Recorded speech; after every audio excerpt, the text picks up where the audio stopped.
Between Sisters by Kristin Hannah. Chapter 1. Dr. Bloom waited patiently for an answer. Megan Dantes leaned back in her seat and studied her fingernails. It was time for a manicure. Past time. I try not to feel too much, Harriet. You know that.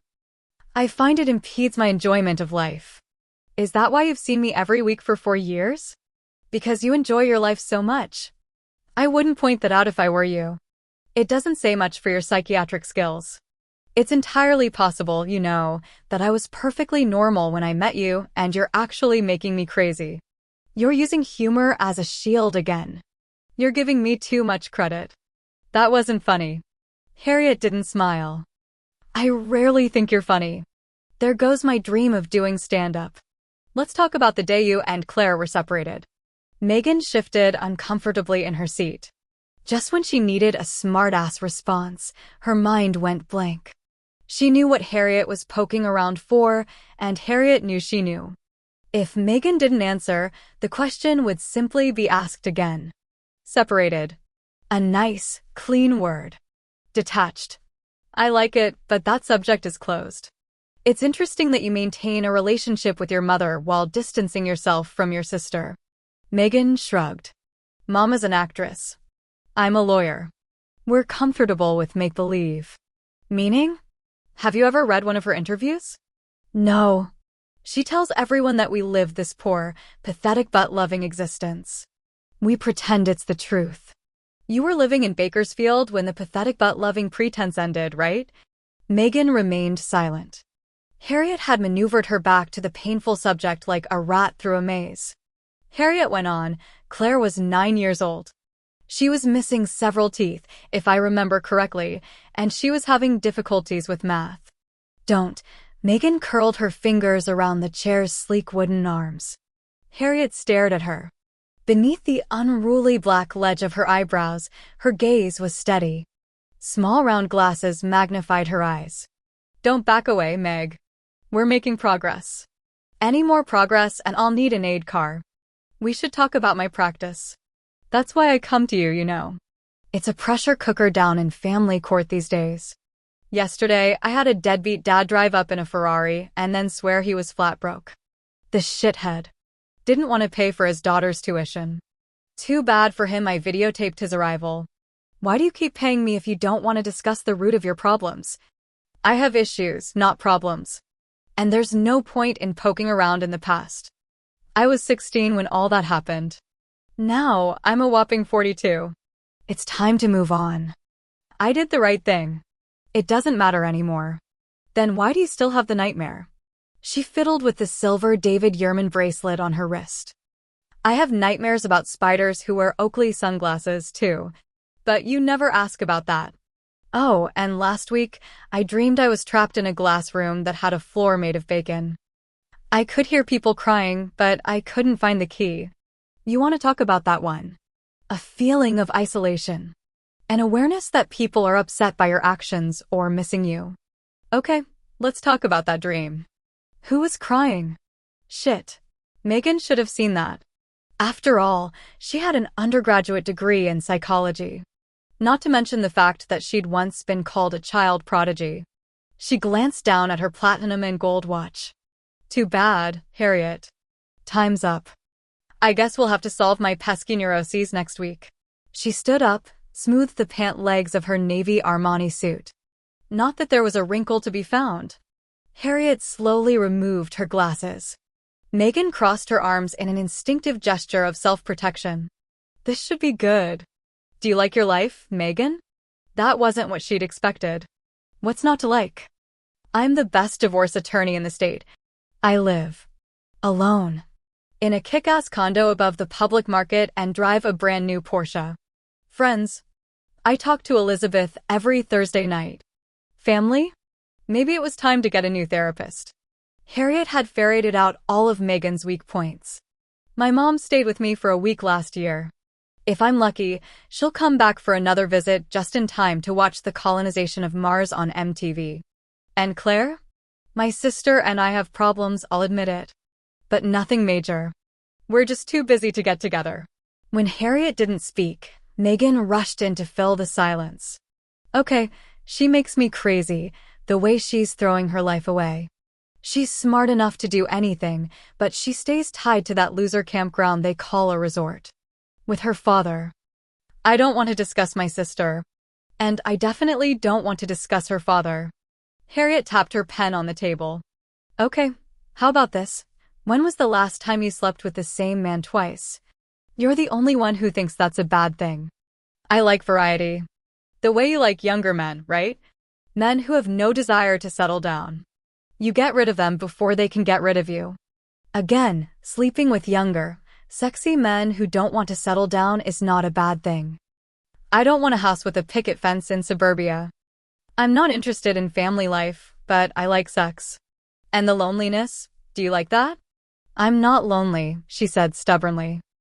I'm independent. Men don't like a strong woman. Strong men do. Then I better start hanging out in gyms instead of bars. And strong women face their fears. They talk about the painful choices they've made in their lives. Megan actually flinched. Sorry, Harriet, I need to scoot. See you next week. She left the office. Outside, it was a gloriously bright June day. Early in the so-called summer. Everywhere else in the country, people were swimming and barbecuing and organizing poolside picnics. Here, in good old Seattle, people were methodically checking their calendars and muttering that it was June. Damn it. Only a few tourists were around this morning, out-of-towners recognizable by the umbrellas tucked under their arms. Megan finally released her breath as she crossed the busy street and stepped up onto the grassy lawn of the waterfront park. A towering totem pole greeted her. Behind it, a dozen seagulls dived for bits of discarded food. She walked past a park bench where a man lay huddled beneath a blanket of yellowed newspapers. In front of her, the deep blue sound stretched along the pale horizon. She wished she could take comfort from that view. Often, she could. But today, her mind was caught in the net of another time and place. If she closed her eyes, which she definitely dared not, to remember it all, the dialing of the telephone number, the stilted, desperate conversation with a man she didn't know, the long, silent drive to that shit-ass little town up north. And worst of all, the tears she'd wiped from her little sister's flushed cheeks when she said, "I'm leaving you, Claire." Her fingers tightened around the railing. Dr. Bloom was wrong. Talking about Megan's painful choice and the lonely years that had followed it wouldn't help. Her past wasn't a collection of memories to be worked through. It was like an oversized Samsonite with a bum wheel. Megan had learned that a long time ago. All she could do was drag it along behind her. Each November, the mighty Skycomish River strained against its muddy banks. The threat of flooding was a yearly event. In a dance as old as time itself, the people who lived in the tiny towns along the river watched and waited, sandbags at the ready. Their memory went back for generations. Everyone had a story to tell about the time the water rose to the second floor of so-and-so's house. Everyone had a story to tell about the time the water rose to the second floor of so-and-so's house. To the top of the doorways at the Grange Hall. To the top of the doorways at the Grange Hall. To the corner of Spring and Azalea Streets. People who lived in flatter, safer places watched the nightly news and shook their heads, clucking about the ridiculousness of farmers who lived on the floodplain. When the river finally began to lower, a collective sigh of relief ran through town. It usually started with Emmett Mulvaney, the pharmacist who religiously watched the Weather Channel on Hayden's only big-screen television. He would notice some tiny tidbit of information, something even those hotshot meteorologists in Seattle had missed. He'd pass his assessment on to Sheriff Dick Parks, who told his secretary, Martha. In less time than it took to drive from one end of town to the other, the word spread, "This year is going to be okay. The danger has passed." Sure enough, 24 hours after Emmett's prediction, the meteorologists agreed. This year had been no exception, but now, on this beautiful early summer's day, it was easy to forget those dangerous months in which rainfall made everyone crazy. Claire Kavanaugh stood on the bank of the river, her work boots almost ankle-deep in the soft brown mud. Beside her, an out-of-gas weed-eater lay on its side. She smiled, wiped a gloved hand across her sweaty brow. The amount of manual labor it took to get the resort ready for summer was unbelievable. Resort. That was what her dad called these 16 acres. Sam Kavanaugh had come across this acreage almost 40 years ago, back when Hayden had been nothing more than a gas station stop on the rise up Stevens Pass. He'd bought the parcel for a song and settled into the decrepit farmhouse that came with it. He'd named his place River's Edge Resort and begun to dream of a life that didn't include hard hats and earplugs and night shifts at the paper plant in Everett. At first, he'd worked after hours and weekends. With a chainsaw, a pickup truck, and a plan drawn out on a cocktail napkin, he began. He hacked out campsites and cleaned out 100 years' worth of underbrush and built each knotty pine riverfront cabin by hand. Now, River's Edge was a thriving family business. There were 8 cabins in all, each with 2 pretty little bedrooms and a single bathroom and a deck that overlooked the river. In the past few years, they'd added a swimming pool and a game room. Plans for a mini golf course and a laundromat were in the works. It was the kind of place where the same families came back year after year to spend their precious vacation time. Claire still remembered the first time she'd seen it. The towering trees and rushing silver river had seemed like paradise to a girl raised in a trailer that only stopped on the poor side of town. Her childhood memories before coming to River's Edge were gray, ugly towns that came and went, uglier apartments in rundown buildings. And Mama. Always on the run from something or other. Mama had been married repeatedly, but Claire couldn't remember a man ever being around for longer than a carton of milk. Megan was the one Claire remembered. The older sister who took care of everything. The older sister who took care of everything. And then walked away one day, leaving Claire behind. Now, all these years later, their lives were connected by the thinnest of strands. Once every few months, she and Meg talked on the phone. On particularly bad days, they fell to talking about the weather. Then Meg would invariably get another call and hang up. Her sister loved to underscore how successful she was. Megan could rattle on for 10 minutes about how Claire had sold herself short. Living on that silly little campground, cleaning up after people, was the usual wording. Every single Christmas she offered to pay for college. As if reading Beowulf would improve Claire's life. For years, Claire had longed to be friends as well as sisters, but Megan didn't want that, and Megan always got her way. They were what Megan wanted them to be, polite strangers who shared a blood type and an ugly childhood. Claire reached down for the weed eater. As she slogged across the spongy ground, she noticed a dozen things that needed to be done before opening day. Roses that needed to be trimmed, moss that needed to be scraped off the roofs, mildew that needed to be bleached off the porch railings. And there was the mowing. A long, wet winter had turned into a surprisingly bright spring, and the grass had grown as tall as Claire's knees. She made a mental note to ask George, their handyman, to scrub out the canoes and kayaks this afternoon. She tossed the weed eater in the back of the pickup. It hit with a clanging thunk that rattled the rusted bed. "Hey, sweetie. You going to town?" She turned and saw her father standing on the porch of the registration building. He wore a ratty pair of overalls, stained brown down the bib from some long-forgotten oil change, and a flannel shirt.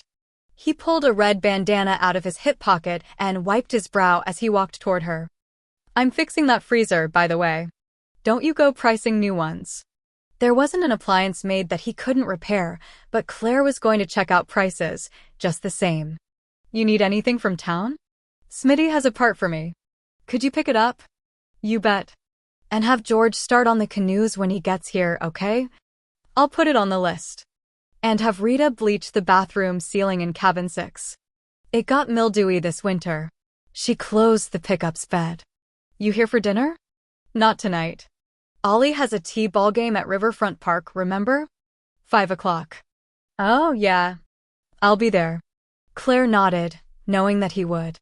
He hadn't missed a single event in his granddaughter's life. "Bye, Dad." She wrenched the truck's door handle and yanked hard. The door screeched open. She grabbed the black steering wheel and climbed up into the seat. Dad thumped the truck's door. "Drive safely." Watch the turn at milepost 7. She smiled. He'd been giving her that exact bit of advice for almost 2 decades. I love you, Dad. I love you too. Now, go get my granddaughter. If you hurry, we'll have time to watch SpongeBob SquarePants before the game. Chapter 2. The west side of the office building faced Puget Sound. A wall of floor-to-ceiling windows framed the beautiful blue-washed view. In the distance lay the forested mound of Bainbridge Island. At night, a few lights could be seen amid all that black and green darkness. In the daylight, though, the island looked uninhabited. Only the white ferry, chugging into its dock every hour, indicated that people lived there. Megan sat alone at a long, kidney-shaped conference table. The glossy cherry and ebony wood surface bespoke elegance and money. Perhaps money most of all. A table like this had to be custom-made and individually designed. It was true of the suede chairs, too. When a person sat down at this table and looked at that view, the point was clear.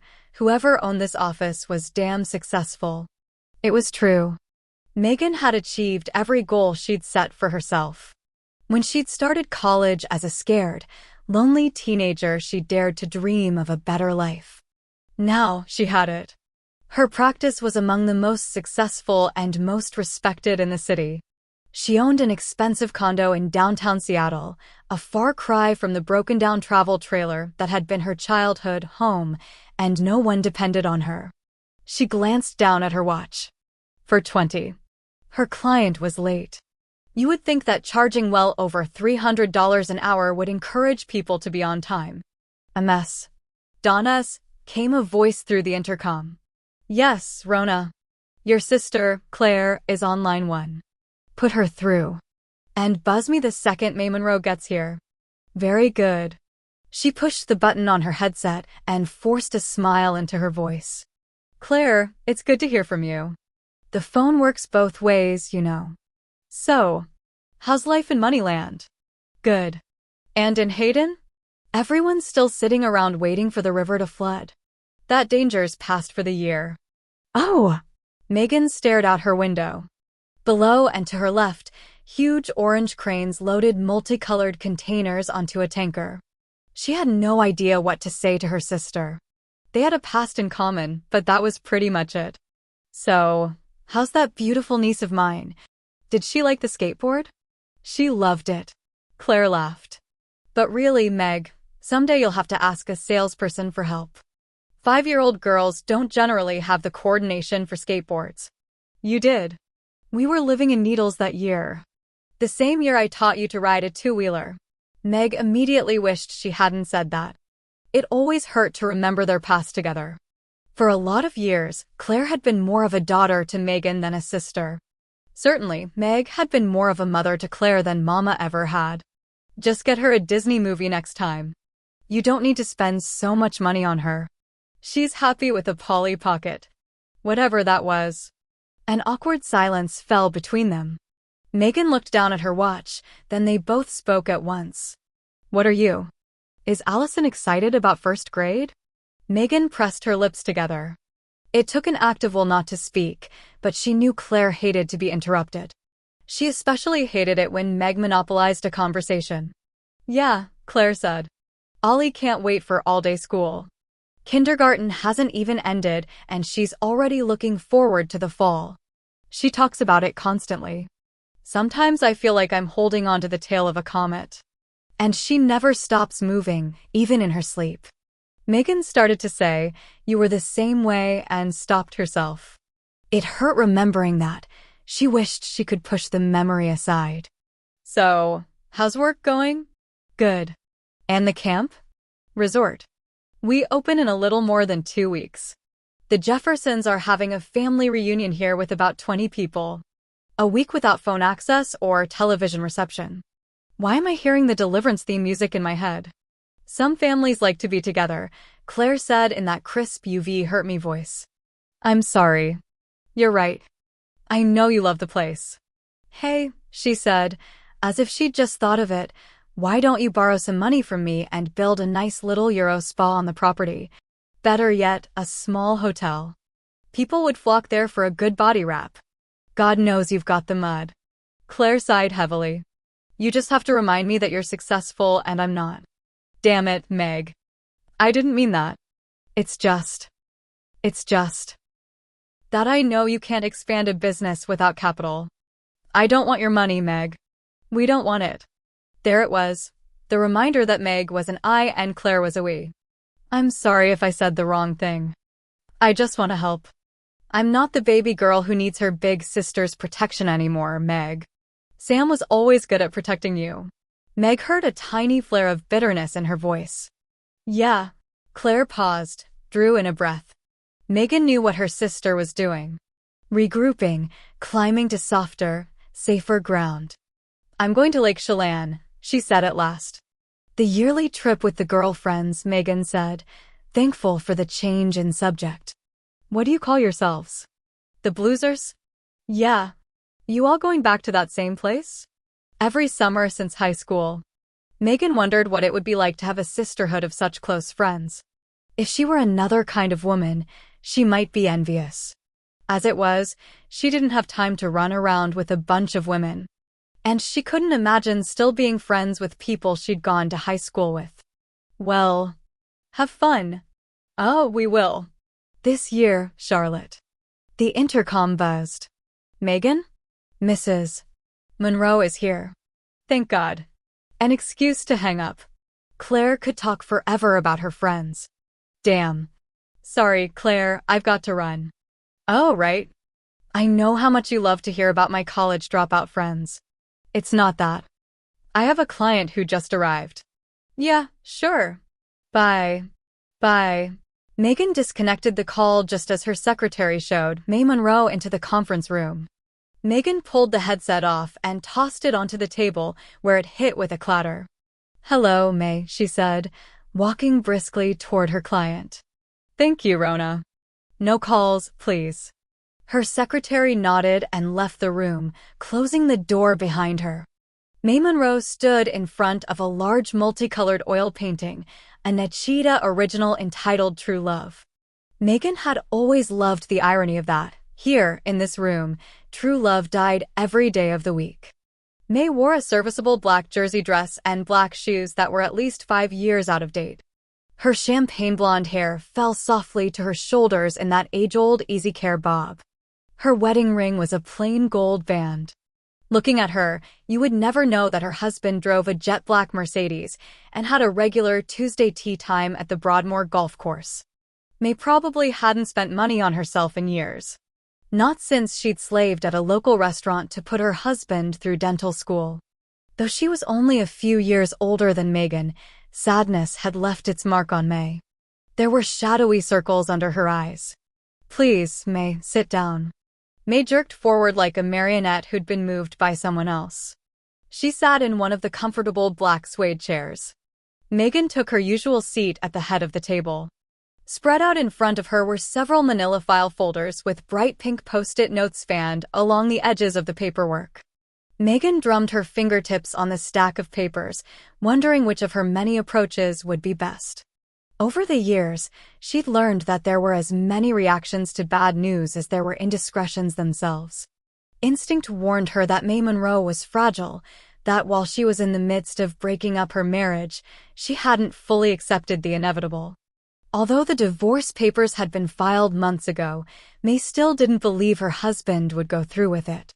After this meeting, she'd believe it. Megan looked at her. As I told you at our last meeting, May, I hired a private investigator to check into your husband's financial affairs. It was a waste of time, right? No matter how often the scene played and replayed itself in this office, it never got any easier. Not exactly. May stared at her for a long moment. Then she stood up and went to the silver coffee service set out on the cherry wood credenza. I see, she said, keeping her back to Megan. What did you find out? He has more than $600,000 in an account in the Cayman Islands, which is under his own name. 7 months ago, he took almost all of the equity out of your home. Perhaps you thought you were signing refinance documents. May turned around. She was holding a coffee cup and saucer.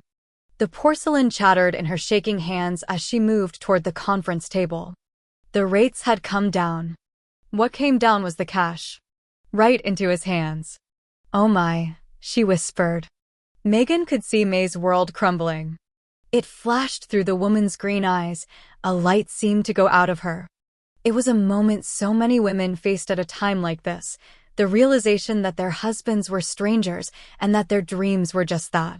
"It gets worse," Megan went on, trying to be gentle with her words, but knowing how deep a cut she'd leave behind. "He sold the practice to his partner, Theodore Blevin, for $1. Why would he do that? It's worth. So you wouldn't be able to get the half you're entitled to." At that, May's legs seemed to give out on her. She crumpled into her chair. The cup and saucer hit the table with a clatter. Coffee burped over the porcelain rim and puddled on the wood. May immediately started dabbing the mess with her napkin. "I'm sorry." Megan touched her client's wrist. "Don't be." She got up, grabbed some napkins, and blotted the spill. "I'm the one who's sorry, May. No matter how often I see this sort of behavior, it still sickens me." She touched May's shoulder and let the woman have time to think. "Do any of those documents say why he did this to me?" Megan wished she didn't have an answer to that. A question was sometimes preferable to an answer. She reached into the file and pulled out a black and white photograph. Very gently, as if it were printed on a sheet of plastic explosives instead of glossy paper, she pushed it toward May. "Her name is Ashley. Ashley Stoker. I guess I know why he always offered to pick Sarah up from piano lessons." Megan nodded. It was always worse when the wife knew the mistress, even in passing. Washington is a no-fault state. We don't need grounds for a divorce, so his affair doesn't matter. May looked up. She wore the vague, glassy-eyed expression of an accident victim. "It doesn't matter?" She closed her eyes. "I'm an idiot." The words were more breath than sound. "No. You're an honest, trustworthy woman who put a selfish prick through 10 years of college so he could have a better life. It was supposed to be our better life." "Of course it was." Meg reached out, touched May's hand. "You trusted a man who told you he loved you. Now he's counting on you to be good ol' accommodating May, the woman who puts her family first and makes life easy for Dr. Dale Monroe." May looked confused by that, maybe even a little frightened. Megan understood. Women like May had forgotten a long time ago how to make waves. That was fine. It was her lawyer's job anyway. "What should we do?" "I don't want to hurt the children." "He's the one who's hurt the children, May. He's stolen money from them. And from you. But he's a good father. Then he'll want to see that they're provided for. If he's got a shred of decency in him, he'll hand over half of the assets without a fight. If he does that, it'll be a cakewalk." May knew the truth that Megan had already surmised. A man like this didn't share well. And if he doesn't? Then we'll make him. He'll be angry. Megan leaned forward. "You're the one who should be angry, May. This man lied to you, cheated on you, and stole from you." "He also fathered my children," May answered with a calm that Megan found exasperating. "I don't want this to get ugly. I want him. I want him to know he can come home." "Oh, May." Megan chose her words carefully. "We're simply going to be fair, May. I don't want to hurt anyone, but you damn sure aren't going to be screwed over and left destitute by this man. Period. He's a very, very wealthy orthodontist. You should be wearing Armani and driving a Porsche. I've never wanted to wear Armani. And maybe you never will, but it's my job to make sure you have every option. I know it seems cold and harsh right now, May, but believe me, when you're exhausted from raising those 2 children by yourself and Dr. Smiles is driving around town in a new Porsche and dancing the night away with his 26-year-old piano teacher, you'll be glad you can afford to do whatever you want. Trust me on this." May looked at her. A tiny, heartbreaking frown tugged at her mouth. "Okay. I won't let him hurt you anymore. You think a few rounds of paperwork and a pile of money in the bank will protect me from that?" She sighed. "Go ahead, MS. Don us. Do what you need to do to protect my children's future. But let's not pretend you can make it painless, okay? It already hurts so much I can barely breathe, and it has just begun." Across the blistered expanse of prairie grass, a row of windmills dotted the cloudless horizon. Their thick metal blades turned in a slow and steady rhythm. Sometimes, when the weather was just right, you could hear the creaking thwop-thwop-thwop of each rotation. Today, it was too damn hot to hear anything except the beating of your own heart. Joe Wyatt stood on the poured concrete slab that served as the warehouse's front porch, holding a now-warm can of Coke, all that was left of his lunch. He stared at the distant fields, wishing he were walking along the wide rows between the trees, smelling the sweet scent of rich earth and growing fruit. There might be a breeze down there. Even a breath of one would alleviate this stifling heat. Here, there was only the hot sun, beating down on the metal warehouse. Perspiration sheened his forehead and dampened the skin beneath his t-shirt. The heat was getting to him, and it was only the second week of June. There was no way he could handle summer in the Yakima Valley. It was time to move on again. The realization exhausted him. Not for the first time, he wondered how much longer he could do this, drift from town to town. Loneliness was wearing him down, whittling him away to a stringy shadow. Unfortunately, the alternative was worse. One seat felt long ago now'd hoped that one of these places would feel right, that he'd come into some town, think, this is it, and dare to rent an apartment instead of a seedy motel room. He no longer harbored such dreams. He knew better. After a week in the same room, he started to feel things, remember things. The nightmares would start. The only protection he had found was strangeness. If a mattress was never his, if a room remained unfamiliar territory, he could sometimes sleep for more than 2 hours at a time. If he settled in, got comfortable, and slept longer, he invariably dreamed about Diana. That was okay. It hurt, of course, because seeing her face even in his dreams filled him with an ache that ran deep in his bones, but there was pleasure, too, a sweet remembrance of how life used to be, of the love he'd once been capable of feeling. If only the dream stopped there, with memories of Diana sitting on the green grass of the quad in her college days, or of them cuddled up in their big bed in the house on Bainbridge Island. He was never that lucky. The sweet dreams invariably soured and turned ugly. More often than not, he woke up whispering, "I'm sorry." The only way to survive was to keep moving and never make eye contact. He'd learned in these vagrant years how to be invisible. If a man cut his hair and dressed well and held down a job, people saw him. They stood in line for the bus beside him, and in small towns they struck up conversations. But if a man let himself go, if he forgot to cut his hair and wore a faded Harley-Davidson t-shirt and ragged, faded Levi's, and carried a ratty backpack, no one noticed him. More important, no one recognized him. Behind him, the bell rang. With a sigh, he stepped into the warehouse. The icy cold hit him instantly. Cold storage for the fruit. The sweat on his face turned clammy. He tossed his empty Coke can in the trash, then went back outside. For a split second, maybe less, the heat felt good. By the time he reached the loading dock, he was sweating again. "Wyatt," the foreman yelled, "what do you think this is, a damn picnic?" Joe looked at the endless row of slat-sided trucks, filled to heaping with newly picked cherries. Then he studied the other men unloading the crates, Mexicans mostly, who lived in broken-down trailers on patches of dry, dusty land without flushing toilets or running water. "No, sir," he said to the florid-faced foreman who clearly got his kicks from yelling at his workers. "I don't think this is a picnic." "Good. Then get to work. I'm docking you a half an hour's pay." In his former life, Joe would have grabbed the foreman by his sweaty, dirty collar and shown him how men treated one another. Those days were gone.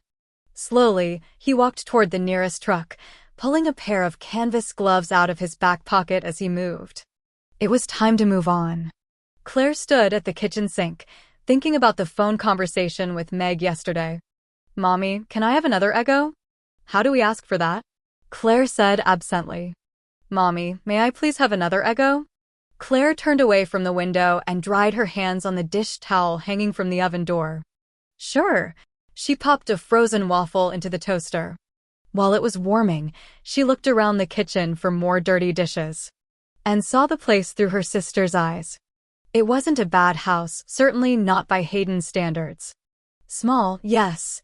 3 tiny bedrooms tucked into the peaked second floor, a single bathroom on each floor, a living room, and a kitchen with an eating space that doubled as a counter. In the 6 years Claire had lived here, she'd painted the once moss-green walls a creamy French vanilla and replaced the orange shag carpeting with hardwood floors. Her furniture, although mostly second-hand, was all framed in wood that she'd stripped and refinished herself. Her pride and joy was a Hawaiian koa wood love seat. It didn't look like much in the living room, with its faded red cushions, but someday, when she lived on Kauai, it would stop people in their tracks. Meg would see it differently, of course. Meg, who'd graduated high school early and then breezed through 7 years of college, who never failed to mention that she had buckets of money, and had the nerve to send her niece Christmas gifts that made the others under the tree look paltry by comparison. "My waffle's up." "So it is." Claire took the waffle from the slot, buttered and cut it, then put the plate in front of her daughter. "Here you go." Allison immediately stabbed a piece and popped it into her mouth, chewing in that cartoon character way of hers. Claire couldn't help smiling. Her daughter had had that effect on her since birth. She stared down at the miniature version of herself. Same fine blonde hair and pale skin, same heart-shaped face. Although there were no pictures of Claire at 5, she imagined that she and Allison were almost carbon copies of each other. Allison's father had left no genetic imprint on his daughter. It was fitting. The minute he'd heard Claire was pregnant, he'd reached for his running shoes. "You're in your jammies, Mommy. We're gonna be late if you don't hurry." "You're right about that." Claire thought about all the things she had to do today: mow the backfield, recaulk the showers and bathroom windows, bleach the mildewed wall in cabin 3, unplug the toilet in cabin 5, and repair the canoe shed. It was early yet, not even 8 o'clock on the last day of school. Tomorrow, they'd be leaving for a week of rest and fun at Lake Chelan. She hoped she could get everything done in time. She glanced around. "Have you seen my work list, Allison?" On the coffee table. Claire picked up her list from the table, shaking her head. She had absolutely no memory of leaving it there. Sometimes she wondered how she'd get by without Allison. "I want ballet lessons, Mommy. Is that okay?" Claire smiled. It occurred to her one of those passing thoughts that carried a tiny sting that she'd once wanted to be a ballerina, too. Megan had encouraged her to dream that dream, even though there had been no money for lessons. Well, that wasn't quite true. There had been money for Mama's dance lessons, but none for Claire's. Once, though, when Claire had been about 6 or 7, Megan had arranged for a series of Saturday morning lessons with a junior high friend of hers. Claire had never forgotten those few perfect mornings. Her smile faded. Allison was frowning at her, one cheek bunched up mid-bite. "Mommy? Ballet? I wanted to be a ballerina once. Did you know that?" "Nope. Unfortunately, I have feet the size of canoes." Ollie giggled. "Canoes are huge, Mommy. Your feet are just really big." "Thanks." She laughed, too. "How come you're a worker bee if you wanted to be a ballerina?" "Worker bee is what Grandpa calls me. Really, I'm an assistant manager." It had happened a long time ago, her choosing this life. Like most of her decisions, she'd stumbled across it without paying much attention. First, she'd flunked out of Washington State University, one of the many party casualties of higher education. She hadn't known then, of course, that Megan was basically right. College gave a girl choices. Without a degree or a dream, Claire had found herself back in Hayden. Originally, she'd meant to stay a month or so, then move to Kauai and learn to surf, but then Dad got bronchitis and was down for a month. Claire had stepped in to help him out. By the time her father was back on his feet and ready to resume his job, Claire had realized how much she loved this place. She was, in that and in so many things, her father's daughter. Like him, she loved this job. She was outside all day, rain or shine, working on whatever needed to be done. When she finished each chore, she saw tangible proof of her labor. There was something about these gorgeous 16 acres along the river that filled her soul. It didn't surprise her that Megan didn't understand. Her sister, who valued education and money above everything, saw this place as a waste of time. Claire tried not to let that condemnation matter. She knew her job wasn't much in the great scheme of things, just managing a few campsites and a couple of cabins, but she never felt like a failure, never felt that her life was a disappointment. Except when she talked to her sister. Chapter 3. 24 hours later, Claire was ready to leave on vacation. She took a last pass through the tiny house, looking for anything forgotten or left undone, but everything was as it should be. The windows were locked, the dishwasher was empty, and all the perishables had been taken out of the fridge. She was straightening the shower curtain when she heard footsteps in the living room. "What in the name of a frogs, but are you still doing here?" She smiled and backed out of the minuscule bathroom. Her father stood in the living room. As always, he dwarfed the small space. Big and broad-shouldered, he made every room seem smaller by comparison. But it was his personality that was truly oversized. She'd first met him when she was 9 years old. She'd been small for her age, and so shy she only spoke to Megan in those days. Dad had seemed larger than life when he stepped into their travel trailer. "Well," he'd said as he looked down at her, "you must be my daughter, Claire. You're the prettiest girl I've ever seen. Let's go home."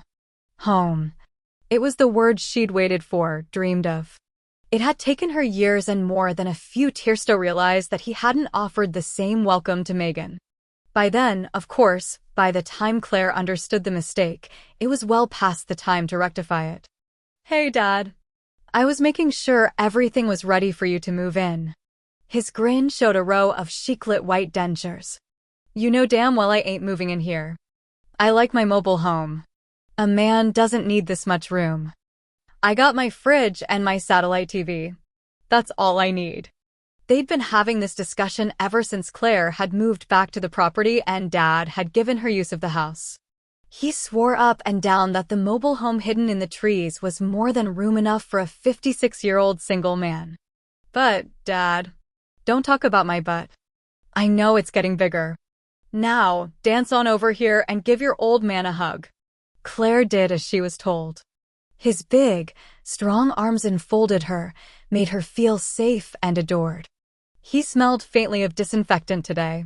That was when she remembered the bathroom that needed fixing. "I'll leave in an hour," she said. "The toilet and cabin." He spun her around and pushed her gently toward the door. "Get going. This place isn't going to fall apart without you. I'll fix the damn toilet. And I'll remember to pick up the PVC pipe you ordered and to stack the wood under cover. If you remind me again, I'll have to hurt you." "I'm sorry, but that's the way it is." Claire couldn't help smiling. She'd reminded him about the pipe at least 6 times. "Okay." He touched her shoulders, forced her to stop long enough to look at him. "Take as long as you want." "Really? Take 3 weeks. I can handle this place alone." "You deserve a break. You never take one. I'm on the downside of my life, and I don't want to get out much. You're only 35. You and Allison should kick up your heels a bit. You're too damn responsible. I'm a 35-year-old single mother who has never been married. That's not too responsible, and I will kick up my heels in Chelan. But I'll be home in a week. In time to check the Jefferson party into their cabins." He thumped her shoulder. "You've always done exactly what you wanted, but you can't blame a guy for trying. Have fun. You too, Dad. And take Thelma out for dinner while I'm gone. Quit all that skulking around." He looked genuinely nonplussed. "What?" She laughed. "Come on, Dad. The whole town knows you're dating." "We're not dating." "Okay. Sleeping together."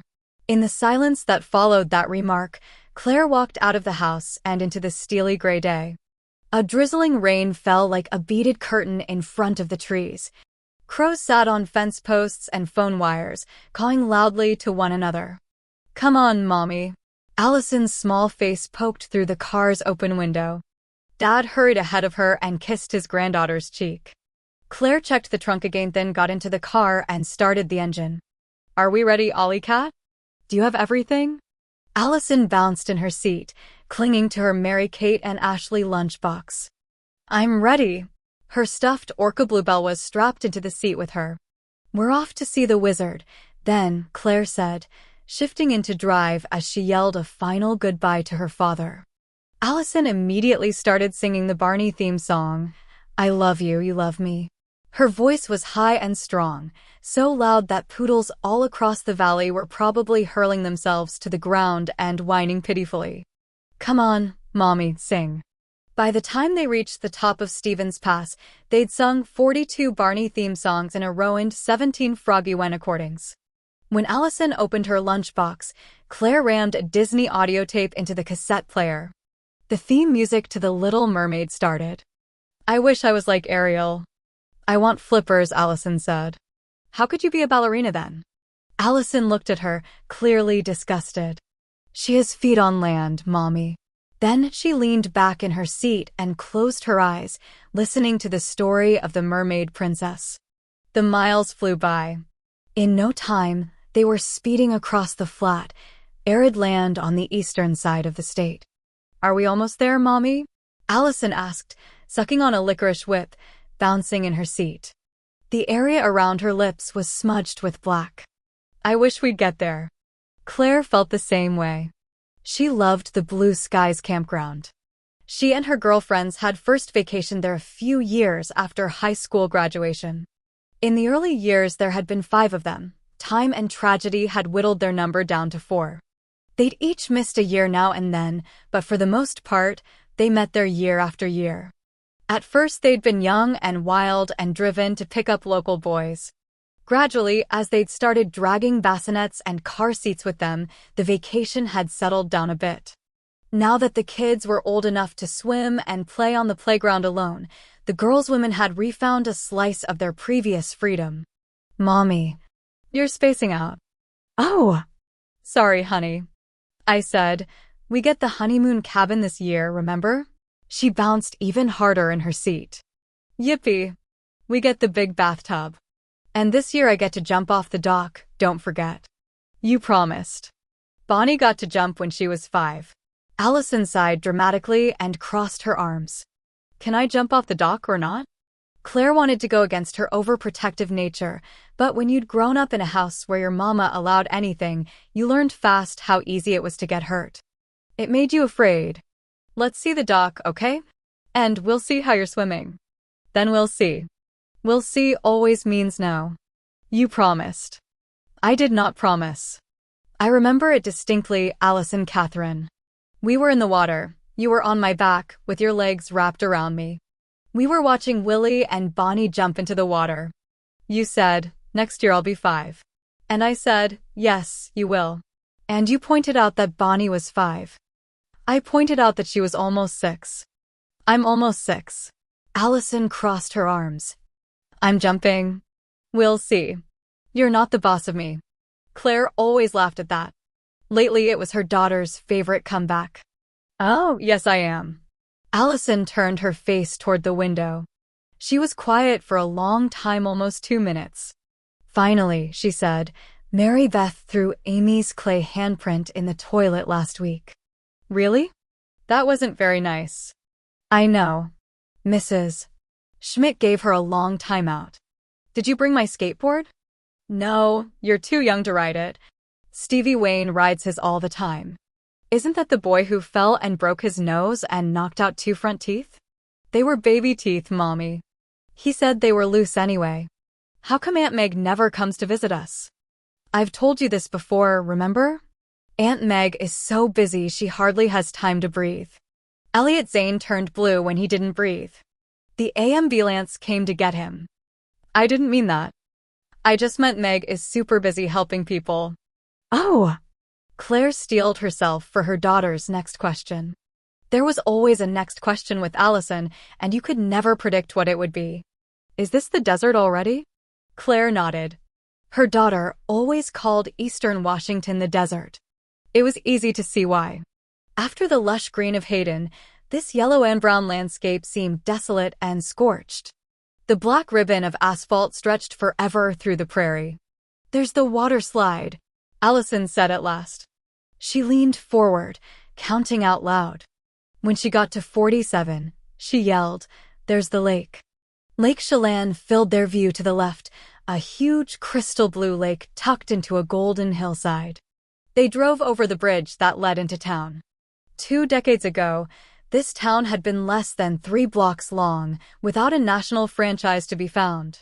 But over time, word of the weather had spread west to those soggy coastal towns that so prized their plate-size rhododendrons and car-size ferns.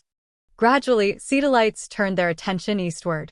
It became a summer tradition, the trek across the mountains toward the flat, scorched plains.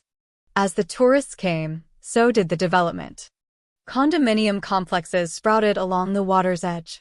As one filled up, another was built beside it, and so on, until, at the millennium, this was a thriving vacation destination, with all the kiddie-required amenities: pools, water slide parks, and jet ski rentals. The road curved along the lakeshore. They passed dozens of condominium complexes. Then the shore became less inhabited again. They kept driving. A half-mile upshore, they saw the sign, "Blue Skies Campground. Next left." "Look, Mommy, look." The sign showed a pair of stylized trees bracketing a tent with a canoe in front. "This is it, Ollie Cat."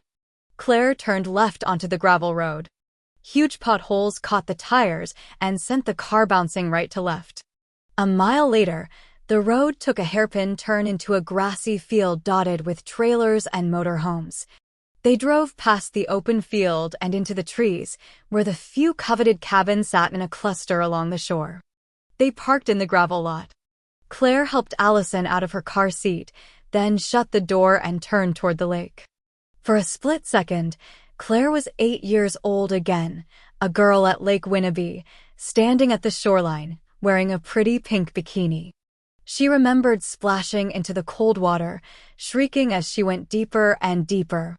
"Don't go in past your knees, Claire," Megan had hollered out, sitting up on the dock. "For Christ's sake, Maggie, quit bein' such an old fuddy-duddy." Mama's voice. "Go on in, sweetums," she'd yelled to Claire, laughing loudly, waving a Virginia Slims menthol cigarette. "It won't do to be a scaredy cat." And then Megan was beside Claire, holding her hand, telling her there was nothing wrong with being afraid. "It just shows good sense, Claire Bear." Claire remembered looking back, seeing Mama standing there in her tiny bicentennial bikini, holding a plastic cup full of vodka. "Go ahead, sweetums. Jump in that cold water and swim. It doesn't do a damn bit o' good to be afraid. It's best to get your yucks in while you can." Claire had asked Megan, "What's a yuck?" "It's what so-called actresses go looking for after too many vodka Collinses. Don't you worry about it." Poor Meg. Always trying so hard to pretend their life had been ordinary. But how could it have been? Sometimes God gave you a mama that made normal impossible. The upside was fun times and parties so loud and crazy you never forgot them. The upside was fun times and parties so loud and crazy you never forgot them. The downside was that bad things happened when no one was in charge. "Mommy," Allison's voice pulled Claire into the present. "Hurry up." Claire headed for the old-fashioned farmhouse that served as the campground's lodge. The wraparound porch had been newly painted this year, a forest green that complemented the walnut-stained shingles. Big mullioned windows ran the length of the lower floor. Above, where the owners lived, the smaller, original windows had been left alone. Between the house and the lake was a strip of grass as wide as a football field. It boasted a Lincoln log-type swing set/play area, a permanent croquet course, a badminton court, a swimming pool, and a boat rental shed. Off to the left were the 4 cabins, each with a wraparound porch and floor-to-ceiling windows. Allison ran on ahead. Her little feet barely made a noise on the steps as she hurried up. She wrenched the screen door open. It banged shut behind her. Claire smiled and quickened her pace. She opened the screen door just in time to hear Happy Park say, "Campy little Ollie Cat Kavanaugh. You're too big to be her." Allison giggled. "I'm gonna be a first grader. I can count to 1,000. Wanna hear?"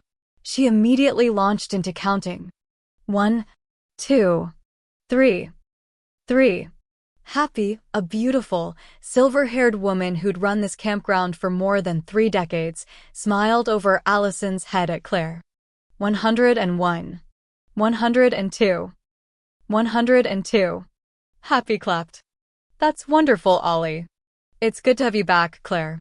How's life at River's Edge? We got the new cabin done. That makes 8 now. I just hope the economy doesn't hurt us. There's that talk of a gas price hike. 200. 201. 201. We sure haven't seen a drop-off, Happy said. But we're like you all returning guests. Year after year. Which reminds me, Gina is already here. So is Charlotte. The only one missing is Karen. And this is your year for the honeymoon cabin. Yep. The last time Allison slept in the big cabin, she was in a porta-crib. We get the TV, Allison said, jumping up and down. Counting was forgotten for the moment. I brought tons of movies. Only 1 hour a day, Claire reminded her daughter, knowing it was a mantra that would be repeated at least 10 times a day for the next week. Her daughter could literally watch The Little Mermaid 24/7. Behind them, the screen door screeched open. A group of children burst through the door laughing, followed by 6 adults. Happy slid a key across the desk. You can fill out the paperwork later. I have a feeling this is a group of site hunters. They'll want a photo tour of each site before they commit. Claire understood. The River's Edge Resort had only a minimum number of camps and she doled out the good ones carefully. If she liked the guest, she put them near the restrooms and the river. If not, well, it could be a long walk to the toilets on a rainy night. She slapped the worn pine counter. Come over for drinks one night. With you crazy girls? Happy grinned. I wouldn't miss it for the world. Claire handed Allison the key. Here you go, Ollie Cat. You're in charge. Show us the way. With a yelp, Ollie was off.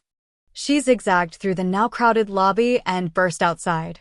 This time her feet slapped the porch steps. Claire hurried along behind her. As soon as they'd gotten their luggage from the car, they raced across the expanse of lawn, past the boat rental shed, and plunged into the trees. The ground here was hard-packed dirt, carpeted with 100 years' worth of pine needles. Finally, they came to the clearing. A silvery wooden dock floated on the wavy blue water, tilting from side to side in a gentle rocking motion. Far out, across the lake, a white condo grouping sat amid the golden humps of the distant foothills. Clarabella. Claire tented a hand over her eyes and looked around. Gina stood at the shoreline, waving. Even from here, Claire could see the size of the drink in her friend's hand. This would be Gina's intervention week. Usually Gina was the conservative one, the buoy that held everyone up, but she'd finalized her divorce a few months ago and she was adrift. A single woman in a paired-up world. Last week, her ex-husband had moved in with a younger woman. Hurry up, Ollie. That was Gina's 6-year-old daughter, Bonnie. Allison dropped her Winnie the Pooh backpack and peeled off her clothes. Allison. She proudly showed off her yellow bathing suit. I'm ready, Mommy. Come here, honey, Gina said, pulling out an industrial-sized plastic tube of sunscreen. Within moments, she'd slathered Allison all over and released her. Don't go in past your belly button, Claire said, dropping their suitcases right there, in the sand. Allison grimaced. Mommy, she whined, then ran for the water, splashing in to join Bonnie. Claire sat down beside Gina in the golden sand. What time did you get here? Gina laughed. On time, of course. That's one thing I've learned this year. Your life can fall apart, frigging explode, but you're still who you are. Maybe even more so. I'm the kind of woman who gets someplace on time. There's nothing wrong with that. Rex would disagree. He always said I wasn't spontaneous enough. I thought it meant he wanted sex in the afternoon. Turns out he wanted to skydive. She shook her head, gave Claire a wry smile. I'd be happy to shove him out of the plane now. I'd rig his parachute for him. They laughed, though it wasn't funny. How's Bonnie doing? That's the saddest part of all. She barely seems to notice. Rex was never home anyway. I haven't told her that he moved in with another woman, though. How do you tell your kid something like that? Gina leaned against Claire, who slipped an arm around her friend's ample body. God, I needed this week. They were silent for a long moment. The only sound between them was the slapping of the water against the dock and the girls' high-pitched laughter.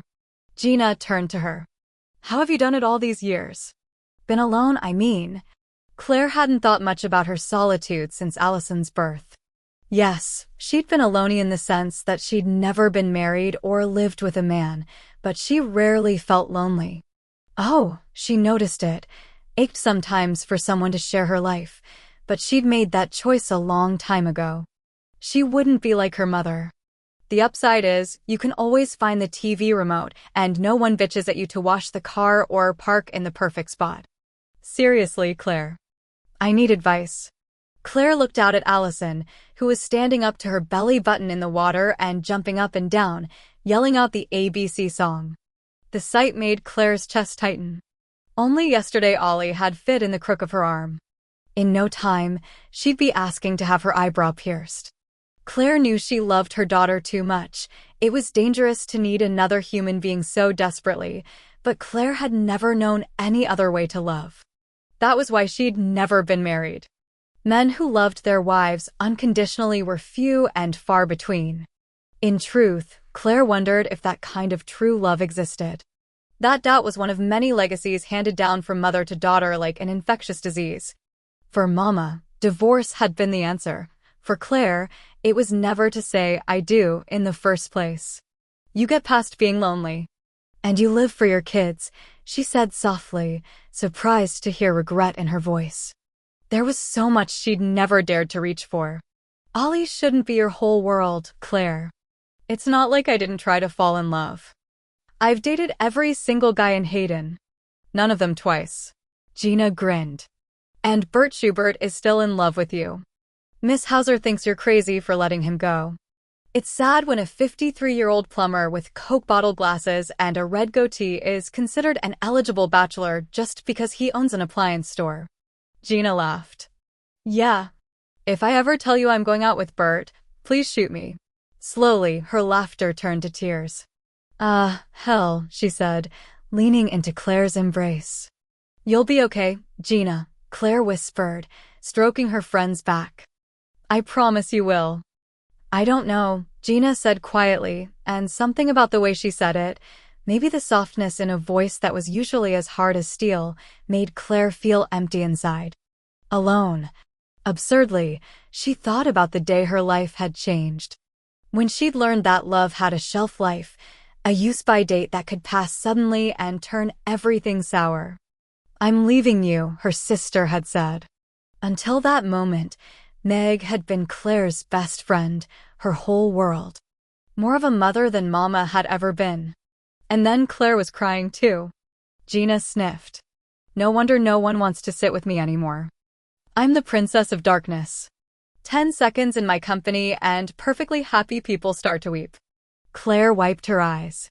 There was no point in crying about the past. It surprised her, actually, that she had any tears left. She thought she'd made peace with Meg's abandonment long ago. Remember the year Char fell off the dock because she was crying so hard she couldn't see? Bob's midlife crisis. She thought he was having an affair with their housekeeper. And it turned out he was secretly getting hair plug treatments. Gina tightened her hold around Claire. Thank Jesus for the bloozers. I haven't needed you all this much since I was in labor. Chapter 4. The intercom buzzed. Jill Somerville is here to see you. Send her in. Megan grabbed a new yellow legal pad and a pen from the overhead cabinet. By the time Jill was led into the conference room, Meg had returned to her seat and was smiling politely. She rose. Hello, Jill. I'm Megan Dantas. Jill stood near the door, looking ill at ease. She was a pretty woman, thin, maybe 50. She wore an expensive gray suit with a cream silk shell underneath. Come, sit down, Megan said, indicating the empty chair to her left. I'm not certain I want a divorce. Megan heard that all the time. We could talk for a while if you'd like. You could tell me what's going on with your marriage. Jill sat stiffly in the empty chair. She placed her hands on the table, fingers splayed, as if she were afraid the wood might levitate. "It's not good," she said softly. "I've been married for 26 years. But I can't do it anymore. We don't talk at all. We've become one of those couples who go out to dinner and sit silently across from each other. I saw my parents do that. I swore I never would. I'm going to be 50 next year. It's time I have my life." The second chance at life reason for divorce. It was number 2, beaten only by that perennial favorite. "He's cheating on me." "Everyone deserves to be happy," Meg said, feeling strangely remote. On autopilot, she reeled off a series of questions and statements designed to elicit solid information as well as inspire trust. Meg could tell that she was doing well on both counts. Jill had begun to relax. Occasionally, she even smiled. "And how about assets? Do you have an idea of your net worth?" "Beatrice DeMille told me you'd ask that." She opened her Fendi briefcase and pulled out a packet of papers that were stapled together, then pushed them across the table. "My husband and I started the internet company Emblazon. We sold out to AOL at the top of the market. That, combined with the lesser companies and homes, puts our net worth at somewhere around $72 million. $72 million. Megan held on to her ordinary smile by dint of will, afraid that her mouth would drop open. This was the biggest case ever to fall in her lap. She'd waited her whole career for a case like this. It was supposed to be the trade-off for all of the sleepless nights she'd spent worrying over clients who couldn't pay their bills. Her favorite law professor used to say that the law was the same regardless of the zeros. Meg knew better. The legal system favored women like Jill. They should probably hire a media consultant. A case like this could generate a lot of publicity. She should have been excited by the prospect, energized. Surprisingly, she felt detached. Even a little sad. She knew that, for all her millions, Jill was still a woman about to be broken. Meg reached for the phone and pressed the intercom button. "Rona, bring me the lawyer lists." Seattle, LA, San Francisco, New York and Chicago. Jill frowned. But. She paused when the secretary came into the room, carrying a sheet of paper. "Thanks." Megan handed the paper to Jill. "These 20 lawyers are the best in the country." "I don't understand." "Once you've spoken to them, they can't represent your husband. It's a conflict of interest." Jill's gaze flicked over the list, then slowly lifted. "I see. This is divorce strategy. Simply planning ahead. In case. Is this ethical?" "Of course. As a consumer, you have every right to get second opinions. I'll need a retainer, say $25,000, and I'll use $10,000 of that to hire the best forensic accountants in Seattle." Jill looked at her for a long moment, saying nothing. Finally, she nodded and stood up. "I'll go see everyone on your list. But I assume that if I choose you, you'll represent me." "Of course." She remembered at the last minute to add, "but hopefully you won't need me." "Yes," Jill said. "I can see that you're the hopeful type." Megan sighed. "I know people all across this country are happily married. They just don't come to see me, but I do hope honestly that I won't see you again." Jill gave her a sad, knowing look, and Megan knew. The decision might be soft around the edges and filled with regret, but it had been made. "You go ahead and hope, then," Jill said softly. "For both of us. You don't look good." Sprawled in the black leather chair, Megan didn't move. "So, that's why I pay you $200 an hour. To insult me. Tell me I smell, too. Then I'll really get my money's worth." "Why do you pay me?" "I consider it a charitable deduction." Dr. Bloom didn't smile. She sat as always, chameleon still watching. If it wasn't for the compassion in her dark brown eyes, she could easily be mistaken for a statue. It was often that compassionate emotion that bordered on pity that undid Megan. Over the past 20 years, Meg had seen a constant stream of shrinks. Always psychiatrists, never counselors or psychologists. First off, she believed in a surplus of education. Second, and more important, She wanted to talk to someone who could dispense drugs. In her 30s, Meg had gone through a new shrink every 2 years. She never told them anything that mattered, and they always returned the favor. Then she'd stumbled across Harriet Bloom, the Stone Queen who could sit quietly for an entire hour, take the check, and tell Megan it was her money to spend wisely or throw away. Harriet, who'd uncovered a few artifacts of the past that mattered, and surmised some of the rest. A dozen times in the past year, Megan had decided to sever their relationship, but every time she started to actually do it, she panicked and changed her mind. The silence was gaining weight. Okay, I look like shit. I'll admit it. I haven't been sleeping well. I need more pills, by the way. That prescription should last for another 2 weeks. Megan couldn't make eye contact. A couple of times this week, I needed to. The insomnia. It really rips me. Sometimes I can't take it. Why do you think you can't sleep? Why do you think I can't sleep? That's the relevant opinion, isn't it? Dr. Bloom studied her. She was so still it seemed impossible that her lungs were functioning. Is it? I have trouble sleeping sometimes. That's all. Big deal. And you use drugs and strangers to help you through the night. I don't pick up as many men as I used to. But sometimes. She looked up, saw a sad understanding in Harriet's eyes. It pissed her off. Don't look at me that way. Harriet leaned forward, rested her elbows on the table. Her steepled fingers brushed the underside of her chin. You use sex to dispel loneliness. But what's lonelier than anonymous sex? At least when the guys leave my bed, I don't care. Eric again. Eric. Harriet sat back. You were married for less than a year. Don't minimize it, Harriet. He broke my heart. Of course he did. And you suck on that candy every day in your practice as women tell you their sad and similar stories. But the flavor has been gone for years. You're not worried about someone breaking your heart again. You're worried you don't have a heart to break. The bottom line is, you're scared, and fear isn't an emotion that fits well with your need to control. It was true.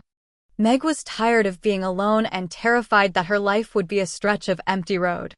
A part of her wanted to nod her head, to say yes and beg for a way to shed her fear. But that was a thin, reedy voice lost amid the screaming blare of self-preservation. The bedrock lesson of her life was that love didn't last. It was better to be lonely and strong than heartbroken and weak. Her voice, when she found it, was honed and tight. I had a difficult week at the office. I'm getting impatient with my clients. I can't seem to feel for them the way I used to. Harriet was too professional to show her disappointment with something as obvious as a sigh or a frown. Her only reaction was to unsteeple her fingers. That oozing, uncomfortable compassion was back in her eyes, though. That poor Megan so afraid of intimacy look. Your emotions feel distant and inaccessible?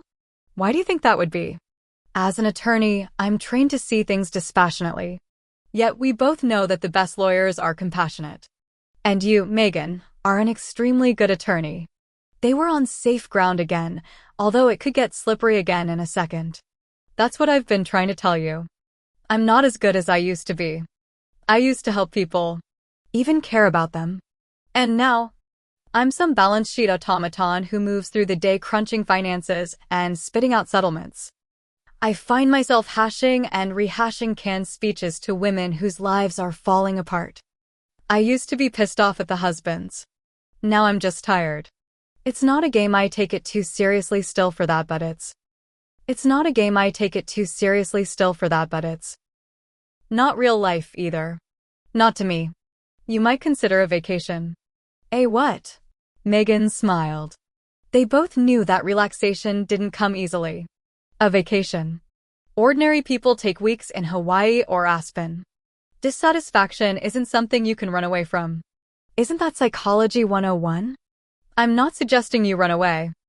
I'm suggesting you give yourself a break. Maybe get a tan. You could spend a few days at your sister's place in the mountains. Claire and I aren't likely to vacation together. You're afraid to talk to her. I'm not afraid of anything. Claire's a campground manager in Podunk. We have nothing in common.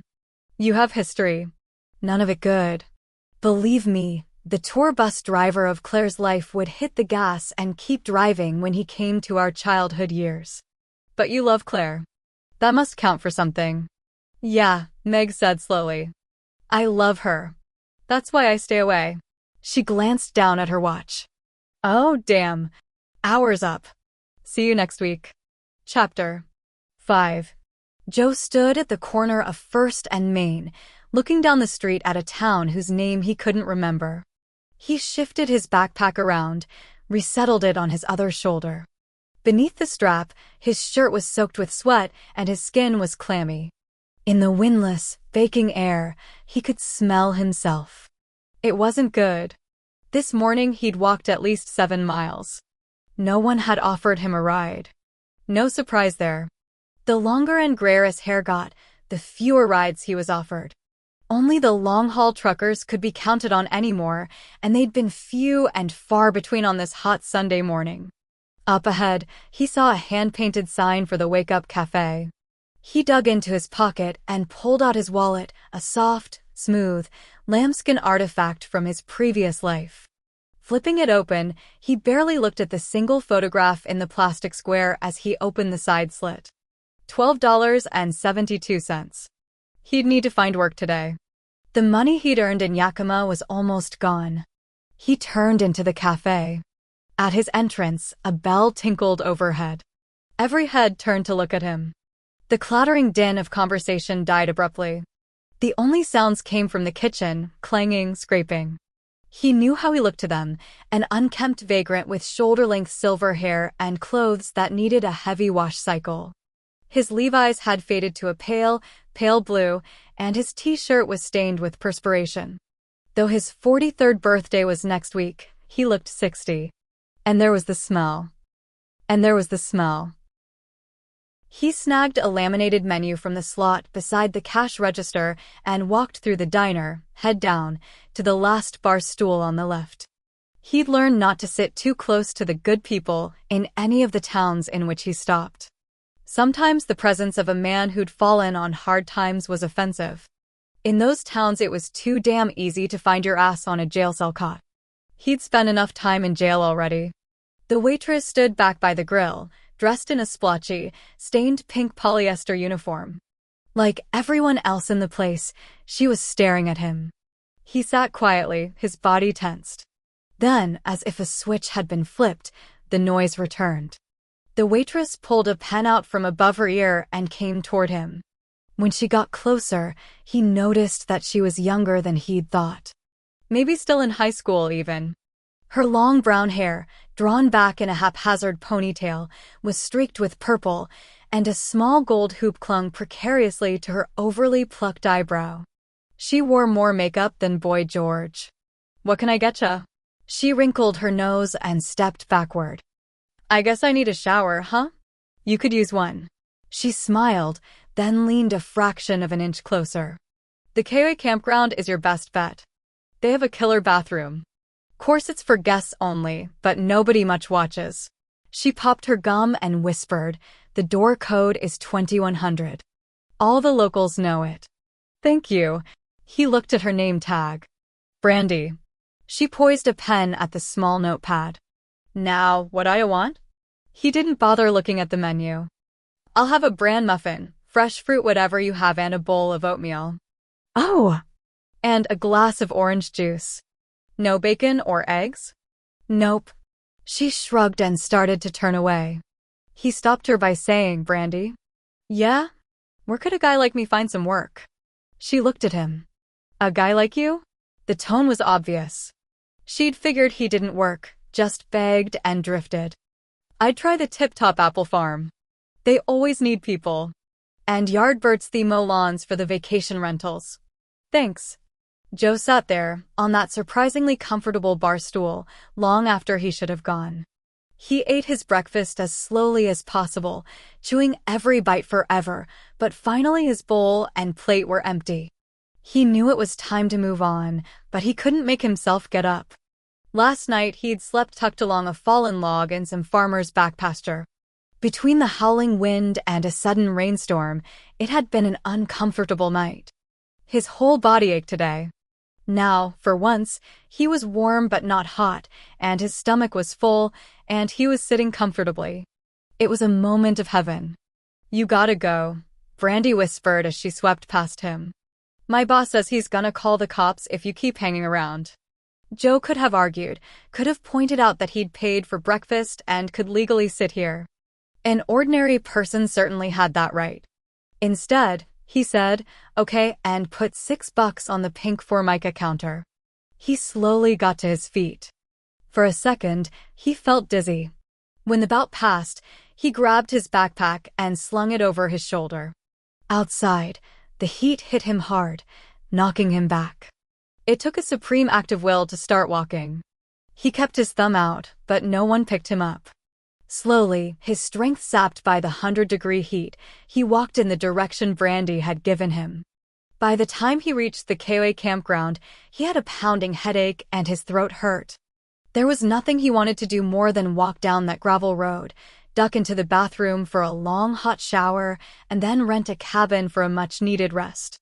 "Impossible," he said aloud, thinking of the $6 in his wallet. It was a habit he'd acquired lately, talking to himself. Otherwise, he sometimes went days without hearing another human voice. He'd have to sneak into the bathroom, and he couldn't do it when people were everywhere. He crept into a thicket of pine trees behind the lodge. The shade felt good. He eased deep into the woods until he couldn't be seen. Then he sat down with his back rested against a pine tree. His head pounded at the movement, small as it was, and he closed his eyes. He was awakened hours later by the sound of laughter. There were several children running through the campsites, shrieking. The smell of smoke campfires was heavy in the air. Dinner time. He blinked awake, surprised that he'd slept so long. He waited until the sun set and the campground was quiet, then he got to his feet. Holding his backpack close, he crept cautiously toward the log structure that housed the campground's rest room and laundry facilities. He was reaching out to punch in the code when a woman appeared beside him. Just appeared. He froze, turning slowly. She stood there, wearing a bright blue bathing suit top and a pair of cut-off shorts, holding a stack of pink towels.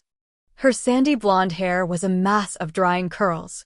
She'd been laughing as she approached the bathrooms, but when she saw him her smile faded. Damn. He'd been close to a hot shower his first in weeks. Now, any minute, this beautiful woman would scream for the manager. Very softly she said, "The code is 2100. Here." She handed him a towel, then went into the women's bathroom and closed the door.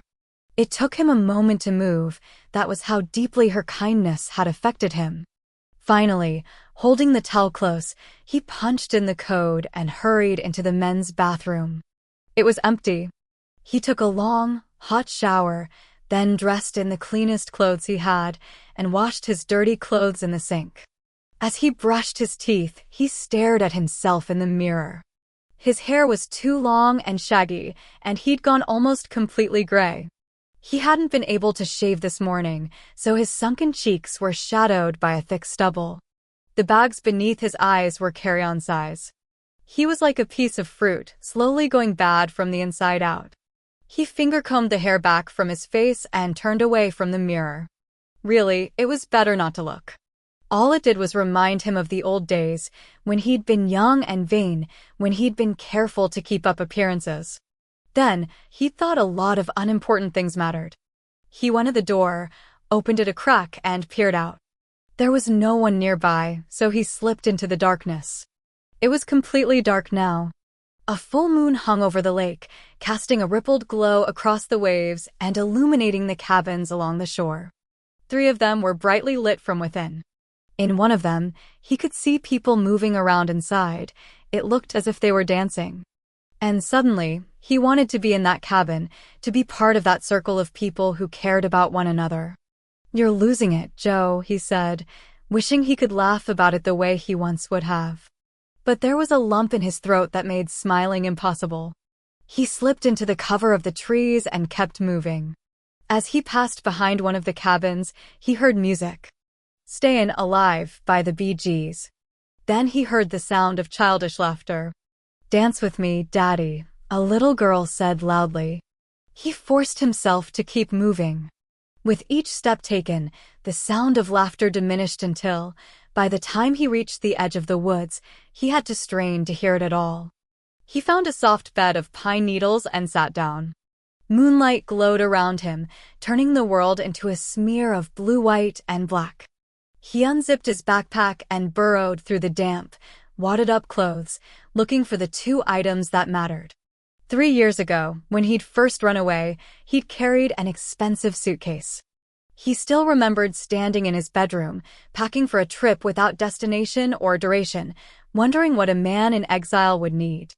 He'd packed khaki slacks and merino wool sweaters, and even a black Joseph Abboud suit. By the end of his first winter alone, he'd understood that those clothes were the archaeological remains of a forgotten life. Useless. All he needed in his new life were 2 pair of jeans, a few t-shirts, a sweatshirt, and a rain slicker. Everything else he'd given to charity. The only expensive garment he'd kept was a pink cashmere sweater with tiny shell buttons. On a good night, he could still smell her perfume in the soft fabric. He withdrew a small, leather-bound photo album from the backpack. With shaking fingers, he opened the front cover. The first picture was one of his favorites. In it, Diana sat on a patch of grass, wearing a pair of white shorts and a Yale t-shirt. There was a stack of books open beside her, and a mound of pink cherry blossoms covered the pages. She was smiling so brightly he had to blink back tears. "Hey, baby," he whispered, touching the glossy covering. "I had a hot shower tonight." He closed his eyes. In the darkness, she came to him. It was happening more and more often lately, this sensation that she hadn't left him, that she was still here.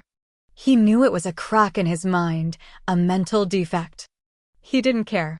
"I'm tired," he said to her, breathing in deeply, savoring the scent of her perfume.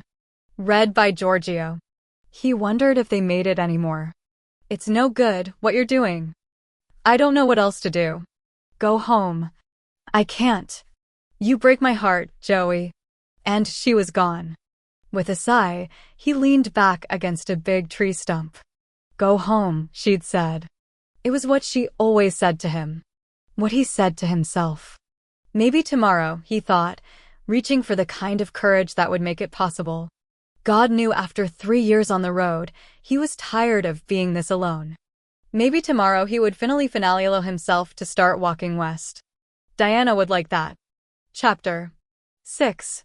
Like sunshine, night brought out the best in Seattle. The highway a bumper-to-bumper nightmare at morning rush hour became, at night, a glittering red and gold Chinese dragon that curled along the blackened banks of Lake Union. The cluster of high-rises in the city's midtown heart, so ordinary in the gray haze on a June day, was a kaleidoscope of sculpted color when night fell. Megan stood at her office window. She never failed to be mesmerized by this view.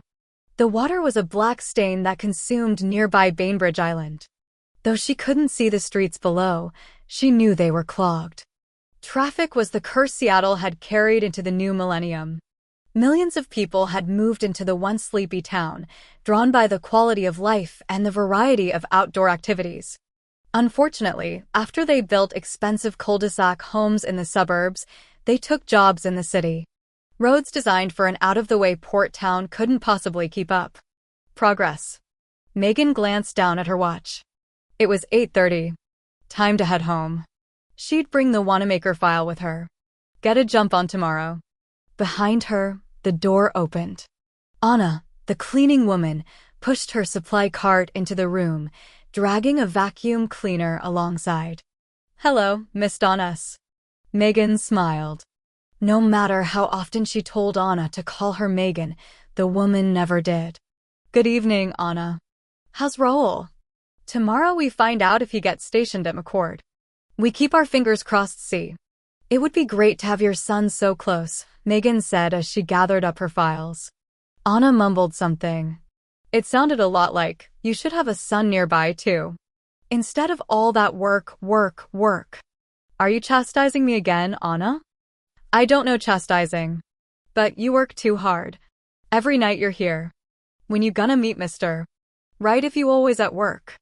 It was an old debate, one that had started almost 10 years ago, when Megan had handled Anna's INS hearing pro bono. Her last moment of peace had ended when she handed Anna a green card and hired her. Ever since, Anna had done her best to repay Megan. That repayment seemed to be an endless stream of casseroles and a constant harangue about the evils of too much hard work. You're right, Anna. I think I'll have a drink and unwind. Drink isn't what I'm thinking, Anna muttered, bending down to plug in the vacuum. Bye, Anna. Megan was almost to the elevator when her cell phone rang. She rifled through her black Kate Spade bag and pulled out the phone. Megan Dantes, she said. Megan? The voice was high-pitched and panicky. It's May Monroe. Megan was instantly alert. A divorce could go bad faster than an open cut in the tropics. What's going on? It's Dale. He came by tonight. Megan made a mental note to get a TRO first thing tomorrow. What happened? He said something about the papers he got today. He was crazy. What did you send him? We talked about this, May. On the phone last week, remember? I notified Dale's lawyer and the court that we'd be contesting the fraudulent transfer of his business and demanding an accounting of the Cayman Island accounts. I also told his attorney that we were aware of the affair with the child's piano instructor and that such behavior might threaten his suitability as a parent. We never discussed that. You threatened to take away his children. Believe me, May, the temper tantrum is about money. It always is. The kids are a shill game with guys like your husband. Pretend to want custody and you'll get more money. It's a common tactic. You think you know my husband better than I do. Megan had heard this sentence more times than she could count. It always amazed her. Women who were blindsided by their husbands' affairs, lies, and financial gymnastics continually believed that they knew their men. Yet another reason not to get married. It wasn't masturbation that made you go blind. It was love. I don't have to know him, Megan answered, using the canned speech she'd perfected long ago. Protecting you is my job. If I upset your no-good, lying husband in the process, that's an unfortunate necessity.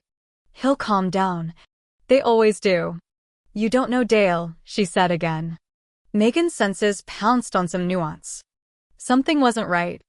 Are you scared of him, May? This was a whole new wrinkle. Scared?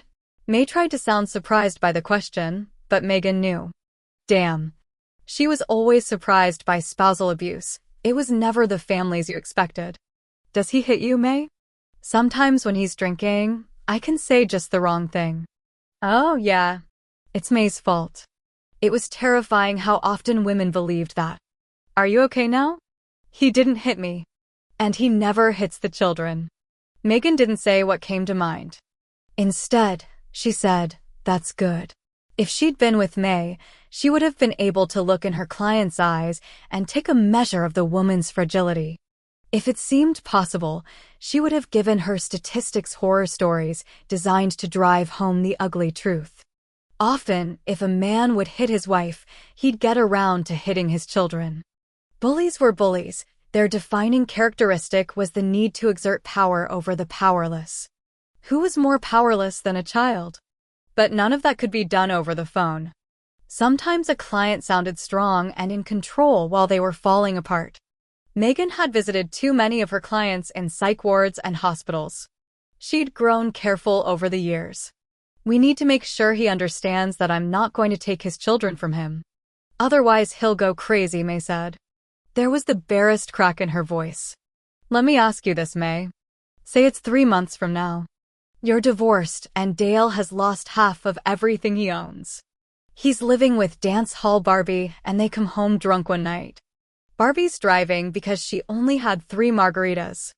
When they get home, the babysitter has let the kids demolish the house and little Billy has accidentally broken the window in Dale's office. Are your children safe? That's a lot of things going wrong. Things go wrong, May. You know that. I'm guessing that you've always been a buffer between your husband and kids. A human shock absorber. You probably learned how to calm him down and deflect his attention away from the children. Will Barbie know how to protect them? Am I so ordinary? Sadly, the situation is. The good news is, you're giving yourself and your child a new start. Don't weaken now, May.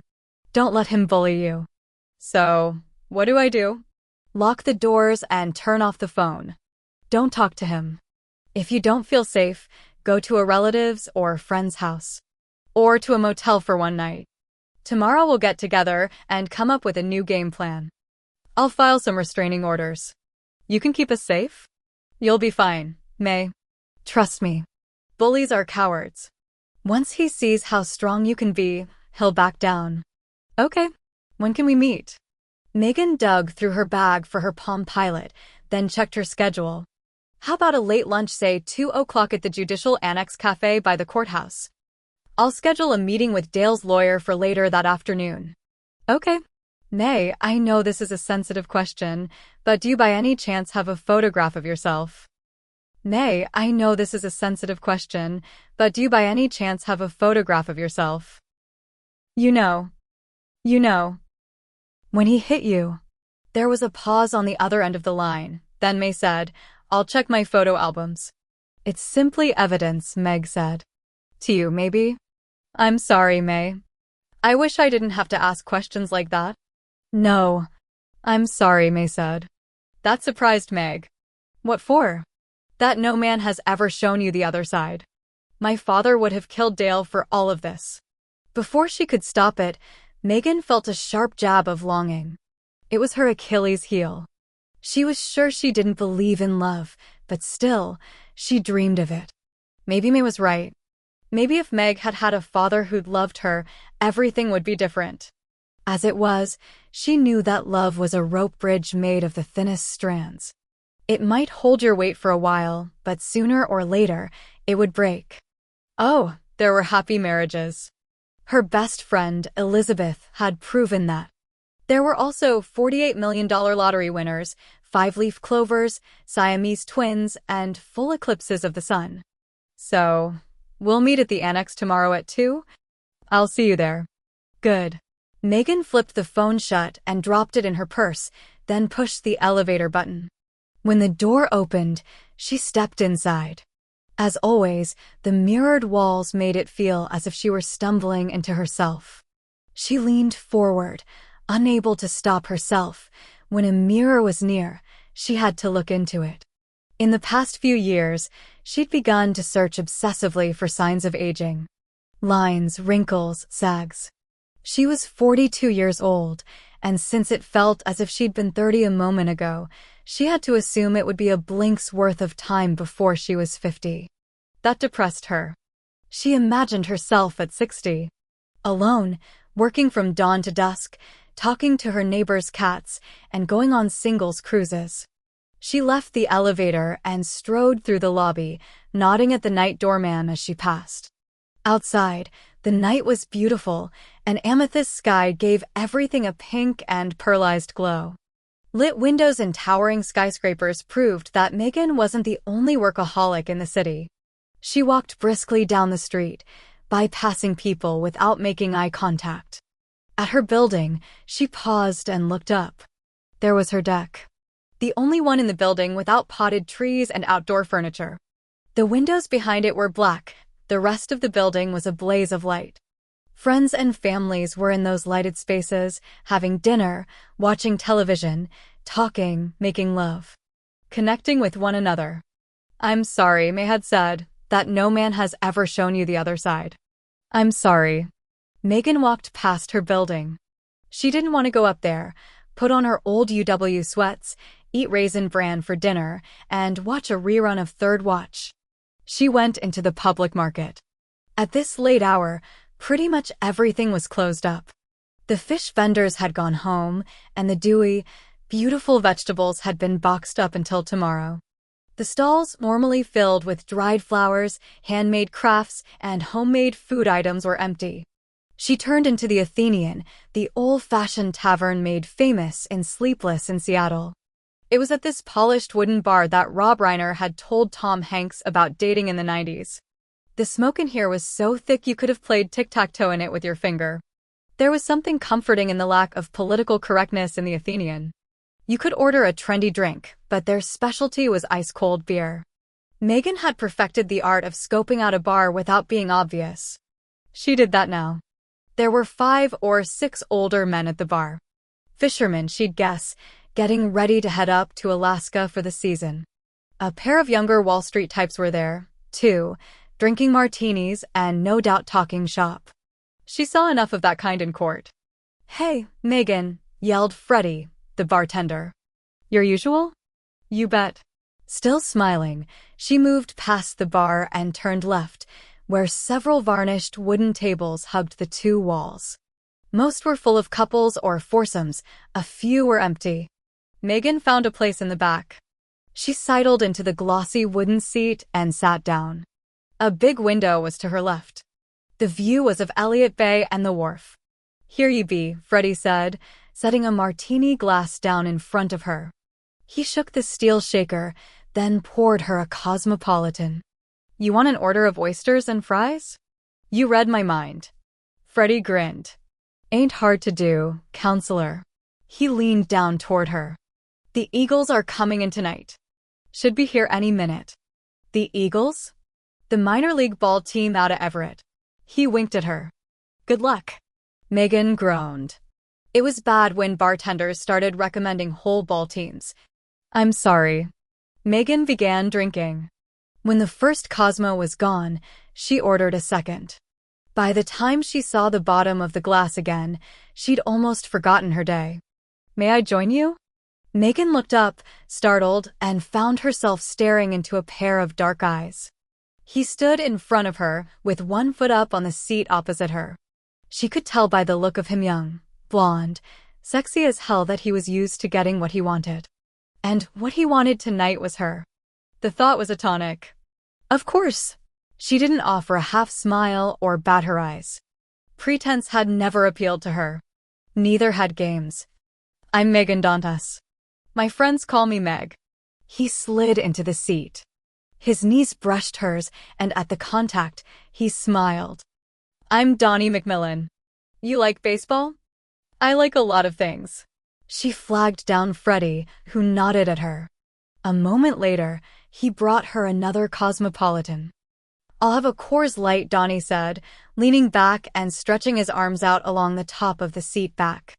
They stared at each other in silence. The noise in the bar grew louder, then seemed to fade away, until all Megan could hear was the even strains of his breathing and the beating of her heart. Freddie served a beer and left again. "I suppose you're a baseball player." He grinned, and damn, it was sexy. She felt the first twinge of desire. Sex with him would be great, she knew it. And it would make her forget. "I'm sorry. About her bad day. You know it. I'm gonna make it to the show. You watch. Someday I'll be famous." That was why Megan gravitated toward younger men. They still believed in themselves and the world. They hadn't yet learned how life really worked, how dreams were slowly strangled and right and wrong became abstract ideas instead of goalposts for all to see. Those truths usually hit around 35, when you realized that your life was not what you'd wanted. That, of course, and the fact that they never demanded more than she wanted to give. Men her age tended to think sex meant something. Younger men knew better. For the next hour, Megan nodded and smiled as Donnie talked about himself.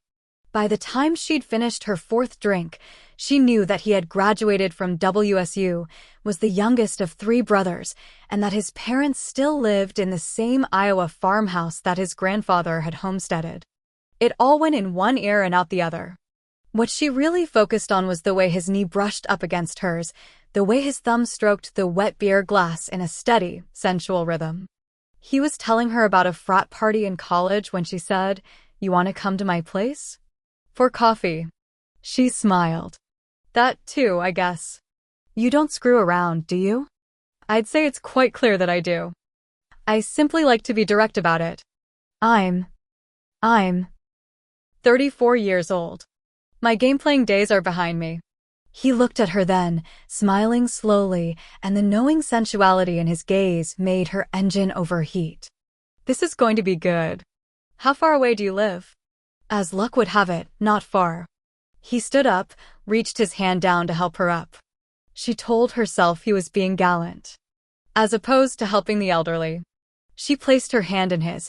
At the contact, a shivery thrill zipped through her.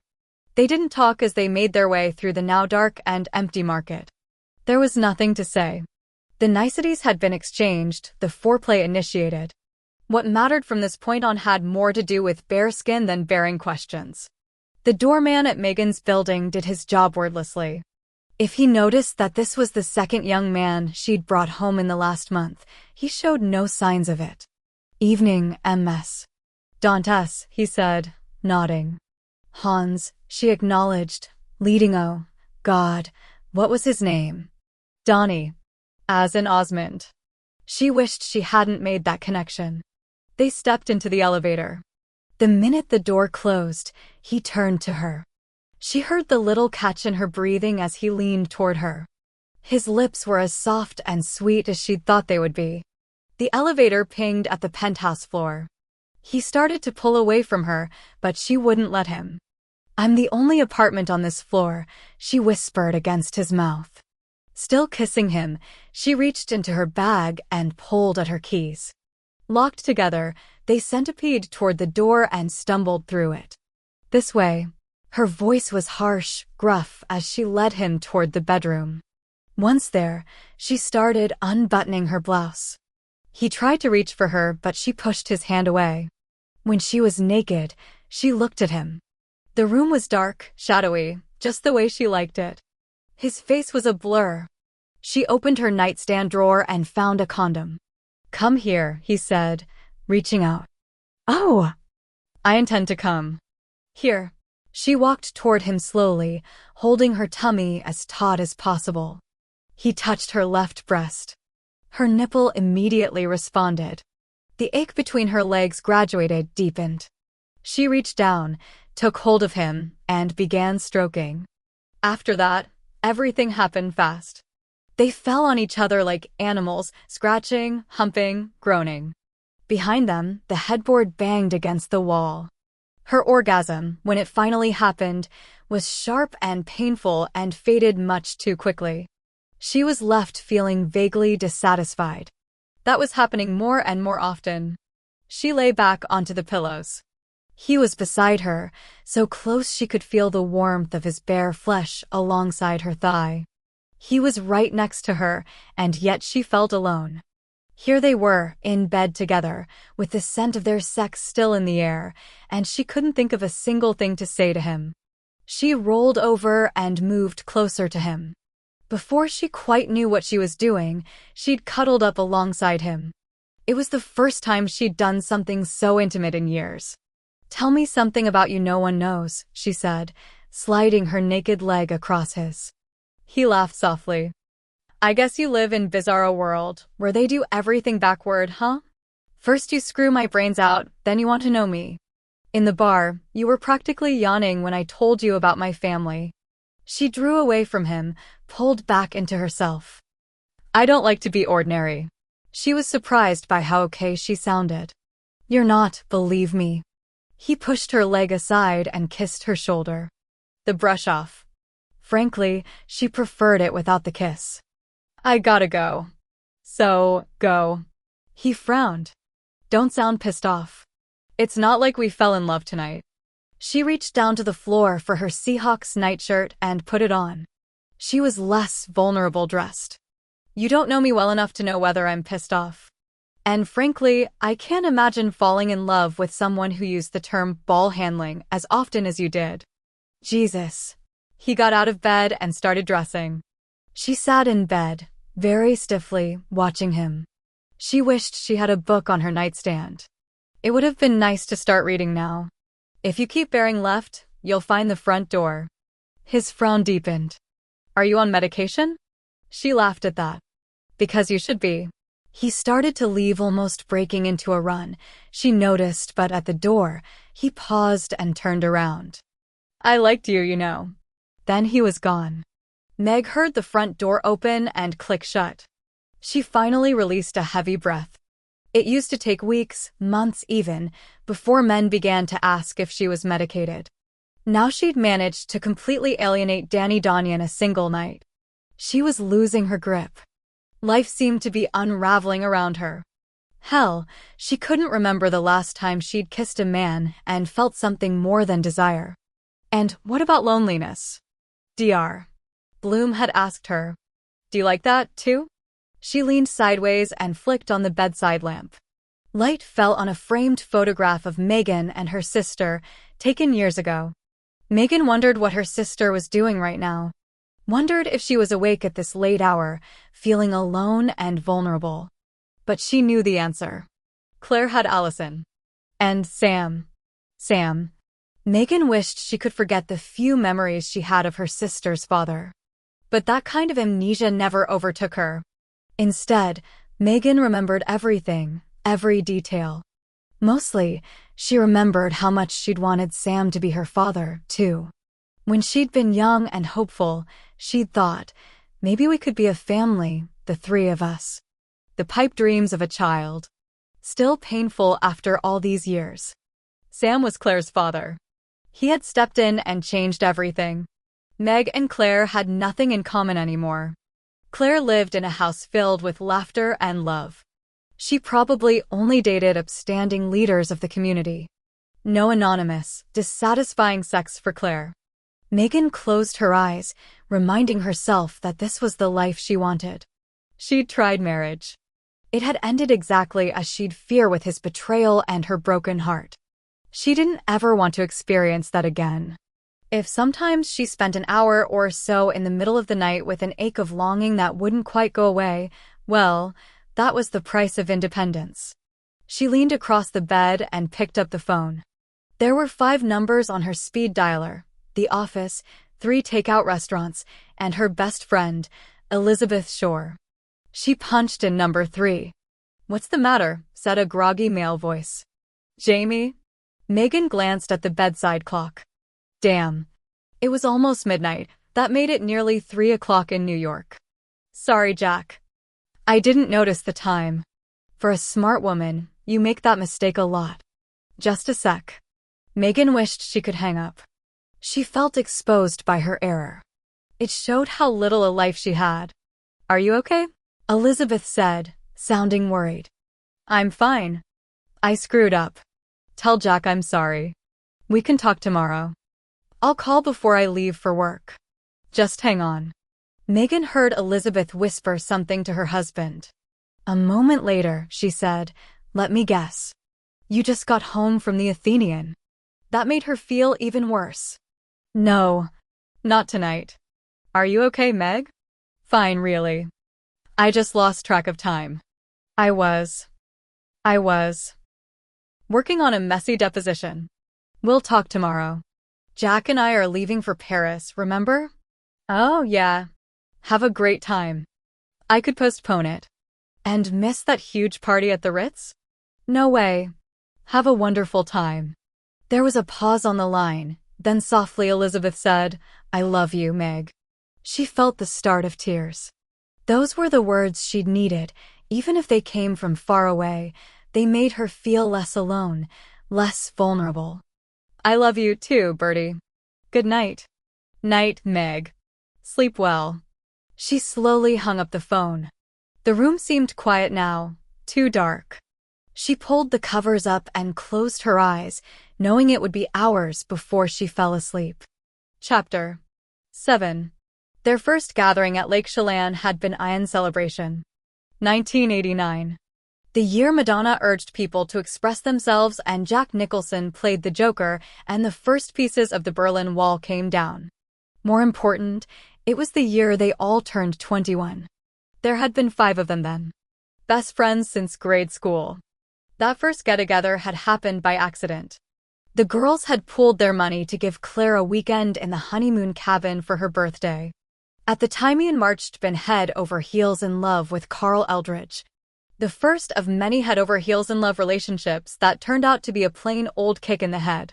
By mid-July, on the designated weekend, Claire had been out of love, alone, and more than a little depressed. Never one to waste money, she'd gone on the trip by herself, intending to sit on the porch and read. Just before dinner time of the first day, A battered yellow Ford Pinto had pulled into the yard. Her best friends had spilled out of the car and run across the lawn, laughing, holding 2 big jugs of margarita mix. They'd called their visit a love intervention, and it had worked. By Monday, Claire had remembered who she was and what she wanted out of life. Carl Eldridge had most definitely not been the one. Every year since then, they'd managed to come back for a week. Now, of course, it was different. Gina and Claire each had a daughter. Karen had 4 children, aged 11 to 14, and Charlotte was trying desperately to conceive. In the past few years, their parties had quieted. Less tequila and cigarettes came out of suitcases these days. Instead of getting dressed up and going to Cowboy Bob's Western Roundup to slam tequila and line dance, they put the kids to bed early, drank glasses of white wine, and played hearts at the round wooden table on the porch. They kept a running score for the week. The winner got the keys to the honeymoon cottage for the next year. Their vacation had evolved into a sort of slow, lazy merry-go-round rhythm. They spent their days by the lake, stretched out on red and white striped beach towels or sitting on battered old beach chairs, with a portable radio set up on the picnic table. They always listened to the oldies station, and when a song from the 80s came on, they'd jump up and dance and sing along. On hot days like this one they spent most of their time in the lake, standing neck-deep in the cool water, their faces shielded by floppy hats and sunglasses. Talking. Always talking. Now, finally, the weather was perfect. The sky was a bright seamless blue, and the lake was like glass. The older kids were in the house, playing crazy eights and listening to Willie's ear-splitting music, probably talking about the latest, grossest R-rated movie that everyone else's mothers allowed their children to see.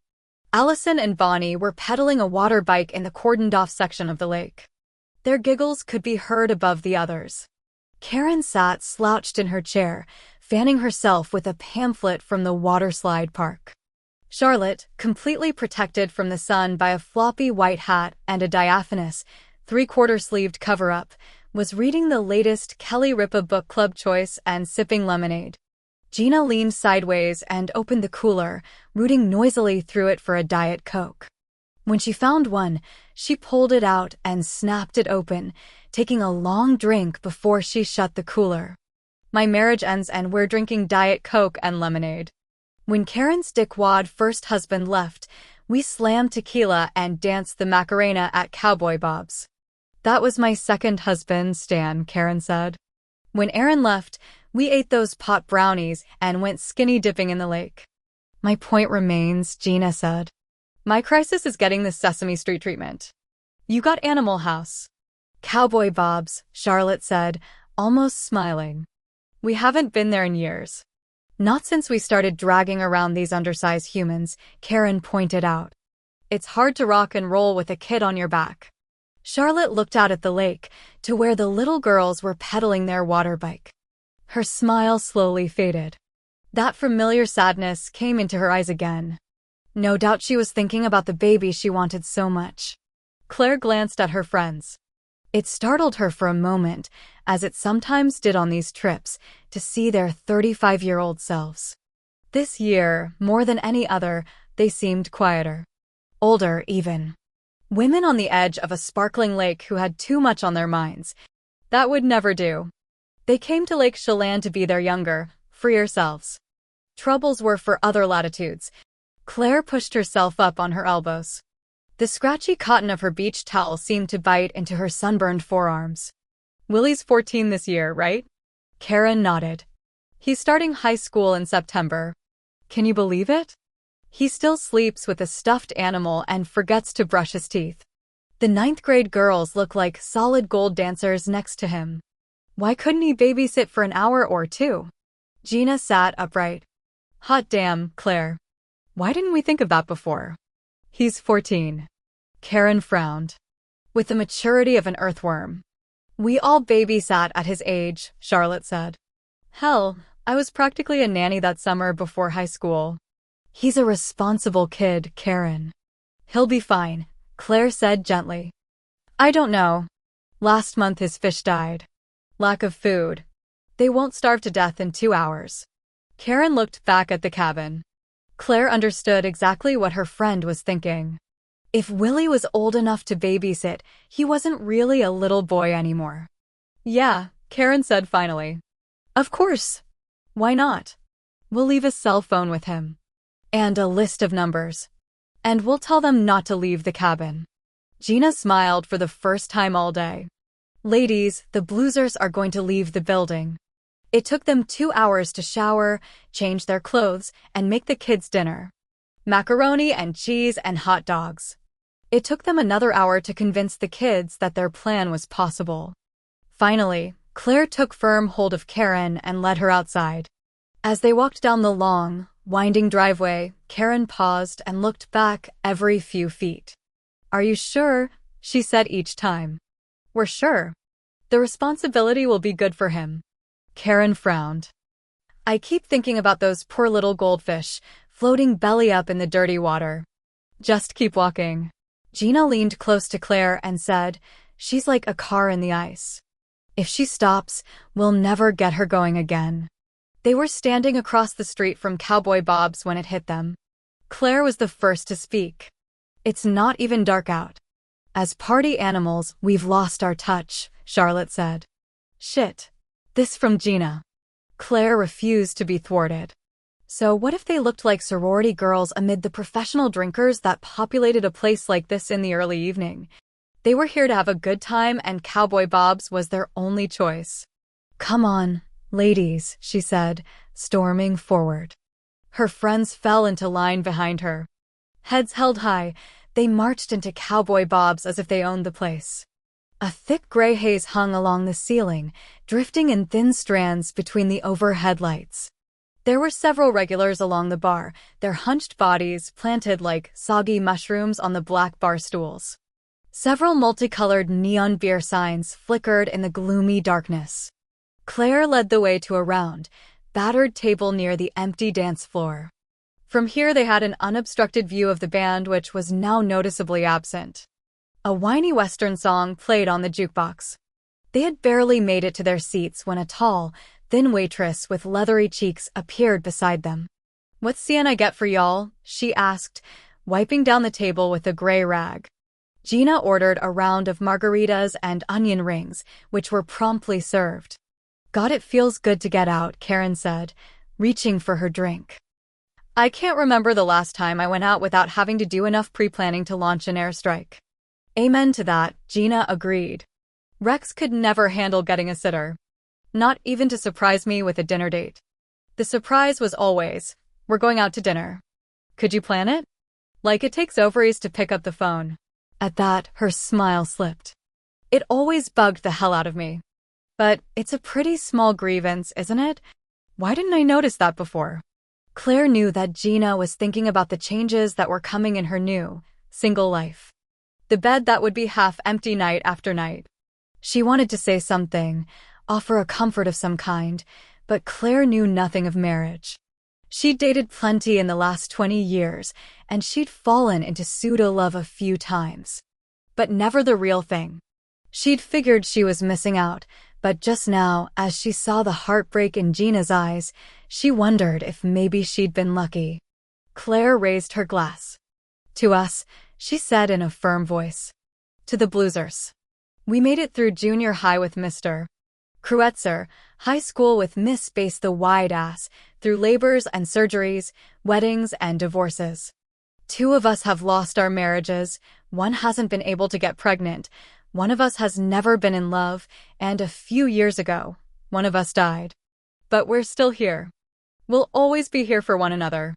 That makes us lucky women. They clinked their glasses together. Karen turned to Gina. I know it feels like you're cracking apart. But it gets better. Life goes on. That's all I can say. Charlotte pressed a hand on Gina's, but said nothing. She was the one of them who knew best that sometimes there were no words to offer. Gina managed a smile. Enough. I can mope at home. Let's talk about something else. Claire changed the subject. At first, it was awkward, a conversation on a one-way road trying to change directions, but gradually, they found their rhythm. They returned to the old days and everything made them laugh. At some point, they ordered a plate of nachos. By the time the second order of food came, the band had started. The first song was a bone-jarringly loud rendition of Friends in Low Places. It sounds like Garth Brooks got caught in a barbed wire fence, Claire said, laughing. By the time the band got around to Alan Jackson's Here in the Real World, the place was wall-to-wall people. Almost everyone was dressed in fake leather western wear. A group was line dancing in a thigh-slapping way. Did you hear that? Claire leaned forward and put her hands on the table. It's guitars and Cadillacs. We gotta dance. Dance? Gina laughed. The last time I danced with you too, my butt hit an old man and sent him flying. Give me another drink or two. Karen shook her head. Sorry, Charlie. I danced until I hit a size 16. Now I consider it wise to keep my ass as still as possible. Claire stood up.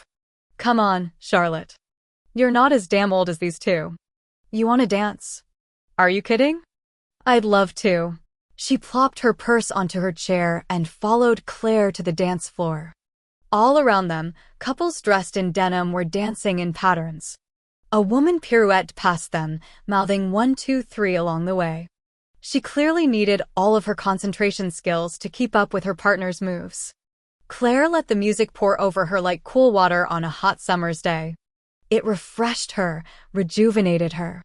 The minute she started to move in time with it, to swing her hips and stamp her feet and clap her hands, she remembered how much she loved this.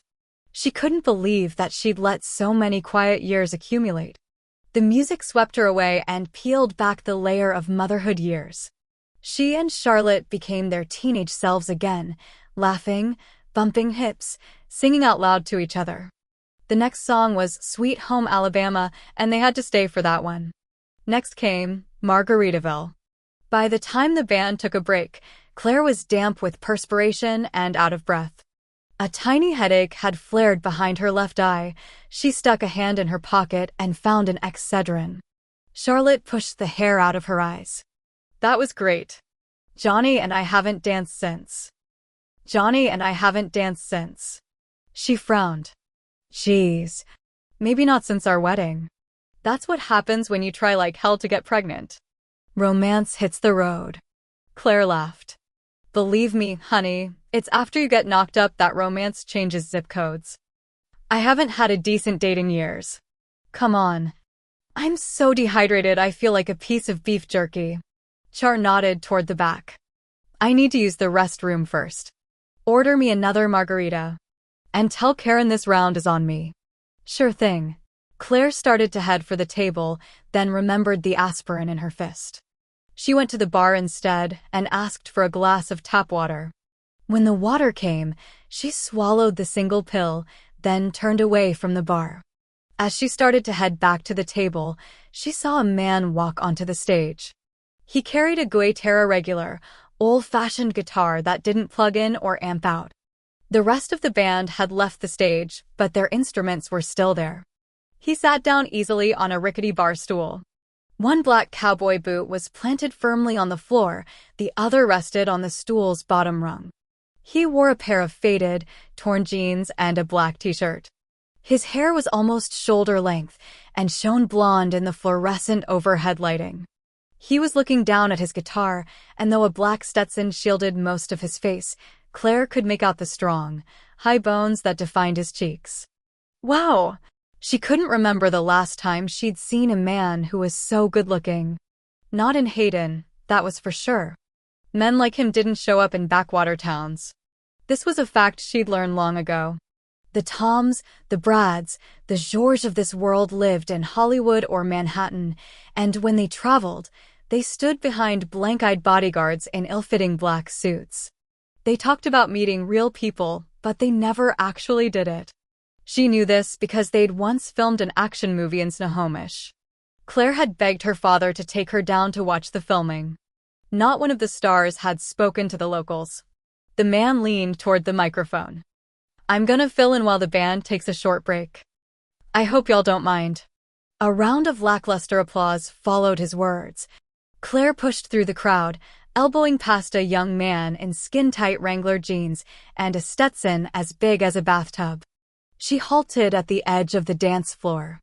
He strummed a few notes on the guitar and started to sing. At first, his voice was uncertain, almost too soft to be heard above the raucous, booze-soaked din. "Be quiet." Claire was surprised to hear the words spoken out loud. She'd meant only to think them. She felt ridiculously conspicuous, standing there in front of the crowd, only a few feet away from him, but she couldn't move, couldn't look away. He looked up. In the smoky darkness, with a dozen people crammed in beside her, Claire thought he was looking at her. Slowly, he smiled. Once, years ago, Claire had been running along the dock at Lake Crescent behind her sister. One minute, she'd been laughing and upright. The next second, she was in the freezing cold water, gasping for breath and clawing her way to the surface. That was how she felt right now. "I'm Bobby Austin," he said softly, still looking at her. "This song is for the one. Y'all know what I mean.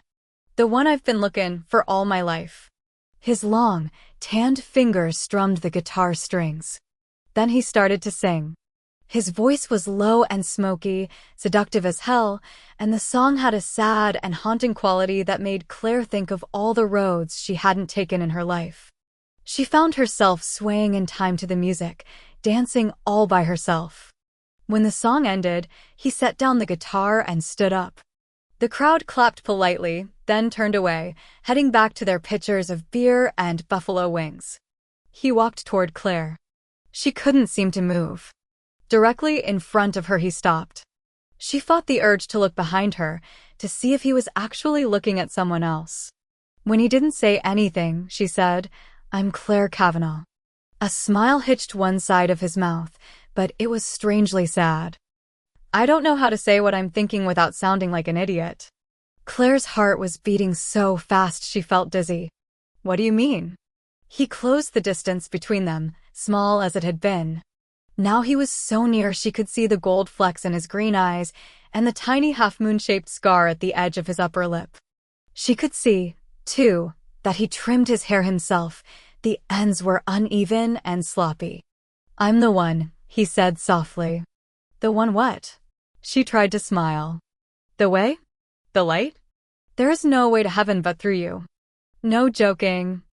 I'm the one you've been looking for." She ought to have laughed at him, told him she hadn't heard that corny a pickup line since the year she tried shaping her eyebrows with a lady bic. She was 35 years old. Long past her believing in love at first sight years. All of that was what she meant to say, the response she framed in her head. But when she opened her mouth, she heard her heart speak. "How do you know that?" "Because I've been looking for you too." Claire took a tiny step backward, just far enough so that she could breathe her own air. She wanted to laugh at him. She really did. "Come on, Claire Kavanaugh," he said softly. "Dance with me." Chapter 8. Some marriages ended with bitter words and ugly epithets, others with copious tears and whispered apologies. Each proceeding was different. The one constant was sadness. Win, lose, or draw, when the judge's gavel rang out on the wooden bench, Megan always felt chilled. The death of a woman's dream was a cold, cold thing, and it was a fact, well known in family court, that no woman who'd gone through a divorce ever saw the world or Levine quite the same way again. "Are you okay?" Megan asked May. Her client sat rigidly upright, her hands clasped tightly in her lap. To an outside observer, she might have appeared serene, almost unconcerned about the heartbreaking drama that had just played out in this courtroom. Megan knew better. She knew that May was close to the breaking point. Only sheer force of will kept her from screaming. "I'm fine," May said, her breathing shallow. That was common, actually. In times like these, women often began Lamaze-type breathing. Megan touched May's arm. "Let's go next door and get something to eat, okay?" "Food," was May's reply, neither an agreement to nor a rejection of the idea. In the front of the courtroom, the judge stood up. She smiled at Megan, then at George Gutterson, the opposing counsel, then left the courtroom. Megan helped May to her feet. She held on to her arm to keep her steady as they headed toward the door. "You bitch." Megan heard May's sharply indrawn breath, felt her client's body tense. May stumbled to a halt. Dale Monroe surged forward. His face was a deep, purply red. A blue vein throbbed down the middle of his forehead. "Dale," George said, reaching for his client. "Don't be stupid." Dale shook his lawyer's arm away and kept coming. Megan sidestepped easily, putting herself between Dale and May. "Step back, Mr. Monroe." "That's Dr. Monroe, you avaricious bitch." "Excellent word usage. You must have gone to a good liberal arts college. Now, please step back." She could feel May trembling behind her, breathing too fast. "Get your client out of my face, George." George lifted his hands, palms up. "He isn't listening to me." "You took my children away from me," Dale said, looking right at Megan. "Are you suggesting that I was the one who fraudulently transferred assets out of my wife's reach?" "Are you suggesting that I was the one who fraudulently transferred assets out of my wife's reach? Or that I stole money and equity from my family?" She took a step toward him. "Or wait. Maybe you're suggesting that I was the one who banged my daughter's piano teacher every Tuesday afternoon." He paled. It made that vein look even more pronounced. He edged sideways, tried to make eye contact with his wife. "Ex-wife." "May, come on," he said. "You know me better than that. I didn't do all of those things. I would have given you everything you asked for. But the kids. I can't see them only on weekends and 2 weeks in the summer." He sounded sincere, actually. If Megan hadn't seen the ugly truth in black and white, she might have believed he was upset about the children. She spoke quickly, so May wouldn't have to. "The separation of your assets was entirely fair and equitable, Dr. Monroe. The custody issues were also fairly resolved, and when you calm down, I'm sure you'll agree. We all read the depositions that reflected your lifestyle. You were gone in the morning by 6 a.m. before the children woke you up, and you rarely returned home before 10 p.m. after they were in bed. Weekends you spent with the guys, playing golf and poker. Hell, you'll probably see your children more now than you did while you resided at the family home." Megan smiled, pleased with herself. That had been a smart, well-thought-out argument. He couldn't disagree. She glanced at George, who stood silently beside his client. The attorney looked like he was going to be sick. "Who do you think you are?" Dale whispered harshly, taking a step toward her. At his sides, his fingers curled into fists. "You going to hit me, Dale? Go ahead. Lose what little custody you have." He hesitated. She took a step toward him. "And if you ever hit May again, or even touch her too hard, you'll find yourself back in this courtroom, only it won't be money at risk. It'll be your freedom." "Are you threatening me?" "Am I?" Her gaze found his. "Yes, I am." "Are we clear on that? You stay the hell away from my client, or I'll make sure your life turns into a shower scene from Oz.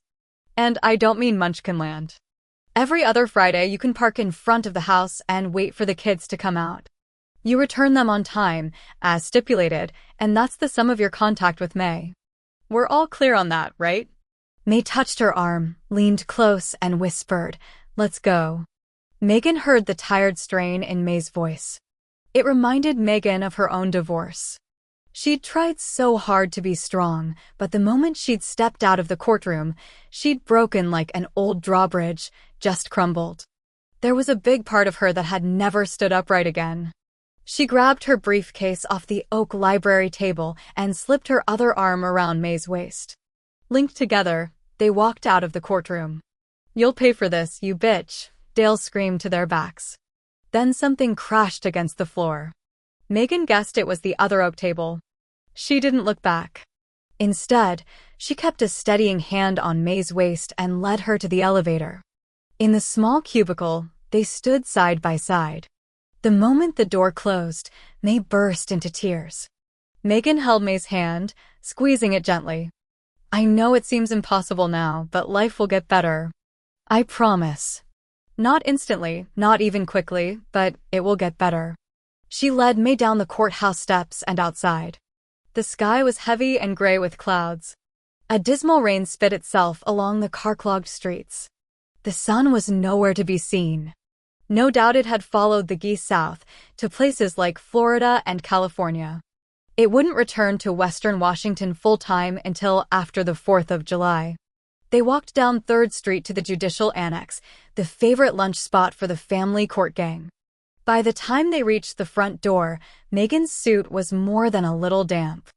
Gray streaks marred the collar of her white silk blouse. If there was one accessory no local owned, it was an umbrella. "Hey, Meg," said a few colleagues as she walked through the restaurant to an empty table at the back. She pulled out a chair for May, then sat down opposite her.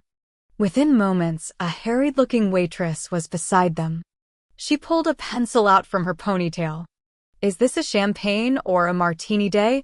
she asked Megan. "Definitely champagne." "Thanks." May looked across the table at her. "We aren't really going to drink champagne, are we?" "May, you are now a millionaire. Your children can get PhDs from Harvard if they want. You have a beautiful waterfront home in Medina and no mortgage payment. Dale, on the other hand, is living in a 1,300-square-foot condo in Kirkland. And you got full custody of the kids. Hell yes, we're celebrating. What happened to you?" "What do you mean?" "My life has been hit by a Scud missile. The man I love is gone. Now I find out he might have existed only in my mind. Anyway, I have to live with the fact that not only am I alone, but apparently I've been stupid too. My children will have to live all their lives knowing that families break, that love is impermanent, and most of all, that promises get broken. They'll go on, of course. That's what children and women do go on. But we won't ever be quite whole again. I'll have money. Big fat deal. You have money, I assume. Do you sleep with it at night? Does it hold you when you've awakened from a nightmare? Did Dale? A long time ago, yes. Unfortunately, that's the man I keep remembering." May looked down at her hand. At the wedding ring on her finger. "I feel like I'm bleeding." And there you sit. Drinking champagne. She looked up again. "What's wrong with you?" "This can be a harsh job," she answered truthfully. "Sometimes, the only way I can get through it is." A commotion broke out in the restaurant. Glass shattered. A table crashed to the floor. A woman screamed. "Oh, no," May breathed. Her face was pale. Megan frowned. "What in the—" She turned around in her chair. Dale stood in the open doorway, holding a gun in his left hand. When Megan looked at him, he smiled and stepped over a fallen chair. But there was no humor in that smile. In fact, he appeared to be crying. Or maybe that was the rain. "Put down the gun, Dale." She was surprised to hear the calmness in her voice. "Your turn at the mic is over, counselor." A woman in a black pinstripe suit crawled across the floor. She moved slowly until she made it to the door. Then she got up and ran. Dale either didn't notice or didn't care. He only had eyes for Megan. "You ruined my life." "Put the gun down, Dale. You don't want to do something stupid." "I already did something stupid." His voice broke and Megan saw that he was crying. "I had an affair and got greedy and forgot how much I love my wife." May started to get to her feet. Megan grabbed her, forced her down, then stood up herself. She raised her hands into the air. Her heart was a jackhammer trying to crack through her ribcage. "Come on, Dale. Put the gun down. We'll get you some help." "Where was all your help when I tried to tell my wife how sorry I was?" "I made a mistake." "I'm sorry. This time we'll all sit down and talk." "You think I don't know how screwed I am?" "Believe me, lady, I know." His voice caught again. Tears rolled down his cheeks. "Jesus, May, how did I get here?" "Dale." Megan said his name in a calm, even voice. "I know how." "Shut up. It's your fault, you bitch. You're the one who did all of this." He raised the gun, aimed, and pulled the trigger. Joe awoke with a fever and a stinging throat. A dry, hacking cough brought him upright before he'd even fully opened his eyes. When it was over, he sat there, bleary-eyed, in desperate need of some water. A glittering layer of frost coated his sleeping back, its presence a testament to the altitude. Though the days in this part of the state were as hot as hell, the nights were cold. He coughed again, then climbed out of the sleeping bag. His fingers were trembling as he rolled up the bag and tied it onto his backpack. He stumbled out of the still dark forest and emerged mole-like and blinking into a sunny day. Already the sun was angry as it climbed the cloudless sky. Joe dug the toothbrush, soap, and toothpaste out of his pack and, squatting by the rushing rapids of Icicle Creek, readied himself for the day. By the time he finished, he was breathing hard, as if the exertion of brushing his teeth was on par with running the Boston Marathon. He stared at himself in the river. Though his reflection wavered in the current, the clear water captured his image in surprising detail. His hair was far too long and as tangled as the underbrush that had formed his bed for the last 2 nights. A thick beard covered the lower half of his face. It was a quilt-like combination of gray and black. His eyelids hung low, as if in tired defeat. And today was his birthday. His 43rd. In another time, another life, this would have been a day for celebration, for family. Diana had always loved a party. She'd throw one at the drop of a hat. The year he'd turned 38, she'd rented the Space Needle and hired a Bruce Springsteen impersonator to sing the soundtrack of their youth. The place had been packed with friends. Everyone wanted to celebrate Joe's birthday with him. Then, with a sigh, he pushed to his feet. A quick check of his wallet and pockets revealed that he was nearly broke again. The money he'd made last week mowing lawns had all but disappeared. Slinging his backpack into place, he followed the winding river out of the national forest. By the time he reached Highway 2, he was sweating so hard he had to keep wiping his eyes. His forehead was on fire. He knew he had a fever. 100 degrees, at least. He stared at the black river of asphalt that flowed down to the tiny town of Leavenworth.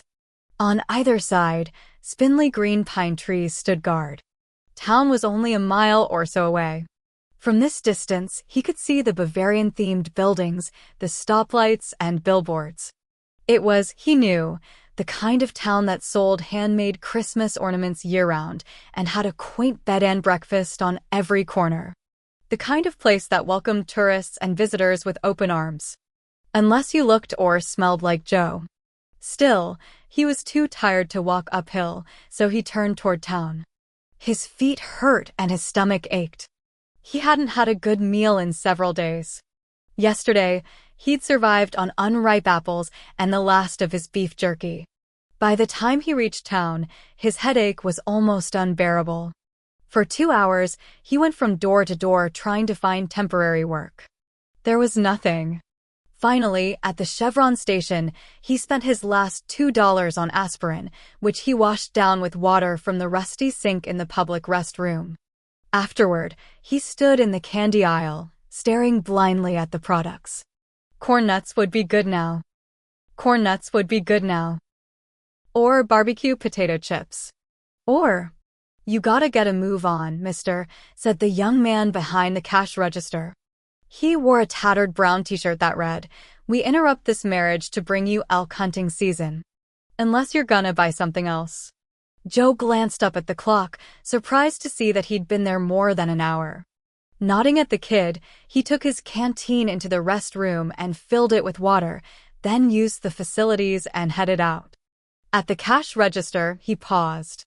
Careful not to make eye contact, he asked if there was a place he could find part-time work. The Darrington farm hires transients sometimes. Usually at harvest time. I dunno about now. And the Whiskey Creek Lodge needs maintenance men during the salmon run. Picking fruit or gutting fish. He'd done plenty of both in the past 3 years. Thanks. Hey, you look sick. The kid frowned. Do I know you? I'm okay. Thanks. Joe kept moving, afraid that if he stopped for too long he'd stumble, then fall. He'd wake up in a hospital bed or on a jail cell cot. He wasn't sure which fate was worse. Each brought too many bad memories.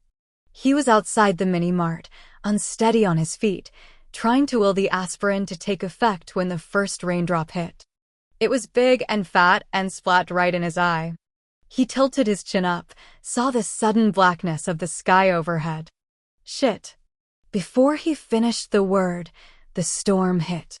A pounding rain that seemed to nail him in place. He closed his eyes and dropped his chin. Now his flu would escalate into pneumonia. Another night outside in wet clothes would seal it. And suddenly he couldn't live like this anymore. He was sick and tired of being sick and tired. Home. The idea came to him like a balmy breeze, took him far away from this ugly spot in the driving rain. He closed his eyes and thought of the small town where he'd been raised, where he'd played shortstop for the local ball team and worked at a garage after school and every summer until he went away to college. If any town would still accept him after what he'd done, it would be that one. Maybe. Moving slowly, his emotions a convoluted mixture of fear and anticipation, he went to the phone booth and stepped inside its quiet enclosure. Now the rain was only noise. It was like his heartbeat, fast, breathless. He let out a long breath, then picked up the phone, punched 0 and placed a collect call. "Hey, little sister," he said when she answered. "How are you?" "Oh my God. It's about damn time. I've been worried sick about you, Joey. You haven't called in what? 8 months? And then you sounded awful." He remembered that call. He'd been in Sedona. The whole town had seemed to be draped in crystals and waiting for otherworld contact. He'd thought Diana had called him there, but of course she hadn't. It had just been another town to pass through. He'd called his sister on her birthday. Back then, he'd thought he'd be home any day. "I know. I'm sorry." She sighed again, and he could picture her perfectly, standing at her kitchen counter, probably making a list of things to dose hopping, carpool, swimming lessons. He doubted she'd changed much in the last 3 years, but he wished he knew for sure. Missing her blossomed into an ache. It was the reason he never called. It hurt too much. "How's my beautiful niece?" "She's great." He heard something in her voice. "What's the matter?" "Nothing," she said, then more softly. "I could use my big brother right about now, that's all." Has it been long enough? There it was, the question upon which everything rested. "I don't know. I'm tired, I know that." Have people forgotten? I don't get asked so much anymore. So some had forgotten, but not everyone. If he returned, the memory would tag along. He didn't know if he was strong enough to stand up to his past. He hadn't been when it was his present. "Come home, Joey. It has to be time. You can't hide forever. And I need you." He heard the sound of her crying. It was soft and broken, and it pulled something out of him. "Don't cry. Please." "I'm not. I'm chopping onions for dinner." She sniffed. "Your niece is going through a spaghetti phase. She won't eat anything else." She tried to laugh. Joe appreciated the attempt at normalcy, however forced. "Make her some of Mom's spaghetti. That should end it." She laughed. "Gosh, I'd forgotten. Hers was awful. Better than her meatloaf." After that, a silence slipped through the lines. Softly, she said, "You've got to forgive yourself, Joey. Some things are unforgivable. Then at least come home. People care about you here. I want to. I can't live like this anymore." I hope that's what this phone call means. I hope so, too. It was that rarest of days in downtown Seattle. Hot and humid. A smoggy haze hung over the city, reminding everyone that too many cars zipped down too many highways in this once pristine corner of the country. There was no breeze. Puget Sound was as flat as a summer lake. Even the mountains appeared smaller, as if they, too, had been beaten down by the unexpected heat. If it was hot outside, it was sweltering in the courthouse.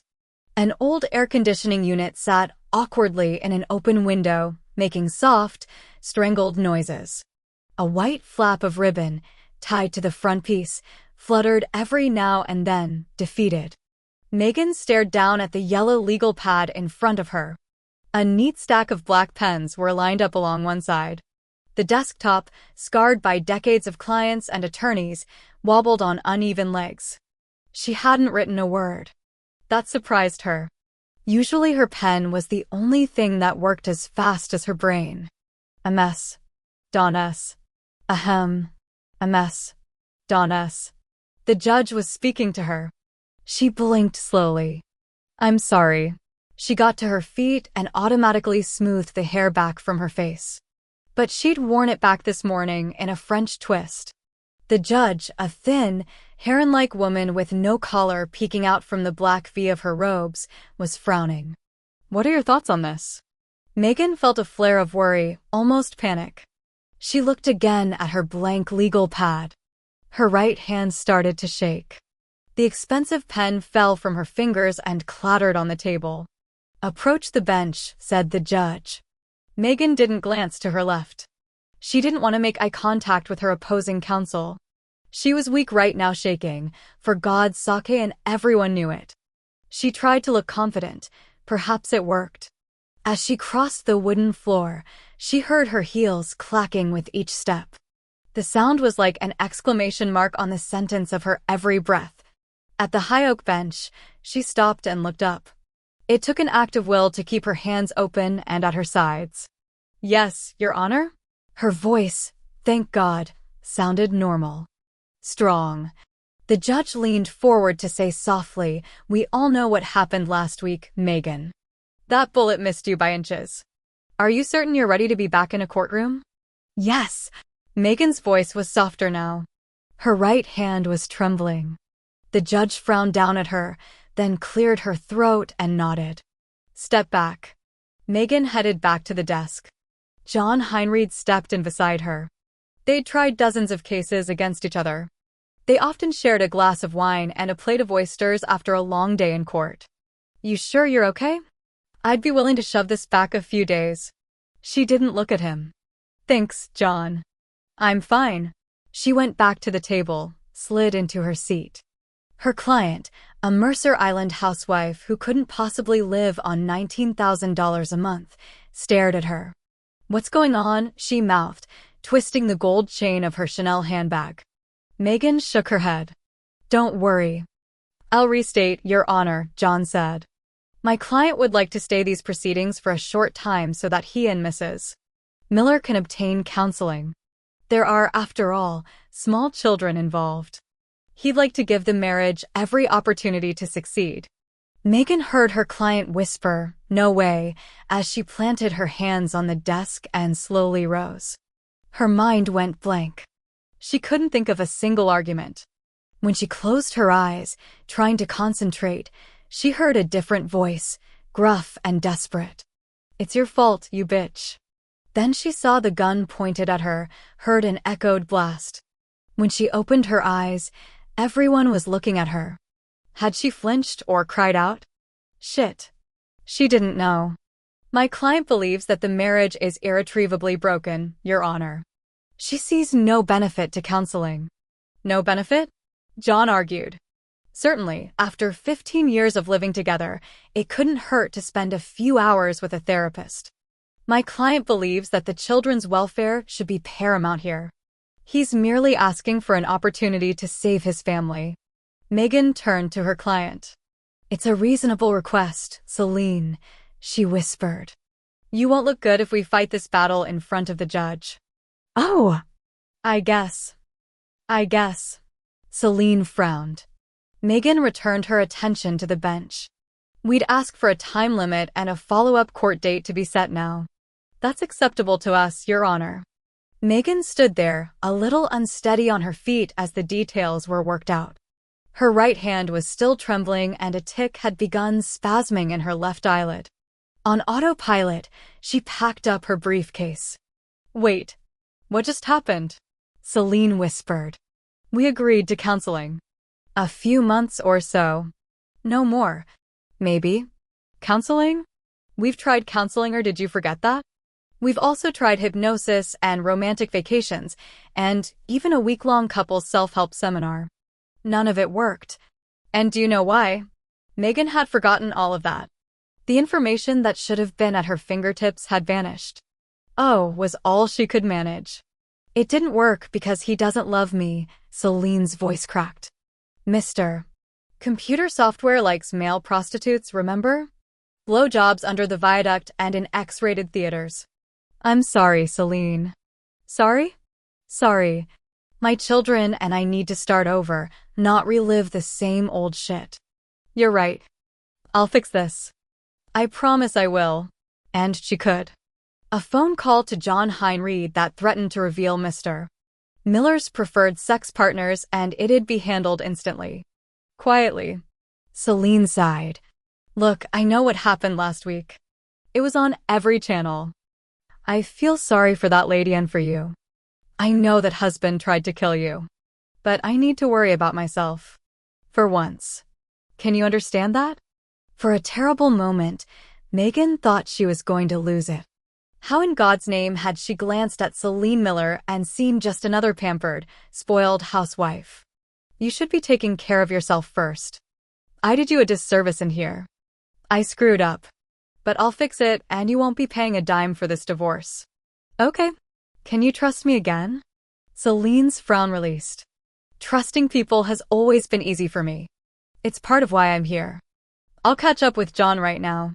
We'll talk tomorrow about what I came up with. Celine tried valiantly to smile. Okay. Megan put a hand down on the desk to steady herself as she stood there, watching her client walk out of the courtroom. When Celine was gone, Megan sighed heavily. She hadn't realized that she'd been holding her breath. She reached for her yellow pad, noticed her trembling fingers and thought, "What's wrong with me?" A hand pressed against her shoulder, and she jumped at the contact. Meg. It was Julie Gorsuch, her partner. Hey, Jules. Tell me you weren't in the courtroom today. Julie looked at her sadly. I was. And we need to talk. The Pike Place public market was wall-to-wall people on a sunny summer's day. Now, at nighttime, it was quiet. Sweaty vendors in gauzy clothes were busy packing up their homemade crafts and loading them onto trucks parked outside on the cobblestone street. The night air rang out with the ping-ping-ping of delivery trucks in reverse gear. Megan stood outside the Athenian's open door. The bar was hazy with cigarette smoke. The expansive Puget Sound views sparkled in the few open spaces between patrons. There were at least 24 people at the bar, no doubt shooting oysters, drinking them raw from a glass jigger. It was a house tradition. She glanced from table to table. There were plenty of possibilities. Single men in expensive suits and college boys in cut-off shorts that showed their lean torsos and checkered boxers. She could go in there, put on her kiss-me smile, and find someone to spend time with her. For a few blessed hours, she could be part of a couple, no matter how false and fragile that pairing might be. At least she wouldn't have to think. Or feel. She started to take a step forward. Her toe caught on the threshold and she stumbled sideways, skimming the door's side. And suddenly, all she could think about was what would really happen. She'd meet some guy whose name wouldn't matter, let him touch her body and crawl inside of her. She'd meet some guy whose name wouldn't matter, let him touch her body and crawl inside of her. And then be left more alone than when she'd started. The tick in her left eye started again. She reached into her handbag and pulled out her cell phone. She'd already left a desperate-sounding call me message on Elizabeth's answering machine when she remembered that her friend was in Paris. There was no one else to call. Unless. Don't do it. But she couldn't think of anywhere else to turn. She punched in the number, biting down on her lip as it rang. She was just about to hang up when a voice answered. Hello? Hello? Then, Megan. I recognize your cell phone number. I'm going to sue whoever invented caller ID. It's ruined the time-honored tradition of hanging up on someone. It's 8:30 at night. Why are you calling me? Harriet asked. My left eyelid is flapping like a flag on the 4th of July.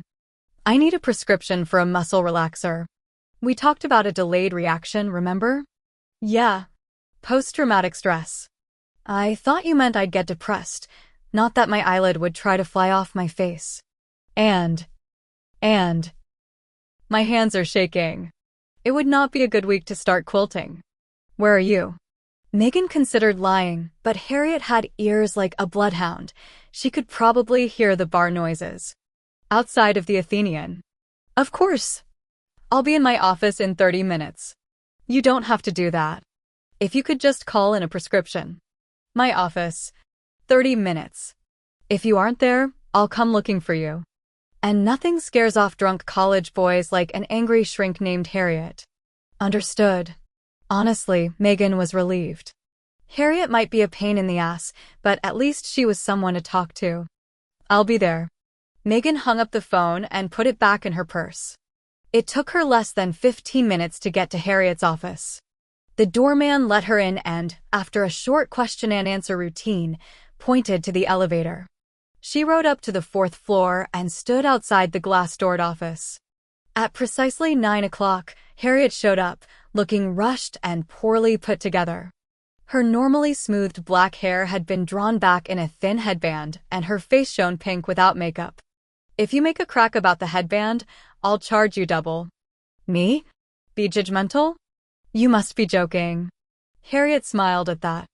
They'd often discussed avid judgmentalism as one of Megan's many flaws. I had to choose between being on time and looking decent. Clearly, you're on time. Get inside. Harriet unlocked the door and pushed it open. Even now, late at night, the office smelled of fresh flowers and worn leather. The familiarity of it immediately put Megan at ease. She walked through the reception area and went into Harriet's large corner office, going over to stand in front of the window. Below her, the city was a grid of moving cars and stoplights. Harriet took her usual seat. So, you think a prescription will help you? Megan slowly turned around. Her eyelid was thumping like a metronome. Either that or a seeing-eye dog. If the other one starts, I'll be blind. Sit down, Megan. Do I have to? Well, no. I could go home and finish watching Friends. You watch Friends? I would have guessed you tuned into PBS. Maybe the Discovery Channel. Sit. Megan did as she was told. The comfortable chair enfolded her. I remember when I hated this chair. Now it seems made for me. Harriet steepled her fingers and peered at Megan over her short, clear-polished nails. It was a week ago today, wasn't it? When your client's husband tried to shoot you. Megan's left foot started to tap. The plush gray carpet swallowed the sound. Yes. The funny thing is, the publicity has gotten me clients. It seems women want a lawyer who makes a man that crazy. She tried to smile. I told you needed to deal with it. Yes, you did. Remind me to put a gold star next to your name on the door. Are you sleeping? No. Every time I close my eyes, I see it all again. The gunshot whizzing past my ear. The gunshot whizzing past my ear. The way he dropped the gun afterward and sank to his knees. The way he dropped the gun afterward and sank to his knees. May rushing to him, holding him, telling him everything would be all right, that she'd stand behind him. May rushing to him, holding him, telling him everything would be all right, that she'd stand behind him. The police taking him away in handcuffs. Today, I relived it in court. She looked up. That was lovely, by the way. It's not your fault. He's the one to blame. I know that. I also know that I handled their divorce badly. I've lost my ability to really feel for people. She sighed. I don't know if I can do this job anymore. Today, I completely screwed a client. My partner has asked me, ordered me, Riolito, take a vacation. That might not be a bad idea. It wouldn't hurt you to develop a real life. Will I feel better in London or Rome? Will I feel better in London or Rome? Alone. Why don't you call Claire? You could go stay at her resort for a while. Maybe try to relax. Get to know her. That's a funny thing about visiting relatives. You need an invitation. Are you saying Claire wouldn't want you to visit? Of course I'm saying that. We can't talk for more than 5 minutes without getting into an argument. You could visit your mother. I'd rather contract the West Nile virus. How about Elizabeth? She and Jack are in Europe, celebrating their anniversary. I don't think they'd appreciate a guest. So, what you're saying is, you have nowhere to go and no one to visit. All I said was, where would I go? It had been a mistake to come here. Harriet was making her feel worse. Look, Harriet, her voice was softer than usual, and cracked. I'm falling apart. It's like I'm losing myself. All I want from you is a drug to take the edge off. You know me, I'll be fine in a day or two. The queen of denial. When something works for me, I stick with it. Only denial isn't working anymore, is it? That's why your eyelid is spasming, your hands are shaking, and you can't sleep. You're breaking apart. I won't break. Trust me. Megan, you're one of the smartest women I've ever known. Maybe too smart. You've handled a lot of trauma in your life and succeeded. But you can't keep running away from your own past. Someday you're going to have to settle the tab with Claire. A client's husband tries to blow my brains out, and you manage to make my breakdown about my family. Are you sure you're really a doctor? All I have to do is mention Claire and the walls go up. Why is that? Because this isn't about Claire, damn it. Sooner or later, Meg, it's always about family. The past has an irritating way of becoming the present. I once had a fortune cookie that said the same thing. You're deflecting again. No. I'm rejecting.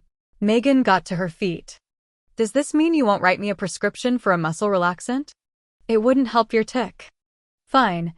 I'll get an eye patch. Harriet slowly stood up. Across the desk, they faced each other. Why won't you let me help you? Megan swallowed hard. She'd asked herself the same question 100 times. What do you want? Harriet asked finally. I don't know. Yes, you do. Well, if you know the answer, why ask the question? You want to stop feeling so alone. A shudder passed through Megan, left her chilled. I've always been alone. I'm used to it. No, not always. Megan's thoughts spooled back to those years, so long ago now, when she and Claire had been inseparable, the best of friends. Then, Meg had known how to love. Enough. This was getting Meg nowhere. Harriet was wrong. This wasn't about the past. So Meg felt guilty about the way she'd abandoned her sister, and she'd been hurt when Claire rejected her and chose Sam. So what? That water had flowed under the bridge for 26 years. She wasn't likely to drown in it now. Well, I'm alone now, aren't I? And I sure as hell better figure out how to get my shit together. Thanks for the help with that, by the way. She grabbed her purse off the floor and headed for the door. Send tonight's bill to my secretary. Charge whatever you want. Goodbye, Harriet. She said goodbye instead of good night because she didn't intend to come back. She was at the door when Harriet's voice stopped her. Be careful, Megan. Especially now. Don't let loneliness consume you. Megan kept walking, right out the door and into the elevator and across the lobby. Outside, she looked down at her watch. 9:40. There was still plenty of time to go to the Athenian. Chapter 9. In the passenger seat of an 18-wheeler, Joe SAT slumped against the window.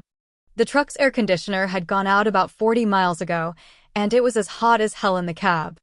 The driver, a long hauler named Of, hit the jake brakes and shifted gears. The truck groaned and shuddered and began to slow down. There's the Hayden exit. Joe saw the familiar sign and didn't know how to feel. He hadn't been here in so long. Home. No. It was where he'd grown up.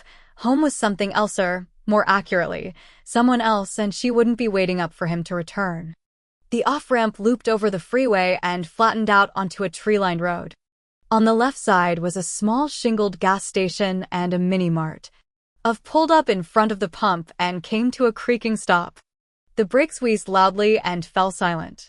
The store there makes some mighty fine egg salad sandwiches if you're hungry. Of opened his door and got out.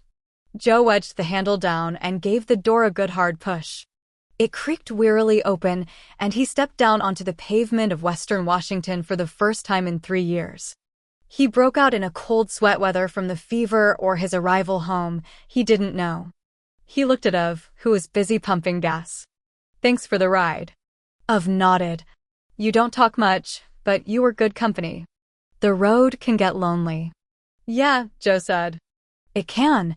You sure you don't want to go to Seattle? It's only an hour and a half away. There ain't much here. Joe looked down the long, tree-lined road. Though he could only make out the barest hint of town, his memories compensated. You'd be surprised, he said softly. His sister was just down that road, waiting for him in spite of everything, hoping he'd knock on her door. If he did, if he found that courage, She'd pull him into her arms and hold him so tightly, he'd remember how it felt to be loved. The thought galvanized him. He slung his backpack over his shoulder and started walking. In no time, he came to the small green sign that welcomed him to Hayden, population 872. Home of Lori Adams, 1974 state spelling bee champion. The town where he'd been born, where he'd grown up and moved on from, hadn't changed at all. It looked precisely as he remembered, a pretty little collection of Western-themed buildings dozing peacefully beneath this warm June sun. The buildings all had false fronts, and there were hitching posts stationed here and there along a wooden boardwalk. The stores were mostly the same: the Whitewater Diner and the Basket Case Florist Shop, then Moe's Fireside Tavern and the Stock M Up grocery store. Every sign sparked some memory. Every doorway had once welcomed him. He'd bagged groceries for old Bill Turman at the grocery store one summer and ordered his first legal beer at Moe's. Once, he'd been welcomed everywhere in town. Now, who knew? He let out a long sigh, trying to understand how he felt at this moment. He'd dreaded and longed for this return for 3 years, but now that he'd actually come home, he felt curiously numb. Maybe it was the flu. Or the hunger. Certainly a homecoming ought to be sharper. Returning after so long an absence, after all that he had done. He made a valiant effort to feel. But nothing seized hold of him, and so he began to walk again, past the four-way stop sign that introduced the start of town, past the loose screw hardware shop and the family-owned bakery. He felt people looking at him. It beat him down, those looks that turned into frowns of recognition. Whispers followed him, nipped at his heels. Jesus, is that Joe Wyatt? Did you see that, Myrtle? It was Joe Wyatt. He's got some nerve. How long has it been? Everyone made him hunch a little farther. He tucked his chin close to his chest, rammed his hands in his pockets, and kept moving. On Azalea Street, he veered left, then, on Cascade, he turned right. Finally, he could breathe again.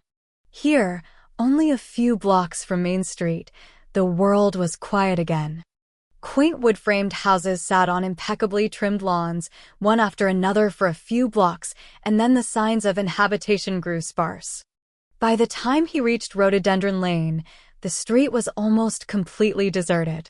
He walked past Craven Farms, quiet this time of year before the fall harvest, and then turned into the driveway. Now the mailbox said Trainer. For years and years, it had read, Wyatt. The house was a sprawling log-built A-frame that was set amid a perfectly landscaped yard. A mossy split-rail fence outlined the property. Flowers bloomed everywhere, bright and vibrant, and glossy green boxwoods had been shaped into a rounded hedge that paralleled the fencing. His father had built this house by hand, log by log. One of the last things Dad had said to them, as he lay in his hospital bed dying of a broken heart, was, "Take care of the house. Your mother loved it so. Your mother loved it so." Joe felt a sudden tightening in his throat, a sadness almost too sweet to bear. His sister had done as she'd been asked. She'd kept the house looking exactly as it always had. Mom and Dad would be pleased. Something caught his eye. He looked up, caught a fluttering, incorporeal glimpse of a young woman on the porch, dressed in flowing white as she giggled and ran away. The image was shadowy and indistinct and heartbreaking. Diana. It was a memory, only that. Halloween, 1997. They'd come here to take his niece trick-or-treating for the first time. In her Galadriel costume, Diana had looked about 25 years old. "Someday soon," she'd whispered that night, clinging to his hand, "we'll take our own child trick-or-treating." Only a few months later, they found out why they'd been unable to conceive. Only a few months later, they found out why they'd been unable to conceive. He stumbled, came to a stop at the bottom of the porch steps, and glanced back down the road, thinking, maybe I should turn around. The memories here would ruin what little peace he'd been able to find. The memories here would ruin what little peace he'd been able to find. No. He'd found no peace out there. He climbed the steps, hearing the familiar creaking of the boards underfoot. After a long pause in which he found himself listening to the rapid hammering of his heart, he knocked on the door. For a moment, there was no sound within, then the clattering of heavy-soled shoes and the called-out "coming." The door swung open. Gina stood there, dressed in baggy black sweats and green rubber clogs, breathing hard. Her cheeks were bright pink, her chestnut brown hair a bird's nest of disarray. She took one look at him, mouthed "oh," then burst into tears. "Joey." She pulled him into her arms. For a moment, he was dazed, too confused to respond. He hadn't been touched in so long, it felt wrong somehow. "Joey," she said again, putting her face in the crook of his neck. He felt her warm tears on his skin, and something inside of him gave way. He brought his arms around her and held on. The whole of his childhood came back to him then, drifted on the baking bread smell of the house and the sweet citrusy scent of her shampoo. He remembered building her a stick fort by the fish pond long after he'd outgrown it himself, and babysitting her on Saturday mornings and walking her home from school. Though they were 7 years apart in age, they'd always been a pair. She drew back, sniffling, wiping her red-rimmed eyes. "I didn't think you'd really come back." She patted her hair and made a face. "Oh, shit, I look like the undead. I was planting flowers in the backyard." "You look beautiful," he said, meaning it. "Pretend that Grandma Hester's ass hasn't moved onto my body." She reached out for him, took hold of his hand, and dragged him into the sunlit living room. "I should take a shower before I sit." "Forget it." Gina sat down on a beautiful butter-yellow sofa and pulled him down beside her. He felt uncomfortable suddenly, out of place. He could smell his own scent, feel the clammy dampness of his skin. "You look sick." "I am. My head is pounding." Gina popped up and hurried from the room. All the while she was gone, she talked to him from another room. No doubt she was afraid he'd vanish again. "Some water," she called out, "and aspirin." He started to say something, had no idea what when he saw the photo on the mantel. He got slowly to his feet and walked toward it. The photograph was of 5 women crowded together. 4 of them wore matching pink dresses. They were all smiling broadly and holding up wine glasses, most of which, he noticed, were empty. Gina was front and center, the only woman in white. Diana was beside her, laughing. "Hey, Dee," he whispered. "I'm home." "That's one of my favorite pictures," Gina said, coming up behind him. "At the end," he said softly, "she talked about you guys. The Bloozers. She must have told me 100 Lake Chelan stories." Gina squeezed his shoulder. "We all miss her." "I know. Did you find it out there? Did you find it out there? Whatever you were looking for." He thought about that. "No," he said at last. "But now that I'm here, I want to be gone again. Everywhere I look, I'll see her. Tell me that wasn't true out there, too." He sighed. His sister was right. It didn't matter where he was. Diana filled his thoughts, his dreams. Finally, he turned around and looked down at his sister. "What now?" "You're home. That counts for something." "I'm lost, Gigi. It's like I'm stuck in the ice. I can't move. I don't know how to start over." She touched his cheek. "Don't you see?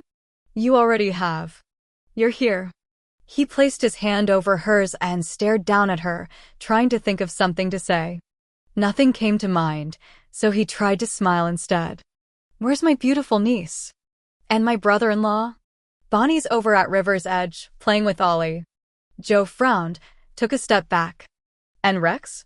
"He doesn't work on Sundays. He left me, Joey. Divorced me." She didn't say, "while you were gone," but she could have. His baby sister had needed him and he hadn't been there for her. He pulled her into his arms. She burst into tears. He stroked her hair and whispered that he was here, that he wasn't going anywhere. For the first time in 3 years, it was the truth. Megan's desk was clean for the first time in more than a decade. All her pending cases had been portioned out to the other attorneys. She'd promised Julie that she'd take at least 3 weeks of vacation, but already she was having second thoughts. What in the hell would she do with all the hours that made up an ordinary day? Last night and the night before, she'd gone out for dinner and drinks with some lawyer friends.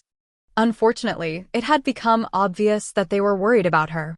No one mentioned the drama with the gun, and when Meg made a joke about her near-death experience, it fell flat. The 2 evenings had only served to make her feel more alone. She thought about calling Harriet, then discarded the idea. She'd studiously avoided her therapist in the past few days, even going so far as to cancel her regular appointment. Their late-night session had been depressing and disturbing. Frankly, Megan was doing a good enough job at depressing herself. She didn't need to pay a professional to help her. She retrieved her briefcase and handbag from the bottom desk drawer and headed for the door. She allowed herself a last look at the room that was more of a home to her than her condo and quietly closed the door. As she walked down the wide marble hallway, she noticed that her colleagues were avoiding her. Success was a virus everyone longed to catch. Not so failure. The water cooler whispers had been rampant in the past weeks. Dantas is losing it. Dantas is losing it. Cracking up. Cracking up. Just shows you what happens when you have no life. The comments were quietly made, of course, in hushed and hurried tones. She was a senior partner, after all, the second name on the door in a business where pecking order was everything. Still, for the first time in her career, they were questioning her, wondering if the bitch of Belltown had lost her edge. She sensed the same curiosity from her lawyer friends. At the closed door of Julia's corner office, she paused and knocked gently. "Come in." Megan opened the door and entered the bright, sunlit office. "Hey, Jules." Julie looked up from her paperwork. "Hey, Meg. You want to go out for a drink? Maybe celebrate your first vacation in a decade? How about celebrating my decision to stick around?" "Sorry, Charlie. I've taken a month a year for the last decade. Your only time off generally comes with Novocaine." She stood up. "You're tired, Meg, but you're too stubborn to admit it. What happened last week would mess with anyone's mind. Let yourself feel it. You need a rest. I recommend at least a month. Have you ever seen me rest?" "No. That makes my point, not yours, counselor. Where are you going to go?" "Bangladesh, maybe. I hear the hotels are dirt cheap." "Funny. Why don't you use my condo in Hawaii? A week by the pool is just what the doctor ordered." "No, thanks. I can't drink anything that comes with an umbrella. I think I'll just watch Court TV or CNN. Listen for my voice on Larry King Live. I won't change my mind, no matter how pathetic you seem. Now, go. Your vacation time can't start if you don't leave." The O'Connor case. Continuance. Jill Somerville. Settlement conference on Friday. I'm handling it personally, and I'll conduct the Lang deposition next Wednesday. Everything is handled, Meg. Go. Where? She asked quietly, hating the neediness in her voice. Julie moved toward her, touched her shoulder. You're 42 years old, Meg.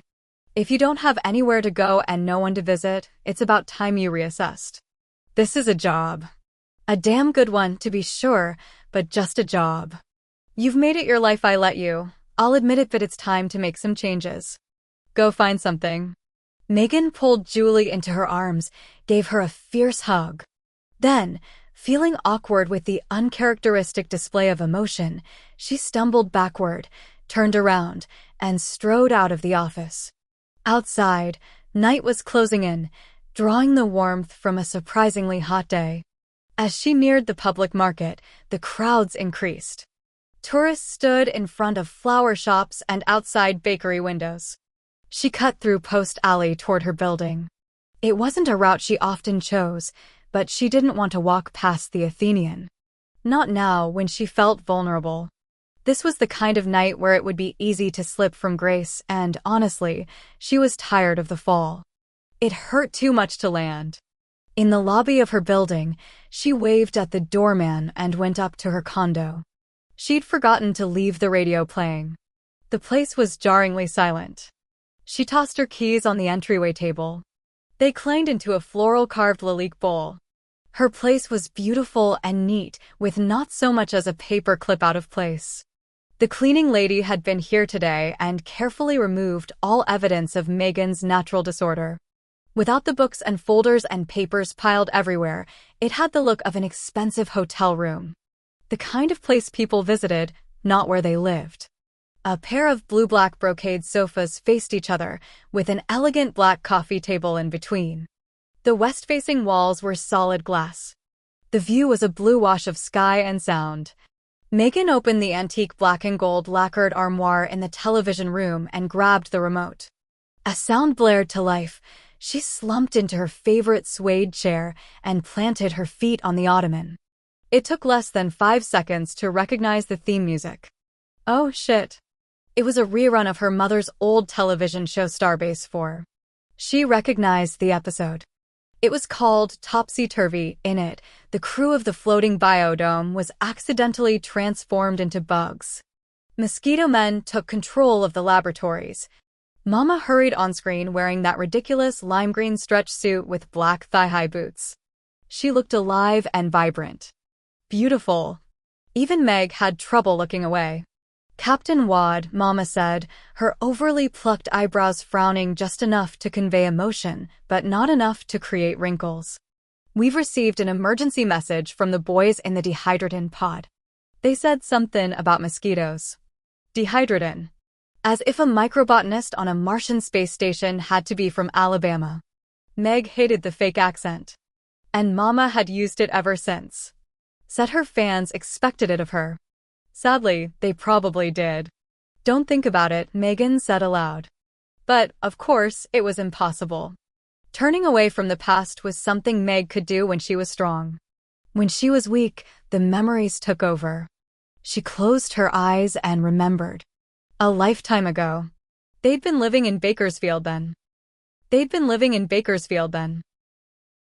Hey, girls, Mama's home. Megan huddled closer to Claire, holding her baby sister tightly. Mama stumbled into the trailer's small, cluttered living room, wearing a clinging red sequin dress with silver fringe and clear plastic shoes. I've brought Mr. Mason home with me. I met him at the Wild Beaver. You girls be nice to him now, she said in that boozy, lilting voice that meant she'd wake up mean. Megan knew she had to act fast. With a man in the trailer, Mama wouldn't be able to think about much else, and the rent was long past due. She reached down for the wrinkled copy of Variety that she'd stolen from the local library. Mama? Mama lit up a menthol cigarette and took a long drag. What is it? Megan thrust out the magazine. She'd outlined the ad in red ink. It read, Mature actress sought for small part in science fiction television series. Open call. Then the address in Los Angeles. Mama read the ad out loud. Her smile froze in place at the words mature actress. After a long, tense moment, she laughed and gave Mr. Mason a little shove toward the bedroom. When he went into the room and closed the door behind him, Mama knelt down and opened her arms. Give Mama a hug. Megan and Claire flew into her embrace. They waited days for a moment like this, sometimes weeks. Mama could be cold and distracted, but when she turned on the heat of her love, it warmed you to the bone. Thank you, Miss Maggie. I don't know what I'd do without you. I'll surely try out for that part. Now, you two scamper off and stay out of trouble. I've got some entertaining to do. Mama had read for the role, all right. To her and everyone else's amazement, she'd nailed the audition. Instead of winning the small part she'd gone up for, she'd won the starring role of Tara Zewyan, the space station's microbotanist. It had been the beginning of the end. Megan sighed. She didn't want to think about the week Mama had gone to Los Angeles and left her daughters alone in that dirty trailer.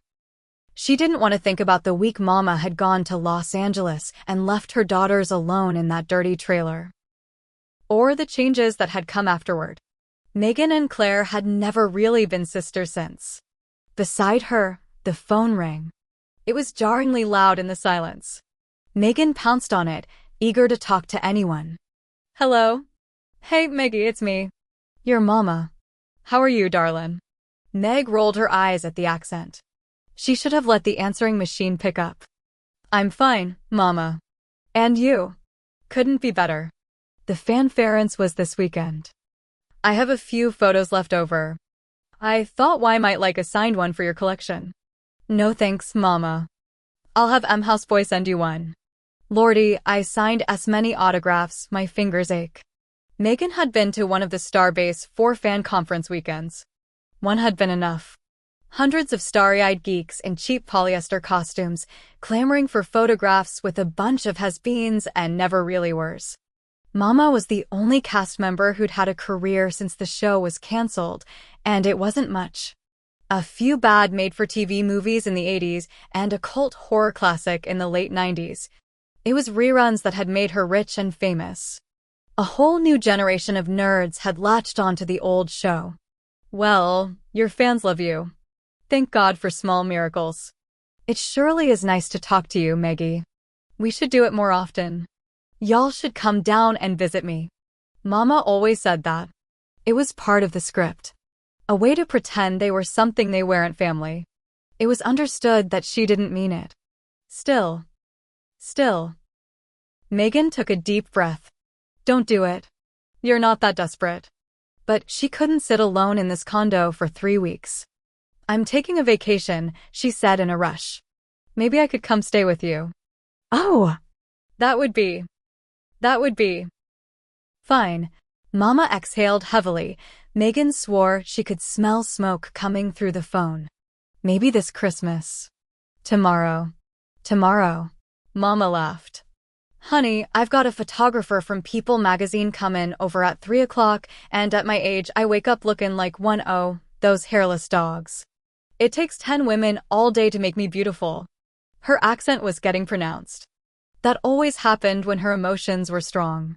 Megan wanted to hang up, say forget it, but when she looked around her empty, photo-free apartment, she felt almost sick. How about Monday then? Just for a few days. Maybe we could go to a spa. Don't you ever watch the E! channel? I'm leaving for Cleveland on Monday. I'm doing Shakespeare in some park with Pamela Anderson and Charlie Sheen. Hamlet. You? You're doing Shakespeare. Another dramatic pause. I'm gonna forget I heard that tone in your voice. Cut the accent, Mama. It's me. I know you were born in Detroit. Joan Jojovich is the name on your birth certificate. Now you're just being rude. You always were a prickly child. Megan didn't know what to say. The last place in the world she wanted to go was to her mother's, and yet being studiously non-invited rankled her. Well, good luck. It's a big break for me. For me. Mama's favorite words. You better get a good night's sleep before the magazine shoot. That's the God's honest truth. Mama exhaled again. Maybe y'all could come down later in the year. When I'm not so busy. Claire, too. Sure. Bye, Mama. Megan hung up the phone and sat there in her too-quiet home. She called Elizabeth, got the answering machine, and left a quick message. Then she hung up. What now? She had no idea. For the next hour, she paced the apartment, trying to formulate a plan that made sense. The phone rang. She dived for it, hoping it was Elizabeth. Hello? Hi, Meg. Claire? This is a nice surprise. And for once it was. She sat down. I talked to Mama today. You won't believe this. She's doing. I'm getting married. Shakespeare and Merritt? I've never been so happy, Meg. I know it's crazy, but that's love, I guess. Who are you marrying? Bobby Jack Austin. I've never even heard his name. Not since he went off the air anyway. I met him 10 days ago in Chelan. I know what you're going to say, but 10 days ago. You have sex with men you just met, Claire. Sometimes you even sneak away for a wild weekend. What you don't do is marry them. I'm in love, Meg. Please don't ruin it for me. Meg wanted to give advice so badly she had to curl her hands into fists. What does he do for a living? He's a singer-songwriter. You should hear him, Meg. He sounds like an angel. He was singing in Cowboy Bob's Western Roundup when I first saw him. My heart stopped for a second. Have you ever felt that way? Before Megan could answer, Claire went on, he's a ski instructor in Aspen in the winter, and he travels around in the summer, playing his music. He's 2 years older than I am, and he's so good-looking you won't believe it. Better than Brad Pitt, I kid you not. He's going to be a star. Megan let it all soak in. Her sister was marrying a 37-year-old ski bum who dreamed of being a country and western singer. And the best gig he could get was Cowboy Bob's in Nowheresville. Don't be yourself, Meg, Claire said evenly when the pause had gone on too long. Does he know what the campground is worth? Will he sign a prenuptial agreement? Damn you, Meg. Can't you be happy for me? I want to be, Megan said, and it was true. It's just that you deserve the best, Claire. Bobby is the best. You haven't asked about the wedding. When is it? Saturday, the 23rd. Of this month. We thought, why wait? I'm not getting any younger. So we booked the church. The church. This was crazy. Too fast. I need to meet him. Of course. The rehearsal dinner. No way. I need to meet him now. I'll be at your house tomorrow night. I'll take you guys out to dinner. Really, Meg, you don't have to do that. Meg pretended not to hear Claire's reluctance. I want to. I have to meet the man who stole my sister's heart, don't I? Okay. I'll see you tomorrow. Claire paused, then said, It'll be good to see you. Yeah. Bye. Meg hung up, then punched in the number for her office and left a message for her secretary. Get me everything we've got on prenuptial agreements. Forms, cases, even the Ortega agreement. I want it all delivered to my house by 10 o'clock tomorrow morning. As an afterthought, she added, thanks. Then she headed for her computer to do some checking up on Bobby Jack Austin. This was what she'd do on her idiotic vacation. She'd save Claire from making the biggest mistake of her life. Chapter 10. Claire hung up the office phone. In the silence that followed, doubt crept into the room. She and Bobby were moving awfully fast. Damn you, Meg. But even as she cursed her sister, Claire knew the doubt had been there all along, a little seed inside of her, waiting to sprout and grow. She was too old to be swept away by passion. She had a daughter to think about, after all. Allison had never known her biological father. It had been easy so far, bubble-wrapping Ali's world so that none of life's sharp edges could hurt her. Marriage would change everything. The last thing Claire wanted to do was marry a man who had itchy feet. She knew about men like that, men who smiled pretty smiles and made big promises and disappeared one night while you were brushing your teeth. Claire had had 4 stepfathers before she'd turned 9.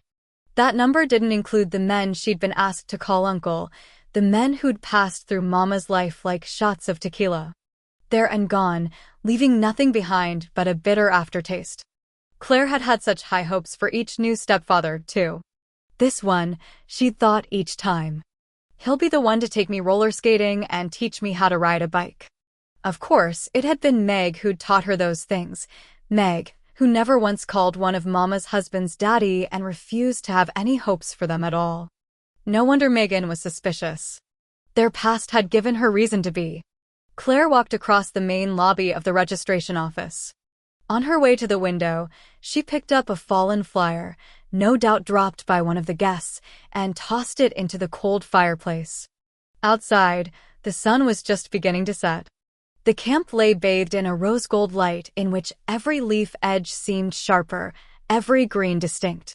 Sunlight sparkled on the blue water in the swimming pool, empty now as the guests were firing up their camp stoves and barbecues.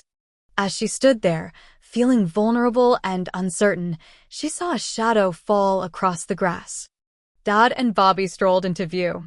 Dad wore his summertime uniform, blue overalls and a black t-shirt.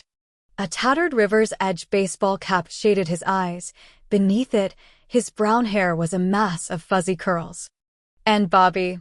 He wore a pair of faded jeans and a blue t-shirt that read, "Cowboy up for Coors." In this fading light, his long hair was the color of 18-karat gold, rich and warm. He carried their weed eater in one hand and a can of gasoline in the other. In the days he'd been here, Bobby had pitched in with the work. He was good at it, though she knew he wouldn't be happy at River's Edge forever. Already, he'd mentioned going on the road for a few weeks this summer. The three of them. The Austins road trip was how he put it. Claire thought it sounded great, traveling from town to town for a while, listening to her new husband sing. She hadn't broached the idea with her father, but she knew he'd be all for it. As for what would become of the camp next season, they'd have to cross that bridge together when the time came. Dad and Bobby stopped in front of cabin number 5. Dad pointed up toward the eaves and Bobby nodded. A minute later, they were both laughing. Dad put his hand on Bobby's shoulder. They moved away, toward the laundry room. "Hey, Mommy. What you looking at?" Claire turned around. Ollie stood at the bottom of the stairs, clutching her Tickle Me Elmo doll. "Hey, Ollie cat. Come over here a minute, will you?" She sat down in the blue and white striped chair and a half by the fireplace, putting her feet up on the matching ottoman. Allison crawled onto her lap, settling comfortably in place. Heart to heart, the way they always sat. "I was just watching Grandpa talk to Bobby. Bobby's gonna teach me to fish. He says I'm old enough to go to the trout farm in Skycomish." Allison leaned closer and whispered, "There's a trick to catching the big ones. He's gonna teach it to me. And he says we can float down the river in inner tubes by August. Even me. Did you ever put a worm on a hook?" "Yeech. But I'm gonna do it. You'll see. Bobby said he'd help me if it was too wriggly or snotty." "I'm glad you like him," Claire said softly, trying not to smile. "He's great." Allison wiggled around until she was facing Claire. "What's the matter, Mommy? You look like you're gonna cry." "The worms don't feel anything. Honest."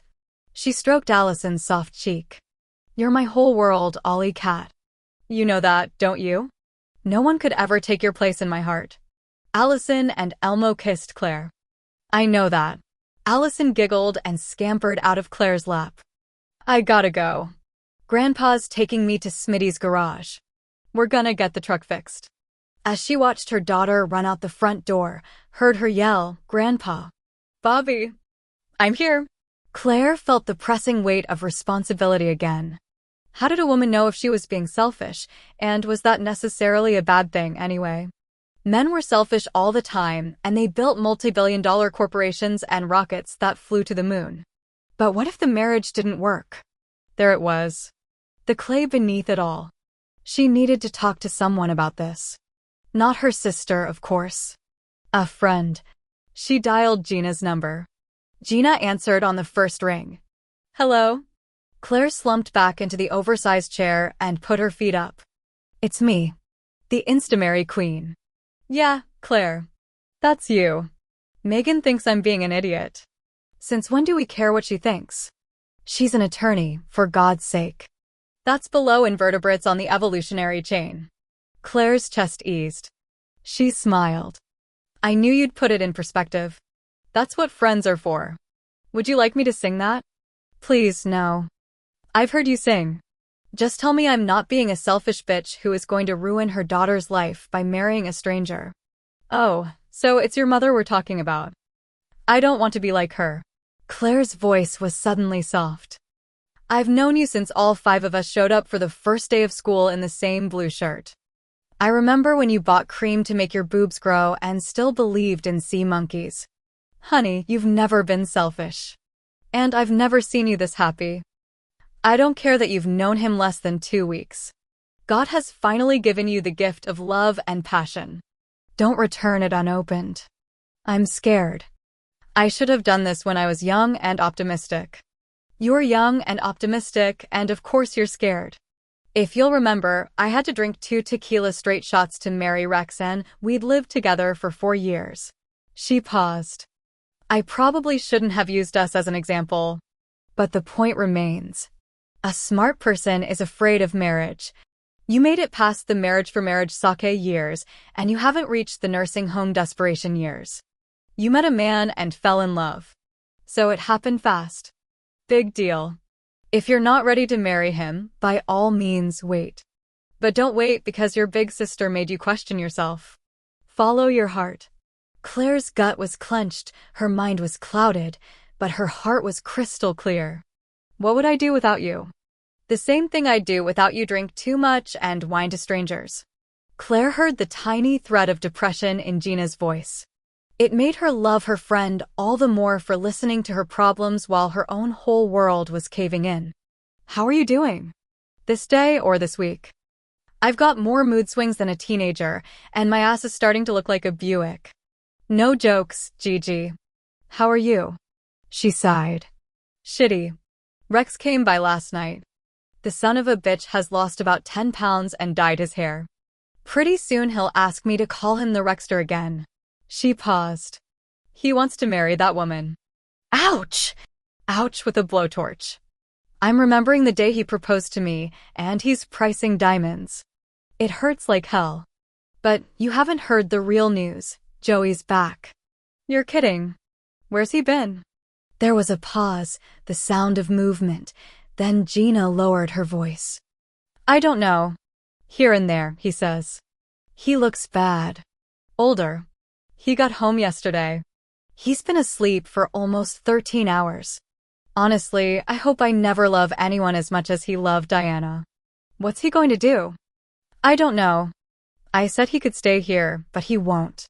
He's like some animal that's been in the wild too long. And this house brings back a lot of memories. He stared at the picture of my wedding for almost an hour. Honest to God, I wanted to cry. Give him my love. You got it. They talked for a few more minutes about ordinary, everyday things. By the time they hung up, Claire felt better. The ground beneath her feet felt firm again. Thinking about Joe and Diana helped too.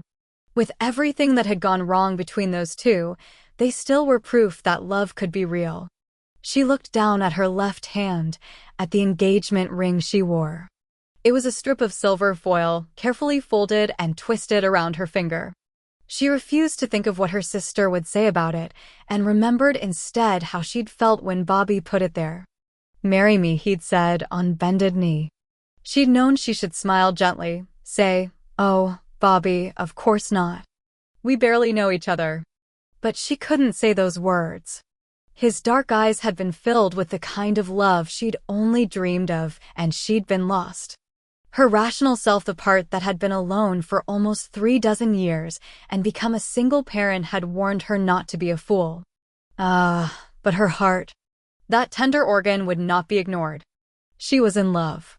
So much so that it felt like drowning. Gina was right. This love was a gift she'd been given, one she'd stopped looking for and almost stopped believing in. She wouldn't turn away from it because she was afraid. One thing motherhood had taught her: love required boldness. And fear simply came with the package. She grabbed her sweater off the back of the sofa and slipped it over her shoulders, then she went outside. Night had almost completely fallen now. Darkness enveloped the salmon-hued granite peaks. To the tourists who sat around their campfires making s'mores and roasting hot dogs, it seemed like a quiet time in this patch of green tucked up against the mountain's vertical walls. The locals knew better. Within walking distance, there was a whole world unseen by the casual observer, unheard by those who spent their lives listening on telephones and watching computer screens. On peaks nearby, ones with names like Formidable, Terror, and Despair, the glaciers were never still, never silent. They slid forward, groaning, creaking, crunching every rock in their path. Even the heat of an August sun couldn't melt them away, and along the banks of the mighty Skykomish, just beyond where the humans walked, 1,000 species of wildlife preyed on one another. Yet the night felt still and calm. The air smelled of pine needles and drying grass. It was that time of year when, for a few weeks, the lawns in town would turn brittle and brown. That rarest of times in the Northwest, a patch of dry. She heard the quiet buzz of the campers' dinner conversations, punctuated every now and then by a barking dog or a child's high-pitched giggle.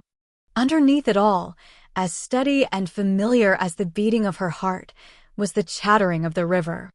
These sounds had become the music of her youth, long ago replacing the jumbled cacophony of raucous music that had been Mama's soundtrack. She didn't bother with shoes. Barefoot, her soles toughened by summers spent along this river's banks, she strolled past the empty pool. In the small, shingled pool house, the filter's motor thumped on, buzzing. A pair of inner tubes, one shocking pink and one lime green, floated on the darkening water. She made her nightly rounds slowly, stopping to talk to several of their guests, even sharing a glass of wine with Wendy and Jeff Goldstein at Campsite 13. It was completely dark by the time she reached the small row of cabins on the property's eastern edge. All of the windows glowed with fuzzy golden light. At first, she thought the sound she heard was crickets, gearing up for a nightly concert. Then she heard the sweet sound of strings being strummed. Cabin 4 had a pretty little porch that faced the river. They had taken the cabin off the market this summer because of rain damage to the roof. The vacancy had given Bobby a place to stay until the wedding. Destiny, Dad had said when he gave Claire the key. Now, Destiny sat on the edge of the porch, cross-legged, his body veiled in shadows, a guitar across his lap. He stared out at the river, plucking a slow and uncertain tune. Claire eased into the darkness beneath a giant Douglas fir. Hidden, she watched him. The music sent shivers skimming along her flesh. Almost too quietly to hear, he started to sing. I've been walkin' all my life. I've been walkin' all my life. On a road goin' nowhere. Then I turned a corner, darlin'. And there you were. Claire's throat tightened with an emotion so sweet and powerful she felt the start of tears. She stepped out of the shadows. Bobby looked up and saw her. A smile crinkled the suntanned planes of his face. She stepped toward him, her bare feet making a soft, thumping beat on the hard, dried grass. He began to sing again, his gaze on her face. For the first time in my life. I believe in God Almighty. In the Lord my grandpa promised me. 'Cause, honey, I see heaven in your eyes. He strummed a few more chords, then thumped his hand on the guitar and grinned. That's all I've written so far. I know it needs work. He put down the guitar and moved toward her. With every footstep, she felt her breathing shorten until, by the time he was standing in front of her, she couldn't seem to draw a full breath. It was almost embarrassing to feel this much. He took her left hand in his, looked down at the strip of foil that was supposed to be a diamond ring. When he looked at her again, he was no longer smiling. Pathetic, he whispered, and her heart ached for the shame she saw in his dark eyes. Not every woman would accept a ring like this. I love you, Bobby. That's all that matters. I know it's crazy, impossible even, but I love you. The words freed something inside her. She could breathe again. I'm no prize, Claire. You know that. I've made mistakes in my life. 3 of 'em, to be exact. Claire could practically hear Meg's voice in the breeze. But the sound meant nothing when she saw how Bobby looked at her. No one had ever looked at her like that before, as if she were the most precious woman on earth. I'm a single mother who never got married. I know about mistakes, Bobby. I've never felt this way before, he said softly, a catch in his voice. Honest to God. What way? As if my heart doesn't belong to me anymore, as if it can't beat without you. You're inside me, Claire, holding me up. You make me want to be more than I am. I want us to grow old together, she whispered the words. It was her deepest dream, her most treasured hope. All her life, she'd imagined herself alone in old age, one of those white-haired women who sat on the porch, waiting for the phone to ring or a car to drive up. Now, finally, she allowed herself to imagine a better future, one filled with love and laughter and family. I want to hear our kids fight about who's touching who in the smelly back seat of a minivan. Claire laughed. It felt so good to dream with someone. He pulled her into his arms, danced with her to the music of the river and the crickets. Finally, Claire said, my sister, Megan, is coming up to meet you tomorrow. He drew back. Taking her hand, he led her to his porch. They sat down in the creaky oak swing and rocked gently. I thought you said she'd boycott the wedding. Wishful thinking. She looked up at him.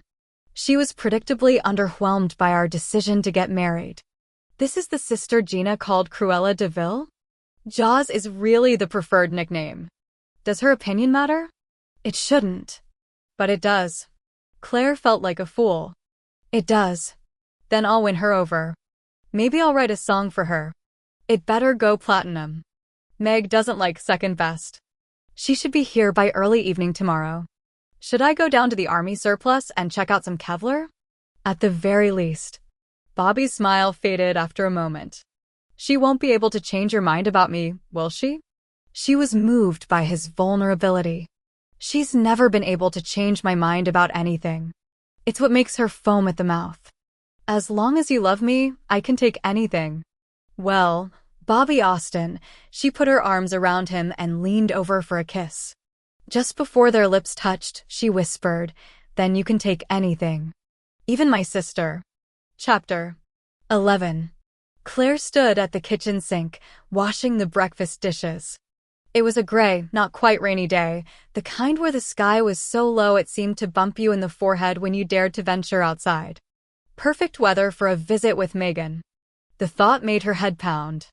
She dried her hands and reached for the bottle of Excedrin on the windowsill. Mary Kay Atchison gets to have Captain Crunch for breakfast. It was a common early morning argument. She'll probably have false teeth in time for 8th grade. You don't want to have to take your teeth out at bedtime, do you? Ollie banged her feet rhythmically on the rungs at the base of her chair. Willie has all his teeth and he's gonna be in 9th grade. He's practically a grown-up. That's because Karen feeds him Raisin Bran for breakfast. If he ate Captain Crunch, it'd be a different story. Ollie frowned, thinking about that. Claire washed down the aspirin. "Do you have a headache again, Mommy?" "Aunt Meg's coming over tonight. She wants to meet Bobby." Ollie's frown deepened.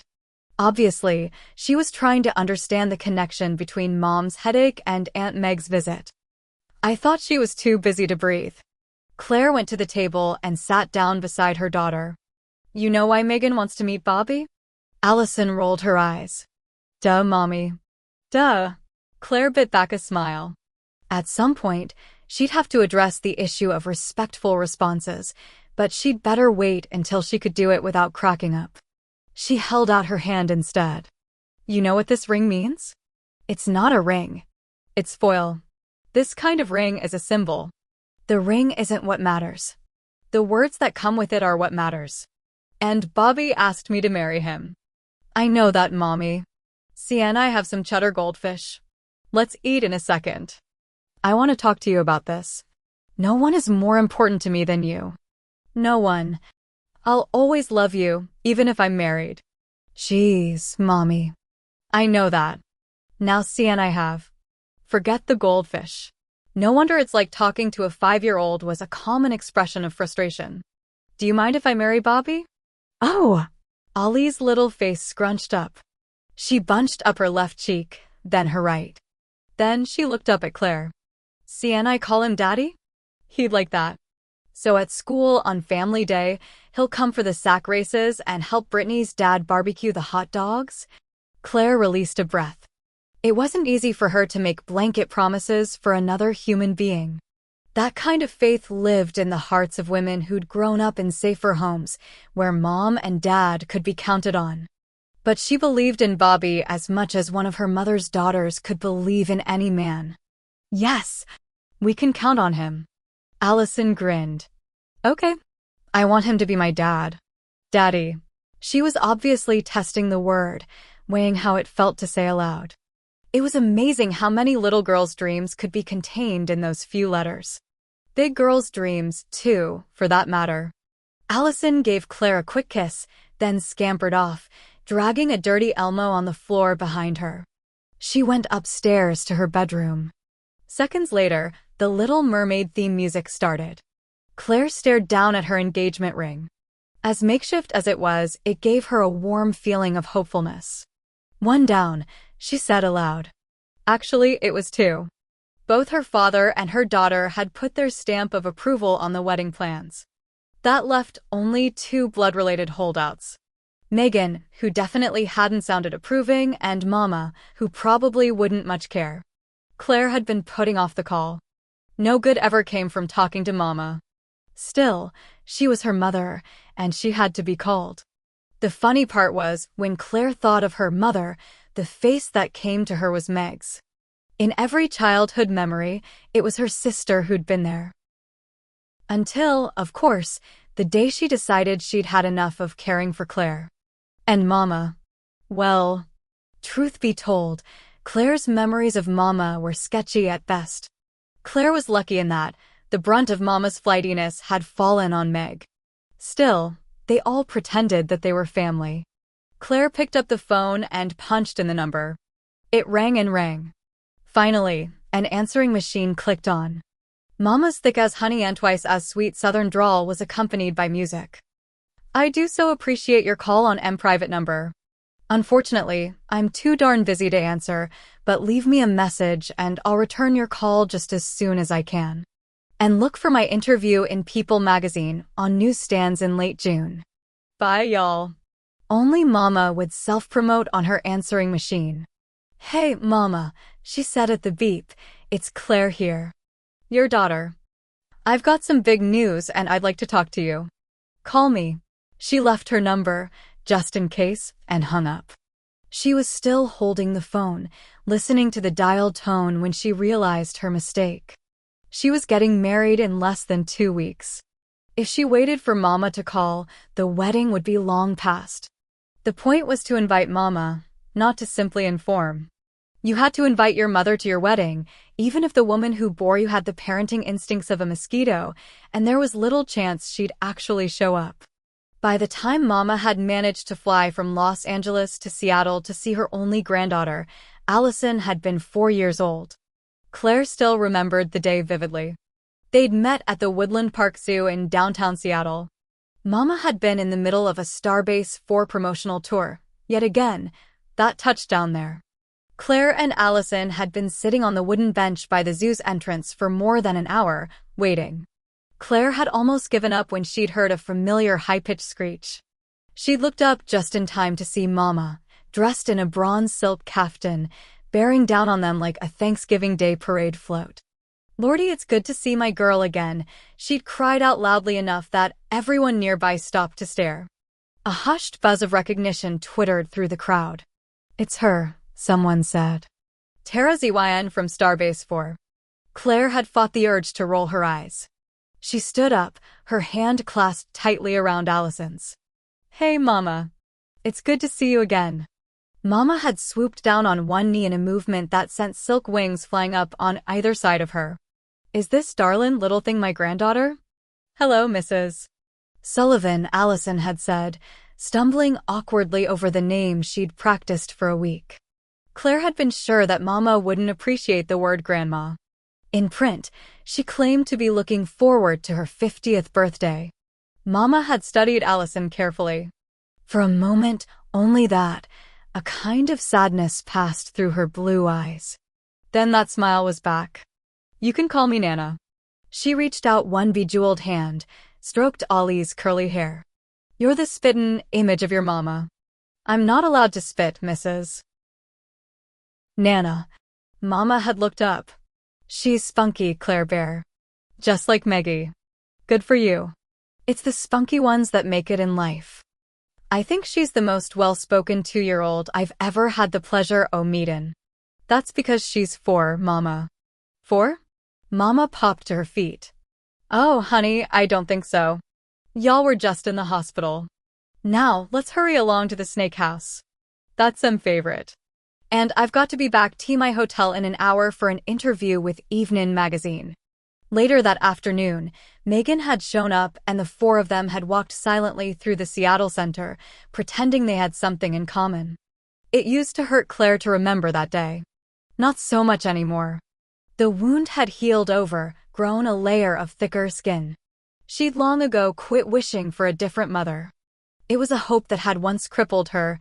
She'd had to let it go. Like her dream of a sister who was also a best friend. Some things just didn't turn out the way you wanted, and a girl could only cry for so many years. She glanced up at the clock on the oven. It was almost 1 o'clock. In only a few hours, Megan would be here. "Great," Claire muttered. "My sister called me last night." Harriet sat back in her chair. It made a squeaking sound at the movement. No wonder you actually kept this appointment." I'd begun to despair. I missed one appointment. That's hardly a big deal. I called to cancel and I paid for it. You always assume that money is the answer. What's your point, Harriet? Today you're being so obscure even Freud couldn't follow you. I understand that you were upset at our last appointment. Megan's eyes started to twitch. Not really. Harriet stared at her. Don't you understand that being upset is part of healing? You need to stop running from your emotions. That's what I'm trying to do, if you'll listen. I said, my sister called last night. Harriet sighed. Is that unusual? I was under the impression that you spoke to Claire quite often. You just never talk about what matters. Well, that's true. We call each other every few months. Always on holidays and birthdays. So, what is remarkable about last night's conversation? Megan's eye twitch kicked into high gear. She could barely see. For no reason at all, she found it difficult to sit still. She's getting married. Take a deep breath, Meg, Harriet said softly. My eye is batting like in a Vinrude motor. Breathe. Megan felt like an idiot. What in the hell is wrong with me? You're scared, that's all. Identifying the emotion helped. She was scared. She released a pent-up breath slowly and looked at Harriet. I don't want her to get hurt. Why do you assume that marriage will hurt her? Oh, please. I notice you're no longer wearing that 1-carat solitaire on your left hand. I don't suppose taking it off was a song-inspiring moment of joy. Harriet fisted her left hand. Many sisters rejoice when they hear this kind of news. Not the ones who handle the divorces. Can you separate yourself from your job? This isn't about my job, Harriet. My sister is in trouble. I have to save her. Is she in love? Megan waved her hand impatiently. Of course. You don't think that matters? They're always in love in the beginning. It's like going out to sea on a huge throat lozenge.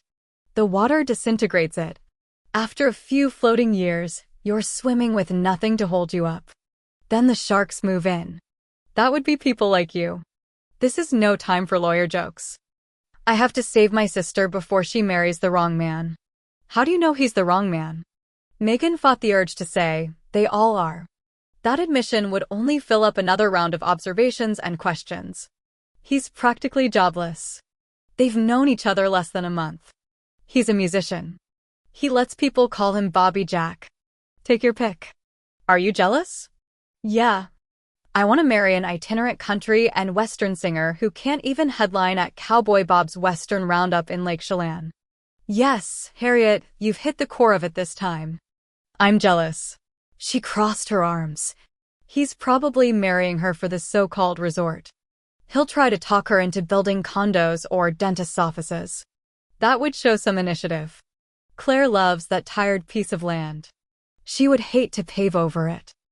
I thought you said the land was underdeveloped and that Claire was wasting her life there. I believe you mentioned building a spa on the property. You're completely missing the point. The point being that you need to ride in on a white horse and save her. Someone has to protect her. I want to be there for her this time. This time. Megan looked up sharply. Of course Harriet had pounced on the two words that mattered. Yes. Harriet leaned forward. Tell me about the day you weren't there for your sister. Megan stiffened, drew back. The chair squeaked as it rolled backward. That's not what this is about. You're smarter than that, Meg. I don't have to remind you that everything between you and Claire is about the past. What happened? Megan closed her eyes. Obviously, she was in a weakened state because the sour memories were there, waiting to crowd to the front of her mind. She shrugged, tried to appear casual as she opened her eyes and looked at Harriet. You know it all. You just want to hear me go through it. Do I? I was 16. Claire was 9. Mama went to Los Angeles for the Starbase 4 audition and had so much fun she forgot about the kids she left in Bakersfield. For her, it was a common oversight. Then social services started poking around. They threatened to put us into foster care. I was old enough to run away, but Claire. She shrugged. So I pulled a Nancy Drew and tracked down Sam Kavanagh, her biological dad. I called him. Sam couldn't save his daughter fast enough. Meg heard the adolescent hurt in her voice. Even now, all these years later, The memories of that summer were hard to bear. She hated to remember how much she'd wanted Sam to be her father, too. Meg straightened. None of this old shit matters. Sam was a great father to Claire. Everyone ended up happier. Everyone? How about the girl who lost her mother and sister and had no father to turn to? The observation hurt. Megan had never been able to discover her own father's name. All Mama ever called him was that loser. Enough. Tell me this, Harriet. Is it smart to marry a man you've known a few weeks? Would you like it if your daughter did what Claire is doing? I'd have to trust her, wouldn't I? We can't live other people's lives for them. Even if we love them. I do love Claire, Megan said quietly. I know you do. That's never been the issue, has it? We have nothing in common. It doesn't mean I want to see her throw her life away. Oh, I think you have something in common. You lived together for 9 years. That's a lot of shared memories. I get the feeling that you used to be best friends. Before I dumped her off with a man she barely knew and then ran away? Yeah, we were best friends before that. But Claire wanted a daddy, and once she got one. Well, Megan glanced at the intricately cast crystal desk clock. It was 4 o'clock. It'll take me almost 2 hours to reach Hayden at this time of day. Our traffic is just terrible, don't you think? If we would elect a mayor instead of... Meg, don't go off on one of your rants. Today is important. Claire may harbor certain animosities against you. I've told you she does. And yet you're going to race up to Hayden in your expensive car and butt into her life.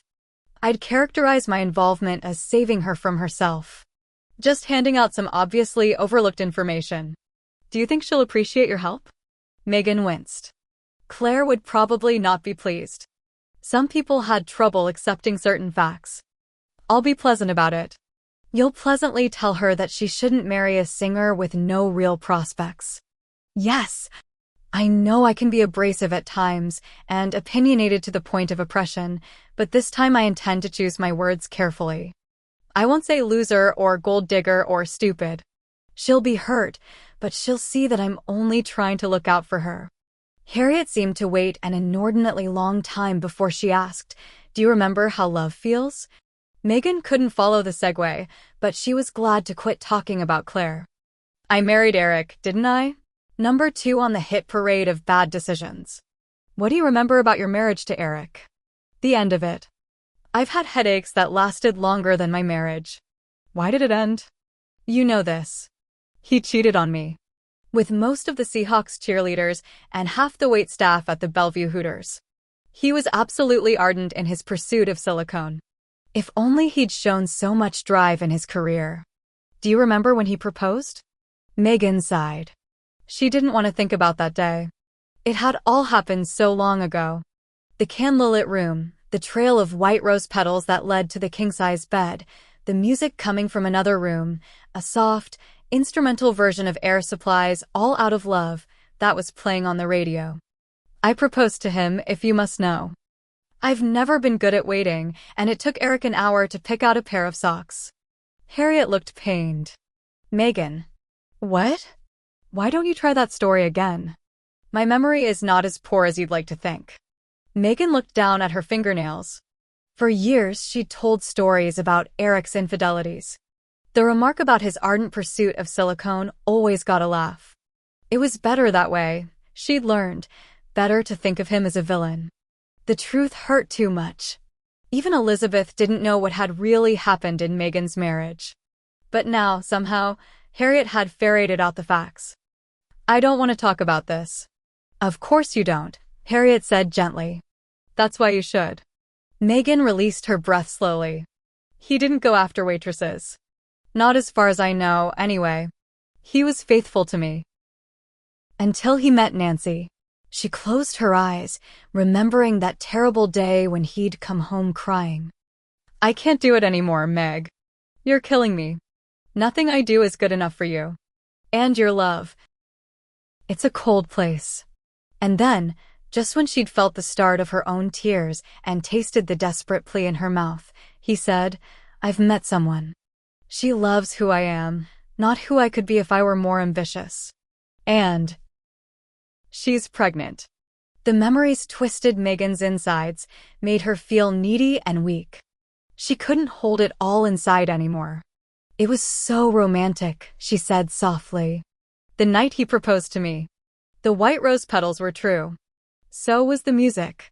He poured a glass of champagne and told me that I was his whole world, that he wanted to love me forever and be the father of my children." I cried when he said it. She wiped her eyes of tears that should have dried long ago. "I should have known how fragile love was, given my family history, but I was reckless. I handled a glass bubble as if it were made of steel. I couldn't believe how quickly it broke. He left because I didn't know how to love him enough." On that, her voice cracked. "You can't blame him." "So, you did love him?" "Oh, I loved him," Megan said quietly, feeling the dormant pain well up and become fresh again. "It's interesting that you readily remember the pain of your divorce, but you have to be reminded of the love." "No more," Meg said, standing up. "This is like open-heart surgery without anesthesia." She looked at her watch. "Besides, we're out of time. I told Claire I'd be there this evening. I need to go." Harriet slowly removed her glasses and looked up at Megan. "Think this thing through, Meg. Maybe this wedding could bring you and Claire together, give you some new ground to stand on. You think I should just let her marry Bobby, Jack, Tom, Dick, and say nothing? Sometimes love means trusting people to make their own decisions. In other words, shutting up. Women pay me handsomely to tell them the truth. Your version of the truth. And Claire is not one of your clients. She's a woman who is getting married for the first time. A 35-year-old woman, I might add. So I should just smile and hug her and tell her I think it's great that she's marrying a stranger? Yes. What if he breaks her heart? Then she'll need her sister. But she won't turn to someone who'll say, 'I told you so.'" Megan thought about that. She was opinionated and abrasive, but she wasn't a dimwit. "Sorry, Harriet," she said at last. "I don't agree. I can't let him hurt her. Claire's the best person I know." "The best person you don't know, you mean. Clearly, you want to keep it that way. You want to keep her at arm's length. Whatever. Goodbye." Megan hurried from the office. Harriet was wrong. It was that simple. Megan had let Claire down once. She wouldn't do it again. It's stupid to marry a man you just met. Stupid is not a good word choice. It's inadvisable too. You're her sister, not her lawyer. Megan had been carrying on this demented conversation with the rearview mirror for more than an hour. How was it that she came up with closing arguments that would bring a jury to tears, and she couldn't find a simple, compelling way to warn her sister of impending doom? She drove through the stop-and-go traffic of downtown Seattle and into the flat green farmland of the Snohomish Valley. Towns that in her youth had been sleepy little dairy towns now wore the glitzy facade of bedroom communities. Big, brick-fronted, porticoed suburban homes sat on chopped-up pieces of land, their driveways cluttered with SUVs and recreational vehicles. The original clapboard farmhouses had been torn down long ago. Only rarely did one peek out from behind a billboard or beside a strip mall. But as the highway began to climb, that yuppie sheen disappeared. Here, in the shadow of the lavender-gray peaks of the Central Cascade Mountains, the towns were untouched by the march of progress. These towns, with names like Sultan, Gold Bar, and Index, were too far out of the way to be gentrified. For now, the last stop before Hayden wasn't a town at all.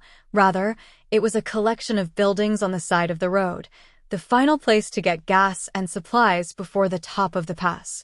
A rundown tavern, the Roadhouse, sat huddled beneath a blinking neon sign that recommended Coors Light. Honest to God, she wanted to pull over, walk into that crowded tavern, and lose herself in the smoky darkness. It would certainly be better than saying to Claire after being separated all these years, "You're making a mistake." But she didn't slow down. Instead, she drove the 9 miles to Hayden, veered into the exit lane, and turned off the freeway. The road immediately telescoped down to 2 lanes bordered on either side by towering evergreens. The mountains were jagged and cruel-looking. Even in the summer months, snow lay atop their inaccessible peaks. A small green sign welcomed her to Hayden, population 872. home of Lori Adams, 1974 state spelling bee champion. 1974. Megan had first seen this sleepy little town only 3 years later. Back then, Hayden had been nothing more than a few rundown buildings. The city fathers hadn't stumbled across the Western motif as a tourist attraction idea yet. The memory of driving into town was still fresh. She could practically smell the musty odor of Sam's old pickup truck, practically feel Claire's thin body tucked in close beside her. Does he really want us? Her sister had whispered every time Sam got out to pump gas or check them into a cheap motel. They'd driven from California to Washington in 2 days. In that time, almost no words had been exchanged between them. Megan had felt sick to her stomach the whole time. Each passing mile had made her more afraid that calling Sam had been the wrong thing to do.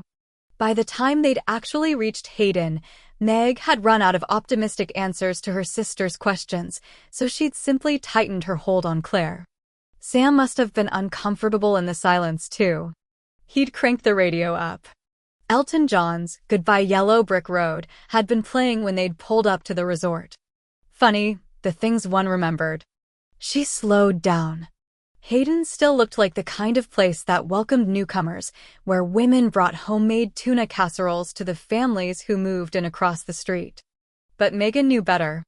She'd lived here long enough to know how cruel these nice-looking people could be to a girl who ran with the wrong crowd. Sure, a small town could comfort a person. It could also turn cold fast. When you'd been raised by a stripper and grown up in a trailer on the wrong side of town, you couldn't move to Mayberry and fit in. At least, Megan hadn't been able to. Claire had been a different story. Megan came to the one and only stoplight. When it turned green, she hit the gas and sped through town. A few miles later, she came to the sign. River's Edge Resort. Next left. She turned onto the gravel road. The trees on either side were gigantic. Salal and Volkswagen-size ferns grew in their immense shadows. At the first driveway, she slowed again.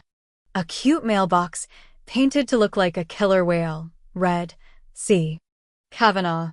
The once wild yard had been tamed, trimmed, and planted. It now looked like an English country garden. The house was Martha Stewart perfect pale, butter yellow clapboard siding and glossy white trim, a pretty white wraparound porch decorated with hanging pots of geraniums and lobelia. Meg had been here only once, after Ollie was born. All she remembered about that day was sitting on a shabby sofa, trying to make conversation with her sister. Then the Bloozers had descended. Claire's friends they'd swarmed into the house like locusts, chattering and buzzing. For an endless hour, Meg had sat there, sipping weak lemonade, thinking about a deposition that had gone badly. Finally, she'd made some idiotic excuse and slipped away. She hadn't been back since. Now she parked and got out of the car. Lugging gifts, she walked up to the front door and knocked. No one answered. After a long wait, she walked back to the car and drove the 500 or so yards to the campground's main office. She walked past the swimming pool, where kids were playing Marco Polo, toward the long, narrow log building that served as the registration office. A bell tinkled overhead as she opened the door. Sam Kavanaugh stood behind the desk. At her entrance, he looked up. His ready smile faded slowly, then reinforced itself. Hey, Meg. It's good to see you. It's been too damn long. Yeah, I'm sure you missed me. As always, she felt uncomfortable around Sam, angry. Harriet claimed it was because Claire had rejected Megan in favor of him, but that wasn't right. She still remembered the day he told her, "Go, just leave." He thought she was a bad influence on his daughter. But what she'd really hated, the one that stayed with her, was just like your damn mother. They stared at each other. Thankfully, he kept his distance. You look good, he said at last. You too. Megan glanced down at her watch. The last thing she wanted to do was stand around not talking with Sam. Claire told me to watch out for you. She's running a little late. The Ford family over in Campsite 17 had a little emergency with their stove.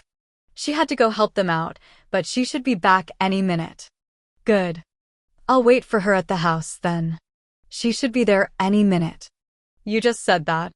You're still tough, aren't you, Megan? He said, his voice soft, a little tired even.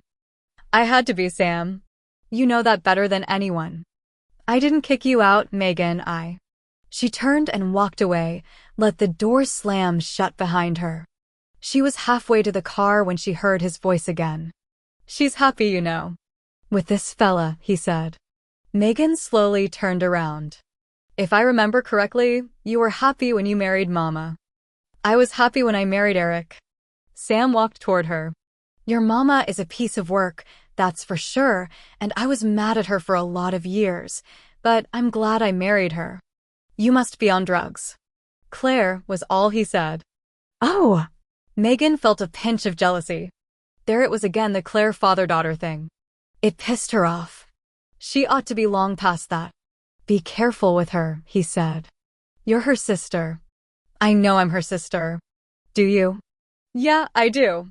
Once again, she walked away. She strolled through the campground, surprised at the number of guests who were there. All of them seemed to be having a good time.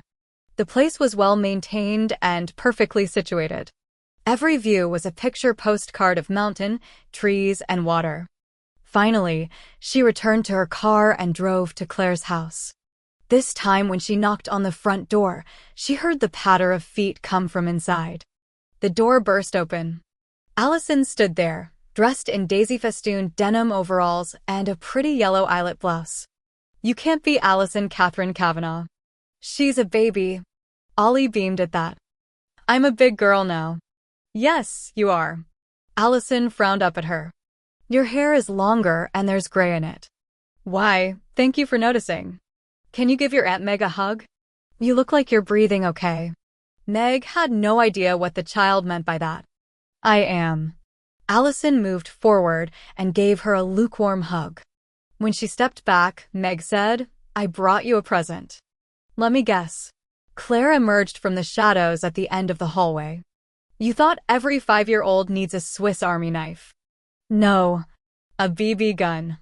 You didn't. Megan laughed. I went into the bowels of Hella toy store at Northgate and found the dullest-looking salesperson. She recommended this instead. She handed Allison a brightly wrapped box. Ollie ripped it open. It's a groovy girl, Mommy. A groovy girl. She flung herself at Megan, this time hugging for real. She showed the doll to Claire, then ran upstairs. Megan handed Claire a bottle of wine Far Niente 1997. This is one of my favorites.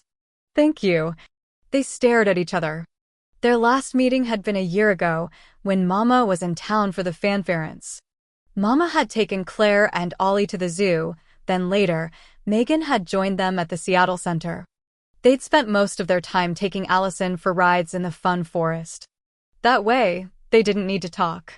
Finally, Claire surged forward, pulled Megan into a quickie hug, then let her go. Megan stumbled back, too surprised by the gesture to respond. Afterward, she wished she'd hugged Claire in return. Dinner smells good, but you didn't have to cook. I wanted to take you out. The Chuck Wagon smorgasbord isn't exactly your style. I didn't want to hear about it. Oh! Anyway, come in. It's been too long since you were here. You've never been to my place. Claire looked at her. It's called small talk, Meg. I wasn't picking a fight. Oh, Megan said again, feeling like an idiot. She followed Claire to the sofa and sat down beside her. She couldn't help noticing the ridiculous engagement ring, a band of tinfoil, for God's sake. It was good she'd come up here. There was no point in putting it off. Claire, I think. Then he walked into the room. Megan knew instantly why her sister had fallen so hard. Bobby might be a loser as a singer, but he was a winner in the looks department. He was tall and lean, but broad-shouldered, with blonde hair that fell almost to his shoulders. When he smiled, it was with his whole face. A man like this didn't just sweep you off your feet. He twirled you into the air so far and fast there was nowhere to go but down. He and Claire exchanged a look that radiated love. Meg was reminded of the way we were, that pea into the bittersweet truth that sometimes the wrong man could look so good he took your breath away. But sooner or later a woman had to breathe. I'm Bobby Austin, he said, smiling. Megan rose to her feet and shook his hand. Megan Dantes. Claire says folks call you Meg. My friends do, yes. He smiled. I'm judging by that bite on a lemon look of yours that you'd like me to stick with Ms. Dantes. I imagine those mountain girls in Arkansas think you're charming. The Texas girls sure did. He put an arm around Claire. But those days are behind me now. I've found the girl I want to grow old with. He kissed Claire lightly on the cheek and squeezed her hand. Then he took the wine bottle and walked into the kitchen. In the few moments he was gone, Megan stood there, staring at her sister, trying to choose her words with care, but nothing seemed quite right. Bobby returned with 2 glasses of wine and handed one to Megan. I imagine you have some questions for me, he said, sitting down. His forthrightness threw Megan off. Slowly, feeling a little uncertain, she sat down in the chair opposite the sofa. They were separate entities now, Bobby and Claire versus Megan. Tell me about yourself. I love Claire. Something substantive. You're a facts and figures gal, huh? I'm 37 years old. Graduated from Oklahoma State. Degree in music appreciation. Rodeo scholarship. I was a calf roper, which is why my knees are gone. I've been married. Megan leaned forward on alert. How many times? He glanced at Claire. 3. Oh, shit. Megan looked at Claire. You've got to be kidding. If marriages were felonies, he'd be in prison for life. He scooted forward. I married Sue Ellen when we were 18 years old. She was pregnant, and where I come from. You've got kids. No, his voice grew soft. Miscarriage. After that, there wasn't much reason to stay married. We lasted less than 3 months. I'm a slow learner, though. I got married again at 21. Unfortunately, it turned out that she wanted a different life than I did. Nice cars, nice jewelry. I got arrested when they busted her for selling cocaine out of our house. I lived with her for 2 years and never noticed it. I just thought she was moody as hell. Nobody believed I wasn't a part of it. Laura was the only one who counted. She was Zisa pediatrician who loves country music. We were married for 10 years. It broke up about a year ago. I could tell you why, but it's none of your business. Claire knows everything, though. A 3-time loser and a felon. Perfect. And now the bad sister had to break the good sister's heart. How? That was the $64,000 question. How did you say the things that needed to be said at a time like this? Especially with Mr. Better looking than God sitting there? Harriet had been right about one thing. Megan and Claire had been poised on a cliff of politeness and pretense for years. The wrong approach could send them over the edge. Claire got off the sofa, moved toward her. She sat on the carved Chinese chest that served as a coffee table. I know you can't be happy for me, Meg. I want to be. It was the truth. It's just that. I know. He wouldn't get a platinum rating. I know. And you handle divorces for a living. I know that too. Most of all, I know that you grew up in Mama's house. She leaned forward. I know, Meg. Megan felt the weight of those few words. Her sister had thought of all the same reasons, had seen all the possible outcomes. There wasn't anything Megan could say that Claire didn't already know. It won't ever make sense, and I know it's crazy and risky and worst of all mama-like. I don't need you to tell me these things. What I need is for you to trust me.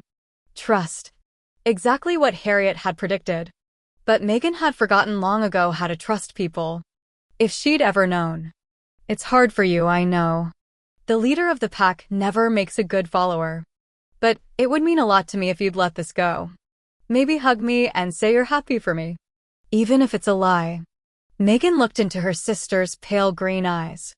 Claire looked frightened right now, expectant, too. She was obviously preparing herself to be wounded by Megan's response, but a slim part of her couldn't help believing. It reminded Megan of their childhood. Whenever Mama had brought a new friend home, Claire had let herself believe that finally there would be a daddy in her life. Megan had tried to protect Claire from her own optimism, but she'd never succeeded, and so, Each stepfather had broken a tiny piece of Claire's heart. And yet, when the next man arrived, her sister found a way to believe again. Of course Claire believed in Bobby Austin. There was no way Megan would change her sister's mind, or more important, her heart. Thus, she had two choices: pretend to give her blessing or stick to her guns. The first choice allowed her and Claire to remain the almost sisters they were. The second choice risked even that tenuous relationship. "I trust you, Claire," Megan said at last. She was rewarded with a small, uncertain smile. "If you say Bobby Austin is the man you love, that's good enough for me." Claire released a sharp breath. "Thank you. I know that wasn't easy for you." She leaned forward and hugged Megan, who was too surprised by it to hug her back. Claire drew back and stood up. She went over to the sofa and sat down by Bobby, who immediately put an arm around her and pulled her in close. Megan tried to think of what to say in the awkward silence that followed. "So, what's the wedding plan? Justice of the peace? I have a friend who's a judge." "No way," Claire laughed. "I waited 35 years for this. I'm having the whole enchilada. White dress. Formal church wedding. Cake. Reception with dancing. All of it." Megan didn't know why she was surprised. Claire had been one of those children who played bride endlessly. "There's a consultant in my building. I think she planned Bill Gates's wedding. This is Hayden, not Seattle. I'll rent the VFW hall and everyone will pitch in with potluck. The Bon Marché has a bridal department now. It'll be great. You'll see." "Potluck?" "Potluck." Megan got to her feet. Apparently there was something of her mother in her after all. She wasn't going to let her sister have a Walmart wedding. "I'll organize the wedding and reception," she said impulsively. Once she'd offered, she felt steady again. In control of something. Claire's smile faded. I'm not a social moron. I can do this. But, your job is so hectic. I couldn't ask you to take time out of your busy schedule for this. You didn't ask. I offered.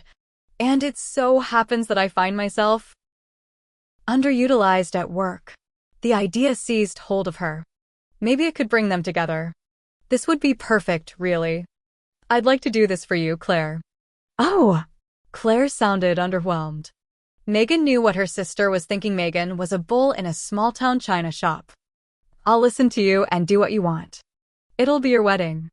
I promise." "I think it sounds great," Bobby said, smiling broadly. "You're very generous, Megan." Claire frowned at Megan. "Why am I seeing father of the bride playing in my head? You never do anything in a small way, Meg." Megan felt awkward, suddenly vulnerable. She wasn't certain why she wanted this so badly. "I will this time. Honest." "Okay," Claire said finally. "You can help me plan my wedding." Megan grinned and clapped her hands. "Good. Now I better get started. Where's a local phone book? And what's the date again? 23rd? Next Saturday? That's not much time to pull this together." She headed for the kitchen, where she found a scrap of paper and began a to-do list. "Oh, man," she heard her sister say. "I've created a monster." Chapter 12. By the second night in his sister's house, Joe felt as if he were suffocating.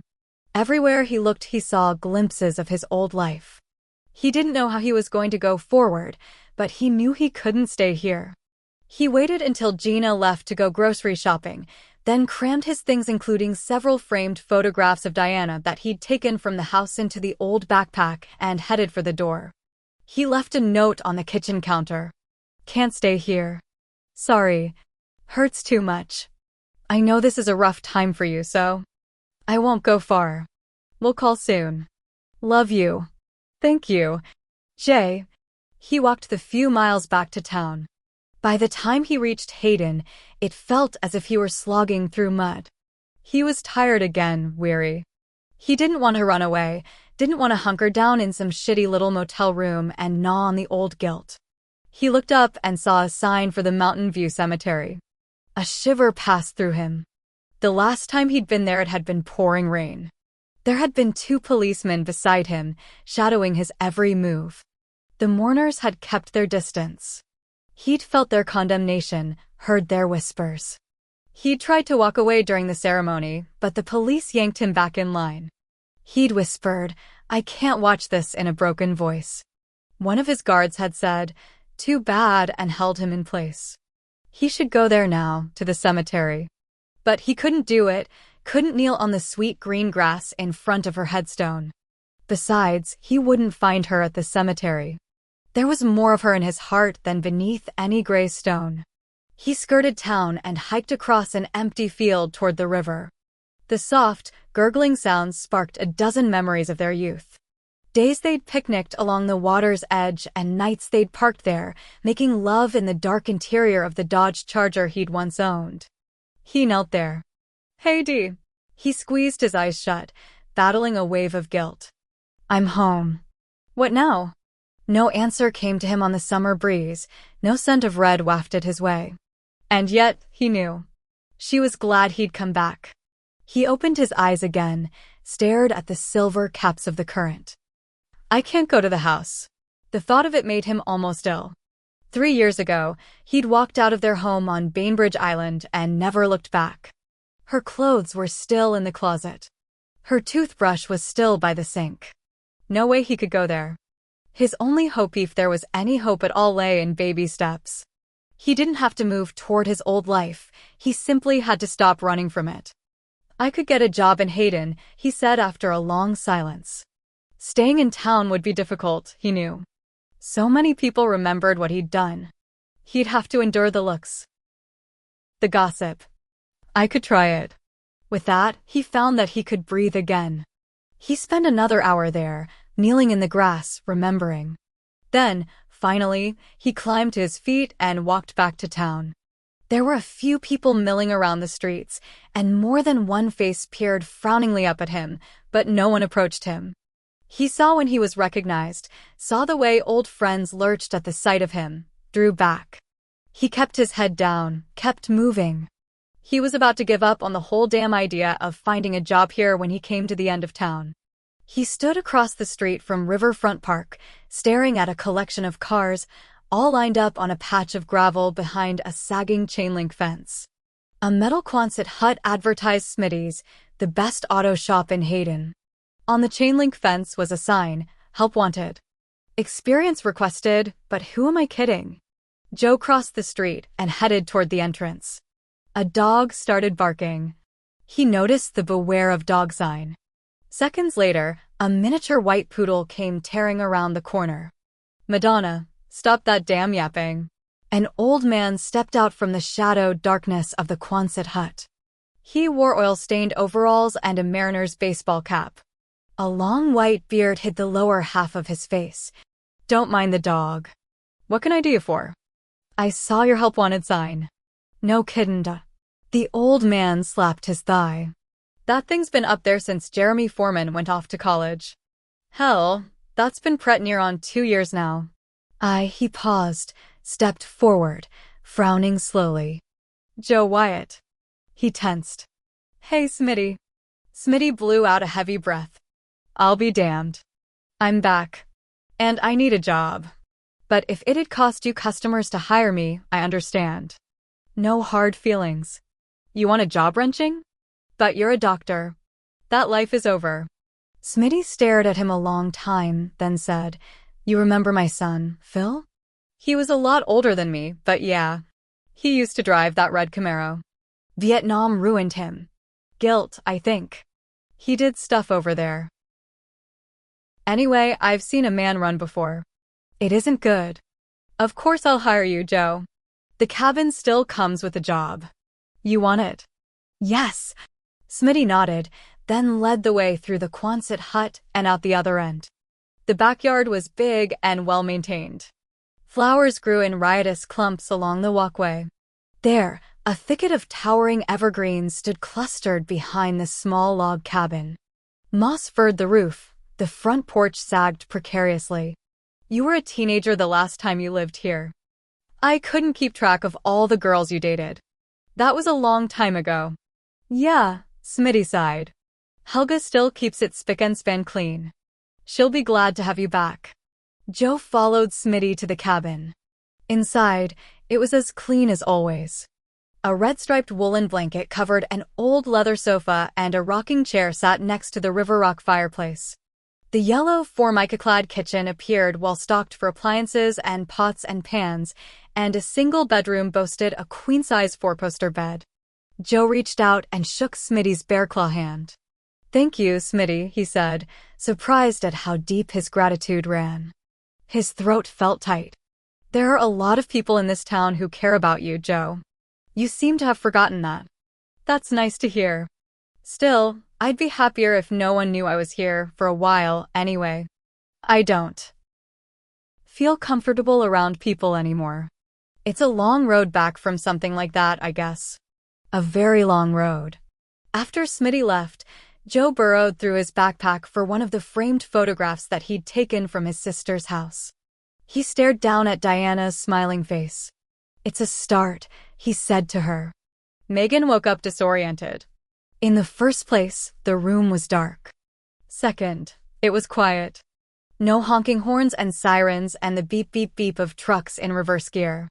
At first she thought a radio was on, in a room down the hall. Then she realized that the noise was birdsong. Birdsong, for God's sake. Claire's house. She sat up in bed. The beautifully decorated guest room was oddly comforting. Everywhere were handmade trinkets, proof of time spent on the little things as well as Ollie's artwork. Framed photographs cluttered every surface. In another time and place, Megan might have laughed at the crudely painted macaroni-coated egg carton that acted as a jewelry box. Here, in her sister's house, it made her smile. When she looked at it, she pictured Ollie, with her pudgy little fingers, gluing and placing and painting. And Claire, clapping with pride when the project was done, then proudly displaying it. All the things their own mama wouldn't have had time for. There was a knock at the door, then a hesitantly called out, "Meg." She glanced at the bedside clock. 10:15. Oh man. She rubbed her eyes, which felt like a sandpit from lack of sleep. As usual, she tossed and turned all night. "I'm up," she said, throwing the covers back. "Breakfast is on the table," Claire said through the closed door. "I'm going to go clean the swimming pool. We'll leave at about 11, if that's still okay?" It took Megan a second to remember. She'd promised to join Claire and her friends in town. Wedding dress shopping in Hayden with grown women who called themselves the Bluesers. Megan groaned. "I'll be ready. See you then." Megan listened to the footsteps as Claire walked away. How long could she keep up this charade of "I'm your sister, I support your wedding"? Sooner or later, her head would pop off, or worse, her mouth would open and her opinion would explode. Bomb-like, "You can't marry him. You don't know him. Be smart." None of these opinions would sit well. And yet, because Megan couldn't return to work, had no friends to call, and no true vacation plans, she found herself preparing to plan her sister's wedding. Honestly, who could possibly be worse for the job? She couldn't even remember the last wedding she'd attended. Oh, yes she could. Hers. Of course, it hadn't been the wedding that sent them on the wrong road. It was the pairing up that had done it. She got out of bed and went to the door. Opening it a crack, she peeked out. Everything was quiet. She hurried down the hallway to the small second-floor bathroom. An unopened traveler's toothbrush lay on the side of the sink, no doubt a quick repossession from the resort's mini-store. She brushed her teeth, then took a quick, very hot shower. 30 minutes later, she was ready to go, redressed in yesterday's Clothisa white Dolce & Gabbana blouse, a pair of low-rise Marc Jacobs jeans, and a wide brown belt with a silver circle buckle. She quickly picked up the bathroom, made her bed, and left the house. Outside, the sun shone brightly on the well-tended yard. It was late June, a glorious time of year in the Northwest. So much was in bloom. There was color everywhere in the yard, all of it backed and bordered by glossy green bushes and a thicket of trees. At the far end, looking almost close enough to touch, the granite triangle of Formidable Peak pushed up toward a high layer of clouds. Megan tossed her purse onto the passenger seat of her Porsche and got inside. The engine growled to life. She drove toward the resort slowly, careful not to stir up too much dust on the gravel road. It was a short distance, maybe 500 yards between the house and the registration office, but her high-heeled sandals couldn't handle the loose stone. Finally, she pulled up in front of the registration building and parked. Choosing a careful path through the dewy grass, she went into the building. It was empty. She went to the desk and found the Hayden phone book, then flipped to wedding consultants. There was one listing. Royal event planning. In fine print it read, "Pretend you'll only get married once." Megan couldn't help smiling at that. A cynic with humor. Who better to help Megan plan a wedding? She wrote down the number and put it in her purse.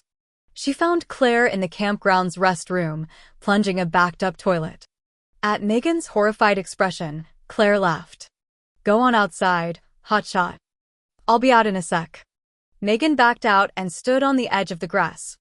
True to her word, Claire was out in no time. "I'll wash up and we'll go." She looked at the Boxster. "You drove over here?" Laughing, she walked away. Megan got in the car and started it up. The stereo immediately came on too loud. Hotel California. She put the convertible top down and waited. Finally, Claire reappeared, wearing a pair of jeans and a River's Edge resort t-shirt.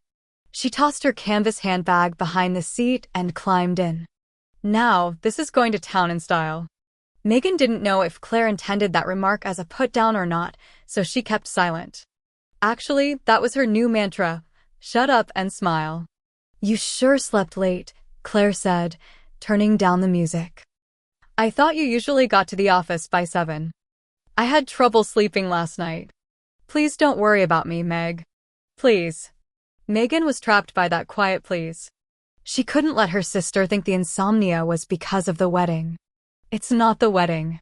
I never sleep." "Since when?" "I guess it started in college. Cramming all night for exams. You know how it is." "No, I don't." Megan had been trying to protect Claire, to hide the fact that the insomnia had started when their family fell apart, but college had been the wrong tack. To Claire, it was another reminder of everything between them, one more instance of Megan lording it over her sister. Over the years, Claire had made dozens of remarks about her brainiac older sister who started college early. It was a touchy subject. "From what I hear, motherhood causes a few all-nighters, too. You know something about babies. Mama said I was colicky. A real pain in the ass. Yeah, like Mama would know. You didn't have colic. You had ear infections. When you were sick, you wailed like a banshee. I used to carry you screaming, down to the laundromat. If I sat on top of the dryer, holding you, you'd finally fall asleep. Mama always wondered what happened to all her quarters." Megan felt Claire's gaze on her. She tried to think of something to say, a way to change the conversation, but she came up empty. Claire finally laughed, but the sound was brittle. "No wonder I don't mind doing the laundry. Turn here." They were on safe land once again, she and Claire, each standing on her separate shore. "This is it." Claire pointed to an old Victorian house, painted Pepto-Bismol pink with lavender trim.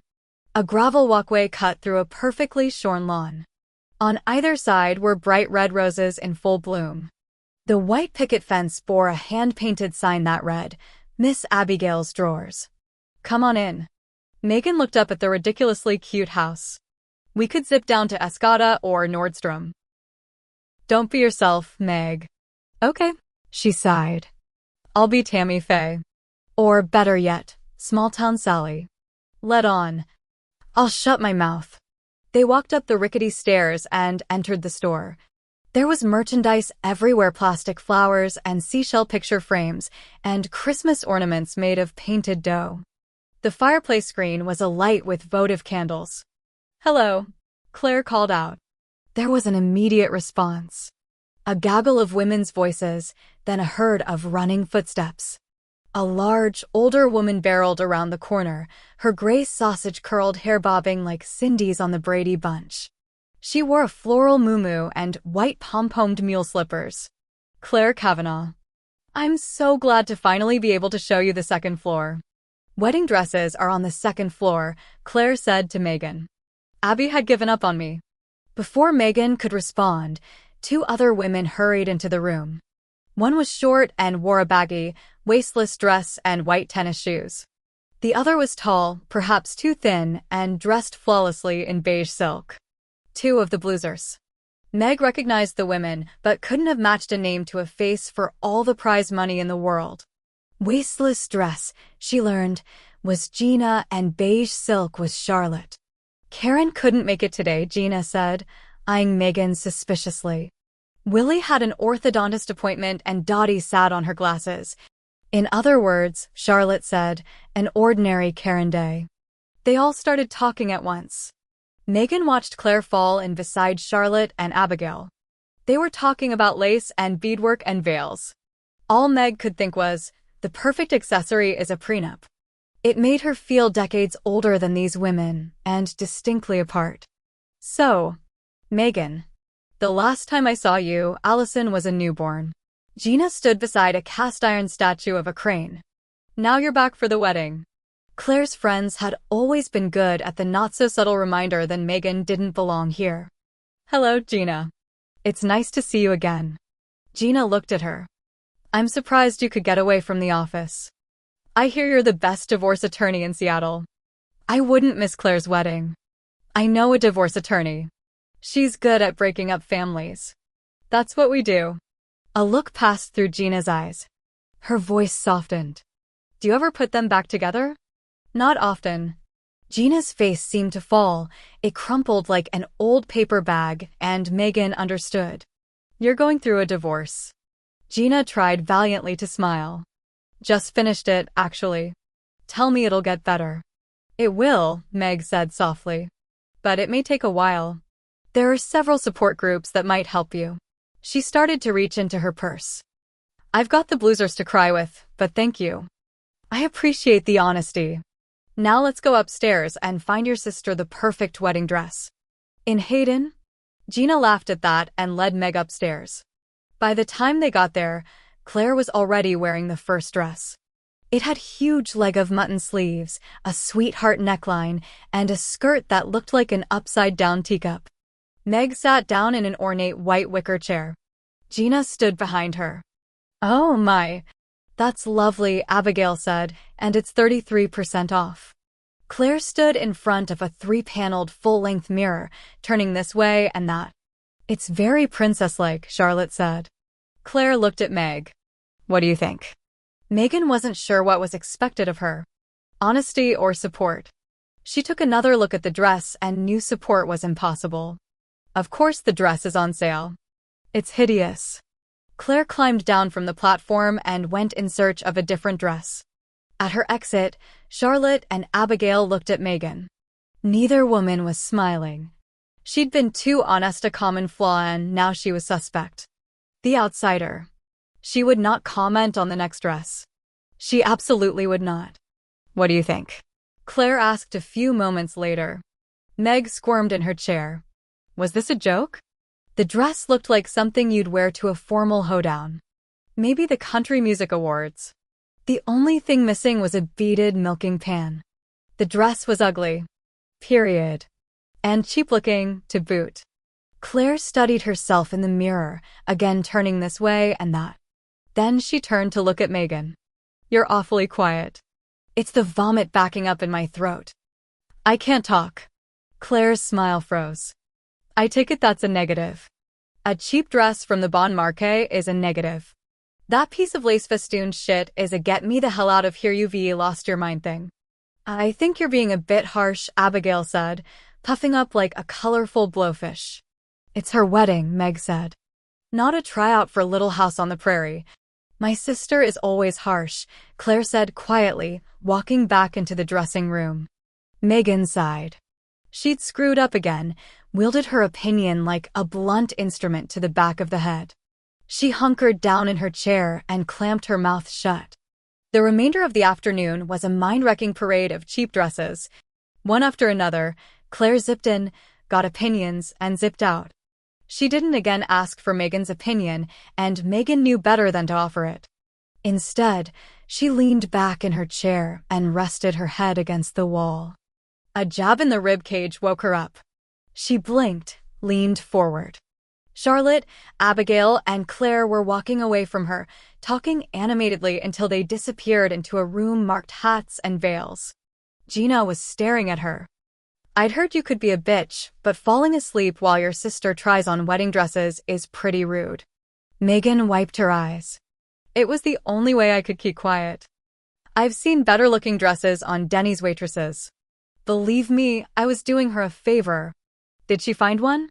"No. I want to say thank God, but I'm afraid there's another shop in town." Megan frowned suddenly. "What do you mean I'm a bitch?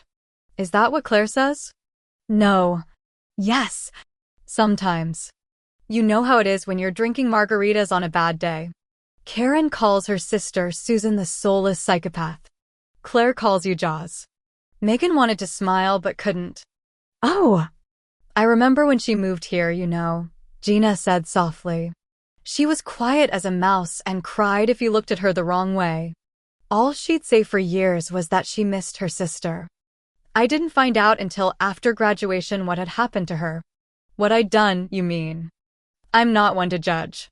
Hell, I've waded through some ugly shit in my life, and motherhood is the hardest job in the world. Even if you're grown up and ready for it. My point is this: Claire was wounded by all of that, and sometimes, when she hurts the most, she turns into politeness. She's really nice, but the temperature in the rooms drops about 25 degrees. I've pretty much needed a coat all day. Stick with it. Whether she admits it or not, it means a lot to her that you're here. I told her I'd plan the wedding. You seem perfectly suited for it." "Oh, yeah. I'm a real romantic." She sighed. "All you have to do is listen to Claire. Really listen, and then do whatever you can to make her dream come true. Maybe you could get the info and report back to me. Sort of a CIA-like mission. When was the last time you sat down for a drink with your sister and just talked? Let's put it this way. We wouldn't have been old enough to have wine with our meal." "That's what I thought. Go with her now." "But Allison." "Sam can take care of Ollie. I'll let him know." She opened her purse and dug through it, finally pulling out a scrap of paper. She wrote something down and handed it to Megan. "Here's my cell phone number. Call me in an hour and I'll let you know Ollie's schedule. Claire won't want to go with me. Especially not after I nixed the dresses." And fell asleep. The snoring was especially poignant. "Anyway, I got the impression from Claire that other people's needs or wants didn't matter much to you. You don't pull any punches, do you? Thus, the divorce. Take Claire out for dinner. Go see a movie. Look at wedding flowers. Do something sisterly. It's about time." Chapter 13. Claire knew her lips were drawn in a tight, unyielding line that communicated displeasure. She'd honed that skill, the ability to convey anger without having to form the words that would make her feel regret afterward. Her dad often remarked on this talent of hers. "Lordy, Claire," he'd say, "no one else can yell at me without saying a word. Someday all that silent anger of yours is gonna back up in your throat and choke you." She glanced sideways at her sister, who was behind the wheel, driving too fast, her black hair flapping behind her like some celebrity starlet's. Sunglasses that probably cost more than Claire's net worth covered her eyes. "Where are we going?" she asked for the 4th time. "You'll see." Always the same answer. Clipped and unadorned. As if Megan were afraid to say more. She'd fallen asleep. It wasn't as if Claire asked much of her sister. Hell, nothing was farther from the truth. She hadn't expected her sister to join in the fun of buying a wedding gown. God, no. Megan enjoy a day with girlfriends? Hardly. What galled most was that Claire had asked Meg's opinion first, even with Gina and Charlotte right there. Claire had put her neediness on the table. "What do you think, Megan?" She'd asked her twice. After the 2nd time, she rectified her mistake and ignored Megan completely. Then she'd heard the snores. That was when she'd felt the sting of tears. It hadn't helped, of course, that all of the dresses had been wrong, or that even ugly dresses were expensive these days, or that, by the end of the afternoon, She'd actually begun to think that a white sundress might be more practical. That had only brought the tears closer. But now Claire was just plain mad.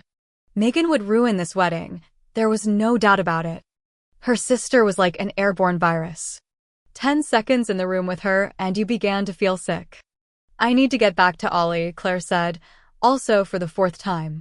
You will. Claire took a deep breath. Enough was enough. Look, Meg, about planning my wedding. Honestly, we're here.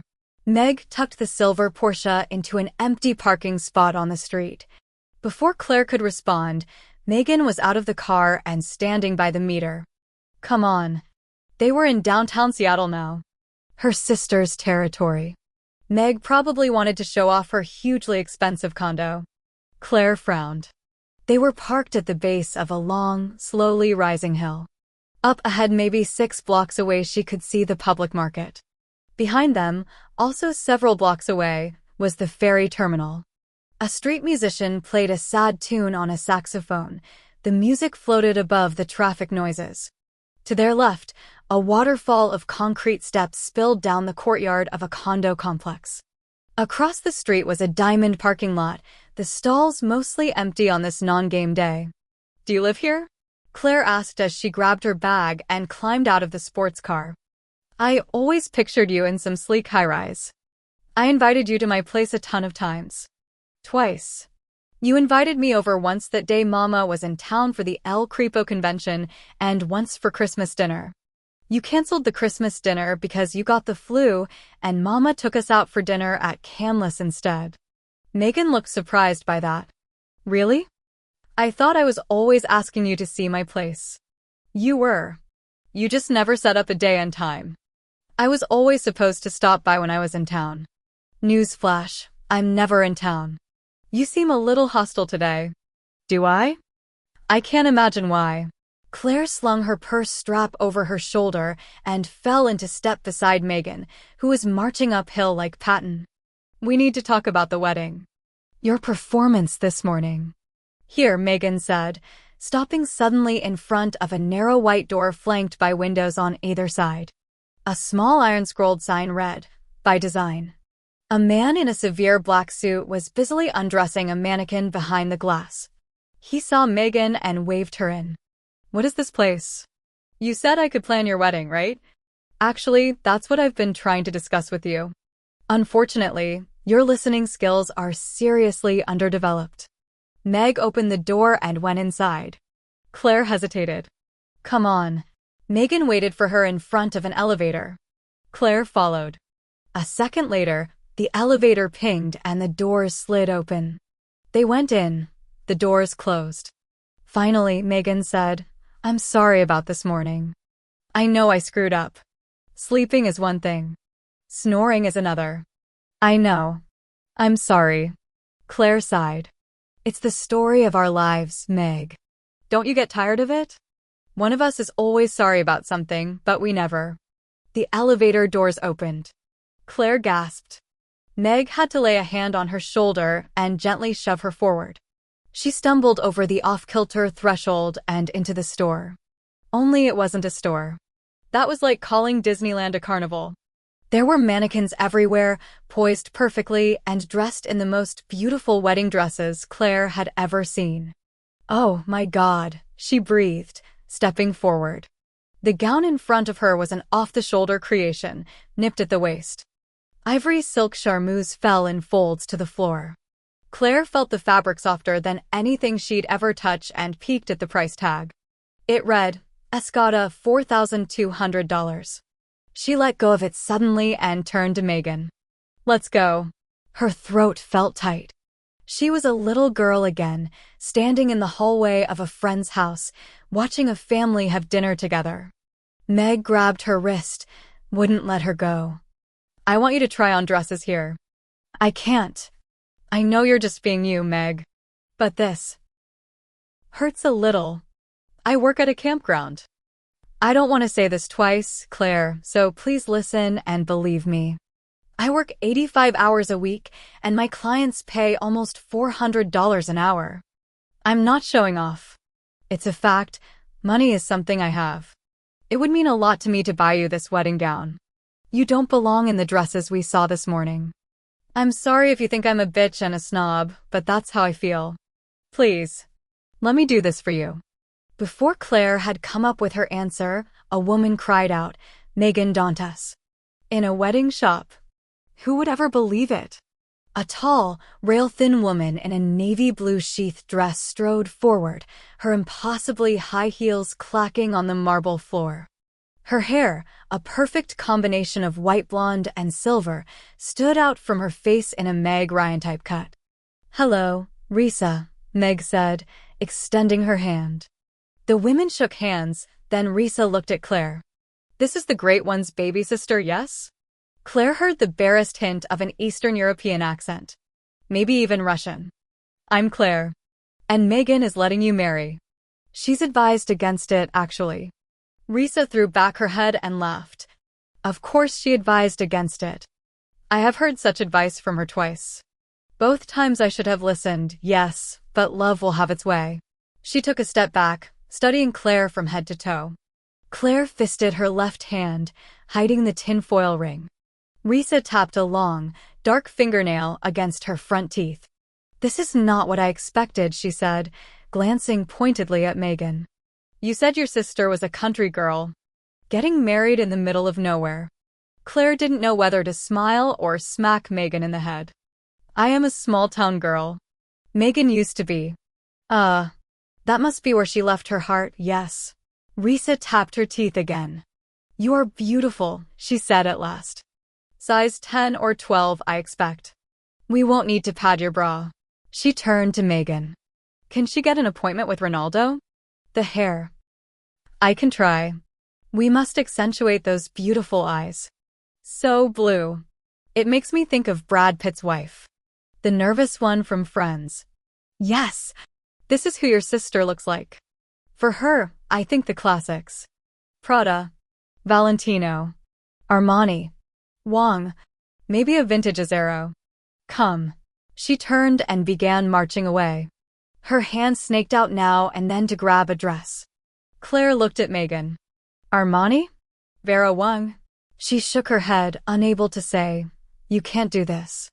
They were the right words, the thing she should say, but the denial of this moment caught in her throat. What little girl hadn't dreamed of this? Especially a girl who had believed in love even after so many broken promises. "We can always leave without buying anything," Megan said. "Try them on. Just for fun. Just for fun.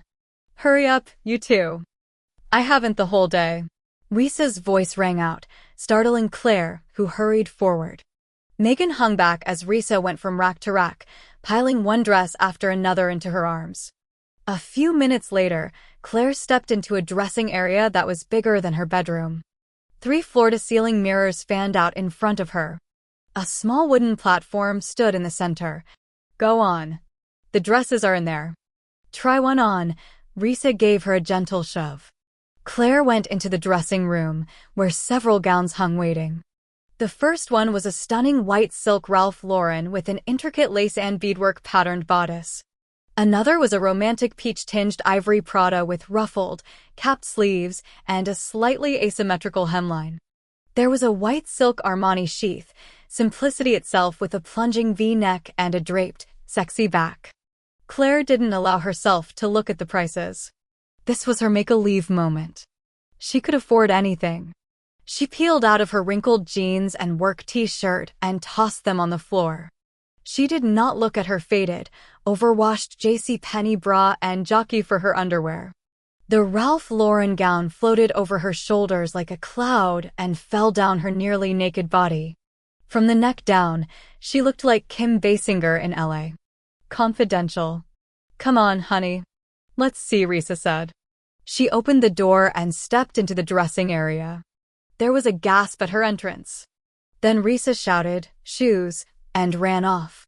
Meg stood there, holding an armful of dresses. Her lips parted in a soft sigh. Claire couldn't help smiling. At the same time, she had the oddest urge to cry. That Ralph Lauren is no slouch. Of course, my car cost less than this dress. She stepped up onto the platform and looked at herself in the mirror. No wonder Megan had hated the gowns this morning. Risa came back, brandishing a pair of strappy high-heeled sandals. Claire laughed. Who do you think I am, Carrie Bradshaw? My nose would bleed if I wore heels that high. Not to mention the fact that I'd break a hip when I fell. Hush. Put them on. Claire did as she was told, then stood very still. Every breath threatened to send her toppling off the block. Ag. Your mother, she did not teach you to stand in heels. A crime. I get you pumps. Her mouth twisted slightly at the last word. When Risa disappeared, Megan laughed. The only thing Mama taught us was how to walk in shoes you'd outgrown. She always had a new pair. Funny thing. A look passed between them, a moment of perfect understanding. When it passed, and they were back in ordinary time, Claire felt a tug of regret. I think the fabric is too flimsy, don't you? Claire said. Her job was to find a flaw in each dress, a reason her sister shouldn't spend this much money. Megan frowned. Too flimsy? You look gorgeous. It hangs on every bulge. I'd have to wear undergarments made by Boeing. Claire. It's a size 10. One more comment like that, and you'll qualify for the Hollywood Wives Eating Disorder League. After that, Claire tried on a succession of dresses, each one more beautiful than the last. She felt like a princess, and it didn't ruin the day at all that she had to decline each one. She could always find one tiny thing that made the dress less than perfect. The sleeves are too short, too wide, too ruffled. The neckline is too sweet, too sexy, too traditional. The feel of this one isn't right. She could tell that Megan was getting frustrated. She kept delivering armfuls of gowns. Here, try these, she said every time. Meg and Patience had never known each other well. Risa had long ago gone on to other customers. Finally, Claire came to the last dress of the day. Megan had chosen it. An elegant white gown with a heavily beaded tank bodice and a flowing taffeta silk skirt. Claire unhooked her bra and stepped into the dress. She was still fastening the back as she stepped out of the dressing room. Megan was completely silent. Claire frowned. She heard Risa in another part of the store, chattering loudly to another customer. Claire looked at her sister. You're uncharacteristically quiet. Should I begin the Heimlich? Look. Claire lifted the heavy skirt off the ground and stepped up onto the platform. Slowly, she faced the trifold mirror. The woman who stared back at her wasn't Claire Kavanagh. No. This woman hadn't partied her way out of a state college and decided that cosmetology was a viable career choice, only to quit attending those classes as well. She hadn't borne a child out of wedlock because her lover refused to marry her. And she certainly didn't manage a campground that pretended it was a resort. This woman arrived in limousines and drank champagne from fluted glasses. She slept on high-thread count sheets and always had a current passport. This was the woman she could have been if she'd gone to college in New York and done graduate work in Paris. Maybe it was the woman she could still become. How could a dress highlight everything that had gone wrong with your life and subtly promise a different future? She imagined the look on Bobby's face when she walked down the aisle. Bobby, who'd knelt on one knee when he asked her to please be his wife. If he saw her in this dress. Megan came up behind her, stood on the platform. There they were, side by side. Mama's girls, who'd once been closer than sisters and were now so far apart. Megan touched Claire's bare shoulder. Don't even try to find something wrong with this dress. I didn't look at the price tag, but... Megan ripped the tag in half. And you won't. She turned, raised a hand. Risa, get over here. Claire looked at her sister. You knew, didn't you? You handpicked it. Meg tried not to smile. It's Vera Wang, honey. Of course I knew. I also knew your defenses were a bit high at the outset. You don't want me to buy your dress. It's not that I don't want you to. It's okay, Claire. It means a lot to me that you've included me in your wedding. We're family, Claire answered after a long pause.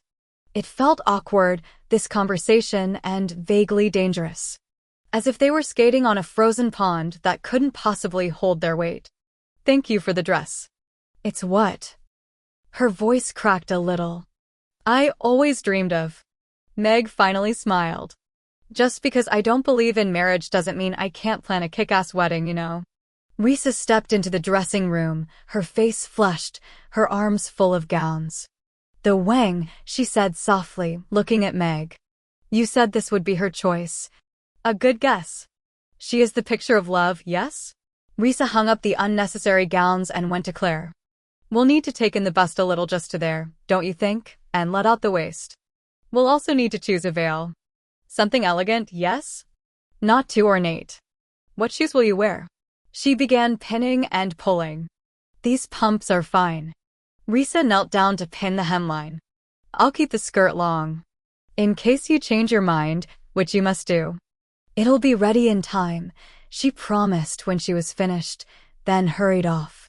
After she'd been gone for a moment, Claire said, "How did you know I'd choose this dress?" "At my wedding, I overheard you talking to Elizabeth. You said a wedding dress should be simple. You were right. Mine looked like something a circus performer would wear." Megan seemed determined to smile. "Maybe that's why Eric left me." Claire heard the hurt in her sister's voice. It was thin and quiet, a thread fluttering. It surprised her. Claire always imagined her sister's defenses to be solid granite. "He hurt you, didn't he?" "Of course he hurt me. He broke my heart and then wanted my money. It would have been a lot easier if I'd had a prenuptial agreement. Or better yet, if I'd lived with him instead of marrying him." Claire couldn't help smiling at the not-so-subtle reminder. This time it made sense. If marrying Bobby is a mistake, it's one I want to make. Yeah, that's the thing about love. It's inherently optimistic. No wonder I stick to sex instead. Now, how about if we pick up some takeout from the Wild Ginger and eat at my place? Allison is having dinner at Zeke's drive-in and joining Sam and Bobby for date night at the Big Bowl. I called Gina from Everett. Claire smiled. "Bobby is going to date night at the bowling alley? And you don't believe in true love. Now, help me out of this dress." Claire hiked up the falling dress and picked her way carefully to the dressing room. She was just about to shut the door when she remembered to say, "Your wedding dress was beautiful, Megan, and you were beautiful. I hope I didn't hurt your feelings when I said that to Elizabeth." We'd had a few drinks by then. My sleeves looked like open umbrellas. God knows why I picked it. No, that's not true. Sadly, I inherited Mama's style sense. As soon as I started making money, I hired a personal shopper. Anyway, thanks for the apology. Claire closed the dressing room door and changed back into her clothes. They spent another hour trying on veils and then shoes. When they had chosen everything, Megan took Claire by the arm and led her out of the boutique. In front of the Wild Ginger, Megan double-parked, ran into the restaurant, and came out 3 minutes later with a paper sack. She tossed it into Claire's lap, jumped into the driver's seat, and stomped on the gas. They turned down Pike Street and veered left hard into an underground parking lot.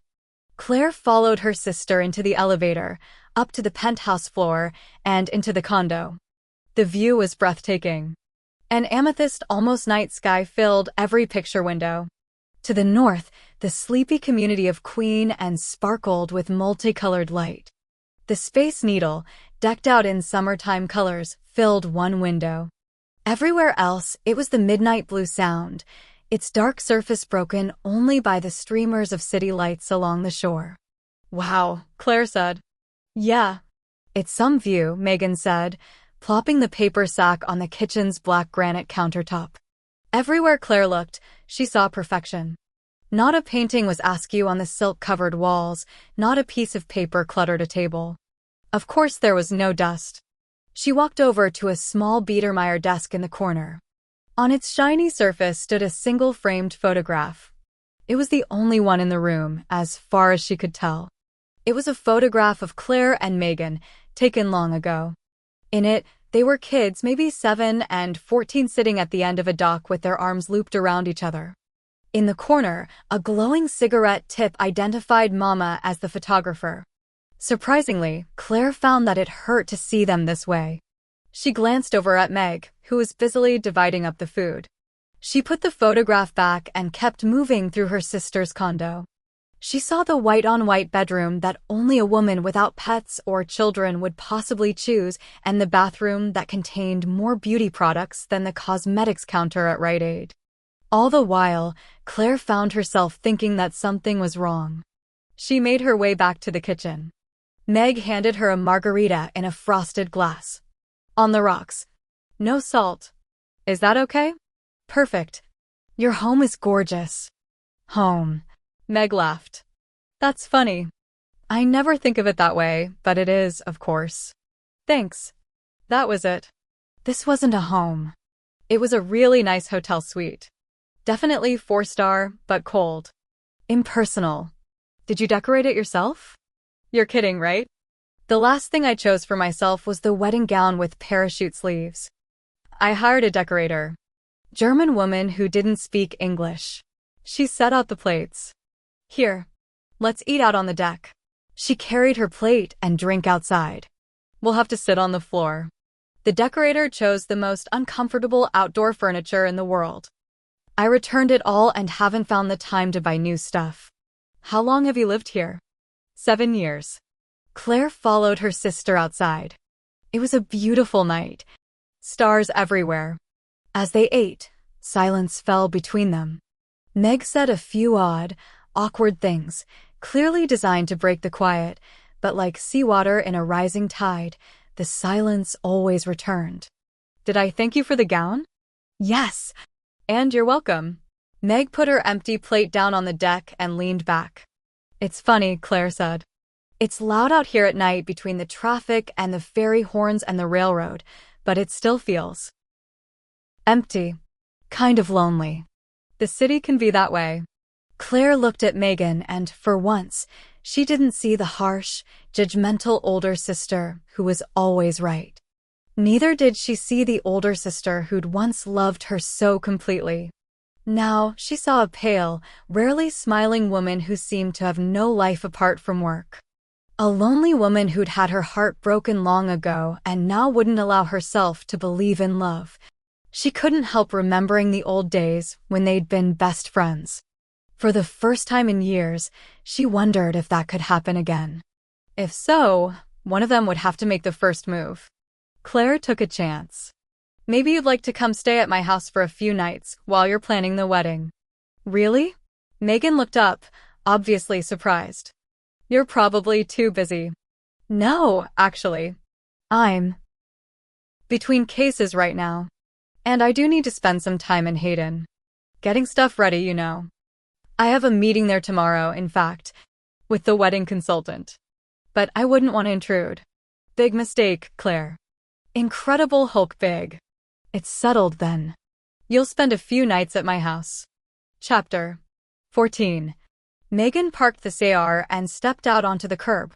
She checked her instructions again, then looked up the street. Hayden shimmered in the warm, lemony sunlight. People drifted across the street and along the boardwalks, gathering now and then in gossipy circles, waving to one another as they moved on. Across the street, standing all by herself, was a magenta-haired teenager wearing pants that would have been big on Shaquille O'Neal. Megan knew how that girl felt, the outsider in this pretty little town. The girl who didn't fit in. Trailer parks, Megan had learned early on, were always on the wrong side of the tracks, regardless of where they'd been built. And when your clothes were wrong and your address was even worse, you were always treated like a slut, whether you were or not. Sooner or later, and with Megan, it had been sooner you gave in and started being what everyone already thought you were. No wonder Mama had never stopped in towns like Hayden. 1 tavern and 4 churches? I think we'll pass this burg right on by. She liked the kind of place where nobody knew your name. Where nobody knew how to find you when you snuck off in the middle of the night with 3 months back rent due. Megan walked 2 blocks, then turned right on Azalea Street. Her destination was easy to spot, a narrow Victorian house painted canary yellow with purple trim. A sign hung askew on the white picket fence out front, Royal Event Planning. There were glittery roses all around the pink letters. Megan almost kept walking.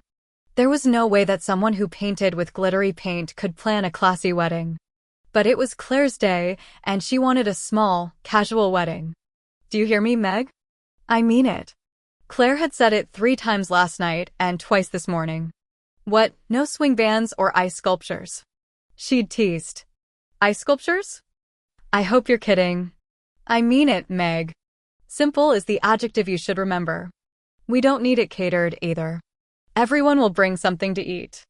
Megan had drawn the line there. It's a wedding, not a funeral, and while I see certain similarities in the two events, I am not going to let you have a potluck wedding. But hot dogs wrapped in Kraft cheese and pink Jell-O in wedding ring molds? She shuddered. I don't think so. Meg, Claire had said, you're being you again. Okay. I'm a lawyer. I can compromise. The food will be casual. And the reception has to be outside. Outside. Where it rains. Where bugs breed. That outside? Claire had been smiling by then. Outside. In Hayden, she added. It's a good thing you mentioned that. I might have accidentally booked the Bloedel Reserve on Bainbridge Island. It is beautiful there. And not a horrible drive, she'd added hopefully. Hayden. Okay. But a bird will probably crap on your head during the ceremony. Claire had laughed, then sobered. You don't have to do this, you know. Really. It's a lot of work to have a wedding ready in 9 days. Meg knew Claire didn't really want her planning this, and that knowledge stung. As with all opposition, it strengthened her resolve to do a great job. I have a meeting in town, so I'd better run. As Meg started to leave, Claire had said, don't forget the bridal shower. Tomorrow night at Gina's. Megan had forced herself to keep smiling. A couple's shower. No doubt she'd be the only single woman in the room besides Gina. What fun. She unlatched the picket gate and stepped into a surreal Candyland yard, half expecting Pee Wee Herman and his pals to jump out at her. A green AstroTurf walkway led her to the porch steps, which sagged beneath her weight. At the salmon-pink door, she knocked. The door started to open, then thunked into something. A voice cursed thickly, damn door. This time the door opened all the way. An old woman with pink hair sat in a motorized wheelchair, a canister of oxygen beside her. Clear tubes slipped into each nostril, rode across her high, hollow cheekbones, and tucked behind her ears. Am I supposed to guess? She said, frowning. Excuse me? What you want, for Henry's sake? You knocked on the damn door, didn't ya? Oh! I'm here to see the event coordinator. That's me. What I want? Male strippers? Now, Grandma, came a thin male voice from the other room. You know you retired 20 years ago. The woman backed up, spun her wheelchair around, and headed away. Erica is in trouble. I better go. Forgive Granny, said the tall man who came to the door. He had curly bottle blonde hair and a California dark tan. His glasses were heavy and black-rimmed. He wore skin-tight black leather pants and a teal-green muscle shirt, which showed off scarecrow-thin arms. She has a little memory loss now and then. You must be Megan Dantas. I'm Roy Royal. She tried not to smile. Go ahead, have a good laugh. I'm just lucky my middle name isn't Al. He swung one hip out, planted a hand on it. Those are some pretty sharp clothes, MS. Dantas. We don't see much Marc Jacobs and Hayden. Our labels of choice are Levi's and Wrangler. I can't imagine what brings you here. I'm Claire Kavanaugh's sister. I'm here to plan her wedding. He actually jumped into the air and screeched. Claire. All right, girl. Well, let's get going. Only the best for Claire. He ushered her into the sitting room, toward a pink velvet settee. Wedding at the Episcopal Church, of course. Reception at the Moose Lodge, catering by the Chuck Wagon. We can get tons of silk flowers from Target. Then they can be reused. Meg thought, simple and casual, simple and casual. She couldn't do it. Wait. Roy stopped in mid-excited utterance. Yes. That's a wedding in Hayden, huh? Top drawer. Only Missy Henshaw's was better, and she sprang for the clubhouse at the golf course in Monroe. He leaned forward.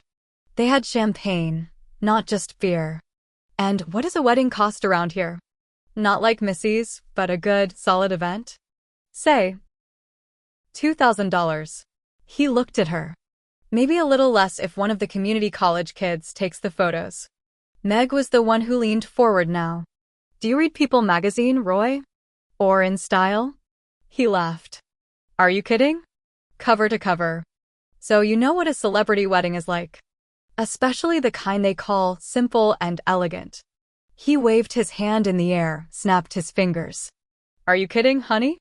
Denise Richards' wedding was supposedly simple, and they had enough fresh flowers to cover a rose parade float.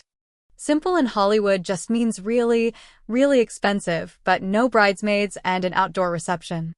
Can you keep a secret, Roy? I stayed in the closet during the Reagan years. Believe me, honey, these lips know when to close. I want the kind of wedding this town has never seen. But, and this is important, no one but you and I can know that it's a big deal. You have to master the phrase "it was on sale." Deal? No kidding, he grinned and clapped. What's your budget? Perfection. Every little girl's dream. In other words, money isn't something we should worry about. He shook his head, still smiling. Honey, that's a sentence I've never heard before. I do believe you're the best-looking woman I've ever seen. He reached out to the coffee table and grabbed a copy of Bride's magazine. We should start with the gown. She's got it. He looked up. Vera Wang. Vera Wang, he repeated it in a reverent tone of voice and closed the magazine. Okay, let's get to work. It has to be outside. A tent. Perfect. We should start with the lighting. Megan barely listened as his voice droned on and on about a zillion details. Lighting, flowers, table dressings, groom's cakes, for goodness sake. She had definitely made the right decision in coming here. All she had to do was write the checks. Joe was elbow-deep in the undercarriage of an old Kubota tractor, changing the oil, when he heard a car drive up. He listened for Smitty's booming voice, always loud when he welcomed customers to the garage, but now there was nothing except the tinny, scratchy strains of an old Hank Williams song on the radio. Anyone here? Someone called out. Smitty? Joe rolled out from under the tractor and got to his feet. He was just putting his baseball cap on, pulling the brim low on his eyes, when a florid, heavy-set man walked into the garage. Joe recognized the man. It was Reb Tribbs, an old-time logger who'd lost an arm on the job. Joe pulled his cap down lower and didn't make eye contact. What can I do for you? My truck's dying again. I just brought the damn thing to Smitty. He said he fixed it.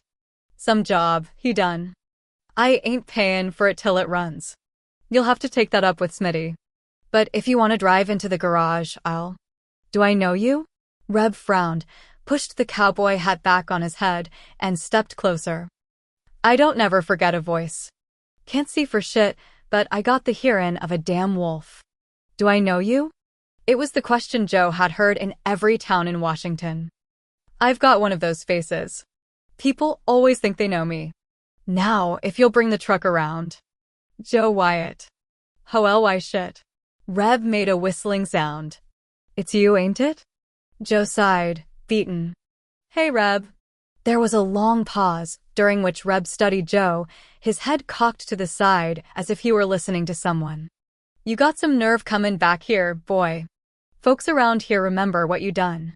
Hell, I thought you were in prison. No, Joe fought the urge to walk away. Instead, he stood there, listening. He deserved every word. You'd best get a move on. Her daddy don't need to hear that you're back in town. I haven't seen her dad. Course not. Chicken shit piece of crap like you don't have the guts. You'd best move on, Joe Wyatt. This town doesn't need a man like you. That's enough, Reb. It was Smitty's voice. He stood at the open garage door, holding a half-eaten sandwich in one hand and a can of Coke in the other. I can't believe you'd hire this piece of garbage, Reb said. I said, that's enough. I won't bring my truck here if he's gonna work on it. I imagine I can lose your business and still survive, Smitty said. Reb made a sputtering sound, then turned on his heel and marched out. As he got into his truck, he yelled out, "You'll be sorry, Zeb Smith. Trash like him don't belong in this town." After he drove away, Smitty placed a hand on Joe's shoulder. He's the trash, Joe. Always has been. Mean as a badger. Joe stared out the window, saw the beat-up red truck buck down the road. You'll lose customers when word gets out that I'm here. Don't matter. My house is paid for. My land's paid for. I own a rental house in town that brings in $500 a month. Helga and I both have Social Security. I don't need a single damn customer. Ever. Still, your reputation is important. Smitty squeezed his shoulder. Last Helga and I heard about our filly, he was living in Seattle. Under the viaduct. Heroin. Every day I hope someone offers him a helping hand. Joe nodded. He didn't know what to say. Finally, Smitty said, I gotta make a Costco run. You think you can handle the garage for the next 2 hours? Not if Reb is any indication. He isn't. Smitty tossed him the keys. Close up anytime you want. Then he left. Joe finished out the workday, but he couldn't forget the incident with Reb. The old man's words seemed to hang in the garage, poisoning the air. This town doesn't need a man like you. By the time he closed up shop, he felt empty again, gutted by the truth of Reb's observations. Then he remembered Gina. He had family here now, he didn't have to be alone. He went into the office and called her. The answering machine picked up. He hung up without leaving a message.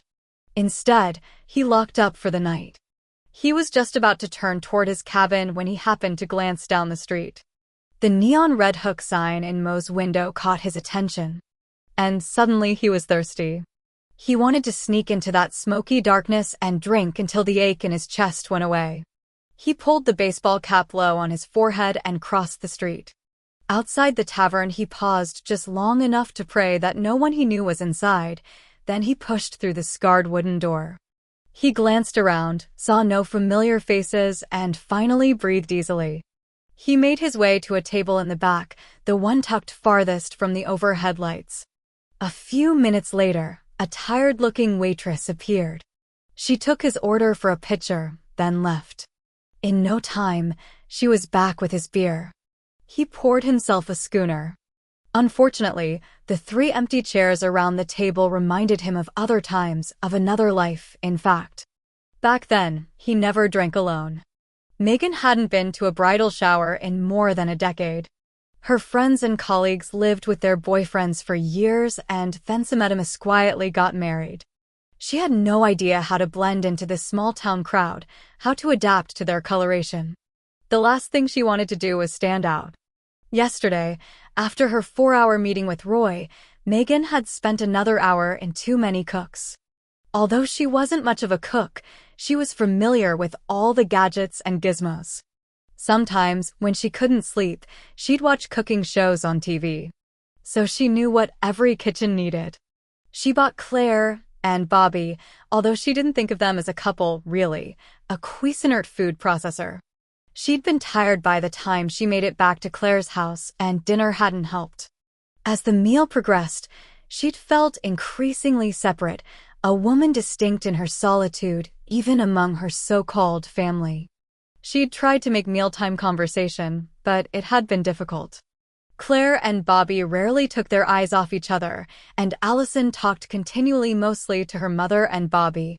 On the few rare instances in which Megan had been able to wedge a word in between the child's soliloquies, she'd discovered what a yawning silence was. What?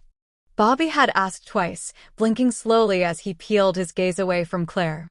Megan couldn't remember now what she'd said. All she recalled for sure was that it had been wrong. She knew for a fact that she shouldn't have mentioned her work. One innocent little remark about a deadbeat dad, and Allison asked loudly, "Will you and Bobby ever get divorced, Mommy?" Claire had not been amused. "No, honey. Don't listen to Aunt Meg. She's the Antichrist when it comes to marriage." "The what?" Bobby had laughed so hard he spilled his milk.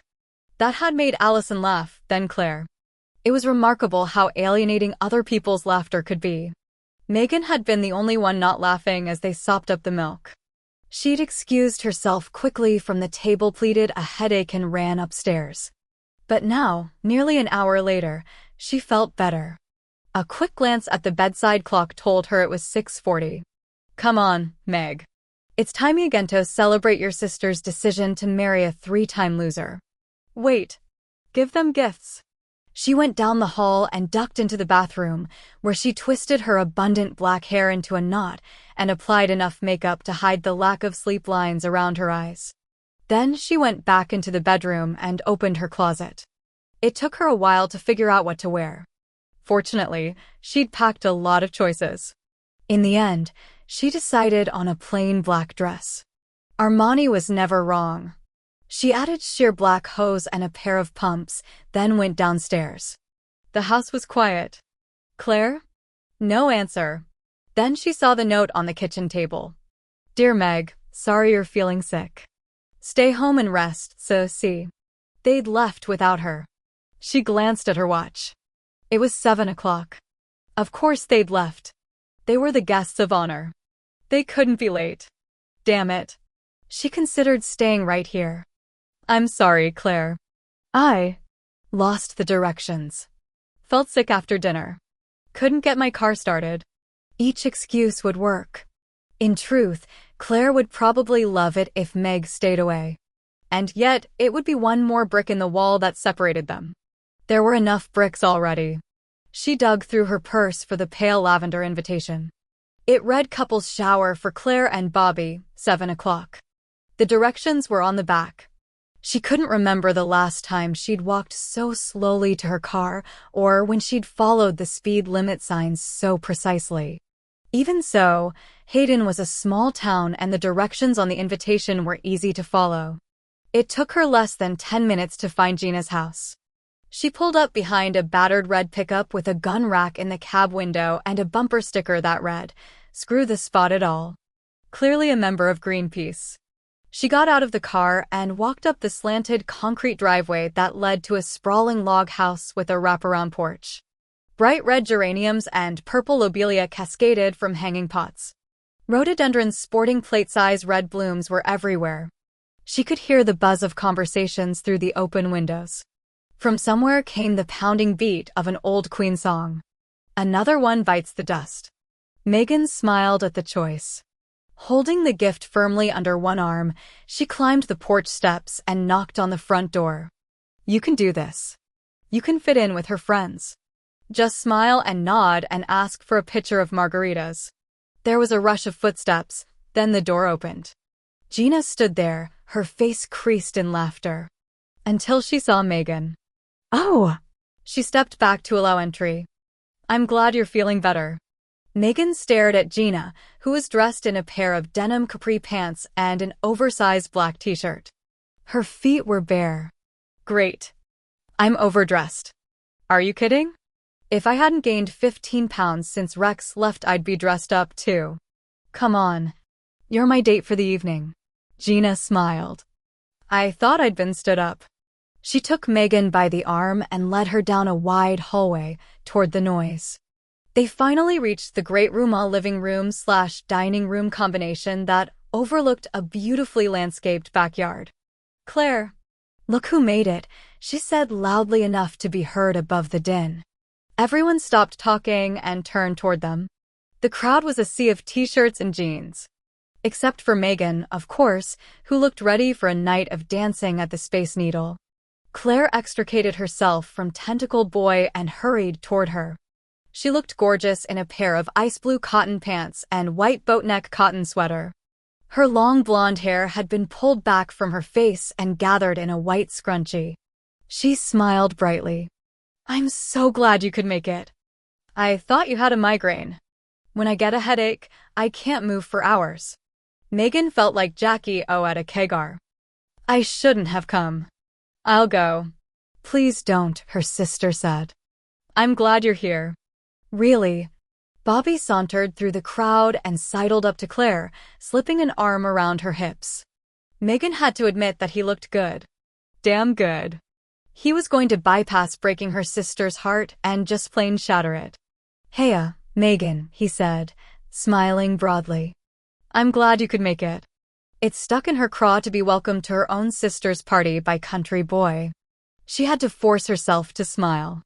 Thanks, Bobby. They stood there in an uncomfortable silence. Finally, Gina said, I'll bet you could use a drink. Megan nodded. By all means. Come to the kitchen with me, Gina said. We'll get you a jumbo margarita. Hurry back, Claire said. We were just going to start the games. Megan actually stumbled. Games. Megan really did have a headache now. She sat on the edge of the sofa, her knees tucked primly together, a paper plate of homemade cookies on her lap. The rest of the guests, in pairs, like on Noah's Ark, sat sprawled against one another, in a circle on the hardwood floor. They were all talking at once, resurrecting memories and moments from a lifetime Megan didn't know. Remember when Claire fell off the high dive at Island Lake Camp? Or when she had Mrs. Testern's favorite ruler? When she called poison control because she caught Ollie eating the diaper pail deodorant? The junior and senior high school years, the girls just want to have fun years, the Allison years. They were all a mystery to Megan. She had stories to tell, of course, stories about a girl who once cut all of her hair so she could look like Buffy on Family Affair, who cried every night that Mama forgot to come home, and who slept curled in her big sister's arms on a cot that was too small. Claire's big sister said a brown-haired woman in faded jeans and an Old Navy t-shirt. Her wedding ring sported a diamond the size of a pencil eraser. She plopped down beside Megan. I'm Karen, by the way. We met several years ago. Your dress is beautiful. Thank you. I hear you want Claire to sign a prenuptial. That was it for small talk, huh? We watch out for one another. In truth, Megan was glad for that. God knew she'd failed Claire in the watching over department. That was why she was sitting here, overdressed and separate, pretending to love the cookies. That's nice. She's lucky to have you as friends. We're all lucky. She won't sign anything, you know. I gave her the same advice. You did? She fluttered the fingers of her left hand. Divorce Wars survivor. That guy over there, the one chewing like a squirrel, that's Harold. Maybe you could talk to Claire. It's not smart for her to go into this thing unprotected. This thing is marriage, and it's all about faith. Your sister is one of the believers in this world. Don't take that away from her. In law school, faith is surgically removed. My guess is that yours was lost long before that. Don't look so shocked. I'm not a psychic or anything. We tell each other everything. You guys had a rough time of it growing up. Megan shifted uncomfortably. She wasn't used to people knowing so much about her. Not friends and certainly not strangers. Her childhood was something she'd never shared with a girlfriend, not even Elizabeth. She remembered how people had looked at her when she was a child, as if she were white trash. She hadn't wanted that judgment to follow her into adulthood. Karen seemed to be waiting for a response. The moment lengthened between them. Meg's heartbeat accelerated. She didn't want this conversation to continue. These bloozers were too damn blunt. Okay, everyone, it's time for the games. Gina yelled suddenly, jumping to her feet. Megan let out her breath in a relieved sigh. Gina loves games, Karen said. I just hope no one has to humiliate themselves. It was nice to see you again. I better run. Harold just started hyperventilating. And she was gone, back to her husband in a blink. Outside, Gina said, clapping her hands again and ushering everyone outside, where a row of powdered sugar donuts hung at intervals along a sagging clothesline. Everyone pick a donut and stand in front of it.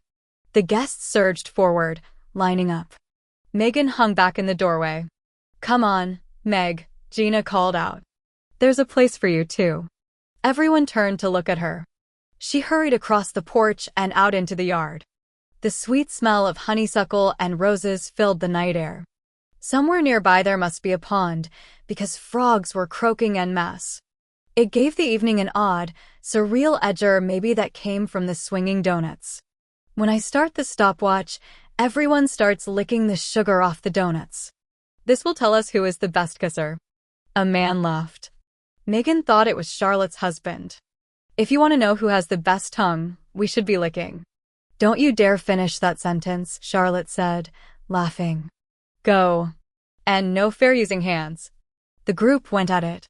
Within seconds, everyone was laughing. Megan tried. She really did. But at her first pass, the donut hit her in the nose and white sugar fluttered down the front of her black Armani. "Done!" Bobby yelled, throwing his hands in the air as if he'd just scored the game-winning run. Claire put her arms around him. "And there you have it, the real reason I'm marrying him." Megan stepped back from the undulating donut. Once again, she was the only one not laughing, and her silence settled on her chest like Hester Prynne's Scarlet A. Gina handed Bobby a CD. "You win. And I must say, none of us will ever look at you quite the same again." She rushed back into the house, then came out with a big white porcelain bowl. "The next game is called Truth in M&Ms. Everybody take as many as you want, then find a seat." She went around the group, handing out candy. Megan could tell that she wasn't the only suspicious person. No one took a handful. Meg chose 2, then sat down on the top porch step. Everyone else pulled up a patch of grass and sat down. For each M&M, you have to tell one thing about the bride or groom and make a prediction for the future. A groan moved through the men. Harold rolled his eyes. Karen elbowed him. "I'll start," Charlotte said. "I have 3. Claire has a beautiful smile, and I predict Bobby will keep it on her face. Also, she is a great cook, so I predict he'll be fat by 40. And finally, she hates to do laundry, so I predict Bobby will learn to like the stained, rumpled look." Claire laughed the loudest of all of them. "My turn," Karen said. "I'm on a diet as usual, so I only picked 1. Claire has developed a fondness for electrical devices. I predict she won't need one anymore." "Karen!" Claire cried out, her face turning red even as she laughed. They continued around the circle, and with each comment, Megan felt herself edging toward uneasiness. Even the husbands here seemed to know more about Claire's everyday life than Megan did, and she was terrified that when her turn came to make a prediction, she'd blurt out, "I predict he breaks her heart." She finished her second margarita in gulps. Meg? It was Gina. "Your turn." Megan looked down in her palm. Sweat had turned the candies into red smudges. "I have 2. She tried to smile. "Claire is the best mother I know, so I predict she'll have another child." Claire smiled at her, then leaned lovingly against Bobby, who whispered something in her ear. "Another one, Meg." She nodded. "Claire loves well, but not necessarily easily, so I predict," she barely paused, "that this is the real thing." When she looked up, Claire was frowning. Megan didn't know what she'd said wrong. It had seemed cheery and optimistic to her, romantic even. But Claire looked ready to cry. "I'm last," Gina said in the sudden silence. "I have only 1. Claire is completely tone-deaf. So I predict that Bobby will never let her be his backup singer." That got them all laughing and talking again. They got to their feet and closed ranks around Claire and Bobby. Absurdly, Megan felt the start of tears. She got clumsily to her feet, realizing when she stood up that those margaritas had been stronger than she'd thought. She turned away from the party. Getting drunk would be the last straw. When no one was looking, she ducked into the house and ran for her car. She meant to go home, wait up for Claire, and apologize for whatever wrongs she'd uttered. Then she saw the tavern. Chapter 15. Megan eased her foot off the accelerator. The Porsche slowed to a crawl. Through the smoke-grayed glass of the tavern's window, she could make out the shadowy bodies inside, pressed in close together along the bar. It was easy to get lost in a crowd like that, where no one asked your name or why you were there. She knew that if she went inside and had a drink or 2 or 3, she would feel better. Maybe she would meet someone. And he would take her to his place for a few hours and help her forget. Help her sleep. Experience had taught her that on a night like this, when her inadequacies felt as sharp as bits of glass embedded in her skin, she would lie in her lonely bed and stare up at the ceiling, unable to sleep. In the morning, she would awaken to a face that was wrinkled and stare into eyes that were tired and sad. Megan hit the gas. The car roared to life. She sped down 2 blocks, found a parking space, and pulled in. When she shut down the engine and got out of the car, she noticed how quiet the night was. The Big Dipper pointed toward the river. Most of the stores were closed. Only a few kept their signs illuminated. Every 20 feet or so a green wrought iron street lamp tossed light downward, creating a lacy, scalloped pattern along the darkened boardwalk. Megan settled her shoulder strap in place, clamped her elbow tightly against her purse, and started for the tavern. She didn't falter when she reached the open door, just turned and walked in. It was like 100 other taverns she'd been in. Smoke collected along the acoustical tile ceiling, trailing like ghostly sleeves below the inset lighting. The bar ran the length of the room on the right side, a huge mahogany piece that had to be 100 years old. The mirror behind it was at least 6 feet long, veined in strands of gold and aged to a tarnished silver. In it, the patrons looked taller and thinner, a funhouse mirror for people too drunk to notice. She saw the people clustered along the bar, seated on wooden stools. The pitchers outnumbered the people, and there was a lit cigarette in every hand. Those were the hardcore drinkers, the folks who found their bar stools at 10 a.m. and climbed aboard. Scattered throughout the left side of the room were round tables. Most of them were full.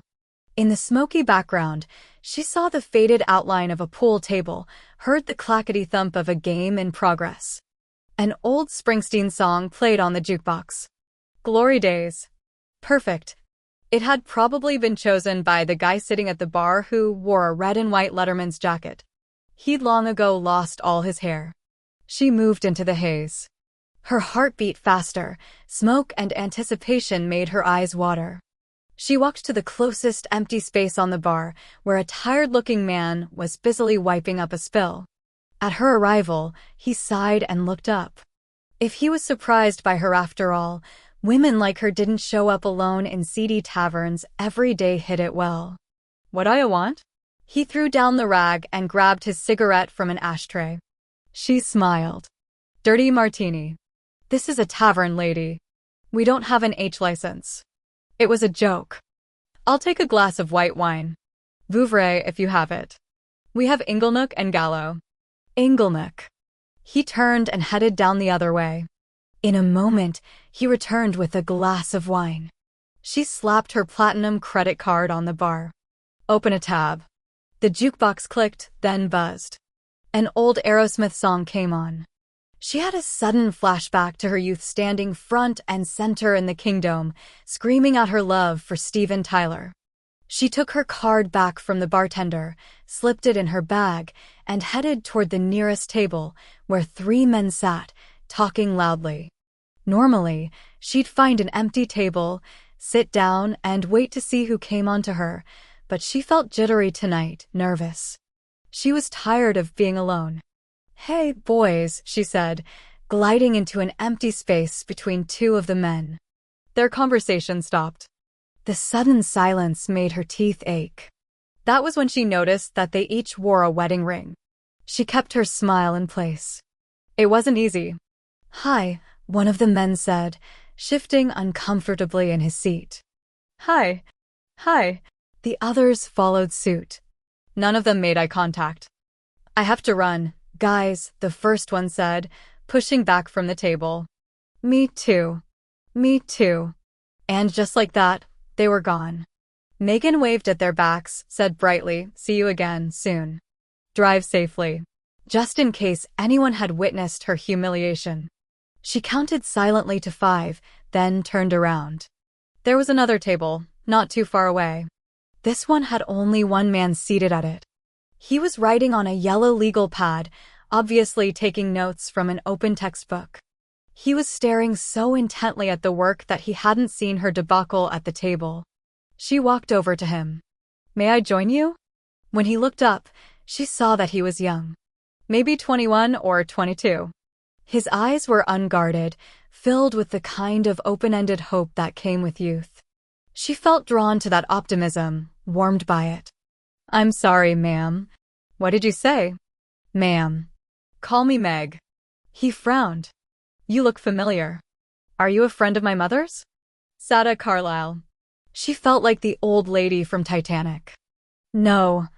I don't know her, And I thought I knew you, but I was mistaken. Sorry. She tightened her grip on the wineglass. Desperation came for her, tapped her on the shoulder. Get a grip. She headed toward another table. As she came within range, a woman slipped into the empty chair and leaned in to kiss the man. Megan spun to her left and ran into a shaggy, derelict-looking guy who was obviously on his way back from the bar. I'm sorry, she said. I should have signaled before I made a turn like that. No harm done. He went back to his table and sat down. She saw that he was slightly unsteady on his feet. She stood there, alone in the midst of the crowded bar. There were 3 men back at the pool table. 2 of them looked dangerous, dressed as they were in black leather and chains. The third man had so many tattoos on his bald head that it looked like Earth as seen from space. She felt the press of desperation, but it was useless. This wasn't going to be her night. She'd have to return to Claire's homey, comfortable guest room, climb into bed alone, and spend the night tossing and turning and wanting. Wanting most of all. She looked at the derelict. His shoulders were broad, his black t-shirt stretched taut along the top of his back. The waistband of his worn, faded Levi's V'd out, as if he'd lost weight and hadn't bothered to buy jeans that fit. It was him. It was him. Or loneliness. She went to his table, stood beside him. May I sit down? He didn't look up from his beer.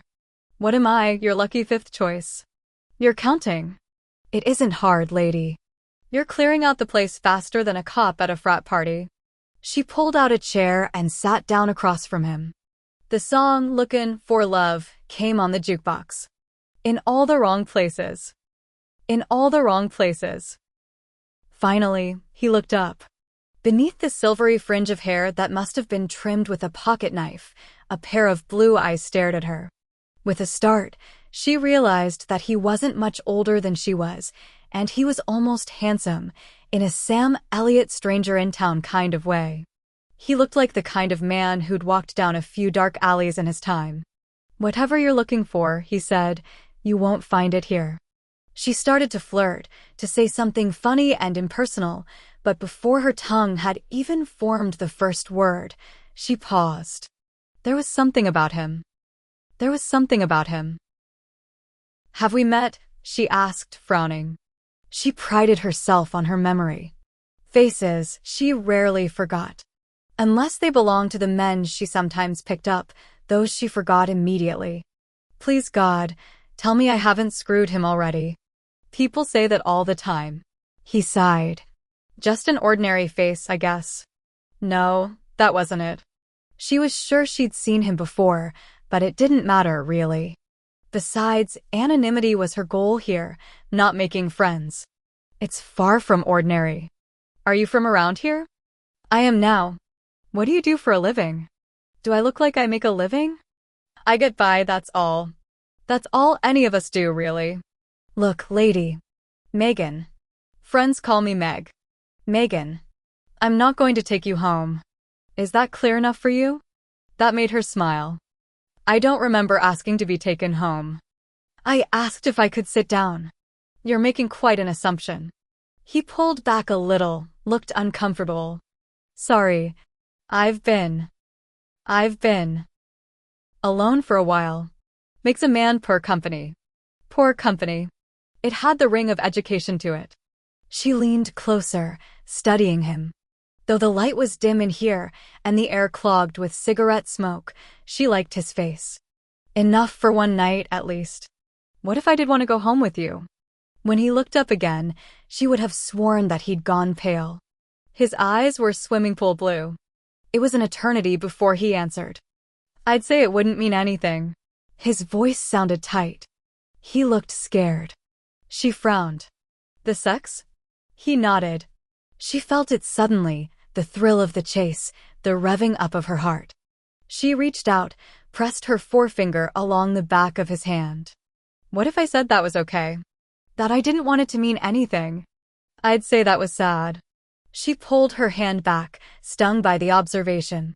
She felt transparent suddenly, as if those blue eyes could see straight into her.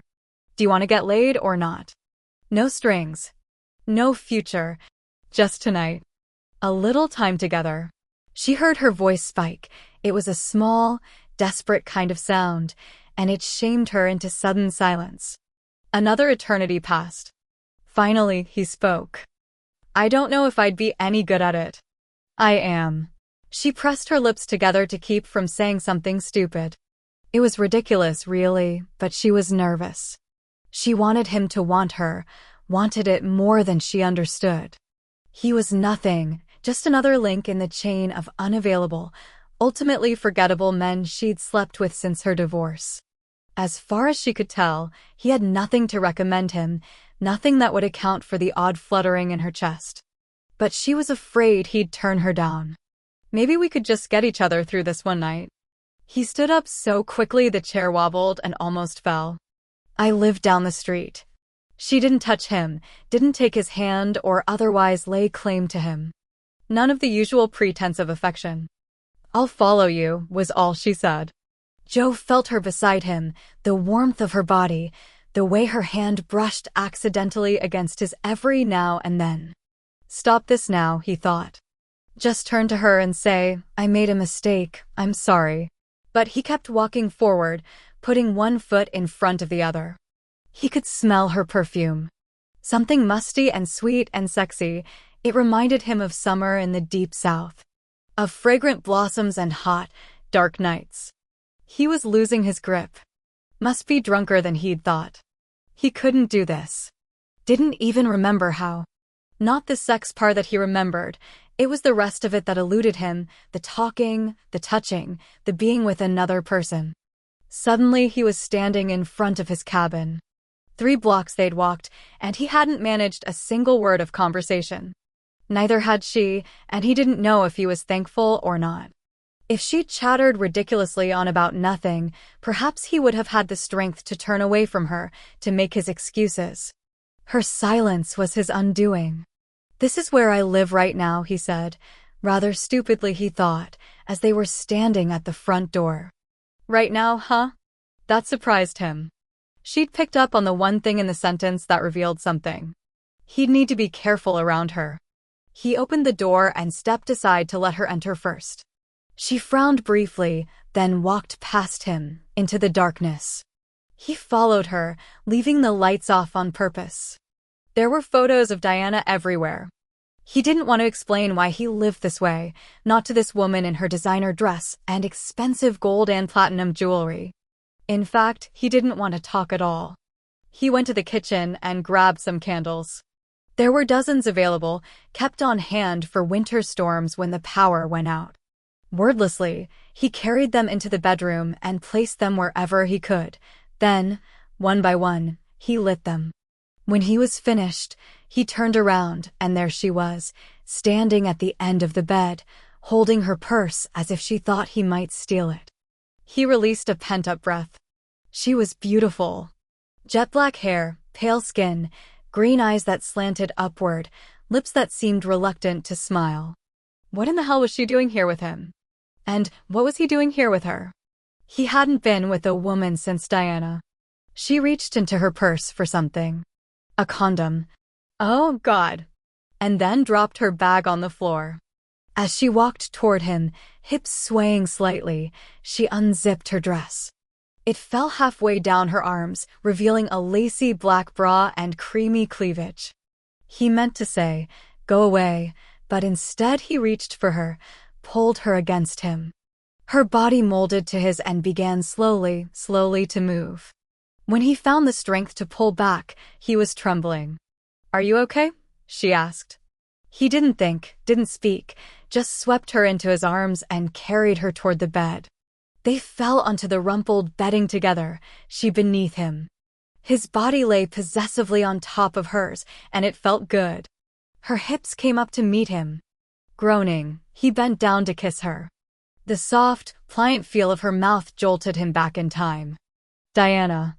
What did you say?" He drew back, looked down at her. "Megan." This time, when he kissed her, he kept his eyes open. She kissed him with a ferocity that left him breathless. She shoved her hands underneath his t-shirt. Her fingertips grazed his nipples. Take off your pants. Her voice was coarse. I want to touch you. They broke apart. He slid off the bed and undressed, his fingers too shaky to unbutton his jeans on the first try. Naked, they fell together on the bed again. He rubbed his erection against her, kissing her open mouth, her chin, her closed eyes. She wrapped her leg over his and pressed in close. He felt her moisture against his thigh. Then she reached down and touched him, wrapped her fingers tightly around him. Up and down. Up and down. He felt the condom slide into place in one practiced move. He groaned as he thrust into her grasp one sweet, aching time, then pulled away before it was too late. He slid down her body, kissing her chin, her throat, her breasts. He tasted one nipple, drew it into his mouth, and sucked its sweetness. His hands pushed her legs apart as he moved downward, kissing her navel, her pubic hair. She tried to push him away. He held her in place, lowered his kisses until he was inside her. Moaning, she clutched his head and spread her legs wider apart. His tongue explored her, tasted her, glided up and down and in and out. Oh, my God, she said it brokenly. Now. He pulled her toward him in one swift motion and entered her. She clung to him, arched up to meet him. She matched him thrust for thrust. Joe's climax was like nothing he'd ever experienced before. Phew, she said, pushing the damp hair away from her face. That was definitely an e-ticket ride. He leaned back against the wobbly headboard. His whole body felt weak, trembling. She looked up at him, smiling broadly, still breathing hard. What's your name? Joe. Well, Joe, that was great. After a long minute, he dared to slide his arm around her, draw her closer. Holding her, he closed his eyes. For the first time in years, he went to sleep with a woman in his arms. When he woke up, he was alone again.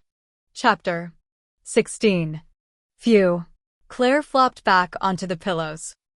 I can't remember the last time I got lucky in the morning. She pushed the hair out of her eyes and smiled at Bobby. You must really love me if you'll kiss me before I brush my teeth. He rolled onto his side. His handsome face was crisscrossed with tiny pink sleep lines. You still wonder, don't you? No, she said too quickly. He touched her cheek in a caress so soft it made her sigh. I love you, Claire Kavanaugh. I'd like to kick the ass of the man who made you so afraid to believe me. She knew her smile was more than a little sad. There was nothing she could do about it. It's not just men. But I can't beat up your mother or your sister. She laughed at that. Just prove Meg wrong. Nothing will make her crazier. She's trying, you know. Claire sat up in bed. Yeah, I noticed. She made that crack about me not loving people, then left the party early.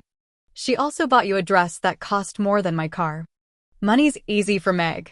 She's got tons. Just ask her. Bobby leaned back against the headboard. The blanket slid down his naked chest and pulled across his lap. She grew up with your mother, too, and she didn't have a dad to pick up the slack. It had to be hard on her, raising you all those years and then watching Sam step in to replace her. I can't believe you're defending her. She told me I was stupid to marry you. He gave her that slow-growing smile that always made her go weak in the knees. Darlin', you can't hold that against her. She's just trying to protect you. Control me is more like it. Come here, he whispered. She leaned toward him. Her bare breasts breezed against his chest as they kissed. He slipped a hand around her neck and held her there, kissing her until she forgot their whole conversation. When she finally drew back, she was dizzy and breathing too hard. I'm getting to know you, Claire Kavanaugh soon-to-be Austin, he whispered against her lips. You had a headache after the wedding dress grew up and again last night. When Megan hurts your feelings, you say you don't care and start chewing aspirin. I've been there, darlin'. I know what matters is that she's your sister. The only one you've got. Claire wanted to disagree, but knew it was pointless. She did want to be close to Meg again. More and more often in the past few days, she'd found herself remembering the old Meg. The way they used to love each other. I'm tired of the way we are together, she admitted. Well, no one can push my buttons like Megan. She has a true gift for saying exactly the wrong thing. Yeah, my dad was like that. We never could quite make it work between us. Now he's gone, and I wish we'd tried harder. Okay, Sigmund Freud. I'll try talking to her. Again. No more aspirin. She gave him another long, lingering kiss, then walked naked into the bathroom. By the time she'd finished showering and gotten dressed, he was gone. She made her bed and walked across the hall to Ollie's room. Her daughter lay in bed, hidden beneath a blue and green pile of Little Mermaid sheets and comforters. Hey, sweetie, she said, sitting on the edge of the twin bed. Time to wake up. Allison stretched and rolled onto her back. Did we get a kitten? No. Why? I thought I heard a kitty meowing this morning. Claire bit her lower lip to keep from smiling. Note to self, come quietly. Nope, no kitty. You must have been dreaming. And I heard someone on the stairs.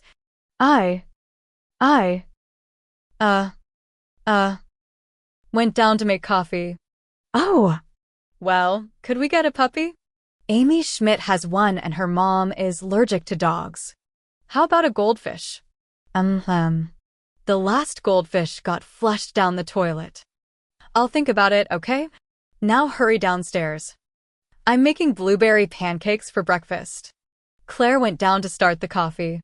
By the time Allison came into the kitchen, dragging her groovy girl doll behind her, the eggs and pancakes were ready. Allison climbed up onto her chair, positioned the doll in her lap, and started pouring syrup. That's enough syrup, Claire said as she flipped another pancake on the Teflon griddle. You and Bobby and Aunt Megan took a shower together last night. How'd I all fit? Claire laughed. It's not a shower with water. It's a party for people who are going to be married. You know, like a birthday party. Did ya play games? Of course. Get presents. You bet. Like what? Thing underwear. Chocolate body paint. A giant box of rubbers. Aunt Megan gave us a Cuisinart. At Ollie's confused look, she added, it's a way cool blender. Oh! Grandpa is taking me fishing today. Up at Tidwell Pond. That'll be fun. He said you had wedding shit to do. Allison Catherine. You know better than to repeat Grandpa's bad words. Oops. Ollie bent forward and started licking the syrup off her plate. In no time, it was clean. Did you know that if you cut a worm in half, it'll grow back? I didn't know that. She pushed back from her seat. But Lily France got her finger cut off and it didn't grow back. She frowned. I think God likes worms better than Lily. It's 'cause she cuts in line at lunch. Well, I don't. Bye, Mom. Allison threw her a kiss and scampered off. The screen door banged shut behind her. A moment later, Claire heard her daughter's high-pitched voice yell out, I'm here, Grandpa. Were you looking for me? Claire smiled and turned off the griddle, then poured herself a second cup of coffee and went out to the back porch. The slatted swing welcomed her. She sat there, rocking gently, staring out at the silver curve of water that defined her back property line. The house was set well back from the river on a rise of safety, but on a day like today, with the sky as blue as forget-me-nots and the grass turning golden from an unexpected week of sunlight, it was almost impossible to remember how dangerous the river could be. The screen door screeched open and banged shut. Megan stepped out onto the porch. She wore a fringed black peasant top and flare-legged jeans. Her hair, unbound, fell down her back in a riot of curls. She looked beautiful. Morning. Claire pulled the woolen blanket tighter around her legs, hiding the ratty, torn sweats she'd put on. You want some pancakes? Meg sat down on the wooden Adirondack chair across from the swing. No, thanks. I'm still trying to metabolize last night's cake. You sure left the party early. Claire hoped she sounded casual and not hurt. It was a nice party. Your friend Gina has a great sense of humor. Yeah, she does. It must be hard on her watching your wedding so soon after her own divorce. Claire nodded. She's going through a really difficult time. It's always hard to find out you married the wrong man. They were married for 15 years. Just because they got divorced doesn't mean he was the wrong man to marry. Meg looked at her. I would say it meant exactly that. Eric really played a number on you, didn't he? I guess. Claire took a sip of coffee. It occurred to her to drop the whole thing, to do what she'd always done around Meg, shut up and pretend it didn't hurt. Then she remembered her conversation with Bobby. Slowly, she said, You didn't answer my question. How come you left the shower early? It wasn't that early. How were your presents? They were great. Thank you for the Cuisinart, by the way. Now, why did you leave early? Meg closed her eyes, then slowly opened them. She looked scared.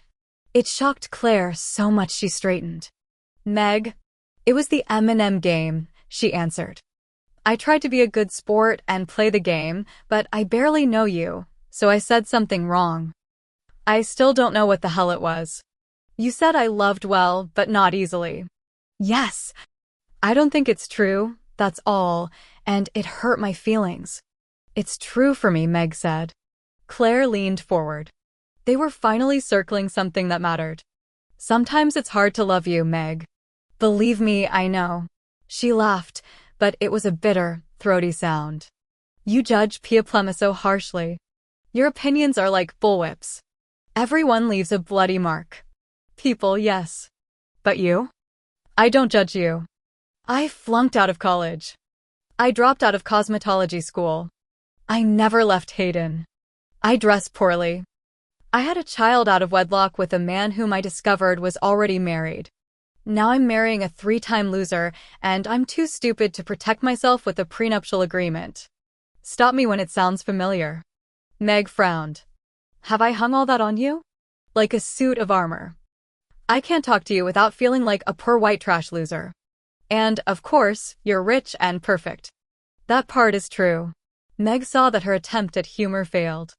My therapist thinks I have control issues. Well, duh. You're a lot like Mama, you know. You both need to run the show. The difference is, she's psychotic. I'm neurotic. But God knows she handed down bad luck with men. Megan looked at her. Have you broken the curse? Even yesterday, Claire would have been angered by the question. Now, she understood it. Claire's legacy from Mama was a belief that sooner or later love walked out on you. Meg had inherited something else entirely. She didn't believe in love at all. I have, Meg. Honestly. Meg smiled, but there was a sadness in her eyes. I wish I had your faith. For once, Claire felt like the stronger sister. I know love is real. It's in every moment I share with Ollie and Dad. Maybe if you'd had a father, you'd be able to believe in it. Claire saw the way her sister went pale. She knew she'd gone too far. You were lucky to have Sam, Meg said slowly. Claire couldn't help thinking about the summer Dad had tried to be there for Meg. It had been a nightmare.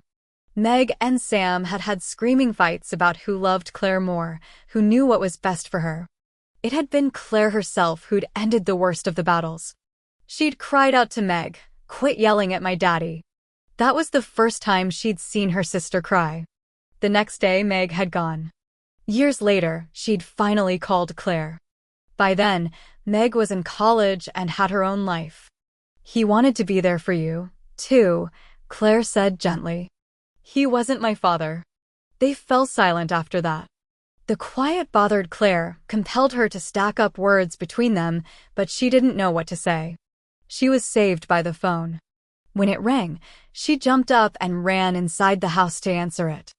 Hello? Hold for Eliana Sullivan, please. Claire heard Meg come up behind her. She mouthed, Mama. This should be good, Meg said, pouring herself a cup of coffee. Hello? Mama said. Hello? Hey, Mama, it's me, Claire. Mama laughed, that throaty, carefully sexy sound she'd cultivated over the years. I believe I know which of my own daughters I called, Claire. Of course, Claire answered, although Mama confused the two of them all the time. Her memories were completely interchangeable. When called on it, Mama would say airily, whatever. Y'all were thick as thieves back then. How am I supposed to keep every little detail straight? Well, honey, speak up. Mouseboy said you left me a message. What's going on? Claire hated the faux southern accent. Every elongated vowel reminded her that she was ultimately the audience to Mama. I called to tell you I'm getting married. Well, I'll be damned. I thought for sure you were going to die an old maid. Thanks, Mama. So, who is he? You'll love him, Mama. He's a nice Texas boy. Boy? I thought that was your sister's way. Claire actually laughed. He's a man, Mama. 37 years old. How much money does he make?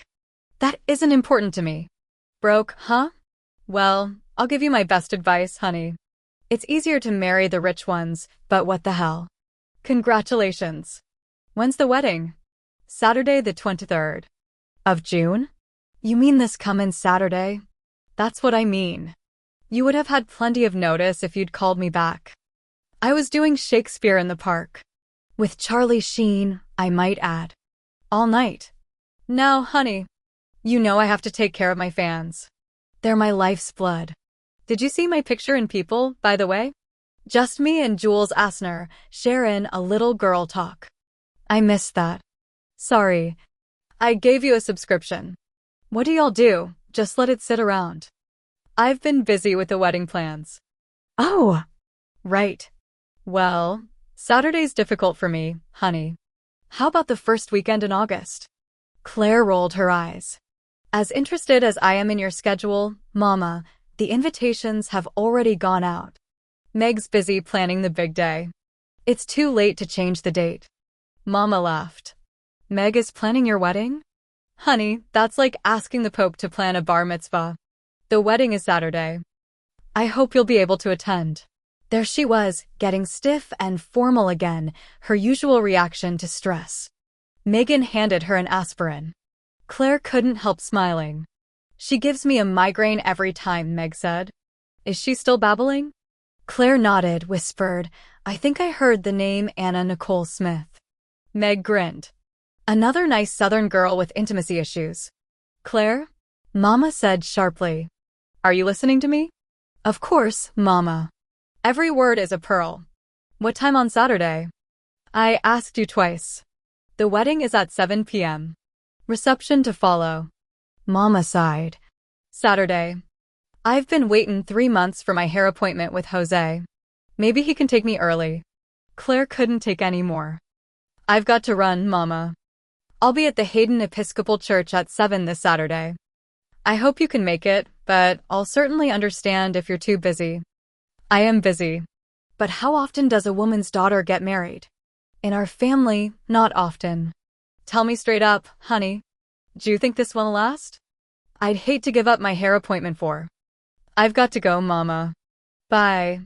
Okay, honey. Me too. And congratulations. I couldn't be happier for you. Thanks, Mama. Bye. Claire tried to smile as she looked up at Megan. Saturday's a bad day for her. What? An audition for the $25,000 pyramid. A hair appointment with Jose. We should have sent her the invite after it was over. I don't know why I keep expecting something different from her. Meg shook her head. Yeah, I know. Even a mother alligator sticks around the eggs. Mama would make herself an omelet. They actually laughed at that. Claire looked out the window. Sunlight streamed onto her yard, made the flowers glow. She took peace from that view. It reminded her of all that was right with her world. It was best to forget about Mama. Let's talk about the wedding plans, she said at last. Perfect. Maybe we could go over the menu. Claire straightened. Of course. I was thinking about those foot-long submarine sandwiches. They really feed a lot of people and the men love them. Gina's potato salad is a perfect side dish. Megan was staring at her. Potato salad and submarine sandwiches. That would be. She paused. Delicious. You paused. Did I? I think I took a breath. I know that pause. It's judgment talking. No. I had just talked to a girlfriend of mine. Carla. She's a struggling chef, just graduated and she's broke. Can't pay her rent. She offered to do up some hors d'oeuvres for cost plus a tiny amount. She needs the word of mouth, you know how it is. But don't worry. I'll be happy to go to Safeway for the food, if that's what you'd rather do. Claire frowned. Would it really help your friend out? Catering the reception? It would, but that's not what matters. What I care about is that you get the wedding you want. How much would it cost? The same as submarine sandwiches and potato salad. No kidding. Well, I guess that would be okay. As long as we include those little hot dogs wrapped in the popover dough. Bobby loves those. Pigs in blankets. Of course. I'm sure I would have thought of that. Claire thought her sister paused again, but she couldn't be sure. Meg smiled.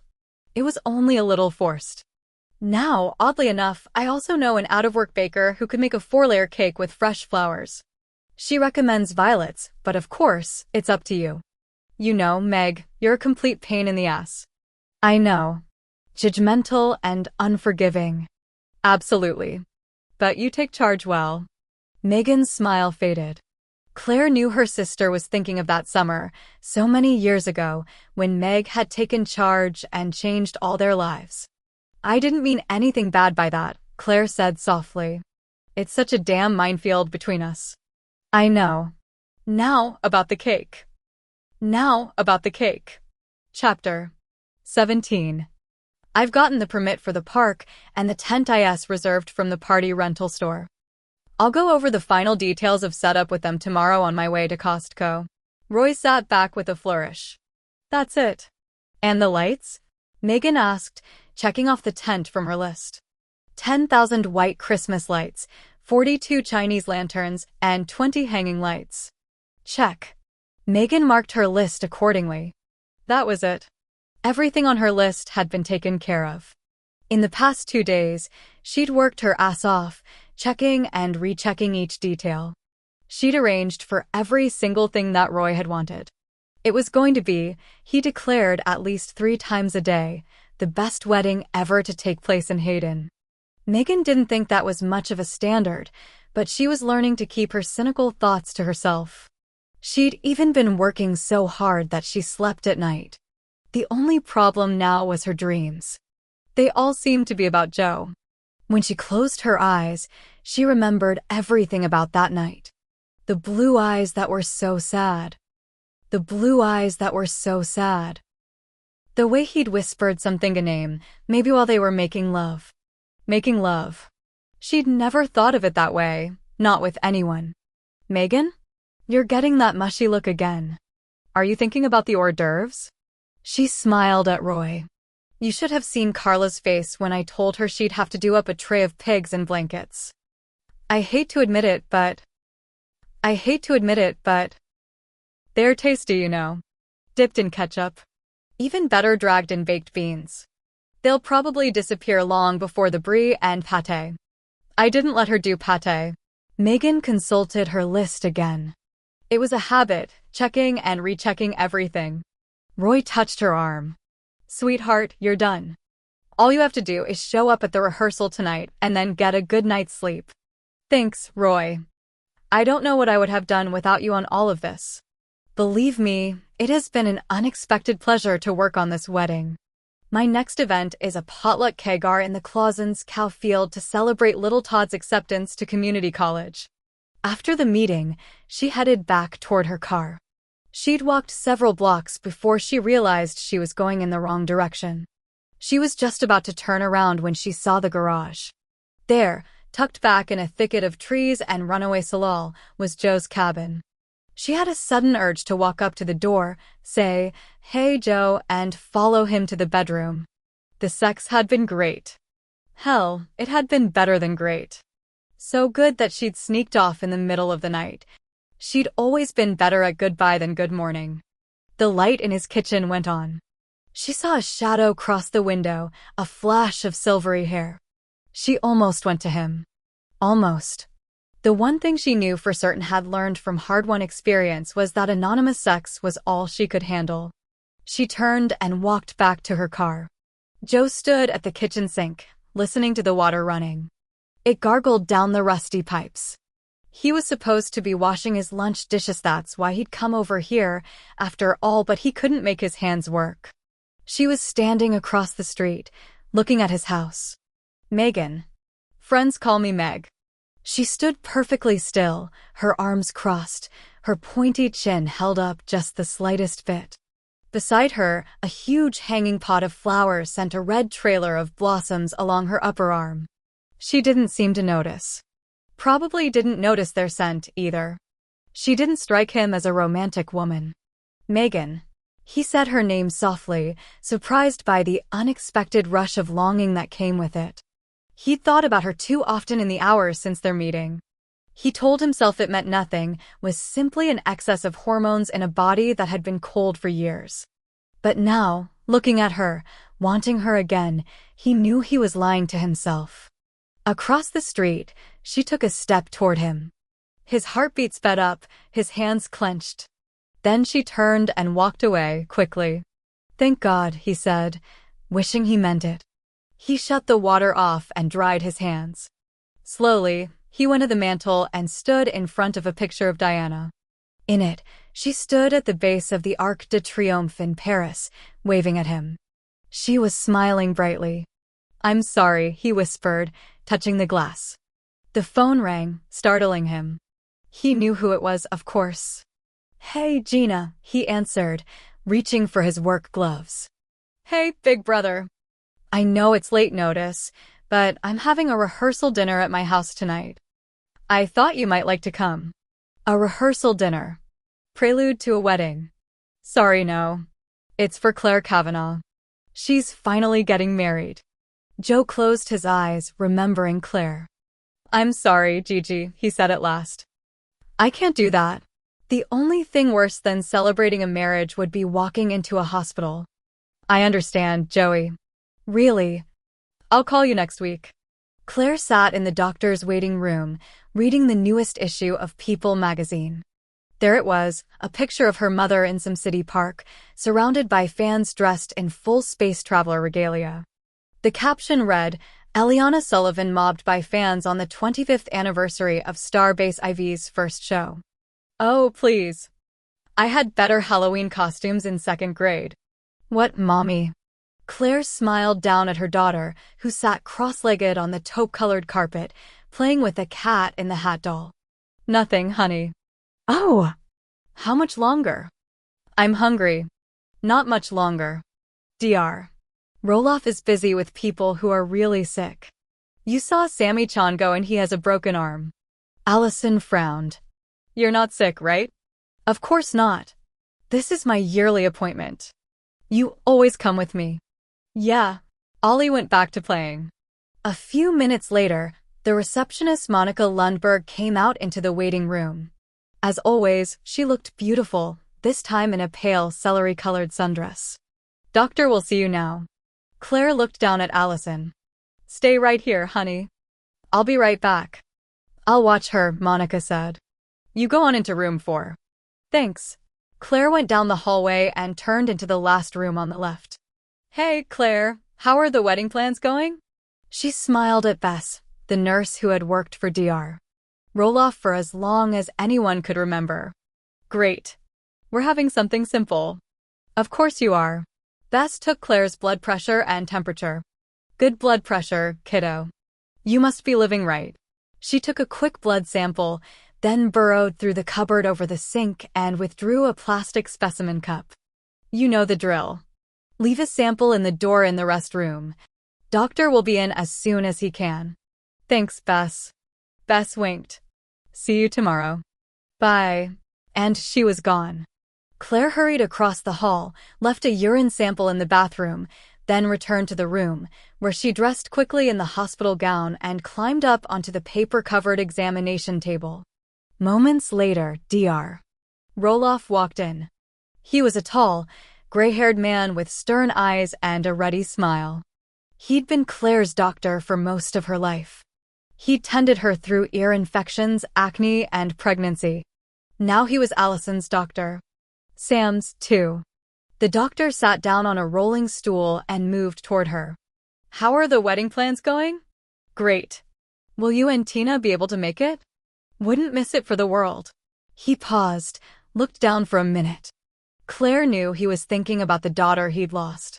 Diana would have loved your wedding. Claire swallowed hard. It was true. One of the hardest parts of this wedding was doing it without Diana. The Bluesers had always done everything together. She always said I was saving myself for royalty. He finally looked up. The smile he offered was tired and more than a little worn. Did you hear about Joe? He's back in town. I know. How is he? Henry sighed heavily. I don't know. He hasn't been to see Tina and me. It was obvious how hurt the doctor was by that. I'm sure he will. Yeah. I'm sure. Dr. Roloff pushed the glasses higher on his nose and straightened. Well, enough of that. Opening her chart, he studied it. Everything okay? Yeah. You're not due to see me for another 2 months. Why so early, Claire? Usually we have to send 3 notices and make a phone call to get you in here. Birth control pills, she said, feeling her cheeks heat up. It was ridiculous. She was 35 years old. There was no reason to be embarrassed. But she was. We want to wait a while before we get pregnant. He studied her chart again, then nodded. I wouldn't want you on them for too many years, but for now you'll be okay. We'll start you on the mini pill. Great. Dr. Roloff set her chart aside. Let's do your pap smear. When he was finished, Claire sat up. Your dad told me you had a headache last week, he said, stripping off his gloves. And that you twisted your left ankle. Life in a small town. Claire sighed. For as long as she could remember, her dad had run to the doctor whenever she had a hangnail or a loose tooth. Her arrival at adulthood hadn't changed his behavior. Last year, he thought I had Meniere's disease after a ride on the Ferris wheel made me dizzy. He smiled at that. Sam is certainly vigilant in terms of health care, that's true. You should have seen him when you were little.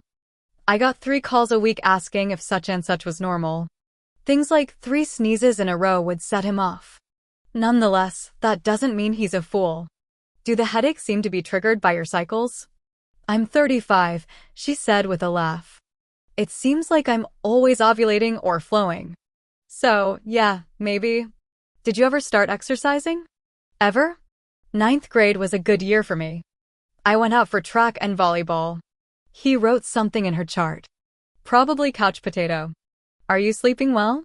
Like a baby. Since I met Bobby. She blushed again. Well, you know. I sleep great. I'm glad to hear that. Stress? I'm a single mother who is about to get married for the first time. The sister I barely know is planning the wedding, and my mother is threatening to come. So, yes, I'm a little stressed out. Okay. Tell your dad I said everything is fine. No worries, but get some exercise. It's the best treatment for stress. Also, you're a little anemic again. That can cause headaches, too. So start taking some iron, okay? You got it. Now get that beautiful little girl of yours home and start doing that woman wedding thing. The whole town is looking forward to it. That's what happens when you wait 15 years after everyone else in your class. You were only moments away from being labeled the town spinster. I don't know who Bess and Tina will worry about now. His eyes sparkled behind the small round glasses. Thanks, document. He patted her shoulder. I'm happy for you, Claire. We all are. Chapter 18. The afternoon turned gray and cold. Rain fell in tiny staccato bursts that were all but invisible to the naked eye. Claire spent the rest of the day pretending to work. Go home, Claire, her father said to her whenever he happened to walk into the office and see her.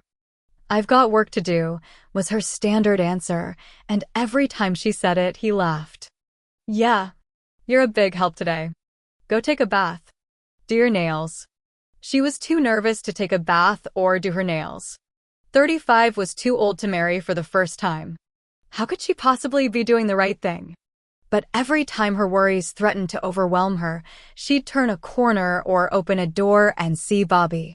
He was painting the fence around the laundry room the first time she saw him, scrubbing canoes the second. He looked up at her approach both times. Hey, darlin', he'd said, smiling. I love you.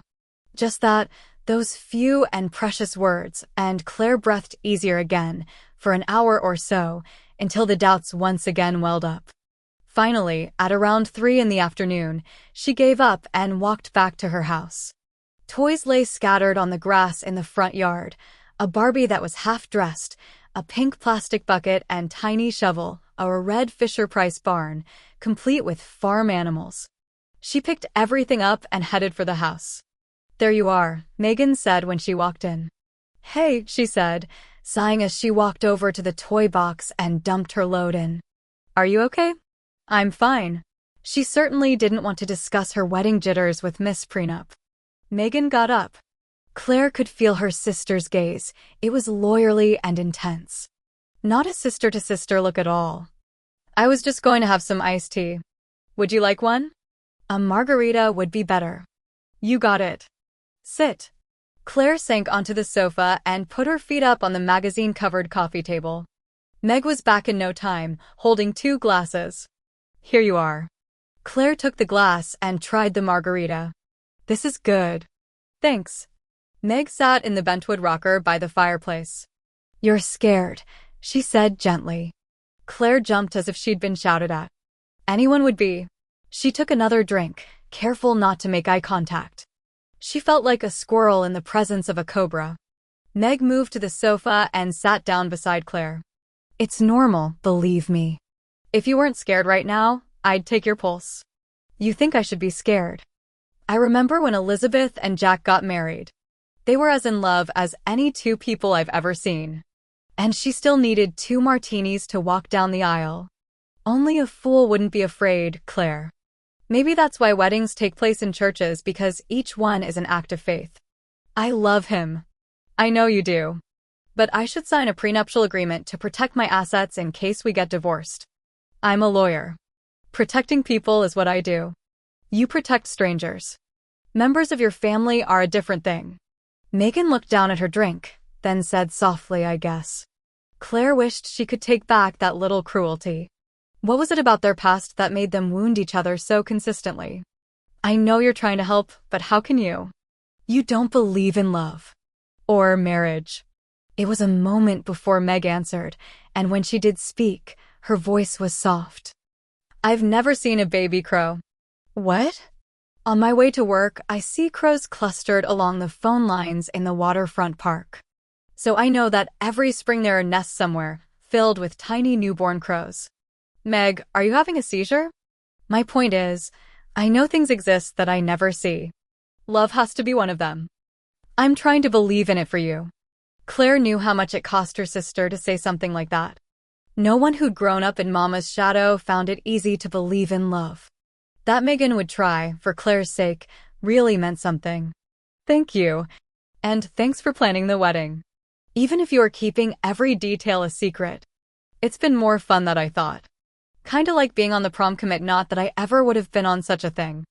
I was prom queen." Claire grinned. "No kidding, and rhododendron princess, too, at mountaineering days." Megan laughed. Obviously, she was relieved by a return to casual conversation. "What does the Rhody princess do?" "Sit in the back of a 1953 Ford pickup in a dress the color of Pepto-Bismol and wave at the crowd. The 4-H Goat Club walked behind us in the parade. It was raining so hard that I ended up looking like Tim Curry at the end of the Rocky Horror Picture Show. Dad took about 3 dozen photos and put them all in an album." Megan looked down at her drink again. It was a moment before she spoke. "That's a nice memory." Claire immediately regretted her comment. All it did was highlight Megan's fatherlessness. "I'm sorry. You were lucky to have Sam. And Ollie is lucky to have you. You're a great mother. Do you regret it?"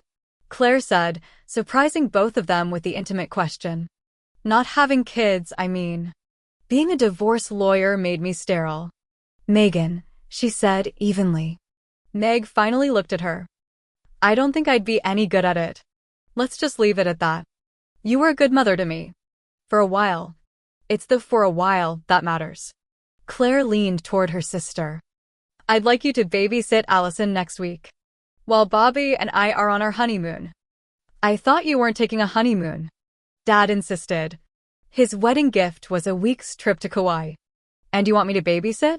Claire smiled. It would mean a lot to me. Ollie needs to know you better. Megan released a fluttery breath.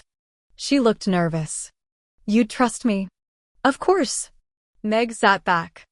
A tremulous smile curved her lips. Okay. Claire grinned.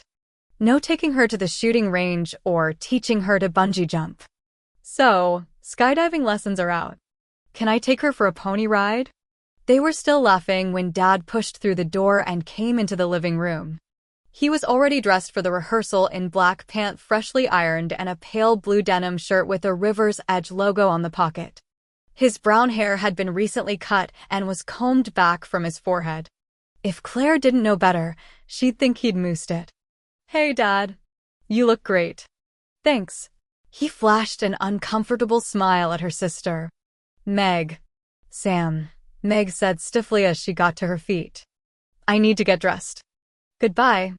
When Megan had disappeared upstairs, Sam sighed and shook his head. I feel about 2 feet tall when she looks at me. I know the feeling. What's going on, Dad?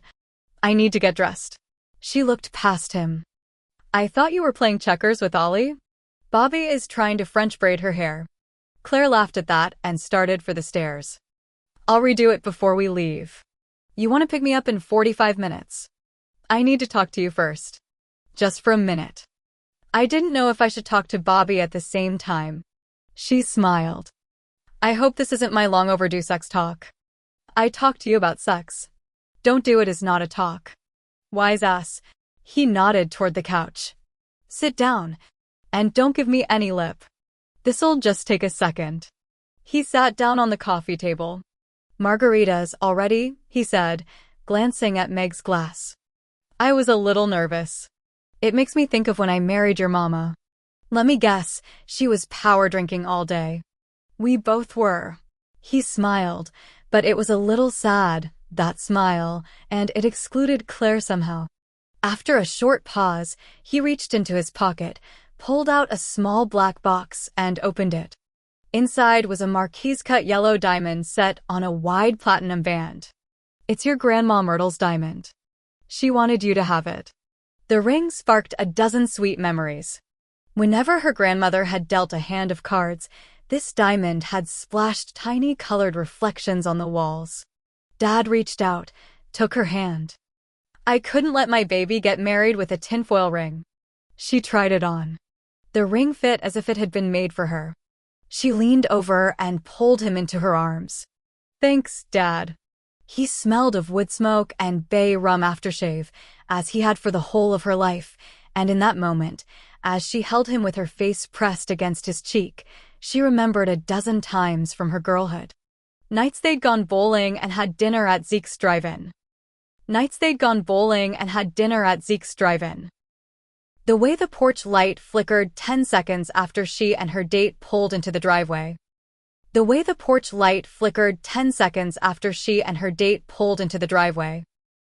The stories he used to tell her at bedtime when she felt scared and alone and missed her big sister.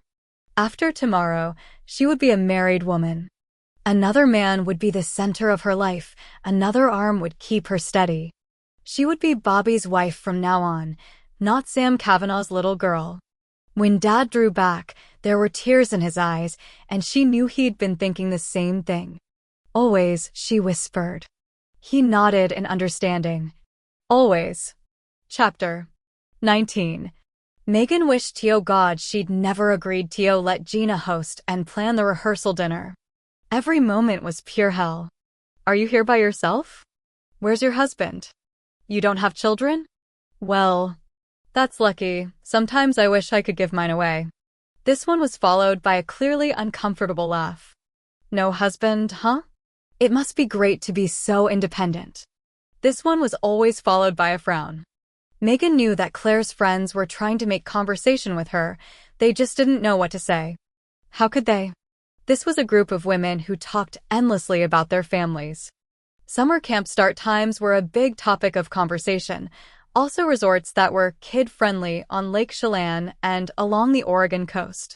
Megan had no idea what kid-friendly even meant. That they served ketchup with every meal, maybe. They were trying to include her, especially the Bluesers, but the more they tried to make her a part of the group, the more alienated she felt. She could talk about a lot of things: world politics, the situation in the Mideast, where to get the best deal on designer clothes, real estate markets, and Wall Street. What she couldn't talk about were family things. Kid things. Megan stood at the fireplace in Gina's beautifully decorated house, sipping her second margarita. This one, like the first, was disappearing much too quickly. There were pods of people everywhere: in the deck, in the living room, sitting at the dining room table, all talking and laughing among themselves. Across the room, Claire stood at the kitchen bar/counter, eating potato chips and laughing with Gina. As Megan watched, Bobby came up behind Claire and whispered something in her ear. She immediately turned into his arms. They came together like puzzle pieces, fitting perfectly, and when Claire looked up at Bobby, her face glowed. Love. There it was, in all its quicksilver glory. Please, God, she found herself praying for the first time in years, let it be real. Okay, everyone, Gina said, coming into the room. Now it's time for the second part of the evening. A hush fell. Everyone looked up. Gina smiled. Hector is opening the bowling alley just for us. We leave in 15 minutes. Bowling. Rented shoes. Polyester shirts. The division of people into teams. Meg eased away from the wall. Taking a sip of her cocktail, she realized that she'd finished it. Damn. We haven't really met yet. I'm Harold Banner, Karen's husband. Megan was startled by the man's presence. She hadn't heard him approach. Hello, Harold. He was a tall, thin man with bushy black eyebrows and a smile that was just a bit too wide, as if maybe he had too many teeth. I hear you're a lawyer. Yes. Let me ask you then. She tried not to groan. He barked out a braying laugh. Just kidding. I'm a doctor. I get the same thing all the time. Everyone I meet mentions a pain somewhere. In the ass, maybe. She nodded and looked down into her empty glass again. I guess you left your husband at home, huh? Lucky guy. Karen makes me show up at everything. I'm single. She tried not to grit her teeth, but this was about the 10th time she'd had to reveal that tonight. Footloose and fancy-free. Lucky you. Kids? She knew he was just being nice, trying to find some common ground for conversation, but she didn't care. Tonight had been brutal. One more reminder that she was a woman alone in the world, and she'd probably scream. Normally, she was proud of her independence, but this small-town crowd made her feel as if she lacked something important. I'm sorry, Harold. I need to go now. What about bowling? I don't bowl. She walked across the living room and came up beside Claire, gently putting her hand on her sister's shoulder. Claire turned. She looked so happy right then it took Megan's breath away. When she saw Megan, she laughed. Let me guess. You're not a bowler. Oh, I love bowling. Really, she added at her sister's skeptical look. I have my own ball. She knew immediately that she'd gone too far with that one. You do, huh? Claire leaned against Bobby, who was talking animatedly to Charlotte's husband. Unfortunately, I have a few last-minute details I need to go over for tomorrow. I have to get up early. Claire nodded. I understand, Meg. I really do. I thought I'd call Mama again, too. Claire's happy look faded. Do you think she'll show up? Megan wished she could protect Claire from Mama. I'll do my best to get her here. Claire nodded. Well, bye. I'll tell Gina why I'm leaving. 15 minutes later, Megan was in her car, speeding down the country road toward Hayden. She had the top down, and the cool night air whipped through her hair. She tried to forget the rehearsal dinner, get the hurtful memories out of her mind, but she couldn't do it. Her sister's well-meaning friends had managed to underscore the emptiness of Meg's life. She saw the sign for Moe's Fireside Tavern and slammed on the brakes. It was a bad idea to go in, she knew. There was nothing but trouble in there. And yet. She parked on the street and went inside the smoky bar. It was crowded tonight. Friday. Of course. Men sat on every bar stool at every table. There were a few women scattered throughout the crowd, but damn few. She made her way through the place, boldly checking out every man. She got enough smiles to know that she could definitely find one here tonight. She had toured the whole place and made her way back to the front door when she realized why she was really here. "Joe," she said softly, surprised. She honestly hadn't known that she wanted him. That wasn't good. She left the bar. Out on the street, she took a deep breath of sweet mountain air. She never slept with a man twice. Or rarely, anyway. As her friend Elizabeth had once pointed out, Megan would sometimes make a New Year's resolution to quit screwing college kids and then date men without hair for a week or two, but that was pretty much the extent of her so-called dating life. The amazing thing was, she didn't want to cull through the possibilities in the bar and bring home a stranger. She wanted Joe. She stood at her car, looking down the street at his small cabin. Light glowed from the windows. No, she said aloud. She shouldn't do it, but she was walking anyway, crossing the street and entering his yard, which smelled of honeysuckle and jasmine. At the door, she paused, wondering what in the hell she was doing. Then she knocked. There was a long silence. No one answered. She twisted the knob and went inside. The cabin was dark and quiet. A single lamp glowed with soft light, and a fire crackled in the hearth. "Joe!" Cautiously, she stepped forward. No answer. A shiver crept along her spine. She sensed that he was here, close by, burrowed into the darkness like a wounded animal, watching her. She was being ridiculous. He simply wasn't home. And she shouldn't be here. She started to turn for the door when she saw the photographs. They were everywhere, in the coffee table, the end tables, the windowsills, the mantel. Frowning, she walked from place to place looking at the pictures. They were all of the same woman, a lovely blonde with a Grace Kelly kind of elegance. There was something familiar about her. Megan picked one up, smoothed her finger across the cheap plexiglass frame. In this photograph, the woman was clearly trying to make pie dough from scratch. There was flour everywhere. She wore an apron that read, "Kiss the cook." Her smile was infectious. Megan couldn't help smiling along with her. "Do you always break into other people's homes and paw through their things?" Megan jumped back. Her fingers went numb just for a second, but it was time enough. The picture crashed to the floor. She turned around, looking for him. "Joe? It's me, Megan." "I know it's you." He was slumped in the corner of the room, with one leg bent and the other stretched out. Firelight illuminated his silvery hair and half of his face. She didn't know if it was the dim lighting, but she noticed the lines etched around his eyes. Sadness clung to him, made her wonder if he'd been crying. "I shouldn't have come in. Or come here, for that matter," she said uncomfortably. "I'm sorry." She turned and headed for the door. "Have a drink with me." She released a breath, realizing just then how much she'd wanted him to ask her to stay. Slowly, she faced him. "What can I get you?" "Martini." He laughed. It was a dry, rustling sound that bore no resemblance to the real thing. "I've got scotch." "And scotch." She sidled past the coffee table and sat down on the worn leather sofa. "I'll have a scotch." He got up, shuffled across the room. She saw now why he'd been so invisible. He had on worn black jeans and a black t-shirt. She heard a splash of liquid, then a rattling of ice. As he poured her drink, she looked around the room. All those photographs of the Grace Kelly lookalike made her uncomfortable. These pictures weren't decoration, they were obsession, naked and unashamed.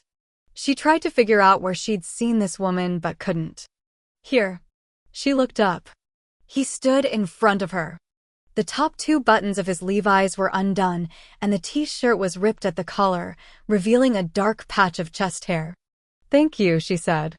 He took a drink straight from the bottle, then wiped his mouth with the back of his hand. "Sure." He didn't move away, just stood there, staring down at her. He was unsteady on his feet. "You're drunk," she said, finally getting it. ISS June 22nd. He smiled, or tried to, but the sadness in his eyes made it impossible. "Do you have something against the 22nd? His gaze darted to the end table beside her, to the photographs clustered there. He looked quickly back at her. "You were here the other day. You didn't come in." So he'd seen her, standing on the street that afternoon, looking at his house. She couldn't think of how to answer, so she drank instead. He sat down beside her.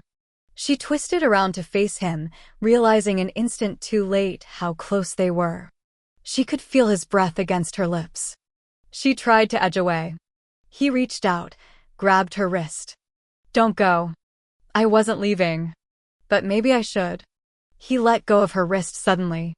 "Maybe you should." He took another swig from the bottle. "Who is she, Joe?" Her voice was soft, but in the quiet room, it seemed too loud, too intimate. She flinched, wishing she hadn't asked, surprised that she cared. "My wife, Diana." "You're married." "Not anymore. She left me on June 22nd. "How'd you know?" "I know about divorces. The anniversaries can be hell." Megan stared into his sad eyes and tried not to feel anything. It was better that way, safer. But sitting here beside him, close enough to be taken into his arms, she felt.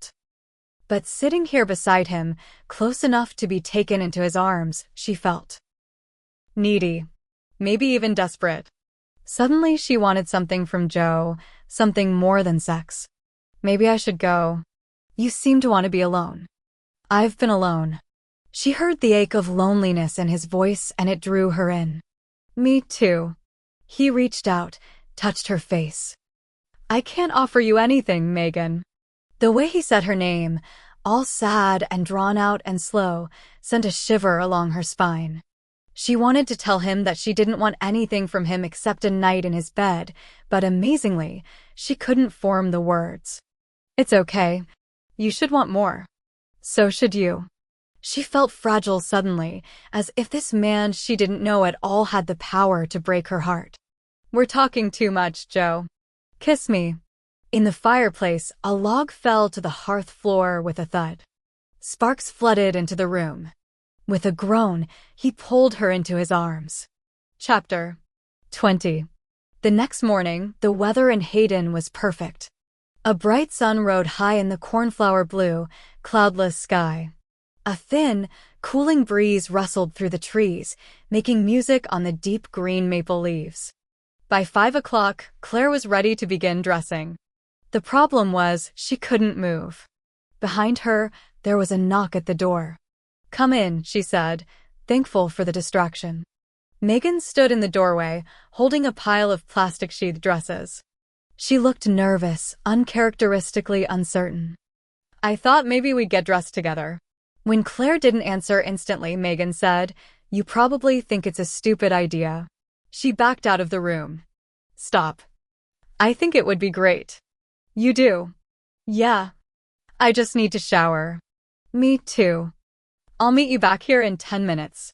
True to her word, Megan was back in 10 minutes, wearing a towel around her naked body. Once inside the room, she changed into a bra and panties, then dried her hair and fashioned it into a beautiful French twist. "That looks great," Claire said. "I could do your hair if you'd like." "Really?" "Sure. I did it all the time when you were little." Claire didn't remember that, and yet she crossed the room and automatically knelt in front of the bed. Megan settled in behind her, began brushing her hair. She hummed as she worked. Claire closed her eyes. It felt so good to have someone brushing her hair. It came to her then, floating on the lullaby of her sister's humming, a memory. "You'll be the prettiest girl in all of Barstow Kindergarten, Claire Bear. I'll put this pink ribbon all through your braids and it'll protect you." "Like a magic ribbon?" "Yes, just exactly like that. Now sit still and let me finish. You did do my hair when I was little." The hairbrush paused, then began stroking again. "Yes. I wish I remembered more of those years. I wish I remembered less." Claire didn't know what to say to that, so she changed the subject. Have you heard from Mama? No. I left 3 messages yesterday. Her houseboy told me she'd call back at a better time. There's no point getting mad at her. She is who she is. Yeah. A has-been actress and a never-was mother. Claire laughed. She'd debate has-been actress with you. That's true. After all, she's done Shakespeare in Cleveland. There. All done. Claire climbed to her feet and started to head for the bathroom. Wait. Megan pulled her back to the bed. Sit down here. No one is supposed to do their own wedding makeup. Meg got up, ran to her bedroom, and returned a minute later with a box big enough to hold fishing tackle. Claire frowned as she sat down. Not too much. I don't want to look like Tammy Faye. Really? I thought you did. Megan opened the tackle box. Inside lay dozens of shiny black compacts emblazoned with the interlocked Chanel CS. Claire smiled. I think you spend too much time at Nordstrom. Close your eyes. Claire did as she was told. Whisper-soft bristles breezed across her eyelids and along her cheekbones. Fairy kisses, that's what I call Halloween. The year they lived in Medford, Oregon. Mama had been waiting tables during the day and dancing in a strip club at night. Can you make me look like a princess, Maggie? Claire had asked, eyeing Mama's oh-so-off-limits bag of makeup. Of course I can, silly. Now, close your eyes. Okay, you're done. Claire's legs were unsteady as she got to her feet. She looked at Megan, sitting there on her knees with the makeup box open beside her and, for a split second, Claire was a 6-year-old princess holding her big sister's hand on Halloween night. Go look. Claire went into the bathroom and looked in the mirror. Her blonde hair had been loosely drawn back from her face and twisted into an elegant roll. The hairstyle emphasized her cheekbones and made her eyes look huge. She'd never looked this pretty. Never. Oh, was all she said. You don't like it? I can change it. Come over here. Claire turned to her sister. They were always doing that to each other, misinterpreting, imagining the worst. No wonder every conversation bruised one or the other. I love it, she said. Megan's smile was dazzling. Really? Claire took a step toward her. What happened to us, Meg? Megan's smile faded. You know what happened. Please. Let's not talk about it now. Not today. We've been saying not today for years. I don't think it's a strategy that's worked, do you? Megan released a heavy sigh. Some things hurt too much to talk about. Claire knew about that. It was the principle that had guided their whole relationship. Unfortunately, it had kept them strangers to each other. Sometimes silence hurts most of all. She heard the ache in her voice. There was no way to mask it. I guess we're living proof of that. They stared at each other. Suddenly the door banged open. Mommy! Ollie raced into the room, already wearing her beautiful ice blue silk bridesmaid dress. Hurry, Mommy, come look. She grabbed Claire's hand, dragged her toward the door. Just a second, honey.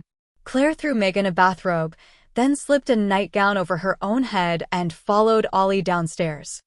Outside in the driveway, Dad, Bobby, and Allison stood around a candy apple red convertible. Claire moved toward them, frowning. That was when she noticed the pink bow on the hood. What in the world? Dad handed her a note. It read, Dear Claire and Bobby, best of luck on your big day. I'm still hoping to make it up there. Hugs and kisses. Mama. Claire stood there a long time, staring down at the car. She knew what it meant. Mama wasn't going to make it to the wedding. Probably, she chose the hard-to-get hair appointment instead. Meg came up beside her, laid a hand on her shoulder. Let me guess. Mama's wedding gift. Claire sighed. Leave it to Mama to give me a car with 2 seats. Am I supposed to have Ollie run along behind? Then she laughed. What else could she do? Claire stood in the dressing room at the small Episcopal church on Front Street. The last hour had been nonstop action. She and Megan hadn't found 5 minutes to talk. The Bloozers had been in and out of the dressing room every few minutes, oohing and awing over her dress, and Megan had been busily checking details, clipboard in hand. Ollie had asked at least a dozen times which step she was supposed to stand on. But now, the room was mercifully quiet. Claire stood in front of the full-length mirror, unable to quite grasp that the woman in the glass was her.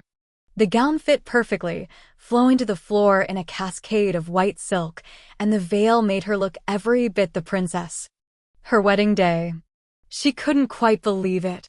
Every night since meeting Bobby, she'd gone to sleep wondering if he'd be there in the morning. When the sun came up, she was quietly amazed to find him still there. Another lovely legacy from childhood, she supposed. But soon, she would be Mrs. Robert Jackson Austen. There was a knock at the door. It was Megan. The church is packed. Are you ready? Claire swallowed hard. I am. Megan took her sister's arm and led her out to the small area behind the closed church doors. Dad was already there, waiting with Ollie. Oh, Ollie cat, you look like a princess, Claire said, kneeling down to kiss her daughter. Allison giggled, twirled. I love my dress, Mommy. Behind the doors, the music started. It was time. Megan bent down to Allison. Are you ready, sweetie? You walk slow like we practiced, okay? Ollie hopped up and down. I'm ready. Megan eased the door open a crack. Ollie slipped through and disappeared. Dad turned to Claire. His eyes filled slowly with tears. I guess you're not my little girl anymore. Get ready, Megan said. A second later, the organ started. Here comes the bride, and she opened the doors. Claire slipped her arm through her dad's, and they walked slowly down the aisle. At the end of it, Bobby, dressed in a black tuxedo, waited. His brother, Tommy Clinton, stood beside him. Both men were smiling broadly. Dad stopped, turned to Claire. He lifted the veil and kissed her cheek, then eased away from her, and suddenly Bobby was there beside her, taking her arm, leading her up to the altar. She looked up at him, loving him so much it scared her. It wasn't safe to love someone this much. It wasn't safe to love someone this much. Don't be scared, he mouthed, squeezing her hands. She focused on the feel of his hand in hers, the comfortable stability of him beside her. Father Tim droned on, but Claire couldn't really hear anything except the beating of her own heart. When it came time for her to say her lines, she panicked that she wouldn't be able to hear or remember them. But she did. When she said, I do, it felt as if her heart were actually expanding inside her chest. In that moment, standing in front of her friends and family and staring into Bobby's blue eyes, she started to cry. Father Tim smiled down at each of them, then said, I now pronounce you husband and... The doors to the church banged open. A woman stood in the doorway, arms outflung, a cigarette in one hand. She wore a silver lame dress that showcased her curves. Behind her, there were at least a dozen people, bodyguards, reporters, and photographers. I can't believe y'all started without me. A gasp of recognition moved through the church. Someone whispered, it's her. Bobby frowned. Claire sighed and wiped her eyes. She should have expected this. Bobby, you're about to meet Mama. I am going to kill her. Megan wiped the unexpected tears from her eyes and shot to her feet. Mumbling excuse me to the shell-shocked guests beside her, she sidled out of the pew and stepped into the aisle.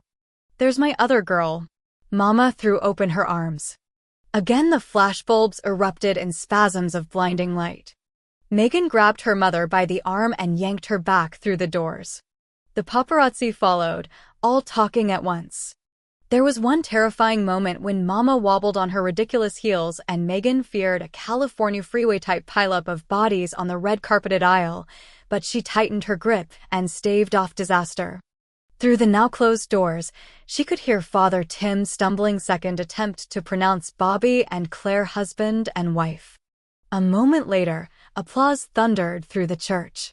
Megan pulled Mama into the dressing room and shut the door behind them. What?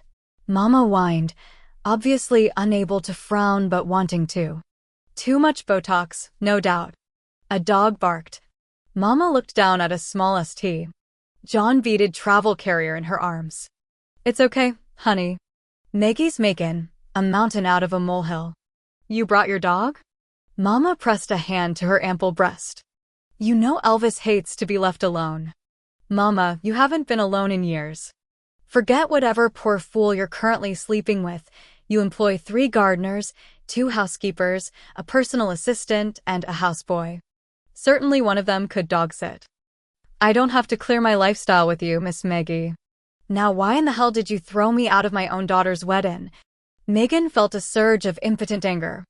It was like dealing with a child. There was no way to make Mama understand what she'd done wrong. You're late. Mama waved a hand. Darlin', I'm a celebrity. We're always late.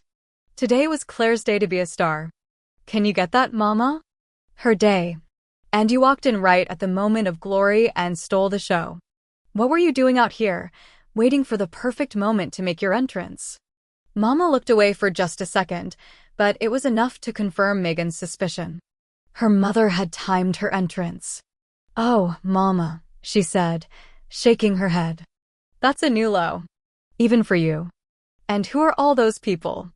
Do you think you need bodyguards at a wedding in Hayden? You always poo-poo my career, but my fans are everywhere. They scare me sometimes. Megan laughed at that. Save the acting for People magazine, Mama. Did you see the article? I looked good, don't you think? Mama immediately went to the mirror and began checking her makeup. As soon as the church empties out, I'm going to talk to your entourage. They arrived in cars. They can sit in them until it's time to leave. I'll protect you from your stampeding fans. Dang it, Maggie. Who'll take my picture at the wedding? A woman my age needs filters. Mama reached into her crystal-encrusted evening bag and pulled out a black tube of lipstick. She leaned closer to the mirror. Mama, Megan said slowly, Claire has waited a long time for this day. That's for sure. I was startin' to think she and those friends of hers were gay. Mama snapped the lipstick shut and smiled at her reflection. The point is, we need to focus on her today. Her needs. Mama spun around. Now, that hurts. When have I ever put my needs ahead of my children's? Megan was speechless. The most amazing part of this science fiction moment was that her mother actually believed what she just said. Megan forced a smile. Look, Mama, I don't want to argue with you on this special day. You and I are going to walk over to the reception and tell Claire how happy we are for her. I am happy for her. Being married is the most wonderful feeling in the world. Why, I remember when I married her daddy, I felt swept away by him. You get swept away more often than a muddy riverbank. Megan kept her lips sealed and her smile tacked in place. She didn't remind Mama that the marriage to Sam had lasted less than 6 months, or that Mama had run out on him in the middle of the night, after sending him to the store for tampons. For years, Megan had had a mental picture of Sam, returning to the Chief Sealth trailer park in Concrete, Washington, on that rainy night, standing at the empty site, holding a box of tampons. He hadn't known for almost 10 years until Megan called that his marriage had produced a daughter. That's the way, Mama. Pour it on. But she stepped closer, looked up into her mother's surgically wrinkleless face. You may bring 1 photographer. 1. No bodyguards and no dog. These rules are not negotiable. You're a pain in the ass, Megan, Mama said. Her accent was so thick only a trained ear could understand it. No wonder you can't keep a man for long. This from the woman who's been married, 6 times? Pretty soon you and Elizabeth Taylor will have to start swapping husbands or you'll run out. You have no romance in your soul. I can't imagine why, growing up as I did with so much love. They stood there, inches apart, staring at each other. Then Mama laughed. The real thing this time, not that sexy kitten laugh she used in Hollywood, but the deep, tavern sound she'd been born with. Maggie, darlin', you always did bust my ass. You flipped me off when you were 8 months old. Did I ever tell you that? Megan smiled in spite of herself. It was always this way between them. How could you stay angry with a woman as shallow as Mama? In the end, sometimes there was nothing to do but laugh and go on. I don't think so, Mama. She put her arm around Megan and pulled her close. It reminded Megan of so many childhood and adolescent times. She and Mama had always fought like cats and dogs and then ended up laughing. Probably because both of them would rather laugh than cry. No. You looked right up, smiled, and flipped me off. It was the funniest damn thing ever. I've done it a few times since. I imagine you have. It's the nature of the beast. You'd know this if you'd had children. Don't go there, Mama. Oh, fiddle-dee-dee. You don't tell me what to do or say, Missy. It takes guts to be a mother.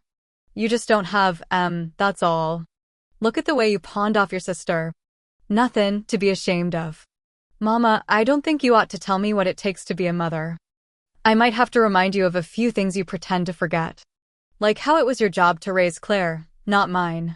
So, are we going to this reception or not? I have a midnight flight home. But don't worry, there's none of that 2 hours ahead stuff for stars like me. I need to be at SeaTac by 11. That means you need to leave here about 8:30. So let's go. And I mean it, Mama. Best behavior. Now, darlin', you know that social etiquette is bred into us Southern girls. Oh, please. You're as Southern as Tony Soprano. Mama sniffed. I swear, I should have left you by the side of the road in Wheeling, West Virginia. You did leave me there. You always were a hard and unforgiving person. It's a flaw, Maggie. Truly. So I miscounted my children. It happens. My mistake was in comin' back for you. Megan sighed. There was no way to get the last word with Mama. Come on, Mama. Claire probably thinks I killed you. Chapter 21. Claire refused to think about the debacle with Mama. She clung to Bobby's arm and let herself be carried away. She was the center of a laughing, talking, congratulatory crowd. She had never felt so special, so completely loved in her life. Most of the town had turned out for this wedding, and everyone stopped Claire to tell her that she was the prettiest bride ever. It went straight to a woman's head, that kind of thing. You forgot sometimes, in the middle of a hectic, single mother life, how it felt to be the center of attention. Bobby slipped an arm more tightly around her waist, pulled her close. Have I told you how beautiful you look? She stopped and turned to him, letting her body melt against his. The wedding guests kept moving past them, jostling them. You have. When you came down that aisle, you took my breath away. I love you, Mrs. Austen. She felt tears start again. It came as no surprise. She'd been weepy all day. They kept their arms around each other and followed the crowd, walking slowly this time. I don't see why everyone had to park at Riverfront Park. There's usually plenty of room at the church. We can all carpool to the campground. Bobby shrugged. I'm just following the crowd. Gina said the limo was waiting for us at the park. Claire laughed. Leave it to Megan to rent a limo to drive us 6 miles. But she couldn't deny that she was excited. She'd never been in a limousine. In front of them, the crowd stopped. As if on cue, they parted, forming a dark aisle. Come on, Gina yelled out, waving them forward. Claire grabbed Bobby's hand and pulled him forward. Around them, the guests clapped and cheered them on. A shower of rice seemed to fall from the sky. It sprinkled their faces and crunched beneath their feet. They came to the end of the crowd. Oh my God. Claire turned around, searched the crowd for Megan, but her sister was nowhere to be seen. She couldn't believe her eyes. Riverfront Park, the very place where she'd spent her childhood, where she'd broken her ankle playing Red Rover, where she'd tasted her first kiss, had been transformed. Night turned the thick lawn jet black. Off to the right, the now quiet river was a tarnished silver ribbon that caught the moonlight and held it. A huge white tent had been set up in the park. Thousands of tiny white Christmas lights twined up the poles and across the makeshift ceilings. Even from here, Claire could see the tables set up within the tent. Silvery, shimmery tablecloths draped each one. Chinese lanterns cut the light into shaped stars and crescents that patterned the floor and walls. She moved forward. The scent of roses filled the night air, turned it sweet. She saw that each table had a floral centerpiece, a simple glass bowl filled with fresh white roses. A long, silver-clothed table ran along one side, its surface cluttered with elegant sterling chafing dishes and pewter trays of food. In the corner, A trio of men in white tuxedos played a World War II love song in soft, haunting tones. "Wow," Bobby said, coming up beside her. The band struck up a beautiful rendition of "Isn't It Romantic?" "Would you like to dance, Mrs. Austen?" Claire let him take her in his arms and lead her to the dance floor. There, with all her friends and family watching, she danced with her husband. When at last the song came to an end, Claire finally saw her sister. She was tagging after Mama, who was clearly in her meet and greet mode. "Come on, Bobby," she said, taking his hand and pulling him off the dance floor. It felt as if it took them hours to get through the well-wishers, each of whom had something to say. But finally, they were near the bar, where Mama was regaling a starstruck crowd with stories of life aboard the USS Starseeker. Mama saw her coming and stopped talking mid-sentence. A genuine smile curved her lips. "Claire," she said, reaching for her with both hands. "I'm sorry I was late, darlin'. A star's life is run by others. But you are the most beautiful bride I've ever seen." Her voice cracked just a bit. "Really, Claire," she said, softer this time. For Claire's ears alone, "you made me so proud." Their gazes met. In her mother's dark eyes, Claire glimpsed a genuine joy, and it touched her. "Now," Mama said quickly, smiling again, "where's my new son-in-law?" "Here I am, Miss Sullivan. Call me Ellie. All my family does." She moved toward him, whistling softly. "You're good-looking enough for Hollywood." It was Mama's highest compliment. "Thank you, ma'am." A look of irritation crossed Mama's face. It was there and gone in a flash.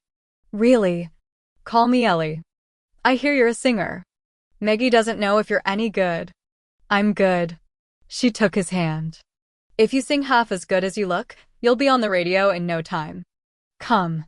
Tell me about your career while we dance." "I'd be honored to dance with my new mother-in-law."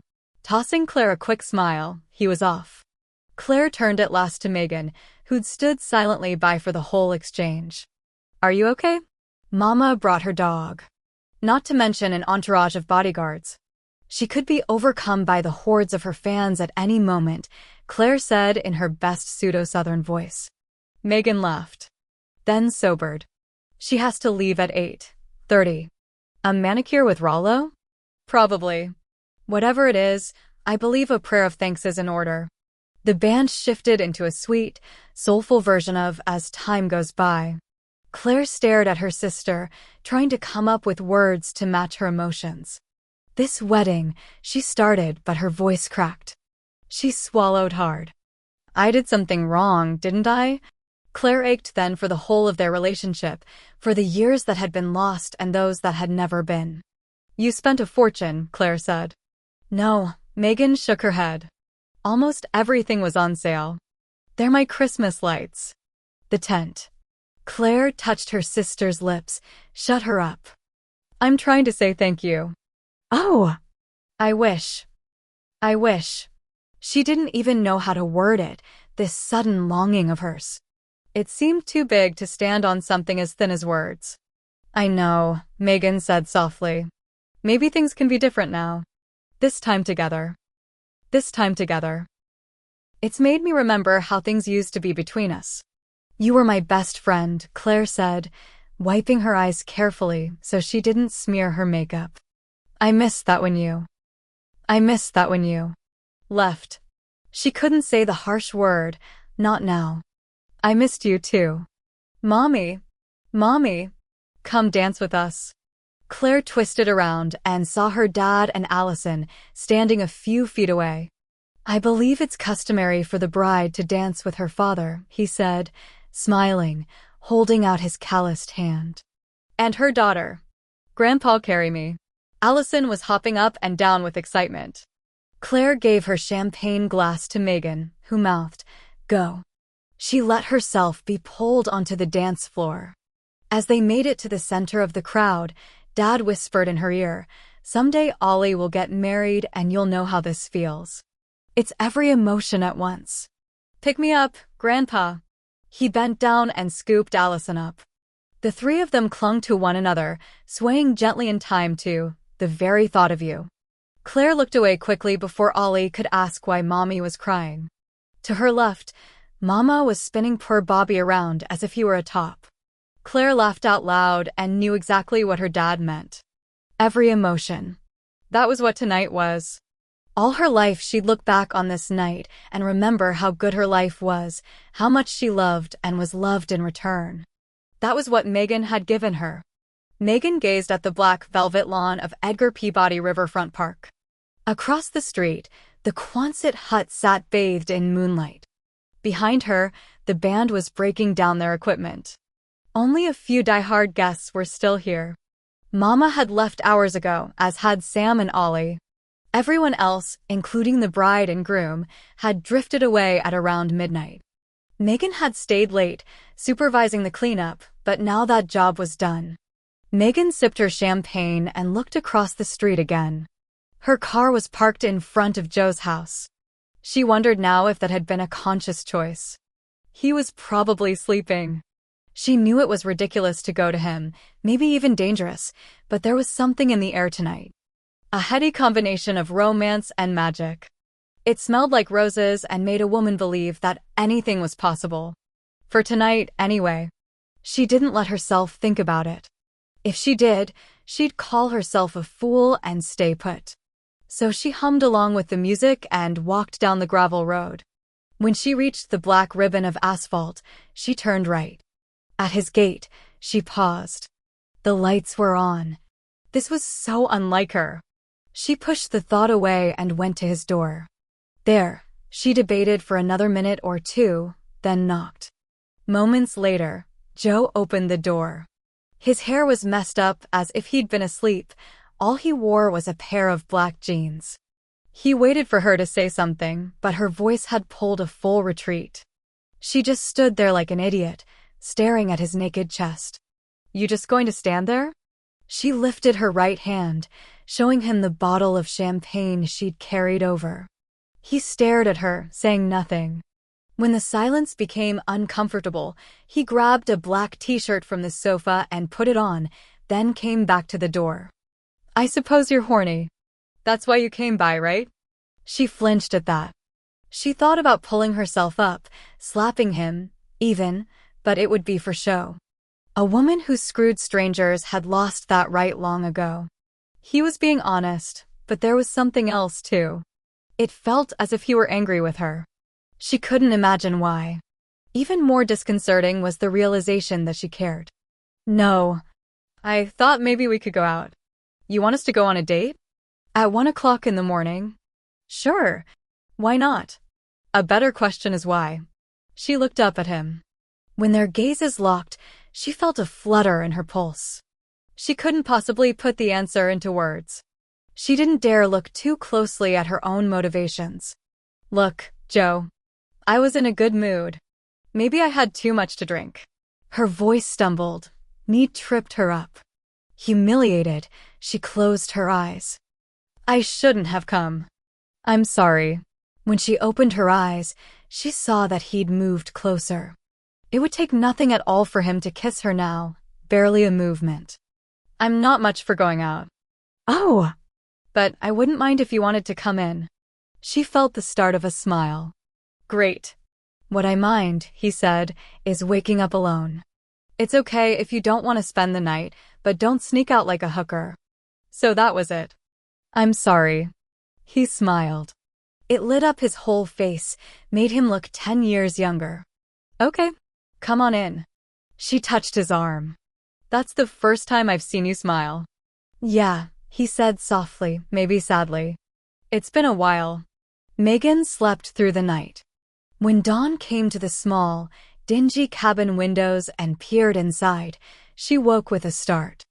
Instead of feeling nervous and cranky her normal moods after a sleepless night, she felt rested and relaxed. She couldn't remember the last time morning had been so sweet. She felt the heavy weight of Joe's bare leg against her own. His arm was around her, anchoring her in place. Even in sleep, his forefinger brushed possessively against her skin. She should move away. It was a maneuver she'd perfected over the years, the intimacy-evading sideways roll, the silent plop to the floor, the soundless dressing and unseen exit. "What I mind," he'd said last night, "is waking up alone." She couldn't sneak out. The surprising part was that she didn't want to. Not really. She sensed that she should, in that basic self-preservation kind of way, but really, it felt good to be in a man's arms again. As she lay here, listening to his slow, even breathing, feeling his arm around her, she couldn't help but realize how little intimacy she'd known in her life. She was always so in control, moving forward on the path she saw for herself. She never let herself slow down enough to feel anything. It wasn't real, of course, this intimacy she felt with Joe. They didn't know or care deeply about each other, but for Megan, even this approximation of emotion was more than she'd felt in years. The sex had been different last night, too. Softer, gentler. Instead of their previous "I'm going as fast as I can" coupling, they'd acted as if they had all the time in the world. His long, slow kisses had made her crazy with wanting. It wasn't simple horniness, either. At least that's what she'd thought when he'd swept her away. She'd imagined that there was something more between them. That worried her. Need was something she understood, accepted. In a gray world, it was jet black. Emotion was something else entirely. Even if it wasn't a lead-up to love, it was trouble. The last thing Megan wanted was to care for someone. Still. She had never been one to deceive herself, and, just now, lying naked in his arms, she had to admit that there was something between them. Not love, surely, but something. When he kissed her, it felt as if she'd never been kissed before. There it was, as clear to her as the colors of the rising dawn, the prelude to heartache. The beginning. It had sneaked up on her. She'd opened a door called Anonymous Sex and found herself standing in a room filled with unexpected possibilities. Possibilities that could break a woman's heart. If she left him behind, he would fade into a pretty memory. It might hurt to remember him, but it would be a bittersweet pain, almost pleasurable. Certainly preferable to the kind of heartache that was sure to follow if she tried to believe in something more than sex. She had to end this thing right now, before it left a mark. The realization saddened her, made her feel even lonelier. She couldn't help herself. She leaned over and kissed him. She wanted to whisper, "Make love to me," but she knew her voice would betray her. So she closed her eyes and pretended to sleep. It didn't help. All she could think about was later, when she would leave him. She knew she wouldn't say goodbye. Joe awoke with Megan in his arms, their naked bodies tangled together. Memories of last night teased him, made him feel strangely lightheaded. Most of all, he remembered the hoarse, desperate sound of her voice when she'd cried out his name. He shifted his weight gently, moved just enough so that he could look down at her.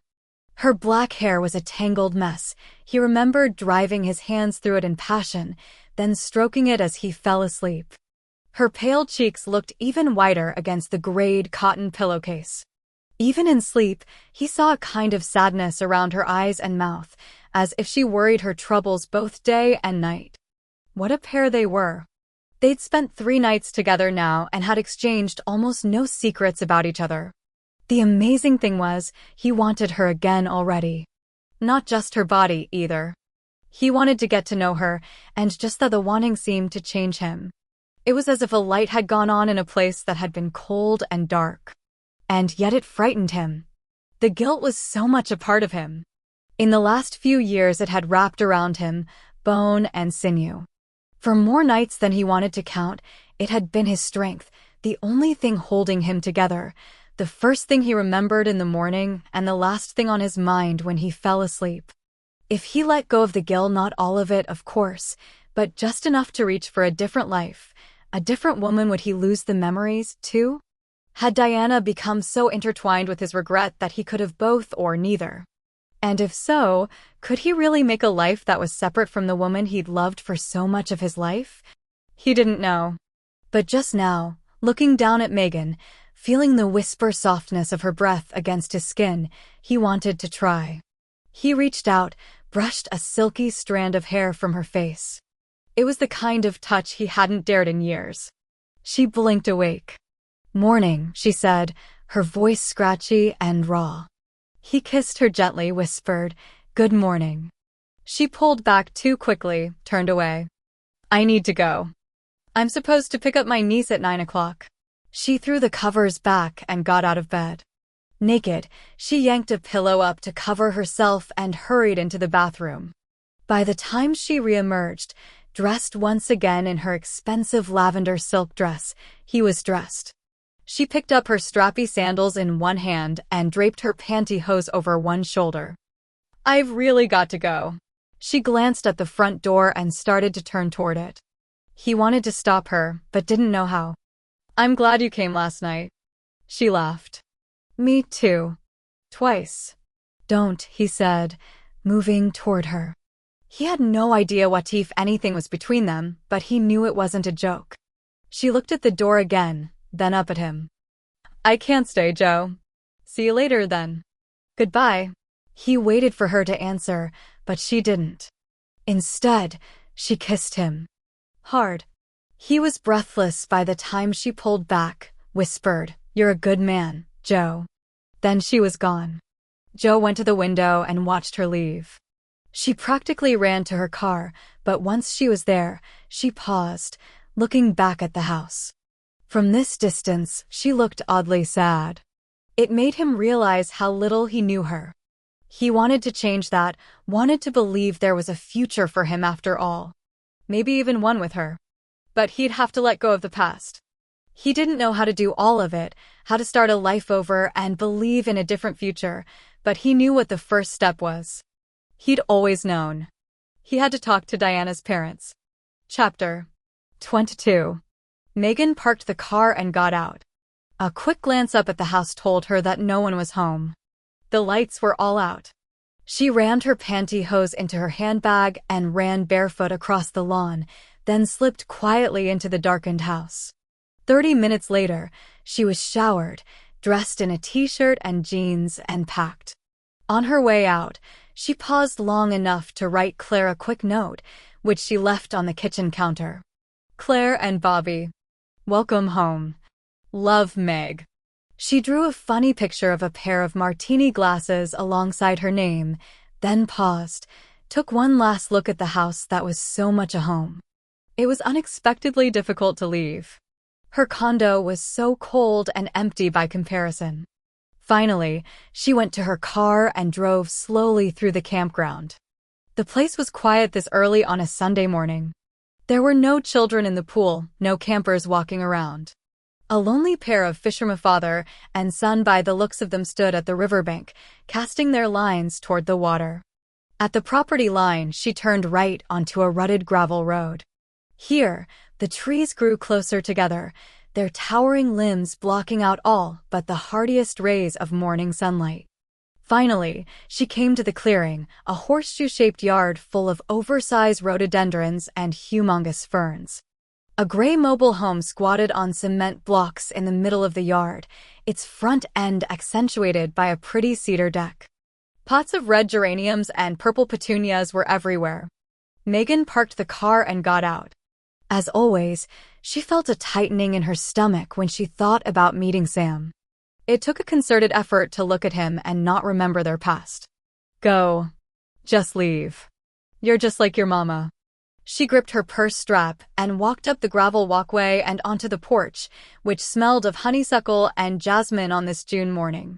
She knocked, too softly at first. When no one answered, she tried again. Harder this time.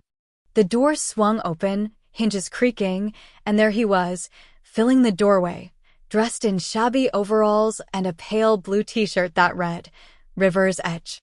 His brown hair was Albert Einstein wild. "Meg," he said, clearly forcing a smile. He stepped back. "Come on in." She sidled past him and found herself in a surprisingly cozy living room. "Good morning, Sam. I'm here to pick up Allison." "Yeah." He frowned. "Are you sure you want to take her this week?" "I'd be happy to keep her." "I'm sure you would," she answered, stung. It was too much like the other time. "I didn't mean anything by that." "Of course not. I know how busy you are, though. She looked at him. You still think I'm a bad influence, is that it? He took a step toward her, stopped. I should never have thought that. Claire's told me how good you were to her. I didn't know about kids back then, and I sure as hell didn't know about teenage girls who… Please, don't finish that sentence. Do you have a list for me? Allergies. Medications. Anything I should know? She goes to bed at 8. She likes it if you read her a story. The Little Mermaid is her favorite. Great. Meg looked down the hallway. Is she ready? Yeah. She's just telling the cat goodbye. Meg waited. Somewhere in the trailer a clock ticked past a minute, then another. She has a birthday party to go to on Saturday. If you get her here by noon, she'll make it, Sam said finally. That way she'll already be here when Claire and Bobby get home on Sunday. Megan knew the arrangements. She'll be on time. Do I need to take her shopping for a gift? If you don't mind. I don't. Nothing too expensive. I think I can handle shopping, thank you. Another silence fell, marked by the clock's passing minutes. Megan was trolling for something innocuous to say when Allison came racing down the hallway, carrying a black cat whose body stretched almost to the ground. Lightning wants to come with me, Grandpa. He meowed me. Can I take him with me, Aunt Meg, can I? Meg had no idea whether cats were allowed in her building. Before she could answer, Sam knelt down in front of his granddaughter and gently eased the cat from her arms. Lightning needs to stay here, honey. You know he likes to play with his friends and hunt for mice in the woods. He's a country cat. He wouldn't like the city. Allison's eyes looked huge in the heart-shaped pallor of her face. But I'm not a city girl, either, she said, puffing out her lower lip. No, Sam said. You're an adventurer, though. Just like Mulan and Princess Jasmine. Do you think they'd be nervous about a trip to the big city? Ollie shook her head. Sam pulled her into his arms and hugged her tightly.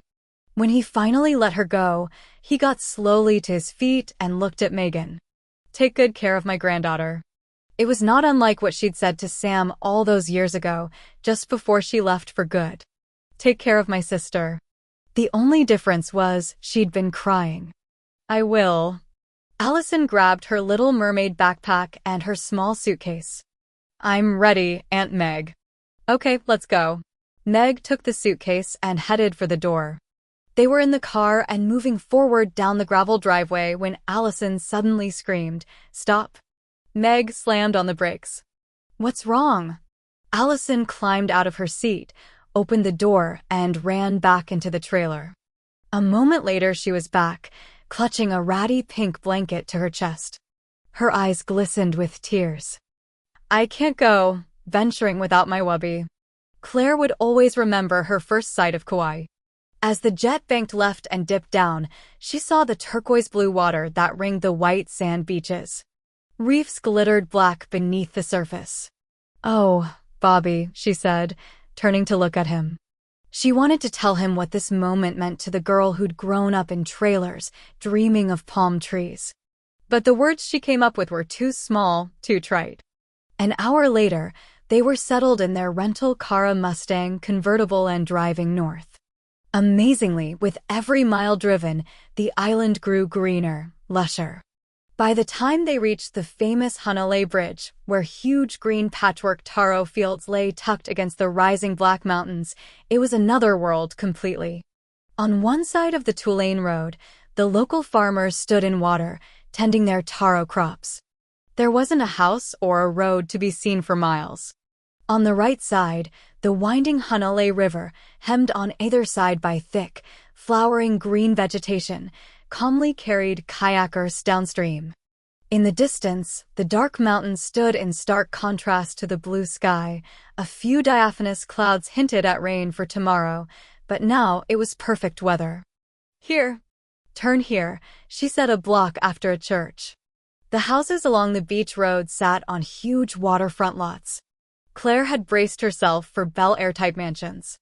She needn't have bothered. Most of the houses were old-fashioned, unpretentious. At the park, they turned again, and there it was, the house her dad had rented. Only a block from the beach and tucked as it was in a cul-de-sac, it ought to feel ordinary. It was anything but. Painted a bright tropical blue with glossy white trim, the house looked like a jeweled box hidden in a tropical landscape. A thick green hedge ran down 3 borders of the property, effectively blocking the neighbors from view. Inside, the house had white walls, pine plank floors, and bright Hawaiian furniture. Upstairs, the bedroom, done in more bright colors, led to a private balcony that overlooked the mountains. As she stood there, staring out at the waterfall ribbon mountain, Claire could hear the distant surf. Bobby came up behind her, slipped his arms around her. Maybe someday I'll make it big and we'll live here. She leaned back against him. It was the same dream she'd had for years, but now its hold had loosened. I don't care about making it big or someday, Bobby. We have this right now, and really, it's more than I ever dreamed of. He turned her around so that she was facing him. There was an uncharacteristic sadness in his eyes. I won't leave you, Claire. How can you not know that? Claire wanted to smile, shake the words off. I do know that. No, you don't yet. I love you, Claire. I guess all I can do is keep saying it. I'm not going anywhere. How about to the beach? They walked hand in hand down the road toward the beach. At the pavilion, one of the many public access points, a large group of Hawaiians were celebrating a family reunion. Dark-haired, copper-skinned children in brightly colored swimsuits played running games on the grass while the adults set out a buffet inside. Someone somewhere was playing a ukulele. Hanalei Bay fanned out from her on either side, a mile of white sand beach shaped in a giant horseshoe. To the north stood the mountains, turned pink now by the sinking sun. Small, white-tipped waves rolled forward, carrying laughing children toward the sand. Farther back, some teenage boys lay on oversized surfboards. Their instructor, a good-looking guy in a straw hat, gave them each a shove when a wave seemed promising. They spent the rest of the day on the warm sands of Hanalei Bay and watched the sunset and talked. When the beach fell silent and lay in darkness, with stars glittering on the black water, they finally went back to their house. Together, they made dinner and ate it on a picnic table on the back lanai, with lanterns and mosquito-repellent candles lighting their way. By the time dinner was finished and the dishes were done, they couldn't keep their hands off each other anymore. Bobby swept Claire into his arms and carried her upstairs. She laughed and clung to him, letting go only when he dropped her onto the bed. She immediately came up to her knees and looked at him. "You're so beautiful," he said, reaching out to slip a finger beneath her bathing suit bra strap. She felt the heat of that touch against her cold, goose-fleshed skin and found it hard to breathe. He bent down and stripped out of his suit, then straightened again. The sight of his naked body, hard and ready, made her shiver and reach out. He moved to the bed. She could feel the eager trembling in his hands as he removed her swimsuit and touched her breasts. At last he kissed her mouth, her eyelids, her chin, her nipples. She wrapped her arms around him and pulled him down on top of her. She felt his hands slip between her legs, finding her wetness. With a groan, she opened herself to him. When he finally climbed on top of her, she dug her fingers into his hard backside and arched up to meet him. They came at the same time, each crying out the other's name. Afterward, Claire curled up against her husband's damp, hot body and fell asleep to the quiet evenness of his breathing and the steady drone of the ceiling fan. Meg took Allison on a whirlwind tour of downtown Seattle.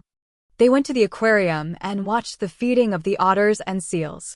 Meg even dared to roll up her designer sleeves and plunge her bare hands into the exploration tank, where, alongside a busload of out-of-town children, she and Allison touched sea anemones and mussels and starfish. After that, they got hot dogs at a Frankfurter stand and walked down the wharf.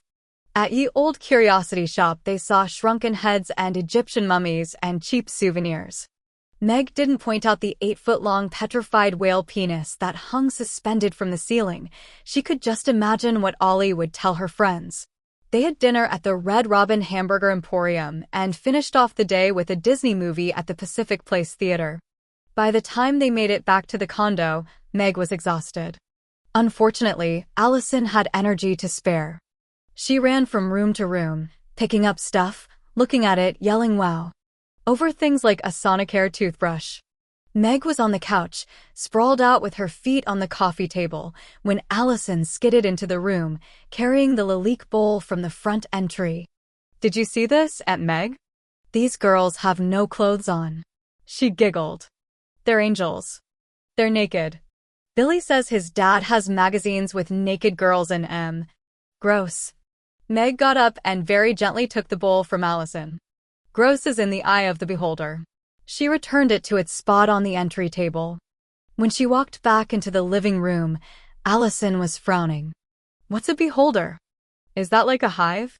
Meg was too tired to come up with a smart answer. "Kind of." She collapsed onto the couch again. How had she done this when she was a teenager? Did y'all know that baby eagles eat their daddy's barf? No kidding. Even my cooking is better than that. Allison giggled. "My mommy's a good cook." The minute she said it, her lower lip wobbled.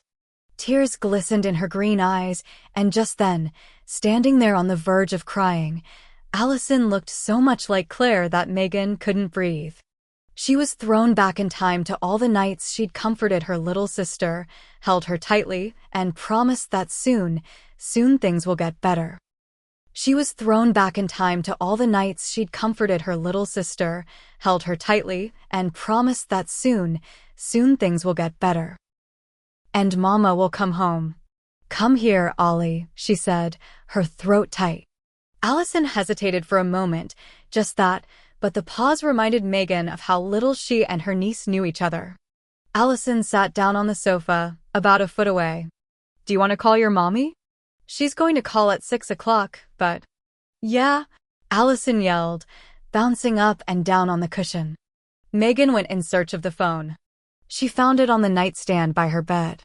After a quick consultation in her day planner, she dialed the Kauai house's direct number, then handed the phone to her niece. "Mommy?" Allison said after a few seconds. Then, "Hi, Mommy. It's me, Ollie Cat." Smiling, Meg walked into the kitchen and began unpacking the bags of groceries and goodies she'd picked up today. Stuff she hadn't bought in years: Frosted Flakes, Pop-Tarts, Oreo cookies, and stuff she'd never seen before, like juice that came in silver bags and mix-your-own yogurt. The most important purchase was an activity book for children. She intended to make this a week Allison wouldn't forget. "She wants to talk to you, Aunt Meg," Allison said, bouncing into the kitchen. "Thanks." Meg took the phone, said, "Hello? Hey, big sis, how's it going? Has she stopped talking yet?" Meg laughed. "Not even when she's eating." "That's my Ollie." Allison tugged on Meg's pant leg. "Mommy said the sand is like sugar." "Sugar? Can I have some cookies?" Meg handed her an Oreo. "Only one before bed," she said to her niece. To Claire, she said, "I need a margarita." "You'll be fine." "I know. It makes me think. It makes me think." "What?" Claire asked softly. "About us. You. Sometimes I look at Ollie and all I can see is us. Then, she'll love you, Meg." Meg closed her eyes. It felt so good to talk to Claire this way, as true sisters who had something more than a sordid childhood in common. "She misses you. Bedtime might be hard. You'll need to read her a story." Claire laughed. "I warn you, she has quite an attention span." "I'll try Moby Dick." "You'd have to be on speed to stay awake for that." Allison grabbed her pant leg again. "I think I'm gonna be," and she puked all over Meg's shoes. "I need to go, Claire. Have a great trip. We'll talk to you tomorrow." She hung up the phone and set it on the counter. Allison looked up at her, giggling. Oops. Maybe the double banana split was a bad idea. She eased out of her shoes and scooped Allison into her arms and carried her to the bathroom. Allison looked so tiny in the big marble tub. "This is like a swimming pool," she said, sucking up a mouthful of water and spitting it on the tile wall. "Let's not drink our own bathwater, shall we? It's one of the things that separates us from the lesser primates. Like men. Grandpa lets me." "My point exactly. Now come here, let me wash your hair." She reached for the brand new baby shampoo. The scent made her smile. I used to wash your mom's hair with this shampoo. You're getting it in my eyes. That's what she used to say. Megan was still smiling when she rinsed Allison's hair and helped her out of the tub. She dried off the little girl, dressed her in pink flannel pajamas, and carried her into the guest room. It's a big bed, Allison said, frowning. That's because it's for princesses only. Am I a princess? You are. Megan curtsied. Milady, she said in a solemn voice. What command have you for me? Allison giggled and climbed under the covers. Read me a story. I want. Professor Wormbog in search of the Zipperumpazoo. Meg dug through the toys and books in the suitcase, found the right one, and started to read. You gotta be on the bed, Allison said. Oh! Megan climbed onto the bed and settled in comfortably. Allison immediately snuggled in beside her, resting her cheek on the precious wubby. Meg started to read again. An hour and 6 books later, Allison was finally asleep. Meg kissed her niece's sweet pink cheek and left the room, careful to leave the door open. Afraid to turn on the television or the stereo, she didn't want to wake Allison. She tried to read a magazine. Within minutes, she was falling asleep, so she padded into her bedroom, changed into her Seahawks nightshirt, brushed her teeth, and got into bed. Closing her eyes, she thought of all the things she had to do tomorrow. There was no way she'd fall asleep tonight. Woodland Park Zoo. The BFG at the Children's Theater. GameWorks. FAO. Schwartz. Fun Forest at Seattle Center. Her mind skipped from Fun Forest to National Forest to Hayden to Joe. Joe. He'd kissed her goodbye so gently on that last morning they were together. It had made her feel inexplicably vulnerable. She wanted to see him.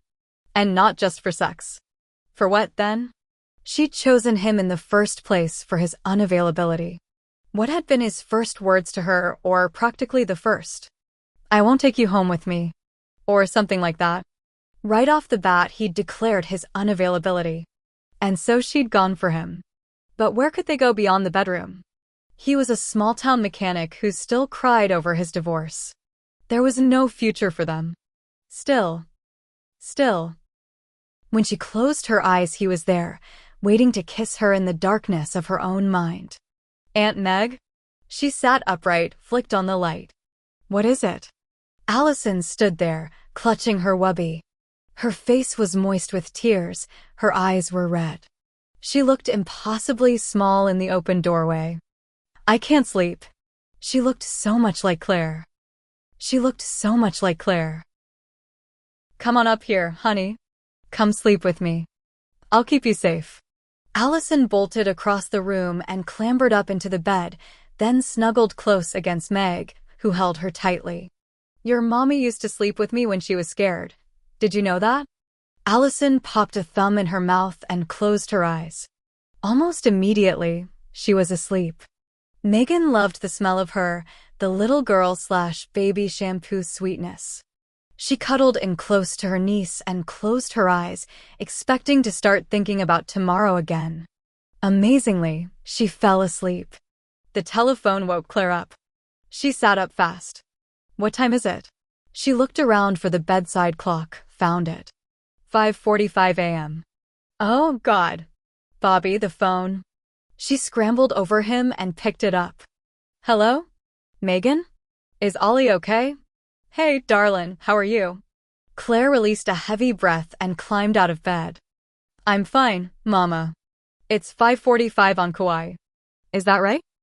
I thought y'all were the same time zone as California.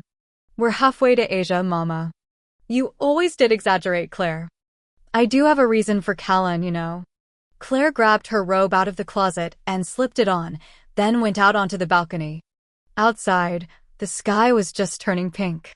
In the backyard, a rooster strutted across the lawn, hens clucked along behind. The morning smelled of sweet tropical flowers and salt air. What is it? I know you don't think I'm much of a mother. That's not true. She yawned, wondering if there was any chance of falling asleep again. She looked through the windows at Bobby, who was sitting up now, frowning at her. It is so. You and Miss Perfect are constantly reminding me that I did a poor job raising you. I consider it ungrateful to say the least, but motherhood has its burdens, as you know, and misunderstanding is mine. It's a little early for drama, Mama. Maybe you could. The point is, I do some things poorly and some things well. I'm like ordinary people in that way. Claire sighed. Yes, Mama. I just want you to remember that. And tell your big-mouthed sister. No matter what y'all remember, or think you do, the truth is that I love you. I always have. I know, Mama. She smiled at Bobby, mouthed, Mama, then, coffee. Now put your husband on the phone. Excuse me? You do have a man in your bed right now? Claire laughed. I do. Let me talk to him. Why? Mama sighed dramatically. It's another of my burdens to be saddled with suspicious daughters. It's about a wedding gift, if you must know. I heard y'all didn't like the car. There's no room for Allison. Does she have to go everywhere with y'all? Mama. Put Bobby on. This present is for him, since you were so ungrateful. Okay, Mama. Whatever. Just a second. She went back inside. She wants to talk to you. Bobby sat up. This can't be good, he mouthed as he took the phone from Claire. How's the sexiest mother-in-law in the world? After a moment, his smile faded. What? Then, you're kidding me. How did you do it? Claire moved toward him, placed her hand on his shoulder. What's going on? He shook his head.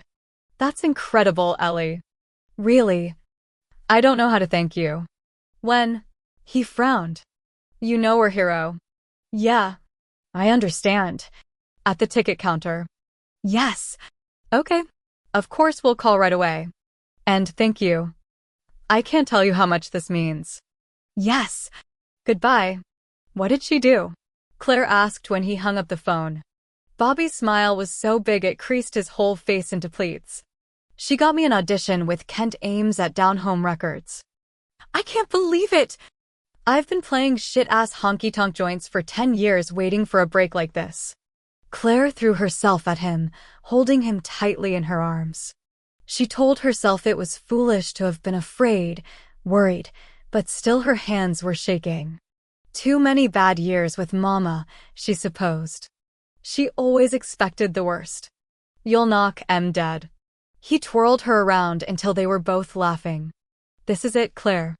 She was still laughing when he eased her back to her feet. But, he said, not smiling now. That worry came back. What?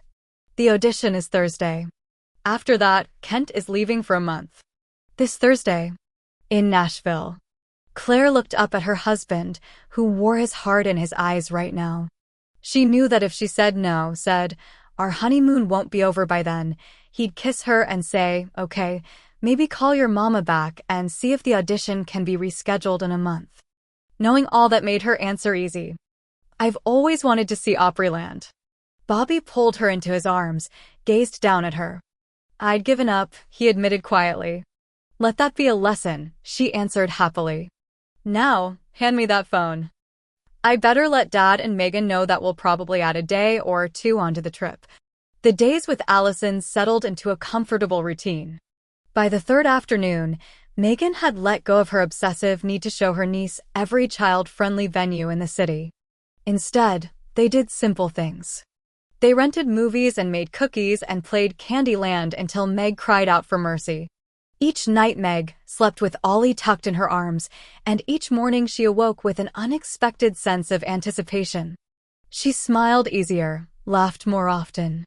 She'd forgotten how good it felt to care for someone else. When Claire called to extend the length of her honeymoon, Meg knew she'd shocked her sister by offering gladly to keep Allison for a few extra days. Unfortunately, the oh-so-important birthday party ruined that option. When Saturday finally came, Megan was surprised by the depth of her emotions. All the way to Hayden she had to work to keep smiling, while Ollie chattered nonstop and bounced in her seat. At Sam's house, Ollie flew into her grandfather's arms and started telling him about the week. Meg kissed her niece goodbye and hurried out of the trailer. That night, she hardly slept at all. She couldn't seem to stave off the loneliness. On Monday, she went back to work. The hours stacked on top of one another, growing heavier than usual. By 3 o'clock, she was so tired she could hardly function. She hoped that Harriet wouldn't notice. A useless hope, of course. "You look bad," Harriet said when Megan slumped into the familiar chair. "Thank you. How did the wedding go?" "It was nice," Meg said, looking down at her hands. "Even Mama couldn't ruin it." "I planned the wedding, you know." "You don't sound so shocked." "I followed your advice and kept my mouth shut." Claire and I connected again. I even babysat my niece during the honeymoon. But now what? Meg shrugged. The real world is back. She looked up. My condo is quiet. I never noticed that before. Your niece was loud? She never stopped talking. Except when she was asleep. Meg felt a tightening in her chest. She would miss sleeping with Ollie, miss having a little girl to care for. It reminded you of Claire.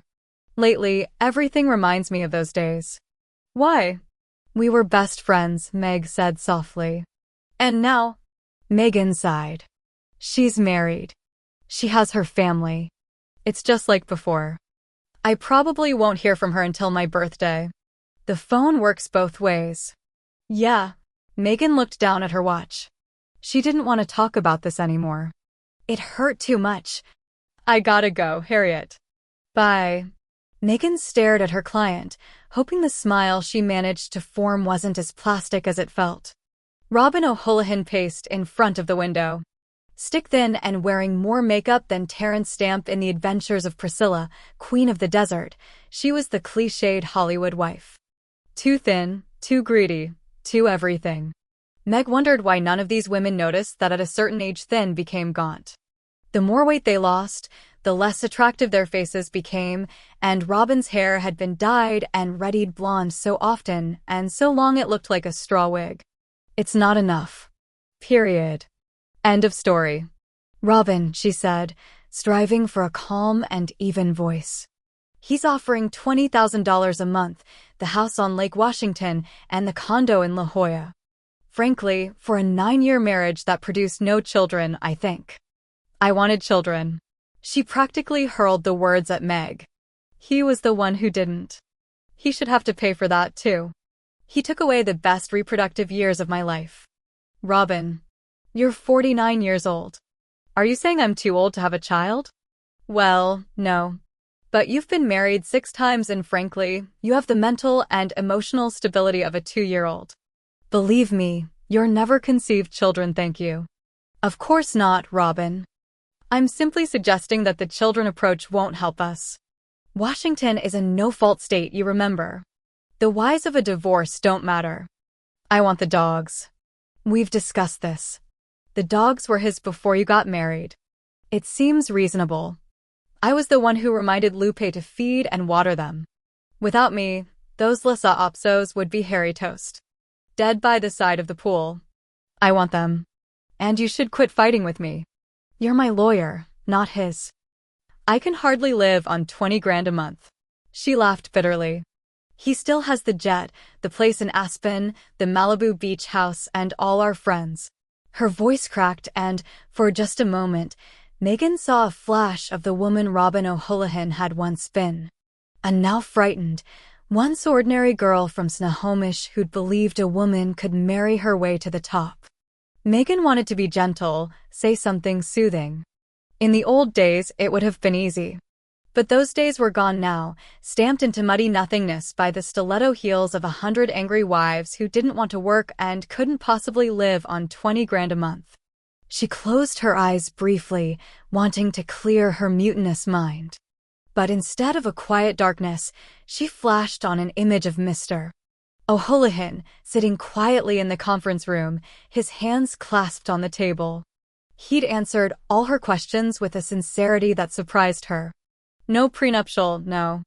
I believed we'd last forever. I loved her. My first wife died. I met Robin nearly 10 years later. Oh, yes. I wanted more children. Robin didn't. It had been one of those uncomfortable moments that occasionally blindsided an attorney. That sickening realization that you were leading the wrong team. Simply put, she'd believed him. And that was no good. Hello. I'm talking here. Robin pulled a cigarette from her quilted Chanel bag. Remembering suddenly that she couldn't smoke in here, she jammed it back in her purse. So, how do I get the house in Aspen? And the dogs. Megan rolled the pen between her thumb and forefinger, thinking. Every now and then the pen thumped on the manila folder open in front of her. It sounded vaguely like a war drumbeat. I'll call Graham and hash this through. Apparently your husband is willing to be very generous, but trust me on this, Robin. People get pissed off over a lot less than a beloved dog. If you're going to go to the mat for Fluffy and Scruffy, be prepared to give up a lot. Your husband could yank the houses from the table in an instant. You better decide how important those dogs are. I just want to hurt him. Megan thought of the man she'd deposed more than a month ago. His look had been sad-worn, even. I think you already have, if that's any consolation. Robin tapped a long scarlet fingernail against her teeth as she stared out toward Bainbridge Island. I shouldn't have slept with the pool guy. Or the meat delivery boy or the dentist who bleached your teeth. This is a no-fault state, remember. I'm not talking about the divorce. I'm talking about the marriage. Oh! There it was again, that flash of a real person hiding behind the decoupage of expensive makeup. It's easy to see your life in retrospect. It's too bad we don't live life backward. I think it was Kierkegaard who said that. Really? Robin was clearly disinterested. I'll think about the dogs and let you know. Act fast. Graham said this offer lasts for 36 hours. After that, he said it was ring time. Round 1. Robin nodded. You seem awfully timid for someone they call the bitch of Belltown. Not timid. Practical. But if you'd prefer other representation. No, Robin slung her purse over her shoulder and headed for the door. As she opened it, she said, I'll call you tomorrow. Without looking back, she left. The door clicked shut. Meg let out a heavy sigh. She felt pummeled, smaller somehow. She set the file aside, and as she did, she thought of Mr. O'Houlihan's sad face again. No prenuptial, no. I believed we'd last forever. This was going to rip his heart out. It wouldn't be enough to break his heart. Oh no. Megan and Robin were going to take it one step further and show him the true character of the woman he'd married. He'd find it damn near impossible to trust his heart the next time. With a sigh, she checked her schedule. Robin had been her last appointment. Thank God. Megan didn't think she could handle another sad story of failed love right now. She packed up her papers, grabbed her purse and briefcase, and left the office. Outside, it was a balmy early summer night. The hustle and bustle of rush-hour traffic clogged the streets. In the market, tourists were still crowded around the fish stand.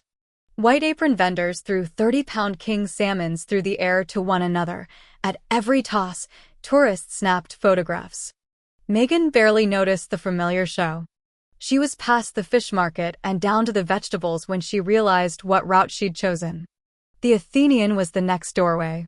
She paused outside, smelling the pungent, familiar odors of cigarette smoke and frying grease, listening to the buzz of conversations that were always the same, ultimately circling back to "Are you here alone?" Alone. It was certainly the most accurate adjective to describe her life. Even more so now that Ollie was gone. It was amazing how big a hole her tiny niece had left behind. She didn't want to go into the Athenian, pick up some man she didn't know, and bring him back to her bed.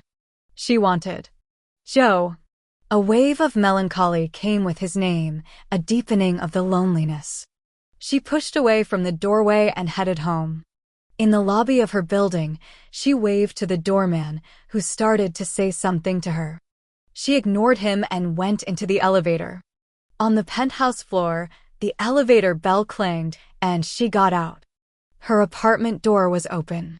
She frowned, wondering if she'd left it that way this morning. No. She was just about to slink back into the elevator when a hand appeared in her doorway. It held a full bottle of tequila. Elizabeth Shore stepped out into the hallway.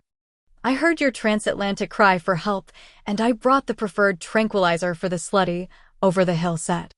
To Megan's complete horror, she burst into tears. Chapter 23. Joe was almost finished for the day. It was a good thing because he actually had places to go and people to see. It felt good to look forward to something, even if that something would ultimately cause him pain. He'd been drifting and alone for so long that simply having an itinerary was oddly calming. Now he lay on his back, staring up at the dirty underside of an old Impala. Hey there. Joe frowned. He thought he'd heard something, but it was hard to tell. The radio on the workbench was turned up loud. Willie Nelson was warning mamas about babies that grew up to be cowboys. Then someone kicked his boot. Joe rolled out from underneath the car. The face looking down at him was small, freckled, and smiling. Earnest green eyes stared down at him. She squinted just a bit, enough to make him wonder if she needed glasses. Then he realized that his work light was shining in her face. He clicked it off. Smitty's in the office, he said. I know that, silly. He's always there. Did you know that the sand in Hawaii is like sugar? Smitty lets me play with the tools. Who are you? He stood up, wiped his hands on his coveralls. I'm Joe. Now, run along. I'm Allison. My mom mostly calls me Ollie. Like the gator. It's nice to meet you, Ollie. He glanced up at the clock. It was 4 o'clock. Time to get going. Brittany Henshaw always says, see you later, Ollie Gator, to me. Get it? I do. Now. My mom says I'm not posed to talk to strangers, but you're Joe. She scrunched up her face and stared up at him. How come your hair is so long? It's like a girl's. I like it that way. He went to the sink and washed the grease from his hands. My backpack has Ariel on it. Wanna see? Without waiting for an answer, she scampered out of the garage. Don't go anywhere, she yelled back at him.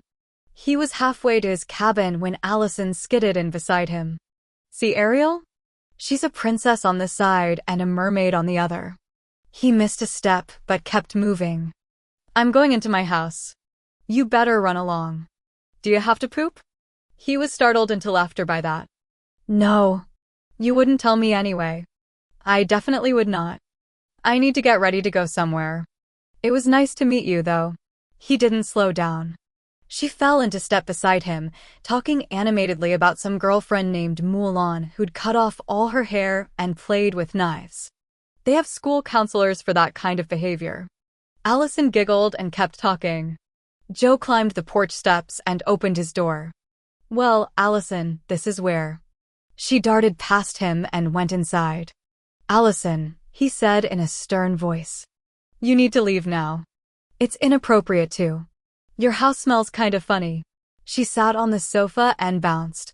Who's the lady in all the pictures? He turned his back on her for a second. When he looked again, she was at the windowsill, pawing through the pictures. Put those down, he said more sharply than was necessary.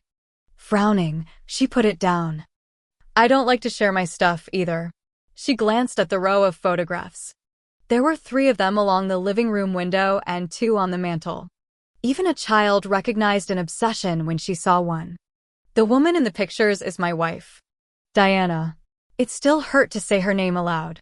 He hadn't learned yet to be casual about her. She's pretty. He gazed at a small framed montage of shots on the table nearest him. Gina had taken those pictures at a New Year's Eve party. Yes. He cleared his throat. It was 4:15 now. Getting late. Don't you have someplace to be? Yeah. She sighed dramatically.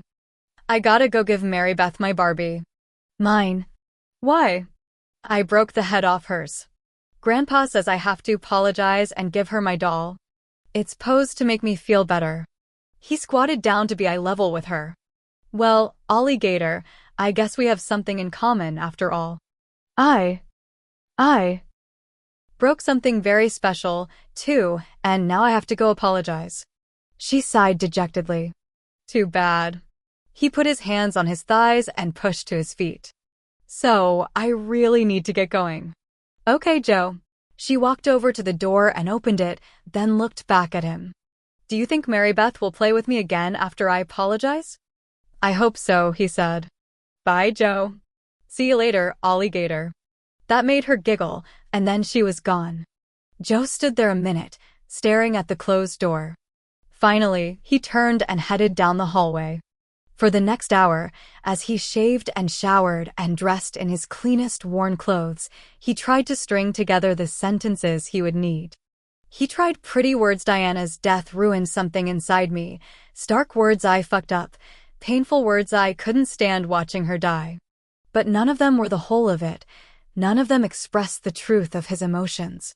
He still hadn't figured out what he would say when he turned onto their road, or, a few minutes later, when he came to their mailbox. Dr. and Mrs. Henry Roloff. Joe couldn't help touching it, letting his fingertips trace along the raised gold lettering on the side of the mailbox. There had been a mailbox in Bainbridge like this one. That one read, Dr. and Mrs. Joe Wyatt. A lifetime ago. He stared at his former in-law's house. It looked exactly as it had on another June day, so long ago, when Joe and Dee had gotten married in the backyard, surrounded by family and friends. He almost gave in to panic, almost turned away. But running away didn't help. He'd tried that route, and it had brought him back here, to this house, to these people whom he'd once loved so keenly, to say, I'm sorry. Just that. He walked up the intricately patterned brick path toward the white-pillared house that Mrs. Roloff had designed to look like Tara. There were roses and sculpted hedges on both sides of him, their scents a cloying sweetness. On either side of the front door stood a cast-iron lion. Joe didn't let himself pause or think. He reached out and rang the bell. A few moments later, the door opened. Henry Roloff stood there, pipe in hand, dressed in khaki pants and a navy turtleneck. Can I? At the sight of Joe, his smile fell. Joey, he said, his pipe aflutter now in a trembling hand. We'd heard you were back in town. Joe tried like hell to smile. Who is it? Tina called out from somewhere inside the house. You won't believe it, Henry said, his voice barely above a whisper. Henry, she yelled again. Who is it? Henry stepped back. A watery smile spilled across his face, wrinkled his cheeks. He's home, Mother, he yelled. Then, softly, he said it again, his eyes filling with tears. He's home. Are you sure this is tequila? It tastes like lighter fluid. Megan heard the sloppy slur in her voice. She was past tipsy now, barreling toward plastered, and it felt good. It's expensive tequila. Only the best for my friend. Elizabeth leaned sideways for a piece of pizza. As she pulled it toward her, the cheese and topping slid off, landing in a gooey heap on the concrete deck. Oops. Don't worry about it. Megan scooped up the mess and threw it overboard. Crowley just killed a tourist. Are you kidding? It's 10 o'clock. Seattle is empty. That's true. Elizabeth took a bite of her crust. So what's the problem, kiddo? Your messages lately sounded depressed. And you don't usually cry when I show up. Let me see, I hate my job. My client's husband tried to shoot me after I ruined him. My sister married a country singer who happens to be a felon. She looked up. Shall I go on? Please. I babysat my niece when Claire went on her honeymoon, and now my house feels obscenely quiet. And I met this guy. Elizabeth slowly put down the pizza. Megan looked at her best friend, feeling a sudden wave of helplessness. Softly, she dared to say, There's something wrong with me, Bertie. Sometimes I wake up in the middle of the night and my cheeks are wet. I don't even know why I'm crying. Are you lonely yet? What do you mean yet? Come on, Meg. We've been friends for more than 20 years. I remember when you were a quiet, way too young freshman at the UW. One of those genius kids who everyone believes will either kill themselves or cure cancer. You used to cry every night back then. My bed was next to yours on the sleeping porch, remember? It broke my heart, how quietly you cried. Is that why you started walking to class with me? I wanted to take care of you. It's what we Southern women do, don't you know? I waited years for you to tell me why you cried. When did I stop crying? I mean, junior year. By then, it was too late to ask. When you married Eric, I thought I hoped he'd finally be happy. That was a long time ago. I've waited for you to meet someone else. Try again. Megan poured 2 more straight shots.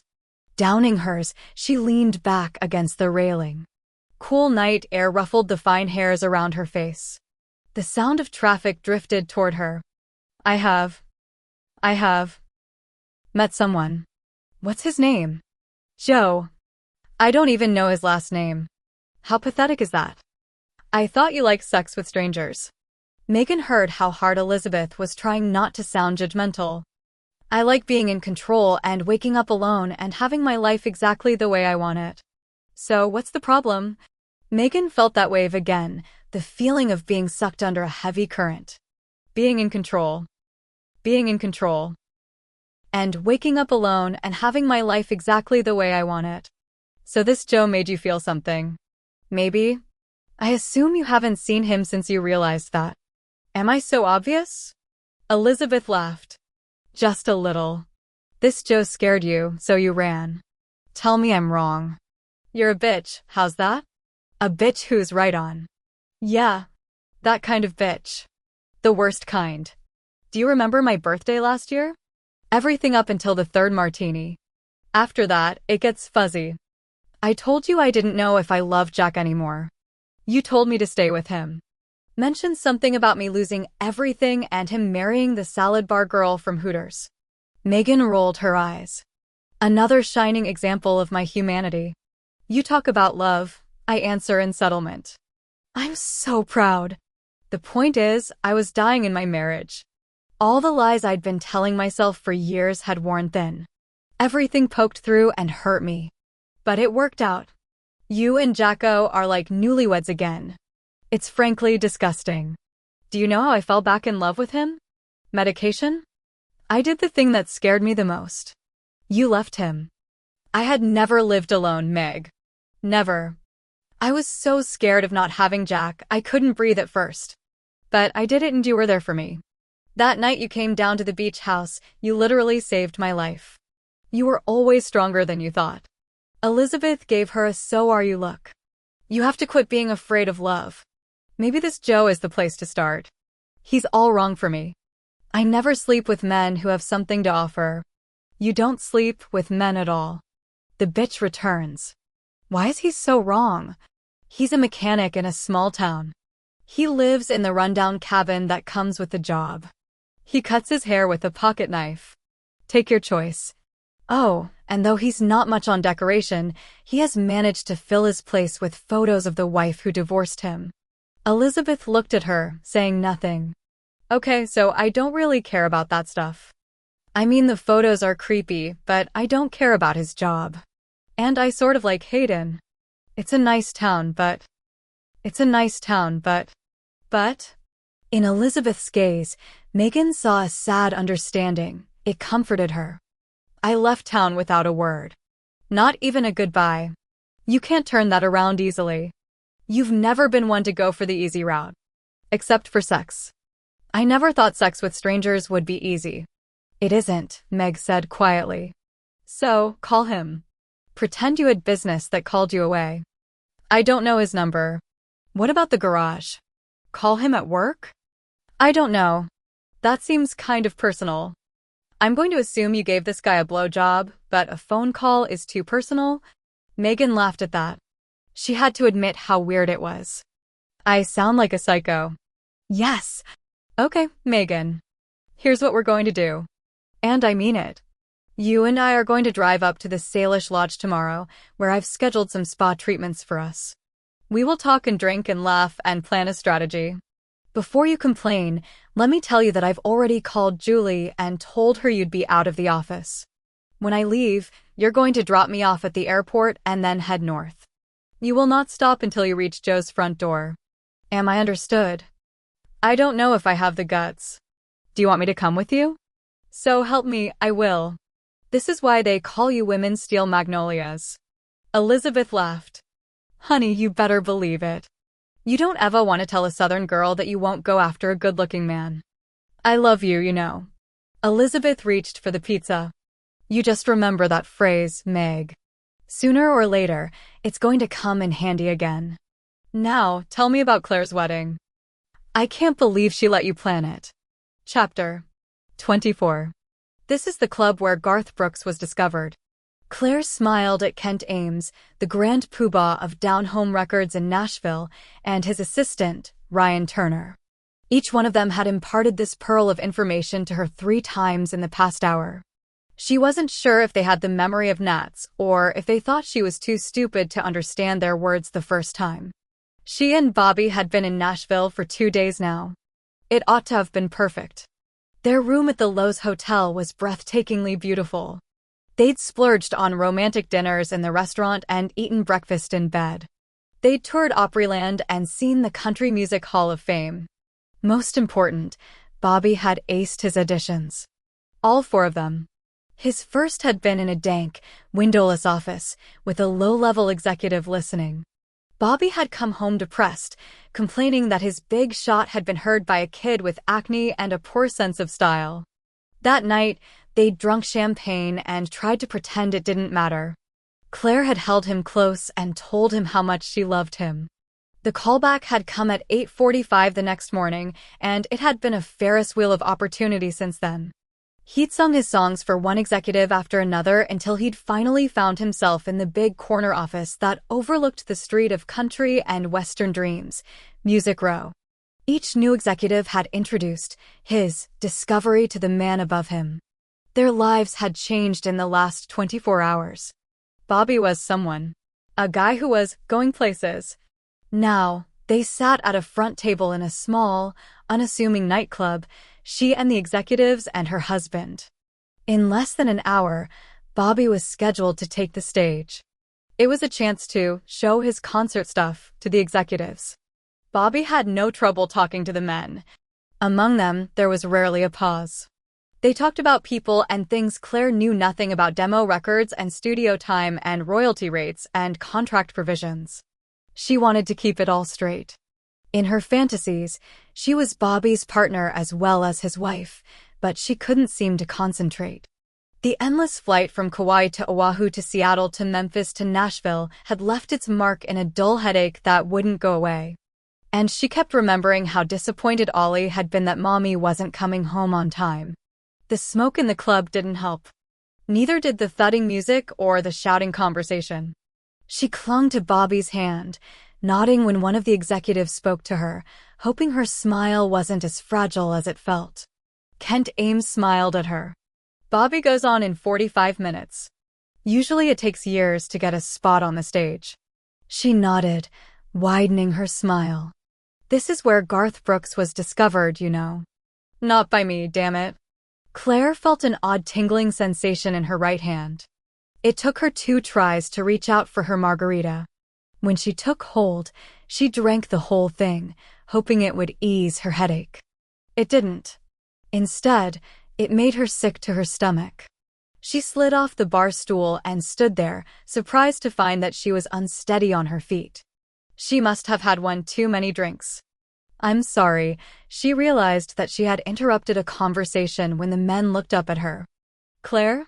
Bobby got to his feet. She pulled up a smile. It felt a little weak, one-sided. I'm sorry, Bobby. My headache is worse. I think I need to lie down. She kissed his cheek, whispered, "Knock 'em dead, baby." He put his arm around her, held her close. I'll walk her back to the hotel. Ryan frowned. But you're set. I had to call in a favor to get you this opportunity, Kent said stonily. I'll be back in time, Bobby said. Keeping a close hold, he maneuvered her out of the club and onto the loud, busy street. You don't have to escort me, Bobby. Really, nothing matters more than you. Nothing. Those guys might as well know my priorities right off the bat. Someone's getting a little cocky. She leaned against him as they walked down the street. Luck's been on my side lately. Ever since I took the stage at Cowboy Bob's. They hurried through the lobby and rode the elevator to their floor. In their room, Bobby gently undressed her and put her to bed, making sure she had water and aspirin on the night table. Go to sleep, my love, he whispered, kissing her forehead. Good luck, baby. I love you. That's exactly why I don't need luck. She knew when he was gone. There was a click of the door and the room felt colder, emptier. Claire roused herself enough to call home. She tried to sound upbeat as she told Ollie and Sam about the exciting day and reminded them that she'd be home in 2 days. After she hung up, she sighed heavily and closed her eyes. When Claire woke up the next morning, her headache was gone. She felt sluggish and tired, but it was easy to smile when Bobby told her how it had gone. I blew them away, Claire. No kidding. Ken Ames was salivating over my future. He offered us a contract. Can you believe it? They were curled up in their suite's window seat, both wearing the ultra-soft robes provided by the hotel. Bright morning sunlight pushed through the window. Bobby looked so handsome he took Claire's breath away. Of course I can believe it. I've heard you sing. You deserve to be a superstar. How does it all work? They think it'll take a month or so in Nashville. Finding material, putting a backup band together, that sort of thing. Kent said it isn't unusual to go through 3,000 songs to find the right one. After we make the demo, they'll start promoting me. They want me to tour through September and October. Alan Jackson needs an opening act. Alan Jackson. But don't worry. I told them we'd have to work out a schedule that was good for the family. Claire loved him more in that moment than she would have imagined was possible. She grabbed his robe and pulled him close. You will only have men and ugly women on your bus. I've seen movies about those tours. He kissed her, long and slow and hard. When he drew back, she was dizzy. What did I ever do to deserve you, Claire? You loved me, she answered, reaching into his robe. Now take me to bed and love me again. Megan was not relaxed by her day at the spa. Between massages, facials, and jacuzzi tub soaks, she and Elizabeth had talked endlessly. No matter how often Megan tried to control the direction of their discussions, one topic kept reemerging. Joe. Elizabeth had been relentless. For the first time, Megan knew how it felt to be pummeled by someone else's opinions. Call him. Quit being such a chicken. The advice had come in dozens of ways and hundreds of different sentences, but it all boiled down to the same thing. Contact him. Honestly, Megan was glad to take her friend to the airport. The silence came as a sweet relief. But then Megan returned to her silent condo and found that Elizabeth's voice had remained behind, and so she'd kept busy. For dinner, she bought a slice of pizza and walked along the wharf, window shopping with the steady stream of tourists that came off the ferries and spilled down the hilly streets from the public market. It was 8:30 by the time she got home. Once again, the quiet of her home was the only greeting that came her way. I need to get a cat, she said aloud, tossing her handbag onto the sofa. Instead, she watched Sex and the City, then a rerun of the practice. Bobby Donnell was crying again. She turned it off in disgust. Yeah, male defense lawyers are a weepy set. She went to bed and lay there, eyes wide open, for the rest of the night. Call him, you chicken. At 6:30 the next morning, she rolled out of bed, took a shower, and dressed in a plain black suit with a lavender silk shell. One look in the mirror reminded her that she hadn't slept more than 2 hours the night before. As if she needed to notice her wrinkles to remember that. She was at her desk by 7:30, highlighting the Pernod deposition. Every 15 minutes, she glanced at her phone. Call him. Finally, at 10 o'clock, she gave up and buzzed her secretary. Yes, MS. Dantes? I need the number for a garage in Hayden, Washington. What garage? I don't know the name or the address. But it's across the street from Riverfront Park. On Front Street. I'm going to need to be resourceful. It's a small town. Everybody knows everybody. But thanks. Megan hung up. 10 long minutes passed. Finally, Rona buzzed on line 1. Here's the number. It's called Smitty's Garage. Megan wrote down the number and stared at it. Her heart was beating quickly. This is ridiculous. She picked up the phone and dialed. With every ring, she had to fight the urge to hang up. Smitty's garage. Megan swallowed hard. Is Joe there? Just a sec. Joe! The phone clanged down, then was picked up. Hello? Joe? It's Megan. There was a long pause. I thought I'd seen the last of you. I guess it won't be that easy. But the joke fell into silence. I have a deposition in Snohomish County on Friday afternoon. I'm sure you won't want to. I shouldn't have called, but I thought you might like to get together for dinner. He didn't answer. Forget it. I'm an idiot. I'll hang up now. I could pick up a couple of steaks and borrow Smitty's barbecue. You mean it? He laughed softly, and the sound of it released that achy tension in her neck. Why not? I'll be there about 6. Is that okay? Perfect. I'll bring wine and dessert. Megan was smiling when she hung up. 10 minutes later, Rona buzzed her again. A mess. Dantas, your sister is online too. She says it's urgent. Thanks. Meg put on her headset and pushed the button. Hey, Claire. Welcome back. Your flight must have been on time. Amazing. How was? I'm at the airport. I didn't know who else to call. Claire's voice was shaky. It almost sounded as if she was crying. What's going on, Claire? I don't remember the flight from Nashville. I also don't remember getting my luggage, but it's right here. I don't remember getting my keys or walking through the garage, but I'm sitting in my car. I don't understand. Neither do I. Damn it, Claire screamed, then she started to sob. I can't remember how to get home. Oh my God. Instead of panicking, Megan took charge. Do you have a piece of paper? Yes. Right here. A pen. Yes. Her sobs slowed down. I'm scared, Meg. Write this down. 829 Post Alley. Do you have that? I'm holding it. Keep holding it. Now get out of your car and walk toward the terminal. I'm scared. I'll stay on the phone with you. She heard Claire slam the car door shut. The rolling thump of luggage followed her. Wait. I don't know which way. Is there a covered walkway in front of you with airlines listed above it? Yes. It says Alaska and Horizon. Go that way. I'm right here, Claire. I'm not going anywhere.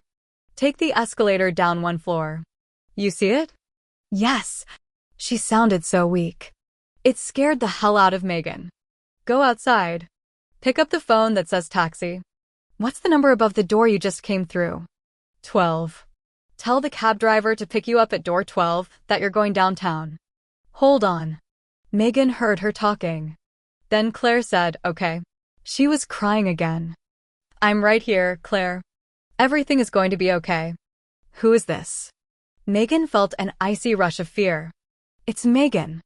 Your sister. I don't remember calling you. Oh, Jesus. Megan closed her eyes. It took an act of will to find her voice. Is there a cab in front of you? Yes. Why is it here? It's there for you. Get in the back seat. Give him the piece of paper in your hand. Oh God, Meg. How did you know I had this paper? What's wrong with me? It's okay, Claire. I'm here. Get in the cab. He'll drop you off at my building. I'll be waiting for you. The cab pulled along the curb and stopped. Before Claire could even say thank you, the front passenger side door opened. Megan threw a wad of bills at the driver, then slammed the door shut. Claire's door opened. Megan was there. Hey, Claire, come on out. Claire grabbed her handbag and climbed out of the cab. She felt shaky, confused. Where's your luggage? Claire looked around. I must have left it in my car at the airport. She laughed, though it sounded weak, even to her. Look, Meg, I'm feeling a lot better now. I don't know. I just spazzed out for a minute. The plane ride was awful, and they practically strip-searched me in Memphis. I'm already missing Bobby, and he's going to be down there for the next few weeks. I guess I had a panic attack or something. Just take me to a quiet restaurant for a cup of coffee. I probably just need to sleep. Meg looked at her as if she were a science experiment gone bad. Are you kidding me? A panic attack? Believe me, Claire, I know panic attacks and you don't forget how to get home. Right. And you know everything. The stress of her. And you know everything. The stress of her. Thing. Snapped cleanly, left her exhausted. I don't want to fight with you. You're not going to. We're getting in that car and going to the hospital. I'm fine now. Really? I'm probably getting a sinus infection. I'll see my doctor at home. Megan took a step toward her. There are two ways this can go down. You can get nicely in the car and we can leave. Or I can make a scene. You know I can. Fine. Take me to the hospital, where we can spend the whole day and $200 to find out that I have a sinus infection that was exacerbated by air travel. Meg took her arm and guided her into the cushy black interior of a Lincoln Town car. A limo to the emergency room. How chic. It's not a limo. Meg studied her. Are you okay now, really? Claire heard the concern in her sister's voice, and it touched her. She remembered suddenly that Meg always got loud and angry when she was frightened. It had been that way since childhood. I'm sorry I scared you. Meg finally smiled. Leaning back in the seat, she said quietly, you did. They exchanged looks then, and Claire felt herself relaxing. Bobby aced the auditions. They offered him a big fat contract. He won't sign it until I review it, right?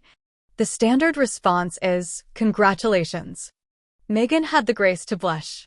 Congratulations. That's really something. I believe it belongs in Ripley's Believe It or Not.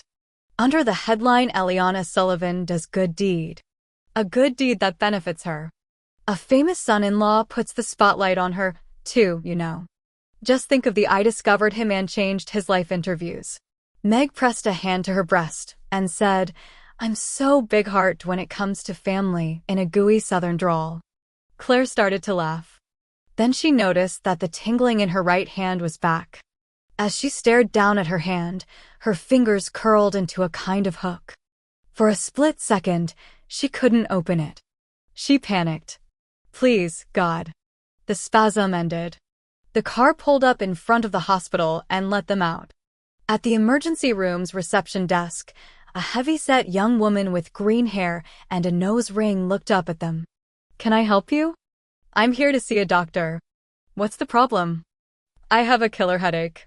Megan leaned over the desk. Write this down. Severe headache. Short-term memory loss. That's right. I forgot. Claire smiled weakly. The receptionist frowned at that and shoved a clipboard across the desk. Fill that out and give me your insurance card. Claire retrieved the card from her wallet and handed it to the receptionist. My family doctor thinks I need to exercise more. They all say that, the receptionist said with a little laugh. Take a seat until we call for you. An hour later, they were still waiting. Megan was fit to be tied. She'd yelled at the receptionist 3 times, and in the last 20 minutes, she'd been throwing around the word lawsuit. They've got a lot of nerve calling this an emergency room. Look at the bright side. They must not think I'm very sick. Forget the headache. We'll both be dead from old age by the time they see you. Damn it. Megan popped to her feet and started pacing. Claire considered trying to calm her sister down, but the effort was too much. Her headache had gotten worse, which she definitely did not reveal to Megan. Claire Austin called out a blue-scrubbed nurse. It's about fucking time. Megan stopped pacing long enough to help Claire to her feet. You're a real comfort, Meg, Claire said, leaning against her sister. It's a gift, Meg said, guiding her toward the tiny, bird-like nurse who stood in front of the white double doors of the ER. Bird woman looked up. Claire Austin. That's me. To Meg, the nurse said, you can wait out here. No. Excuse me? I'm coming with my sister. If the doctor asks me to leave for the exam, I will. Claire knew she should be angry. Meg was being herself, pushing in where she didn't belong, but truthfully, Claire didn't want to be alone. Very well. Claire clung to her sister's hand as they pushed through the double doors and entered the frightening white world that smelled of disinfectant. In a small exam room, Claire changed into a flimsy hospital gown. answered a few questions for the nurse, relinquished her arm for a blood pressure test and her vein for a blood test. Then, again, they waited. If I were really sick, they'd rush to take care of me, Claire said after a while. So this waiting is probably a good thing. Megan stood with her back to the wall. Her arms were crossed tightly, as if she were afraid she'd punch something if she moved. You're right. Under her breath, she said, shitheads. Did you ever consider a career in healthcare? You've got quite a bedside manner. God knows you're calming me down. I'm sorry. We all know how patient I am. Claire leaned back on the paper-covered exam table and stared up at the acoustical tile ceiling. Finally, someone knocked, then the door opened. In walked a teenage boy in a white coat. I'm Dr. Lonigan. What seems to be the problem? Megan groaned. Claire sat up. Hello, doctor. I really don't need to be here, I'm sure. I have a headache and my sister thinks a migraine is emergency room worthy. After a long flight, I had some kind of panic attack. Where she forgot how to get home, Megan added. The doctor didn't look at Megan. He didn't look at Claire, either. Instead, he studied the chart in his hands. Then he asked her to perform a few functions: lift one arm, then the other, turn her head, blink and answer some easy questions: what year it is, who the president is. That sort of thing. When he finished, he asked, do you often get headaches? Yes, when I get stressed out. More lately, though, she had to admit. Have you made any big changes in your life recently? Claire laughed. Plenty. I just got married for the first time. My husband is going to be gone for a month. He's in Nashville, making a record. He smiled. Well, Mrs. Austin, your blood work is all normal, as are your pulse and your blood pressure and your temperature. I'm sure this is all stress. I could run some expensive tests, but I don't think it's necessary. I'll write you a prescription for a migraine medication. When you feel one coming on, take 2 tablets with plenty of water. He smiled. If the headaches persist, however, I'd recommend that you see a neurologist. Claire nodded, relieved. Thank you, doctor. Oh, no. So no. Megan pulled away from the wall and moved toward the doctor. That's not good enough. He blinked at her, stepping back as she invaded his personal space. I watch Yar. She needs a CAT scan at the very least. Or an MRI or an EKG. Some damn initial test. At the very least, she'll take that neurology consult now. He frowned. Those are costly tests. We can hardly run a CAT scan on every patient who complains of a headache, but if you'd like, I'll recommend a neurologist. You can make an appointment to see him. How long have you been a doctor? I'm in my first year of residency. Would you like to do a second year? Of course. I don't see. Get your supervisor in here. Now. We didn't spend 3 hours here so that an almost doctor could tell us that Claire is under stress. I'm under stress. You're under stress. We managed to remember our way home. Get a real doctor in here. A neurologist. We are not making an appointment. We'll see a specialist now. I'll go get a consult. He clutched his clipboard and hurried out. Claire sighed. You're being you again. It is stress. I hope it is, too, but I'm not taking the prom king's word for it. A few moments later, the nurse was back. This time her smile looked forced. Dr. Kensington has reviewed your material for Dr. Lonigan. She'd like you to have a CAT scan. Thank God, Megan said. The nurse nodded. You can come with me, she said to Claire. Claire looked to Megan, who smiled and took her arm. Think of us as conjoined. The nurse walked out in front of them. Claire clung to Megan's hand. The walk seemed to last forever, down one corridor and another, up the elevator and down another hallway, until they arrived at the Center for Nuclear Medicine. Nuclear. Claire felt Megan's grip tighten. Here we are. The nurse paused outside yet another closed door. She turned to Megan. There's a chair right there. You can't come in, but I'll take good care of her, okay? Megan hesitated, then slowly nodded. I'll be here, Claire. Claire followed the nurse through the door, then down another short hallway and into a room that was dominated by a huge machine that looked like a white donut. Claire let herself be positioned on the narrow bed that intersected the donut hole. There, she waited. And waited. Periodically, the nurse came back, muttered something about the doctor, and disappeared again. Claire started to get cold. The fear she'd worked so hard to keep at bay crept back. It was impossible not to fear the worst here. Finally, the door opened and a man in a white coat walked in. Sorry to keep you waiting. Something came up. I'm Dr. Cole, your radiologist. You just lie perfectly still and we'll have you out of here in no time. Claire forced herself to smile.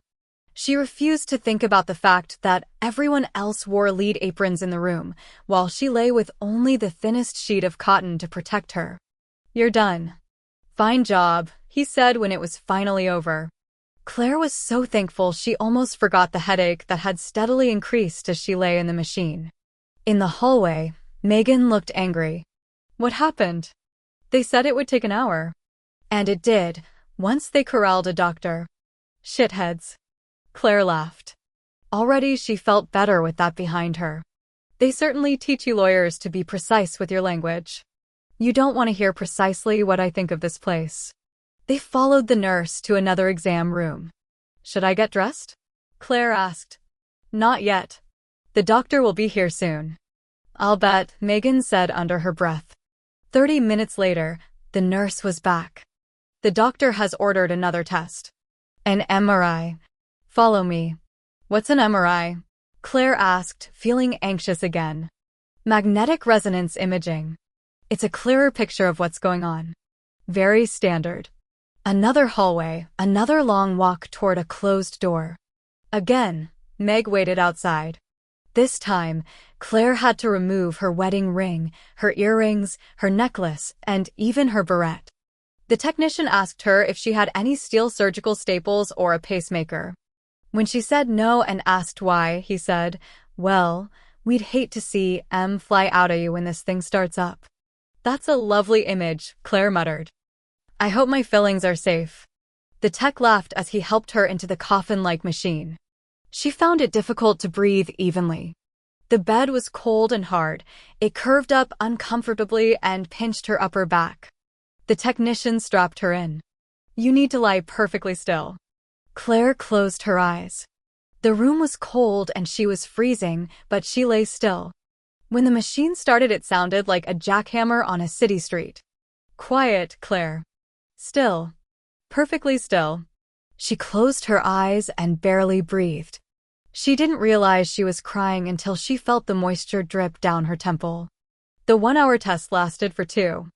Halfway through, they stopped and set up in 4.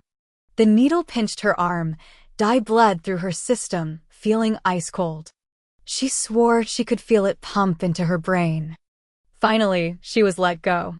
She and Megan returned to an examination room in the nuclear medicine wing, where Claire's clothes were hanging. Then they went to another waiting room. Of course, Meg grumbled.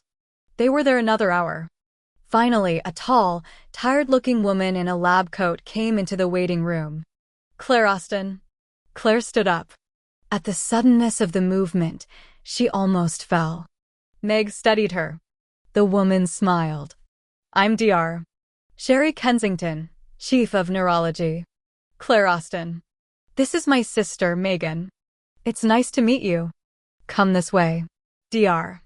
Kensington led them down a short hallway and into an office that was lined with books, diplomas, and children's artwork. Behind her, a set of X-ray-like images glowed against the bright white backlighting boxes. Claire stared at them, wondering what there was to see.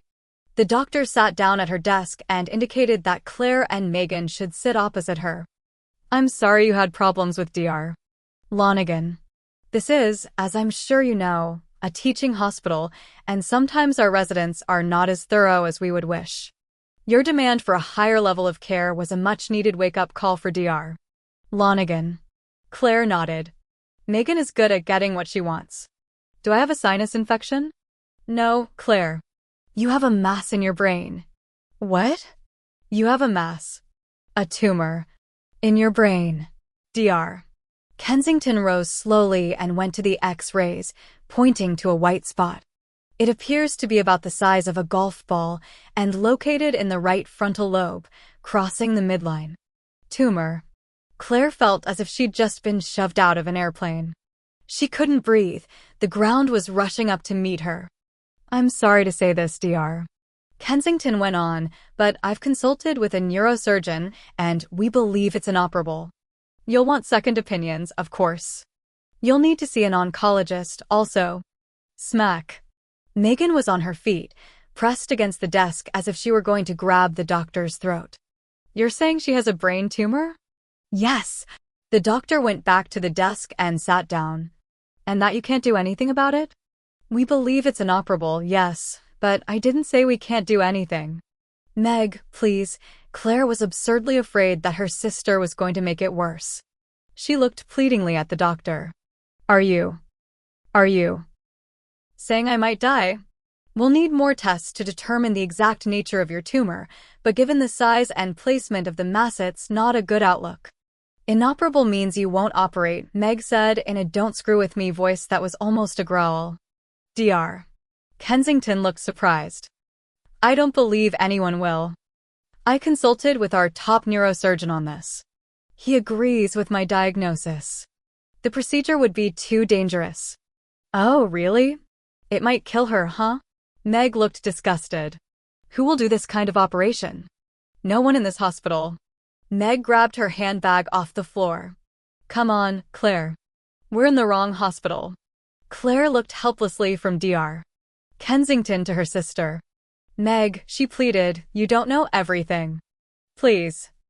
Please." Meg went to her, knelt in front of her.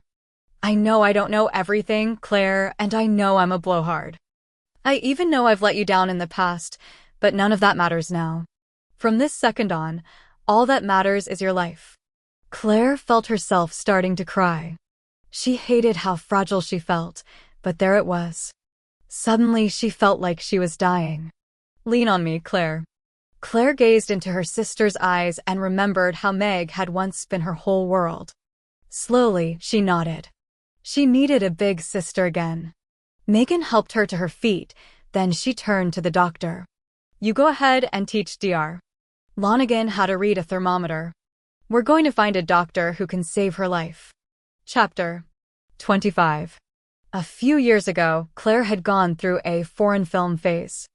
Every Saturday night, she'd handed Allison to Dad, gotten in her car, and driven to a small, beautifully decorated old movie house where she'd lost herself in the gray and black images on screen. That was how she felt right now, a colorless character walking through an unfamiliar gray world. The sounds of the city felt muted and far away. All she could really hear was the thudding, even beat of her heart. How could something like this happen to her? Outside the hospital, the real world came at her hard. Sirens and horns and screeching brakes. She fought the urge to cover her ears. Megan helped her into the car. The blessed silence made her sigh. "Are you okay?" Megan asked, and Claire had the impression that her sister had asked this question more than once. Her voice was spiked and anxious. She looked at Meg. "Do I have cancer? Is that what a tumor is?" "We don't know what the hell you have. Certainly those dipshit doctors don't know." "Did you see the shadow on that X-ray, Meg?" It was huge. Claire felt tired suddenly. She wanted to close her eyes and sleep. Maybe in the morning things would look different. Maybe she'd find out it was all a mistake. Megan grabbed her, shook her hard. "Listen to me, damn it. You need to be tough now. No getting by, no giving up. This isn't like cosmetology school or college. You can't take the easy road and walk away. I've got a brain tumor, and you throw quitting college at me. You're amazing." Claire wanted to be angry, but her emotions felt distant. It was hard to think. "I don't even feel sick. Everybody gets headaches, don't they? Tomorrow we'll start getting second opinions. First we'll go to Johns Hopkins. Then we'll try Sloan Kettering in New York. There's got to be a surgeon who has some balls." Megan's eyes welled up, her voice broke. Somehow that frightened Claire, even more, seeing Meg crack. "It's going to be okay," she said automatically. Comforting others was easier than thinking. You'll see. We just need to keep positive. Faith. Yes, Megan said after a long pause. You hold on to the faith and I'll start finding out everything there is to know about your condition. That way we'll have all the bases covered. God and science. You mean be a team? Someone has to be there for you through this. But. You. The whole of their childhood was between them suddenly, all the good times and, more important, the bad. Claire stared at her sister. If you start this thing with me, you have to stick around if things get tough. Meg glanced out the window at a passing motorist. You can count on me. Claire touched her sister's chin, made her turn to make eye contact. Look at me when you say that. Meg looked at her. Trust me. I must be near death if I agree to this. God help me. Claire frowned. I don't want to tell anyone. Why should we say anything until we know for sure? It'll just worry Dad and make Bobby come home. She paused, swallowed hard. I don't even want to think about telling Ollie. We'll tell everyone I'm taking you to a spa for a week. Will they believe that? Bobby will. And Ollie. Dad. I don't know. Maybe if I tell him we need time together. He's wanted us to reconcile for years. Yeah. He'd buy that. Joe had read once about a species of frog that lived on the Serengeti Plain in Africa. These frogs, it seemed, laid their eggs on muddy riverbanks in the monsoon season when the earth was black and oozing with moisture. But the wet season turned dry in time, and on the Serengeti a drought could go on and on. The eggs could lay trapped in the arid, hard-packed ground for years. Amazingly, when the rains finally returned, newborn frogs would come bubbling up through the mud and go in search of mates to begin the cycle of life again. Impossible, he thought at the time, for life to adapt to such conditions. And yet, he felt a little like that now. The meeting with Diana's parents had released something in him. Not the guilt, or not all of it, certainly, but their forgiveness, their understanding, had eased his burdens. For the first time since his wife's death, he could stand straight again. He could believe that there was a way out for him. Not medicine. He could never go through that again, never watch death up close. But something. And there was Megan. To his disbelief, she'd called. Asked him on a date. His first real date with a woman in more than 15 years. He wasn't sure even how to prepare for it. She wasn't like Diana. There was no softness in Megan. No single moment with her promised anything, least of all another moment. Even when they were at their most intimate, when he was inside of her, she sometimes turned her face away from him. He knew it would be smart to forget her and the desires she'd rekindled. Smart, but impossible. That would be like expecting those frogs to feel the sweet rainwater and stay hidden in the safety of their riverbank. Thousands of years of evolution had honed certain instincts to the point where they couldn't be ignored. Megan, perhaps even more so than the Roloffs' forgiveness, had brought Joe back to life. He couldn't turn away from her now. It was because of her that he dared at lasto go to town. On his lunch break, he strode down Main Street, head down, face partially obscured by a baseball cap.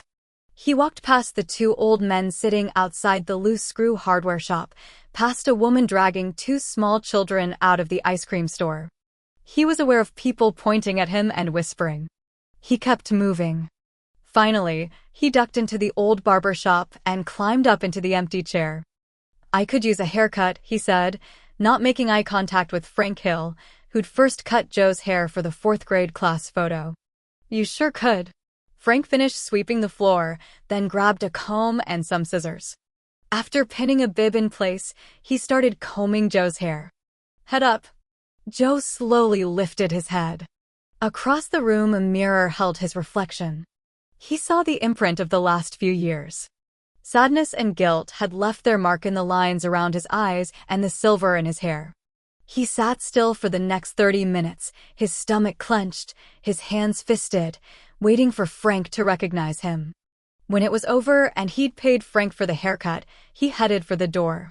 He'd just opened it when Frank said, "You come on back and see me anytime, Joe. You still have friends in this town."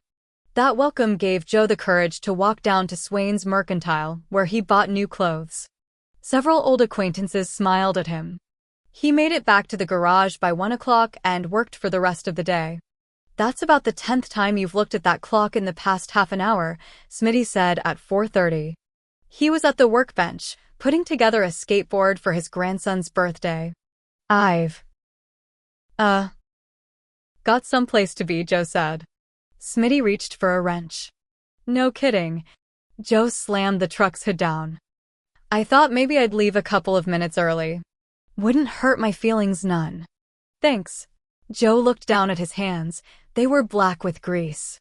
He couldn't see touching Megan with these hands, though the grease under his fingernails certainly hadn't bothered her in the past.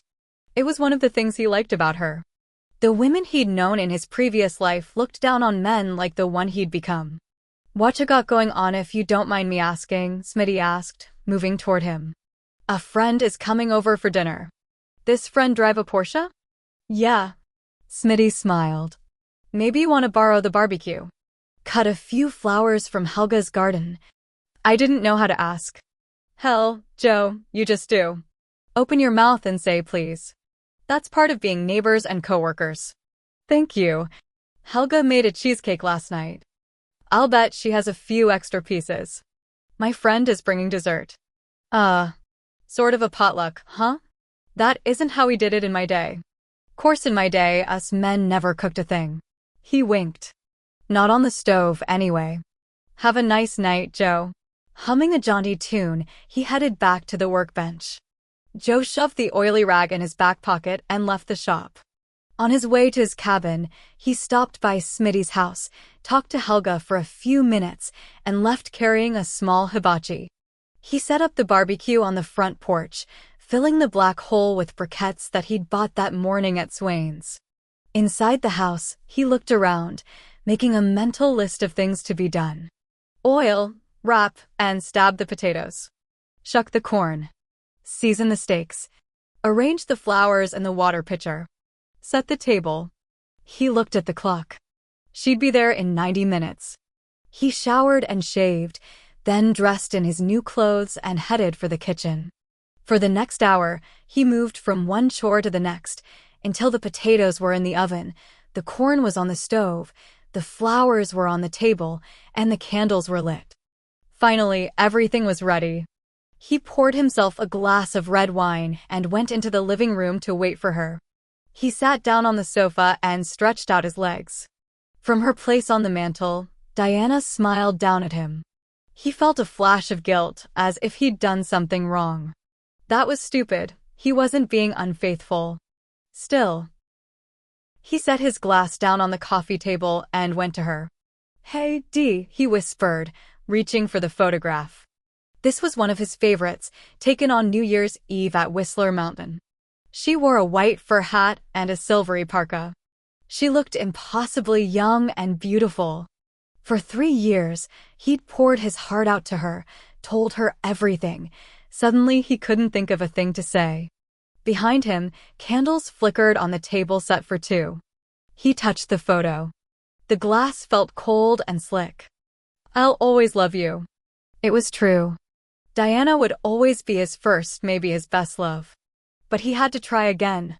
He collected the photographs, one by one, leaving a single framed picture on the end table. Just one. All the rest, he took into the bedroom and carefully put away. Later, he'd return a few of them to his sister's house. When he went back into the living room and sat down, he smiled, thinking of Megan. Anticipating the evening. By 9:30, his smile had faded. He sat alone on the couch, half drunk now with an empty bottle of wine beside him. The potatoes had long ago cooked down to nothing and the candles had burned themselves out. The front door stood open, welcoming, but the street in front was empty. At midnight, he went to bed alone. In the past 9 days, Megan and Claire had seen several specialists. It was amazing how fast doctors would see you if you had a brain tumor and plenty of money. Neurologists, neurosurgeons, neuro-oncologists, radiologists. They went from Johns Hopkins to Sloan Kettering to Scripps. When they weren't on airplanes, they were in hospital waiting rooms or doctors' offices. They learned dozens of frightening new words. glioblastoma, anaplastic astrocytoma, craniotomy. Some of the doctors were caring and compassionate. More were cold and distant and too busy to talk for long. They outlined treatment models that were all depressingly alike and stacked them on statistics that offered little hope. They each said the same thing: inoperable. It didn't matter if Claire's tumor was malignant or benign.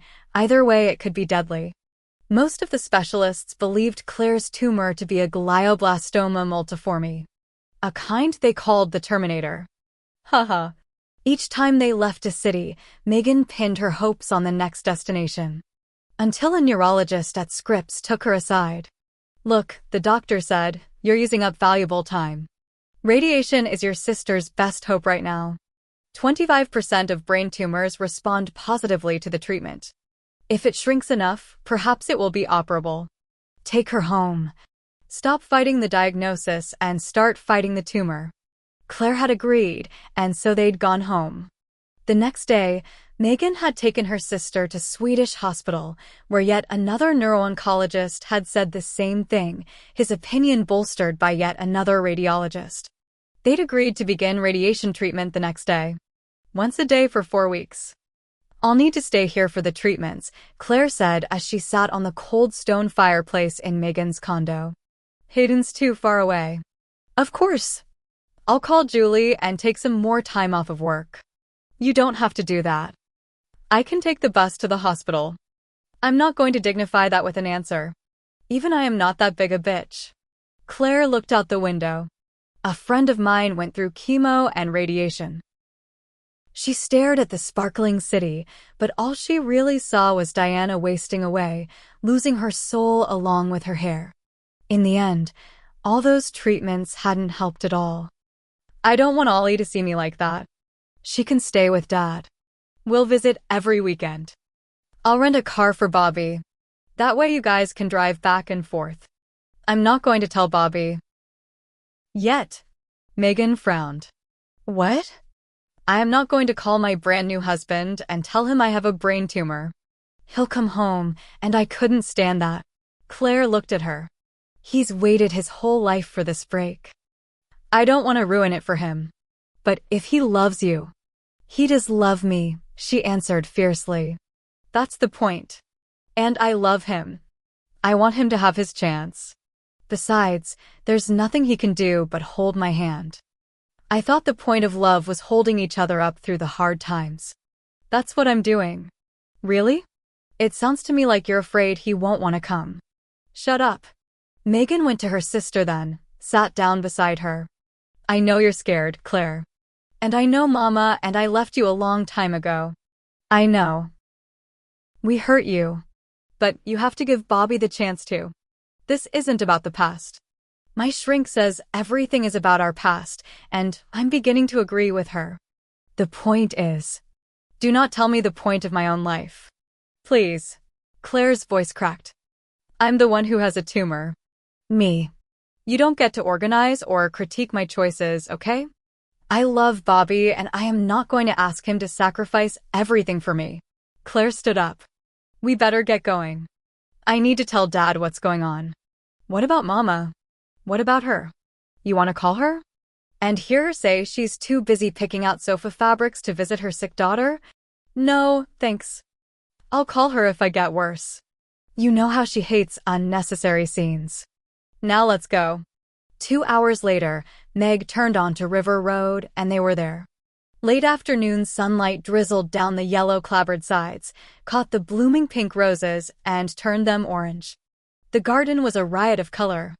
A small bicycle with training wheels lay on its side in the overgrown grass. Claire whispered, "Oh man." "You can do it," Meg said.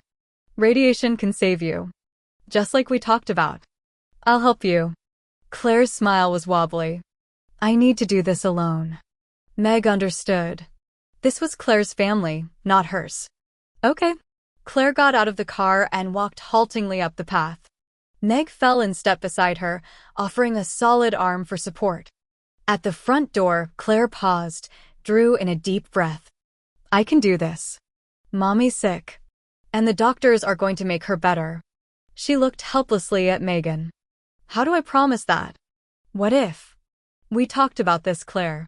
You promise it. We'll worry about what if later. Claire nodded. You're right. Forcing a smile, she opened the door. Sam sat on the sofa, wearing a pair of faded overalls and a smile. Hey, you two, you're late. How was the spa week? Halfway through the sentence, his smile faded. He looked to Claire, then to Megan. Slowly, he got to his feet. What's going on? Allison was on the floor, playing with a Fisher-Price barnyard set. Mommy, she said, scrambling to her feet and running for them. Claire dropped to her knees and scooped Allison into her arms. Megan saw the way her sister was trembling, and she longed to reach out to her, to hold her as she had when they were kids. She felt a fresh surge of rage. How could this happen to Claire? How could her sister possibly look into her daughter's eyes and say I'm sick without breaking like finely spun sugar? Mommy, Allison said at last, you're squishing me. She wiggled out of her mother's arms. Did you bring me home a present? Can we all go to Hawaii for Christmas? Grandpa says. Claire stood up. She glanced nervously back at Megan. Pick me up at 6, okay? Then, smiling, Claire faced her father and daughter. I need to talk to you too. Megan had never seen such bravery. I need to do this alone. She backed out of the door, ran for the safety of her car, and drove away. She didn't even know where she was going until she was there. The cabin looked dark, unoccupied. She parked out front and killed the engine. Leaving her purse in the car, she headed across the street and walked up to the front door. She knocked. He opened the door. You have got to be kidding me. That was when she remembered their date. Last Friday. She was supposed to bring the wine and dessert. It felt like decades ago. She looked past him, saw a dying bouquet of flowers on the coffee table, and hoped he hadn't bought them for their date. But of course he had. How long had he waited, she wondered, before he ate his dinner alone? I'm sorry. I forgot. Give me one good reason not to slam the door in your face. She looked up at him, feeling so fragile she could barely breathe. My sister has a brain tumor. His expression changed slowly. A look came into his eyes, a kind of harrowing understanding that made her wonder at the dark roads that had traversed his life. Oh, Jesus. He opened his arms and she walked into his embrace. For the first time, she let herself really cry. Joe stood on the porch, staring out at the falling night.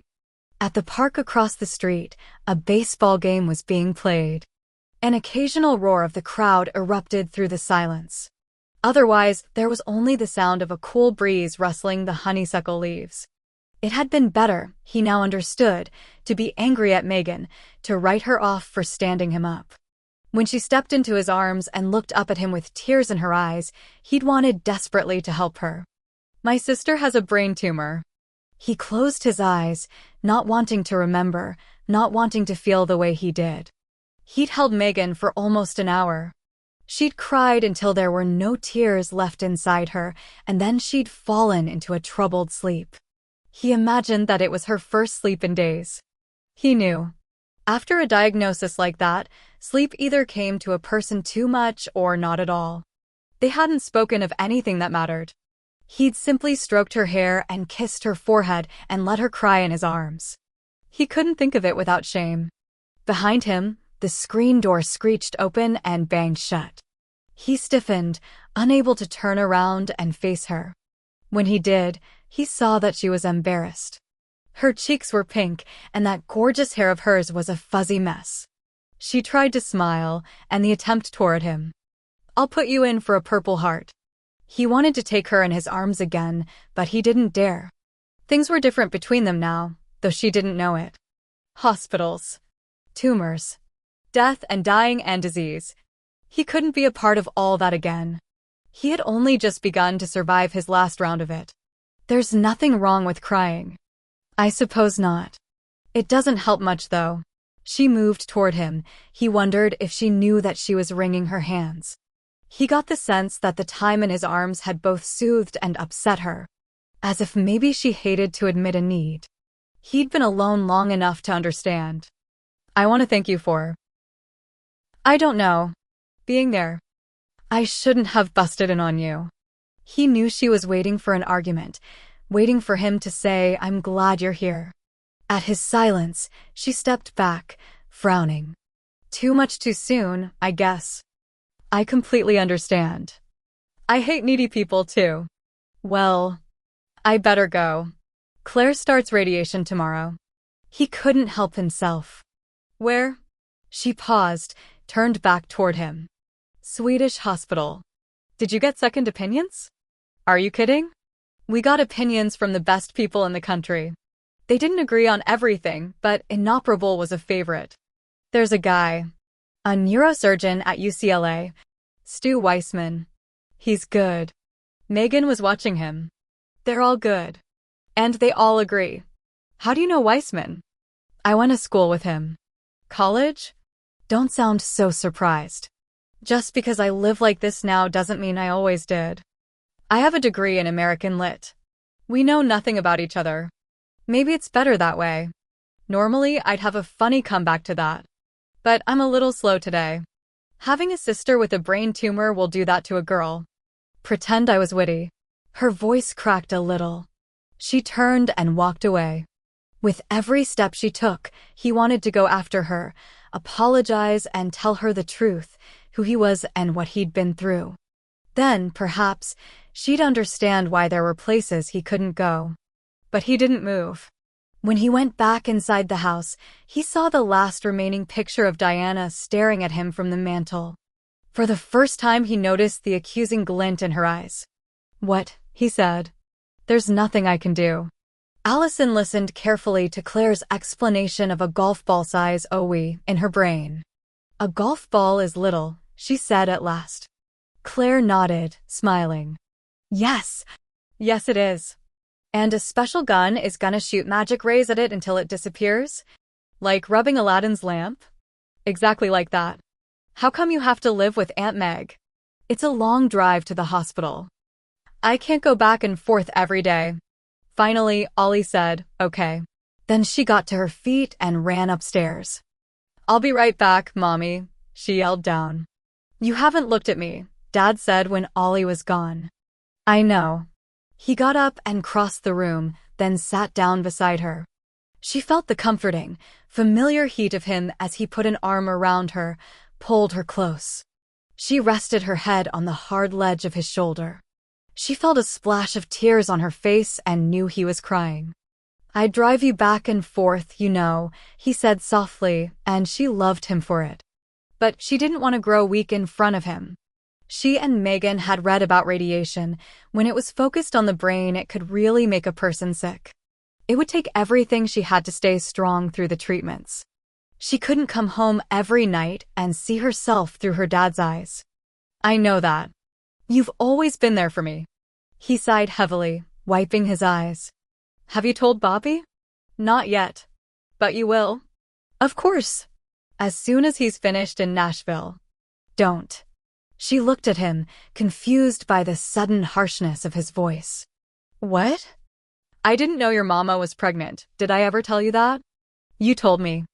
I left one night to run to the store, and when I got back, she'd left me. I tried to get a hold of her, but you know Ellie, when she's gone, she's gone. I went back to my job at the paper plant and tried to forget her. It took a long time." Claire put her hand on his. "I know all this. You don't know all of it. When Meg called me to come get you, I went from alone in the world to father of a 9-year-old in one phone call. I hated Ellie then like you can't believe. It took years before I stopped hating her for denying me your childhood. All I could think about was what I'd missed: your birth, your first words, your first steps. I never got to hold all of you in my arms, not really. What does this have to do with Bobby? You can't make decisions for other people, Claire, especially not for people who love you. But you can sacrifice for them. Isn't that what love is? You see it as sacrifice? What if he sees it as selfishness? If the worst happens, you've denied him the one thing that matters. Time." Claire looked at him. "I can't tell him, Dad. I can't. I could kill her for what she did to you and Meg." "This isn't about Mama dumping us," Claire said, believing it. "This is about how much I love Bobby. I won't make him give up his big break for me." Before Dad could say anything else, Allison bounded into the room, dragging her worn, stained baby blanket, the one she'd slept with every single night of her life. "Here, Mommy," she said. "You can have my wubby till you get all better." Claire took the grayed pink blanket in her hands. She couldn't help herself. She held it to her face and smelled the little girl sweetness of it. "Thanks, Ollie," she said in a throaty voice. Allison crawled up into her arms and hugged her. "It's okay, Mommy. Don't cry. I'm a big girl. I can sleep without my wubby." Chapter 26. Megan sat in the waiting room, trying to read the newest issue of People magazine. It was the best and worst-dressed issue. Honest to God, she couldn't tell the difference.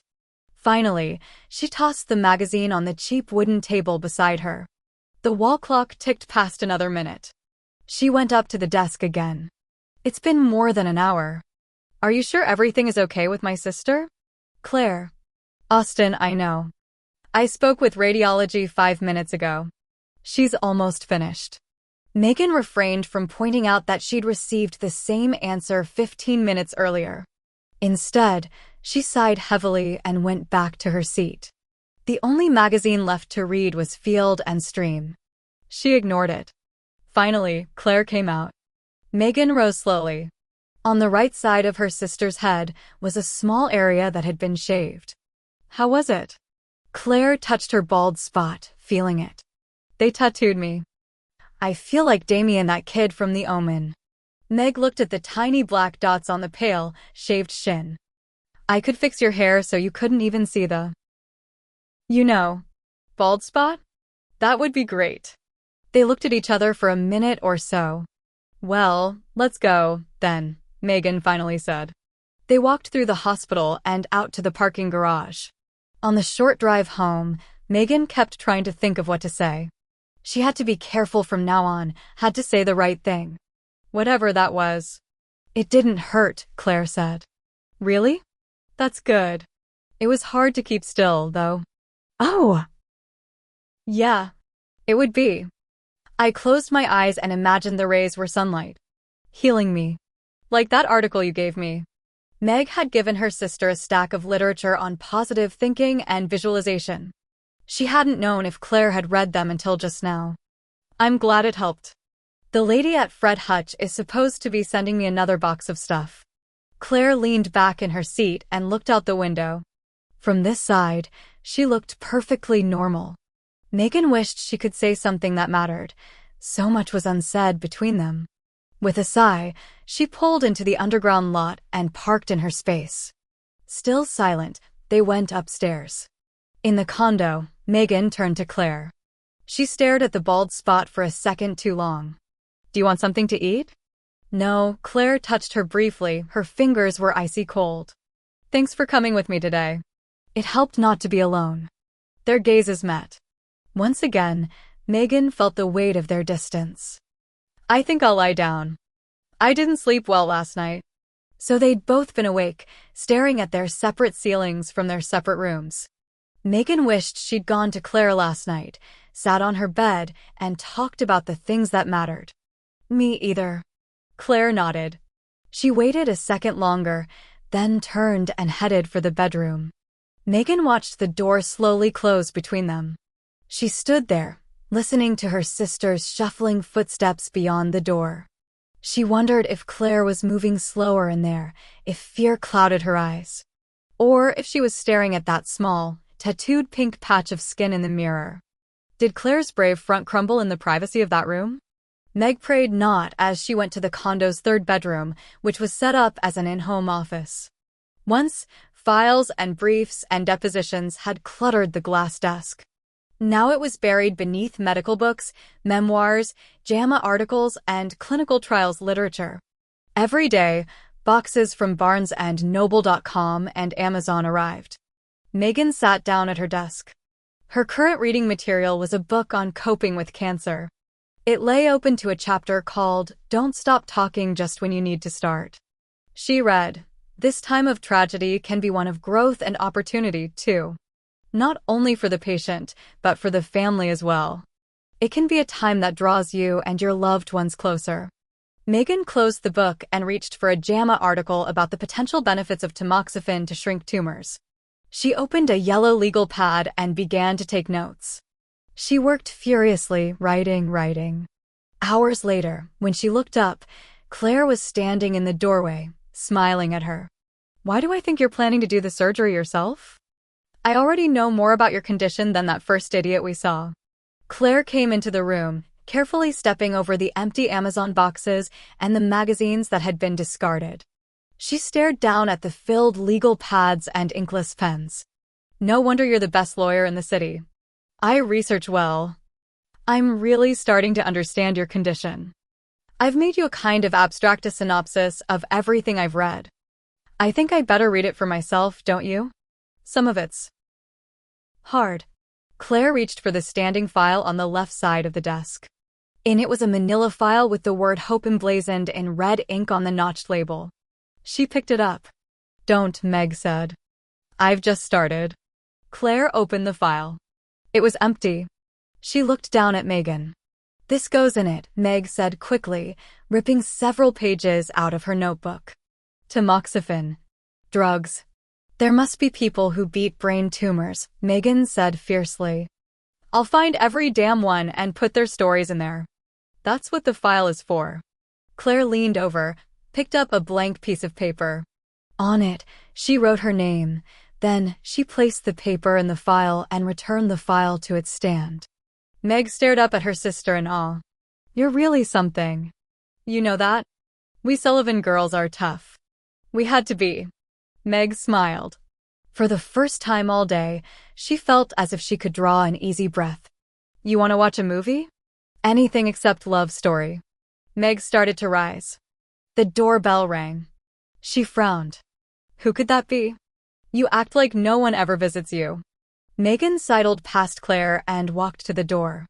By the time she got there, the bell had rung another 8 times. "Damn good doorman," she muttered, opening the door. Gina, Charlotte, and Karen stood clustered together. "Where's our girl?" Karen cried out. Claire appeared and the screaming began. Karen and Charlotte surged forward, mumbling hello to Megan, then enfolding Claire in their arms. "Sam called us," Gina said when she and Megan were alone in the hallway. "How is she?" "Okay, I guess. The radiation went well, I think. She goes every day for 4 weeks." At Gina's frightened look, Megan added, "She didn't want to worry you guys." "Yeah, right. She can't be alone for a thing like this." "I'm here," Megan answered, stung. Gina squeezed her arm. "She'll need all of us." Megan nodded. Then she and Gina looked at each other. "You call me." "Whenever," Gina said quietly. "Thanks." After that, Gina eased past Meg and went into the living room, saying loudly, "Okay, we've got spas in a bucket, gooey popcorn balls, hilarious movies, and, of course, games. What should we do first?" Megan watched the 4 best friends come together. They were all talking at once. She didn't move toward them, and they didn't call out to her. Finally, she went back to her office and shut the door. As she sat there, reading the latest literature on chemotherapy and the blood-brain barrier, she heard the high, clear sound of her sister's laughter. She picked up the phone and called Elizabeth. "Hey," Meg said softly when her friend answered. "What is it?" Elizabeth asked. "You're too quiet." Claire was all she could say before the tears came. Joe sat sprawled across the sofa, drinking a beer. His third. Mostly, he was trying not to think. The ephemeral chance for redemption, the one that only last week had glittered in front of him like a desert oasis beside a long, hot highway, had vanished. He should have known it was a mirage. There would be no starting over. He didn't have the guts for it. He'd thought, hoped, that with Meg he'd be stronger. Meg, he said her name softly, closed his eyes. He said a prayer for her and her sister. It was all he could really do now. Meg. She wouldn't clear out of his mind. He kept thinking of her, remembering, wanting. It was what had sent him reaching for the bottles of beer. It wasn't that he missed her, precisely. Hell, he didn't even know her last name. didn't know where she lived or what she did in her spare time. What he grieved for was the idea of her. For those few moments unexpected and Sweeth dared to step onto old roads. He'd let himself want someone, let himself believe in a new future. He took a long drink. It didn't help. In the kitchen, the phone rang. He got slowly to his feet and started that way. It was probably Gina, calling to make sure he was okay. He had no idea what he'd tell her. But it wasn't Gina. It was Henry Roloff, sounding hurried. Joe? Could you meet me for a cup of coffee? Say in an hour. Is everything okay? How about the Whitewater Diner? 3 o'clock. Joe hoped he could walk straight. Sure. He hung up the phone and headed for the shower. An hour later, he was dressed in his new clothes and walking down Main Street. He still felt a faint buzz from the beer, but that was probably a good thing. Already he could feel the way people were staring after him, whispering about him. It took an act of will to keep smiling as the hostess, a woman he didn't know, thank God, showed him to a booth. Henry was already there. Hey, Joe. Thanks for coming so quickly. It's not like I was busy. It's Saturday. The garage is closed. He slid into the booth. Henry talked for a few minutes about Tina's garden and the vacation they'd taken to St. Croix last winter, but Joe knew it was all leading up to something. He found himself tensing up, straightening. Finally, he couldn't take the suspense. What is it, Henry? He asked. Henry stopped mid-sentence and looked up. I want to ask a favor of you. I'd do anything for you, Henry. You know that. What do you need? Henry reached down under the table and brought out a big manila envelope. Joe knew what it was. He leaned back, put his hands out as if to ward off a blow. Anything but that, Henry, he said. I can't go back to that. I just want you to look at this. The patient is, Henry's beeper went off. Just a minute. Henry pulled out his cell phone and punched in a number. Joe stared down at the envelope. Someone's medical charts. A record of pain and suffering. He couldn't go back to that world. No way. When a man had lost his faith and his confidence as profoundly as Joe had, there was no going back. Besides, he couldn't practice medicine anymore. He'd let his license lapse. He got to his feet. Sorry, Henry, he said, interrupting Henry's phone call. My consulting days are over. Wait, Henry said, raising a hand. Joe backed away from the table, then turned and walked out of the restaurant. Though the radiation treatments themselves lasted only a few minutes a day, they monopolized Claire's life. By the 4th day, she was tired and nauseated. But the side effects weren't half as bad as the phone calls. Every day, she called home at precisely noon. Ollie always answered on the first ring and asked if the OE was all better yet. Then Dad got on the phone and asked the same question in a different way. The strength it took to pretend was already waning. Megan stood beside her for every call. She hardly went to the office anymore. Maybe 3 hours a day tops. The rest of the time, she spent huddled over books and articles or glued to the internet. She attacked the issue of a tumor the way she'd once gone after deadbeat dads. Claire appreciated it. She read everything that Megan handed her. She'd even consented to drink the BTC brain tumor cocktail Megan had devised based on her research. It contained all kinds of vitamins and minerals. They talked daily about treatments and prognosis and trials. What they didn't talk about was the future. Claire couldn't find the courage to say, I'm afraid, and Meg never asked the question. The only time Meg seemed willing to disappear into the woodwork was at 2 o'clock. The designated Bobby phone call time. Now, Claire was alone in the living room. In the kitchen, the 2 o'clock buzzer was beeping. As usual, Meg had heard it and made an excuse to leave the room. Claire picked up the phone and dialed Bobby's new cell phone number. He picked up on the first ring. Hey, baby, he said. You're 2 minutes late. Bobby's voice poured through her cold body, warming her. She leaned back into the sofa's downy cushions. Tell me about your day. She'd found that it was easier to listen than to talk. At first, she'd been able to laugh at his stories and make up pretty lies. Lately, though, her mind was a little foggy and the exhaustion was almost unbearable. She wondered how long it would be before he noticed that she spent their conversations listening to him, or that her voice almost always broke when she said, "I love you."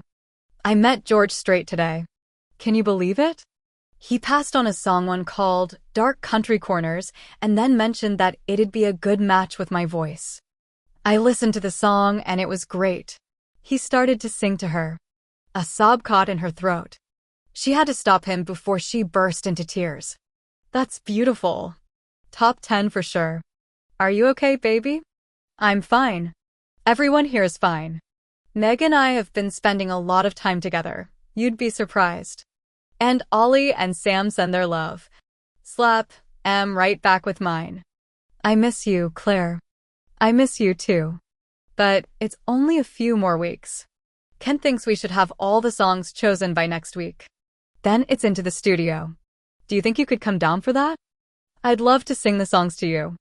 Maybe, she said, wondering what lie she'd come up with when the time came. She was too exhausted to think of one now. Are you loving every minute down there? As much as I can love anything without you. But, yeah. She was doing the right thing. She was. Well, babe, I've got to run. Meg is taking me out to lunch. Then we're getting manicures at the Jean Juarez spa. I thought you got a manicure yesterday? Claire winced. Those were pedicures. I love you. I love you too, Claire. Is everything okay? She felt the sting of tears again. Everything's perfect. I made us a picnic lunch, Megan said the next morning after another treatment. I'm not very hungry, Claire answered. I know that. I just thought. Claire hauled up the will to think about someone else. Sadly, that was becoming difficult, too. You're right. It's a beautiful day. Megan led her to the car. Within minutes, they were on the freeway. To their left, Lake Union sparkled in the sunlight. They passed the Gothic brick buildings of the University of Washington, then raced over the floating bridge. Lake Washington was busy today. Boats zipped back and forth, hauling skiers in their wake. On Mercer Island, Megan exited the freeway and turned onto a narrow, tree-lined drive. At a beautiful, gray-shingled house, she parked. This is my partner's house. She said we were welcome to spend the afternoon here. I'm surprised she hasn't fired you, with all the time you've taken off lately. Megan helped Claire out of the car and down the grassy lawn to the silvery wooden dock that cut into the blue water. Remember Lake Winniby, she said, guiding Claire to the end of the dock, helping her sit down without falling. The summer I got that pink bathing suit? Megan set the picnic basket down, then sat beside her sister. They both dangled their feet over the edge. Water slapped against the pilings.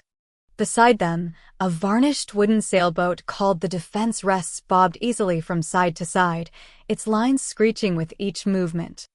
I stole that bikini, Megan said. From Fred Meyer. When I got home, I was so scared I threw up. Mama didn't care. She just looked up from Variety and said, "Sticky fingers will get a girl in trouble."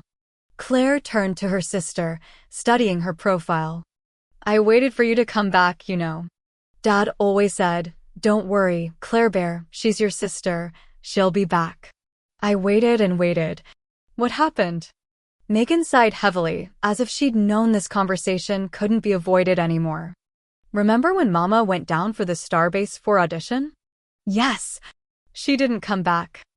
I was used to her being gone for a day or two, but after about 5 days, I started to panic. There wasn't any money left. We were hungry. Then social services started sniffing around. I was scared they'd put us in the system. So I called Sam. I know all this, Meg. Megan didn't seem to have heard her. He said he'd take us both in. And he did. But he wasn't my father. I tried to fit into Hayden. What a joke. I got in with a bad crowd and started screwing up. A therapist would call it acting out. Trying to get attention. Every time I looked at you and Sam together. She shrugged. I felt left out, I guess. You were all I really had, and then I didn't have you. One night I came home drunk and Sam exploded. He called me a piss-poor excuse for a big sister and told me to shape up or get out. So you got out. Where did you go? I bummed around Seattle for a while, feeling sorry for myself. I slept in doorways and empty buildings, did things I'm not proud of. It didn't take long to hit rock bottom. Then one day I remembered a teacher who'd taken an interest in me, Mr. Earhart. He was the one who bumped me up a grade, back when we lived in Barstow. He convinced me that education was the way out of Mama's trailer trash life. That's why I always got straight A's. Anyway, I gave him a call, thank God he was still at the same school. He arranged for me to graduate high school early and take the SAT, which I aced. Perfect score.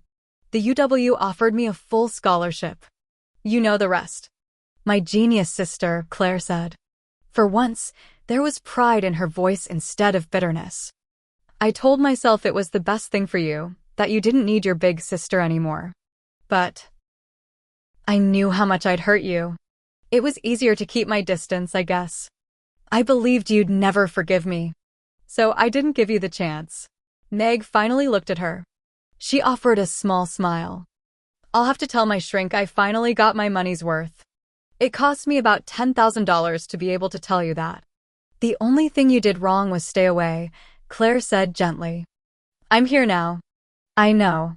Claire looked out to the sparkling blue water. I couldn't have done all this without you. That's not true. You're the bravest person I ever met. I'm not so brave, believe me. Megan leaned back to open the picnic basket. I've been waiting for just the right time to give you this. She withdrew a manila folder and handed it to Claire. Here. Not now, Meg. I'm tired. Please. Claire took the folder with a sigh. It was the one labeled Hope. She looked sharply at Meg, but didn't say anything. Her hands trembled as she opened the file. In it were almost a dozen personal accounts of people who had had glioblastoma multiforme tumors. Each of them had been given less than a year to live at least 7 years ago. Claire squeezed her eyes shut, but the tears came anyway. I needed this today. I thought so. She swallowed hard, then dared to look at her sister. I've been so afraid.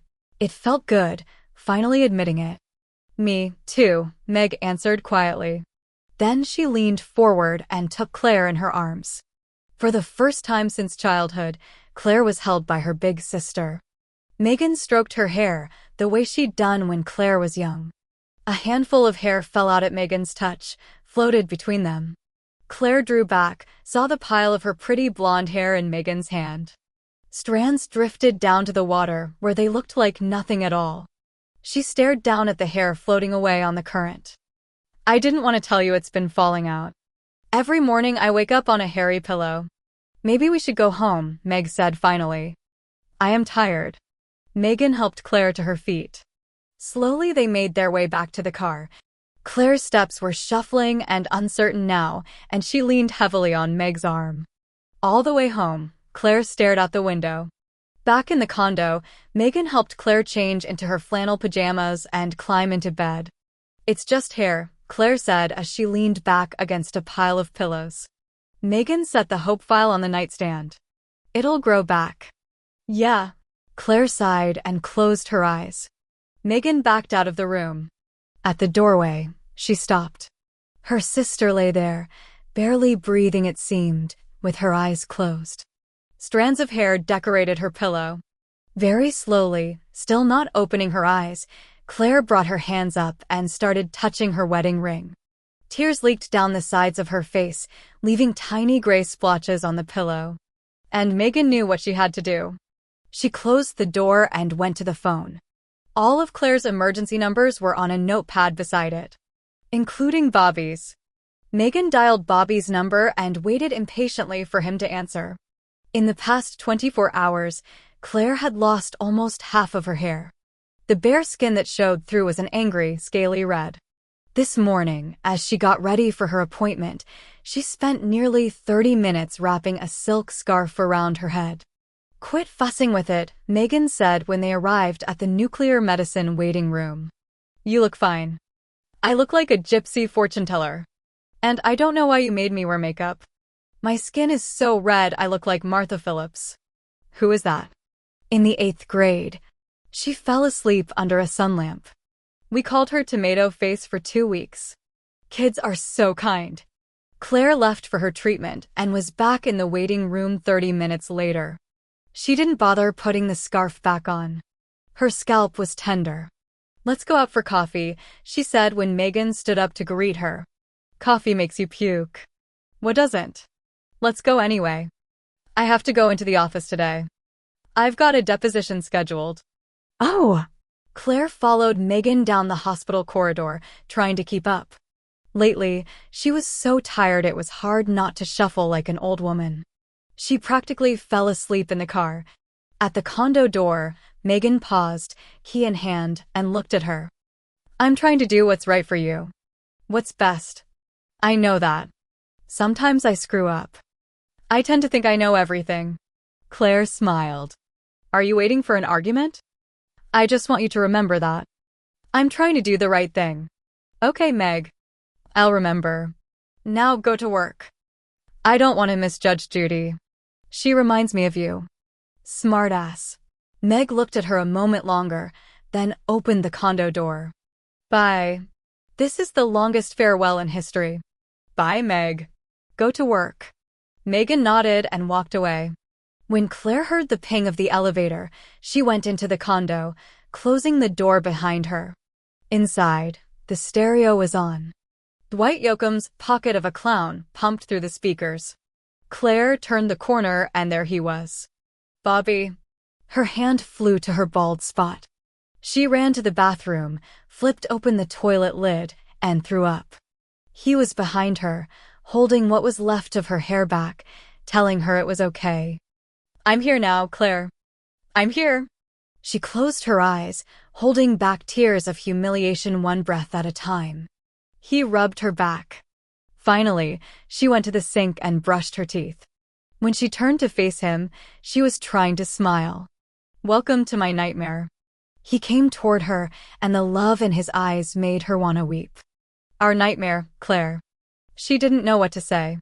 She was afraid that if she opened her mouth, she'd burst into tears, and she wanted to look strong for him. "You had no right to keep this from me. I didn't want to ruin everything. And I thought I'd get better." "You dreamed of singing for so long." "I dreamed of being a star, yeah. I like singing, but I love you. I can't believe you'd hide this from me. What if?"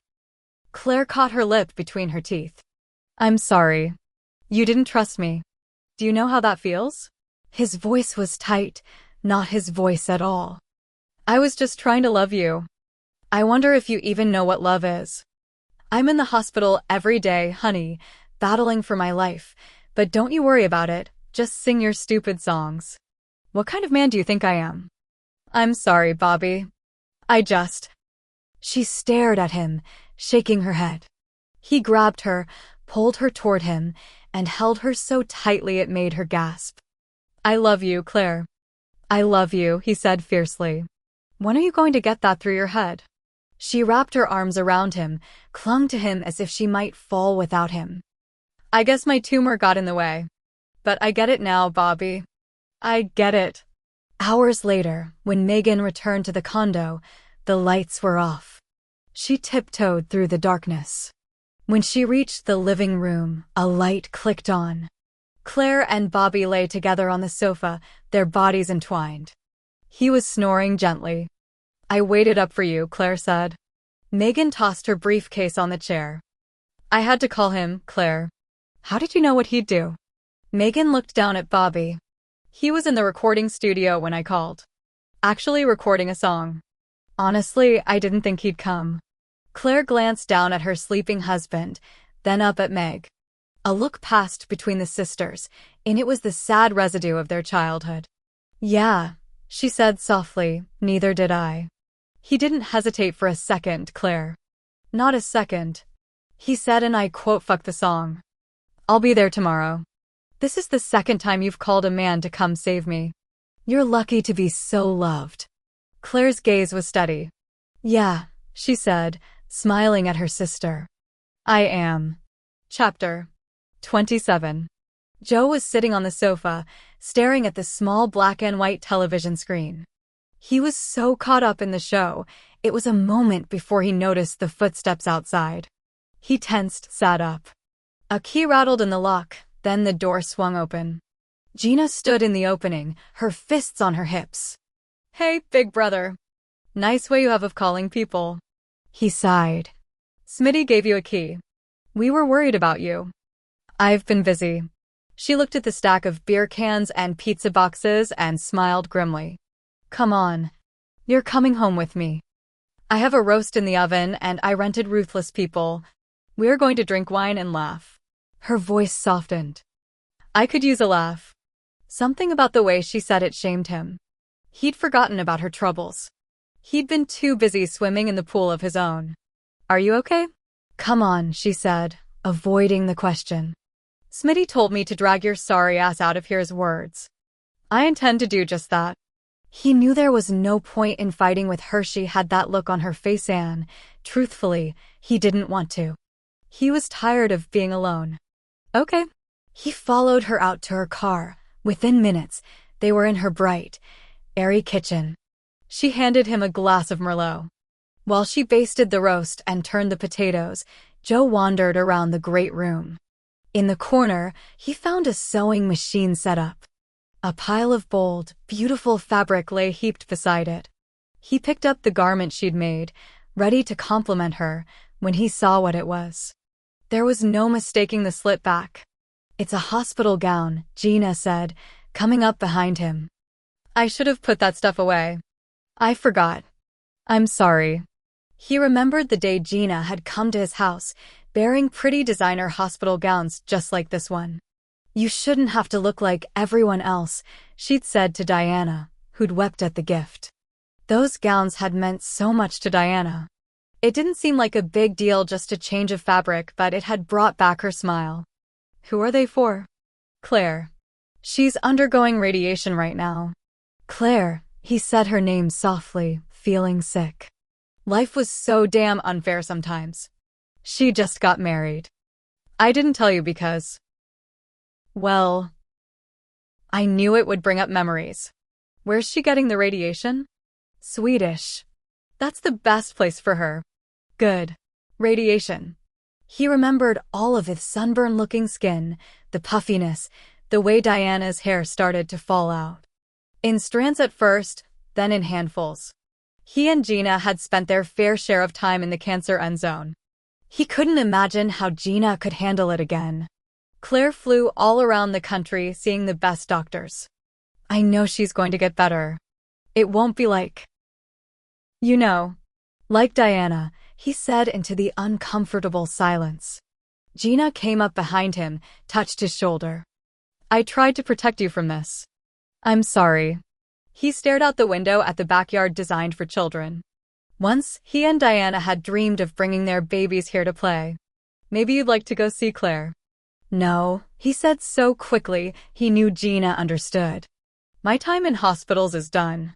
"Yeah," Gina said. "Now let's go watch a funny movie."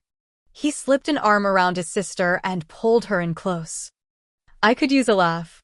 Megan sat in the chair that had once felt so comfortable and stared at Dr. Bloom.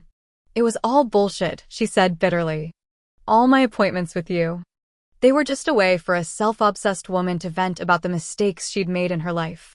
Why didn't you ever tell me that none of it mattered?" "Because it does matter." "No. I was 16 years old when all that happened." 16. "None of it matters me. Fear, my guilt, her resentment. Who cares? Why doesn't it matter anymore?" Megan closed her eyes, reaching for a bitterness that had moved on. All she felt was tired, lost. "She's sick." "Oh!" The word was a sigh. "I'm sorry." "I'm afraid, Harriet," Megan finally admitted. "What if I can't do it?" "Do what?" "Stand by her bed and hold her hand and watch her die? I'm terrified I'll let her down again." "You won't." "How do you know that?" Megan. The only person you ever let down is yourself. You'll be there for Claire. You always have been." It wasn't entirely true. She wished it were. She wanted to be the kind of person who could be depended upon. "If I were ill, there's no one I'd rather have in my corner, Megan. You're so busy swimming in old sorrows that you haven't bothered to come up for air." You've made up with Claire, whether you two have said the words or not. You're her sister again. Forgive yourself and go forward. Megan let the advice sink in. Then, slowly, she smiled. It was true. This wasn't the time for fear and regret. She'd spent too many years on that already. These were days that called for hope and, for once, she was going to be strong enough to believe in a happy ending for Claire. No running away from potential heartache. That was the mistake Meg had made in her marriage. She'd feared a broken heart so keenly that she'd never given the whole of her love to Eric. Thanks, Harriet, she said at last. I could have bought a Mercedes for what you charged me, but you've helped. Harriet smiled. It surprised Meg, made her realize that she'd never seen her doctor smile before. You're welcome. Megan stood up. So, I'll see you next week, same time? Of course. She walked out of the office, went down the elevator, and emerged into the July sunlight. Slinging her handbag over her shoulder, she headed for home. She was almost there when she happened to look up. Across the street, the small park near the public market was a hive of activity. College-age kids playing hacky-sack, tourists feeding the dive-bombing seagulls, shoppers taking a rest. She wasn't sure what had caught her eye and made her look. Then she saw him, standing at the railing. His back was to her, but she recognized his faded jeans and denim shirt. He was probably the only man in downtown Seattle to wear a cowboy hat on a sunny day. She crossed the street and walked up to him. Hey, Bobby. He didn't look at her. Meg, what are you doing out here? She's sleeping. Finally, he turned. His eyes were watery red. She threw up for almost an hour, even when there was nothing left to vomit. Don't worry, I cleaned it up. I wasn't worried, Meg said. She looks bad today. Some days are worse than others. I bet Nashville looks pretty good about now, she said, trying to lighten his mood. Is that supposed to be funny? My wife is puking and her hair is falling out. You think I'm worried about my career? I'm sorry. She touched him. I've always been as sensitive as a serial killer. He sighed. No, I'm sorry. I needed someone to yell at. I'll always give you a reason, don't worry. He smiled, but it was tired and worn. I'm just scared shitless, that's all. And I don't want her to know. I know. Megan smiled up at him. Her sister was lucky to be loved by such a man. For no apparent reason, that made her think of Joe, of the day she'd found him weeping over his divorce. Joe was the kind of man who knew how to love, too. You're a good man, Bobby Jack Tom Dick. I was wrong about you. He laughed. And you're not half the bitch I thought you were. Megan slipped an arm around him. I'm going to pretend that was a compliment. It was. Good. Now let's go make Claire smile. The days passed slowly. Each new morning found Claire a little more tired than the night before. She strove to keep a positive attitude, but her health was deteriorating rapidly. She visualized rays of sunlight instead of radiation. She meditated for an hour a day, imagined herself in a beautiful forest or seated beside her beloved river. She ate the macrobiotic diet that Megan swore would help heal her body. The Bloozers came down often, separately and together, doing their best to keep Claire's spirits up. Meg's friend Elizabeth had even come for a few days, and the visit helped her sister immensely. The hardest times were weekends, when they went to Hayden. Claire tried to pretend that everything was okay for Ollie. In the evenings, though, it was just the three of them, Claire, Meg, and Bobby in that too-quiet apartment. Mostly, they watched movies together. At first, when Bobby arrived, they'd tried to spend the evening talking or playing cards, but that had proved difficult. Too many dangerous subjects. None of them could mention the future without flinching, without thinking, will there be a Christmas together? A Thanksgiving? A next summer? So, by tacit agreement, they'd let the television become their nighttime soundtrack. Claire was grateful. It gave her several hours where she could sit quietly, without having to pretend. Finally, the radiation ended. The following morning, Claire got up early. She dressed and showered and drank her coffee out on the deck overlooking the sound. It amazed her that so many people were already up, going about their ordinary lives on this day that would define her future. "Today's the day," Meg said, stepping out onto the deck. Claire forced a smile. "Yep. Are you okay?" God, how she'd come to despise that question. "Perfect. Did you sleep last night?" Meg asked, coming up beside her. "No. You?" "No." Meg slipped an arm around her, held her tightly. Claire tensed, waiting for the pep talk, but her sister said nothing. Behind them, the glass door opened. "Morning, ladies." Bobby came up behind Claire, slid his arms around her, and kissed the back of her neck. They stood there a minute longer, no one speaking, then they turned together and left the condo. In no time, they were at Swedish Hospital. As they entered the nuclear medicine waiting room, Claire noticed the other patients who wore hats and scarves. When their gazes met, a sad understanding passed between them. They were members of a club you didn't want to join. Claire wished now that she hadn't bothered with the scarf. Baldness had a boldness to it that she wanted to embrace. There was no waiting today, not on this day that would answer all the questions. She checked in and went right to the MRI. Within moments, she was pumped full of dye and stuck in the loud machine. When she was finished, she returned to the waiting room and sat between Megan and Bobby, who both reached out for her. She held their hands. Finally, they called her name. Claire rose. Bobby steadied her. "I'm right here, babe." The three of them began the long hallway-to-hallway walk, ending finally in Dr. Sussman's office. The plaque on the door read, "Chief of Neurology." Dr. McGrail, the chief of radiology, was also there. "Hello, Claire." "Megan," Dr. Sussman said. "Bobby." "Well?" Megan demanded. The tumor responded to radiation. "It's about 12% smaller," Dr. McGrail reported. "That's great," Meg said. The doctors exchanged a look. Then Dr. Sussman went to the view box, switched it on, and there they were, the gray and white pictures of Claire's brain. And there was the stain. He finally turned to Claire. "The decrease has bought you some time. Unfortunately, the tumor is still inoperable." "I'm sorry." "Sorry." Claire sat down in the leather chair. She didn't think her legs would hold her up. "But it worked," Meg said. "It worked, right? Maybe a little more radiation.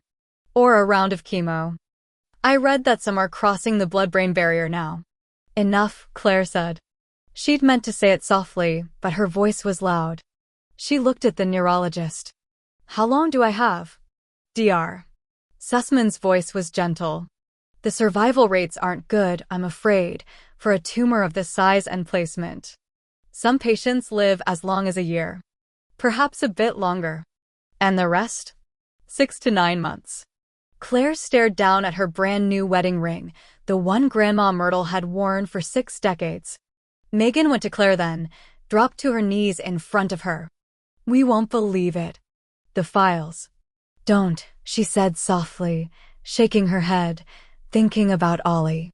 She saw her baby's eyes, the sunburst smile that was missing the front teeth, heard her say, "You can sleep with my wubby, mommy," and it ruined her. Tears ran down her cheeks. She felt Bobby beside her, felt the way his fingers were digging into her hard, and she knew he was crying too. She wiped her eyes, looked up at the doctor. "What's next?" Megan jerked to her feet and began pacing the room, studying the pictures and diplomas on the walls. Claire knew her sister was scared and thus angry. Dr. Sussman pulled a chair around and sat down opposite Claire. "We have some options." "None too good, I'm afraid, but—" "Who is this?" It was Megan's voice, but she sounded shrill and desperate. She was holding a framed photograph she'd taken off the wall. Dr. Sussman frowned. "That's a group of us from medical school." He turned back to Claire. Megan slammed the photograph on the desk so hard the glass cracked. She pointed at someone in the picture. "Who's that guy?" Dr. Sussman leaned forward. "Joe Wyatt." "He's a doctor?" Claire looked at her sister. "You know Joe?" "You know Joe?" Megan said sharply. "He's a radiologist, actually. It was Dr. McGrail who answered. One of the best in the country. At least he was. He was a legend with MRIs. He saw things possibility as no one else did. Claire frowned. Megan, let go of it. We're long past the need for a radiologist. And believe me, Joe wouldn't be the one to ask for help. What I needed was a miracle. Megan looked steadily at Dr. McGrail. She wasn't even listening to Claire. What do you mean he was the best? He quit. Disappeared, in fact. Why? He killed his wife. Chapter 28. The ride home seemed to last forever. No one spoke. When they got back to the condo, Bobby held Claire so tightly she couldn't breathe, then stumbled back from her. I need to take a shower, he said in a broken voice. She let him go, knowing what he needed. She'd cried a few tears of her own in Megan's expensive glass block shower. She went to the sofa, collapsed on it. She was tired and dizzy. There was a ringing in her ears and a tingling in her right hand, but she couldn't admit any of that to Megan, who had that bulldog don't quit look in her eyes. Meg sat down on the coffee table, angled toward her. There are all kinds of clinical trials going on. There's that doctor in Houston. The one the government tried to prosecute? That doesn't mean he's a fraud. His patients. Claire held up a hand for silence. Can we be real for just a minute? Megan looked so stricken that Claire had to laugh. What? Meg demanded. When I was little, I used to dream about getting some rare illness that would bring you and Mama to my bedside. I imagined you crying over my death. Please, don't. Claire stared at her sister, so pale now and shaky. I don't want you to cry over it. Meg stood up so abruptly she banged her shin on the coffee table and swore harshly. I can't talk about you dying. I can't. She couldn't get out of the room fast enough. But I need you to, Claire said to the empty room. A headache started behind her eyes again. It had been lurking nearby all day. She started to lean back into the sofa when the pain hit. She gasped at it, tried to cry out. Her head felt as if it were exploding. She couldn't move, couldn't breathe. She tried to scream her sister's name. But the stereo was playing Thunder Road, and the music swallowed her tiny voice. Allison, she thought. Then everything went dark. Megan stood by her sister's bed, holding on to the metal bed rails. Is the medication helping? Claire looked small in the hospital bed, delicate with her pale skin and patchy hair. Her attempt at a smile was heartrending. Yeah. A grand mal seizure. Welcome to my new world. I guess the good news is I didn't have a heart attack, too. How long will I be here? A few days. It's time to call Mama. Megan flinched. Her mouth trembled traitorously. Okay. Tell Dad and Ollie and the Bloozers they can come down to see me, too. Gina can always make me laugh. Megan heard the defeat in her sister's voice. Even worse was the acceptance. She wanted to disagree, to make her sister angry enough to fight, but her voice had abandoned her. She shook her head. Yes, Meg, Claire said with a resolve that surprised Meg. And now I'm going to go to sleep. I'm tired. It's the meds. Is it? Claire smiled knowingly. Good night. And take care of Bobby tonight, okay? Don't cut out on him. He's not as strong as he looks. Then she closed her eyes. Megan reached out. Being careful not to disturb the four in Claire's arm, she held her hand. You're going to be okay. She said it at least a dozen times, every time she expected a response, but one never came. A few minutes later, Bobby walked into the room, looking haggard. His eyes were red and swollen. She woke up, Megan said gently, and went back to sleep. Damn it. He took Claire's hand in his and squeezed it. Hey, baby. I'm back. I just went for a cup of coffee. He sighed, said quietly, she's giving up. I know. She wants me to call everyone. Tell them to come see her. How do we tell Ollie this? Tears stung her eyes as she looked up at Bobby. I'll tell her, Claire said quietly, opening her eyes. She smiled tiredly at her husband. Bobby, she breathed, reaching for him. I love you. Megan couldn't stand there another second. Every breath her sister exhaled seemed to whisper goodbye. "I've got phone calls to make. Bye." She raced from the room. Anything was better than standing there, trying to smile when it felt as if someone were ripping her heart apart. Even calling Mama. It was late now, the night shift was on duty and the hallways were quiet. She went to the bank of pay phones and dialed Mama's number. Mama herself answered, sounding boozy and loud. "Hello, Frank. It's me, Mama. Megan." "Meggie? I thought you prowled the bars this time of night." "Claire's sick. She's on her honeymoon." "That was a month ago, Mama. Now she's in the hospital." "This better not be one of your stunts, Meggie. Like the time you called me at work 'cause Claire had fallen out of bed and you thought she was paralyzed. I lost $40 in tips to find out she was asleep. I was 11 years old when that happened. Still and all. She has a brain tumor, Mama. The radiation treatments didn't work and no one has the guts to operate on her." There was a long pause on the other end. Then, "Will she be okay?" "Yes," Megan said because she couldn't imagine any other response. Then, very softly, she said, "Maybe not. You should come see her.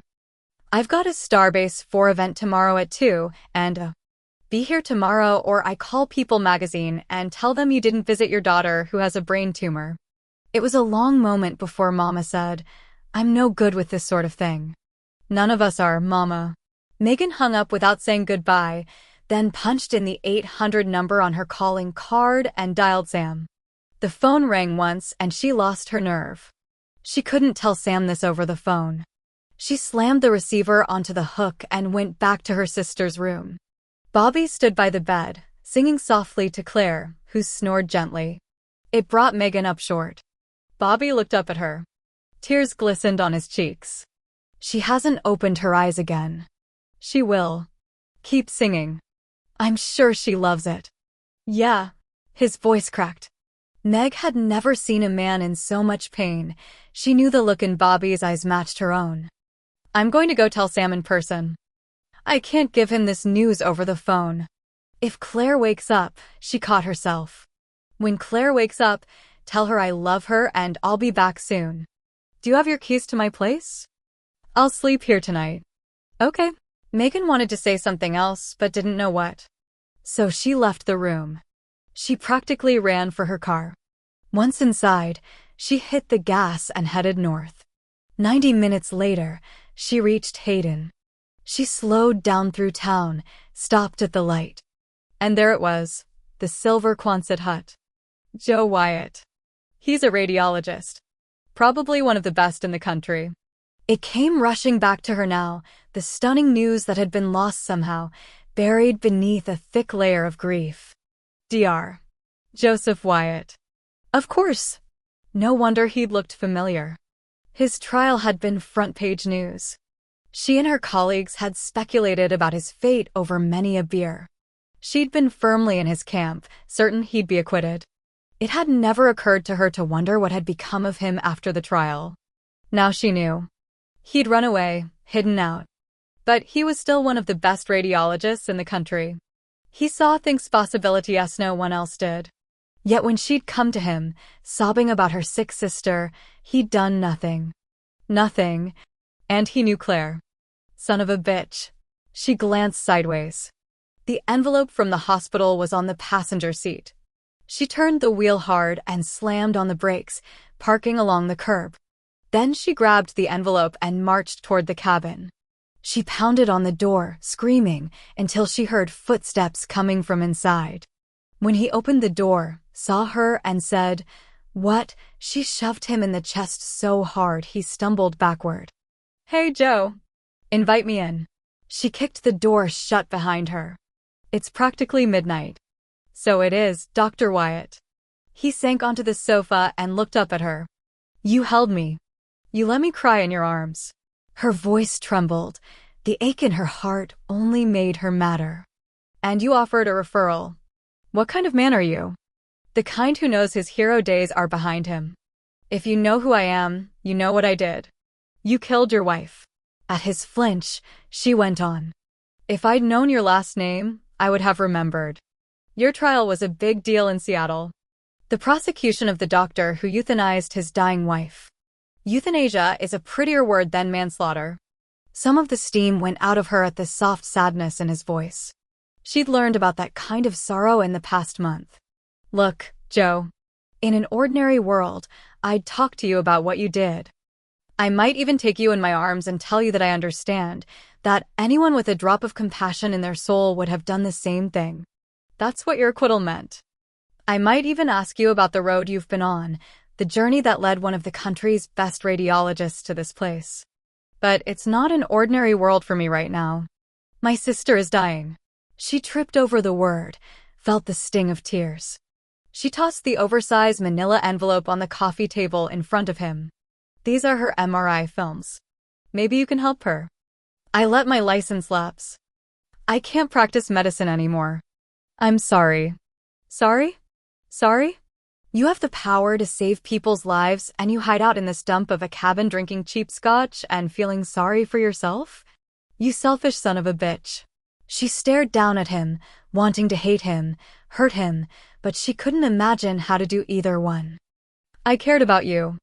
I'm sorry, he said again. I'll send you an invitation to the funeral. She turned on her heel and headed for the door. Take this with you.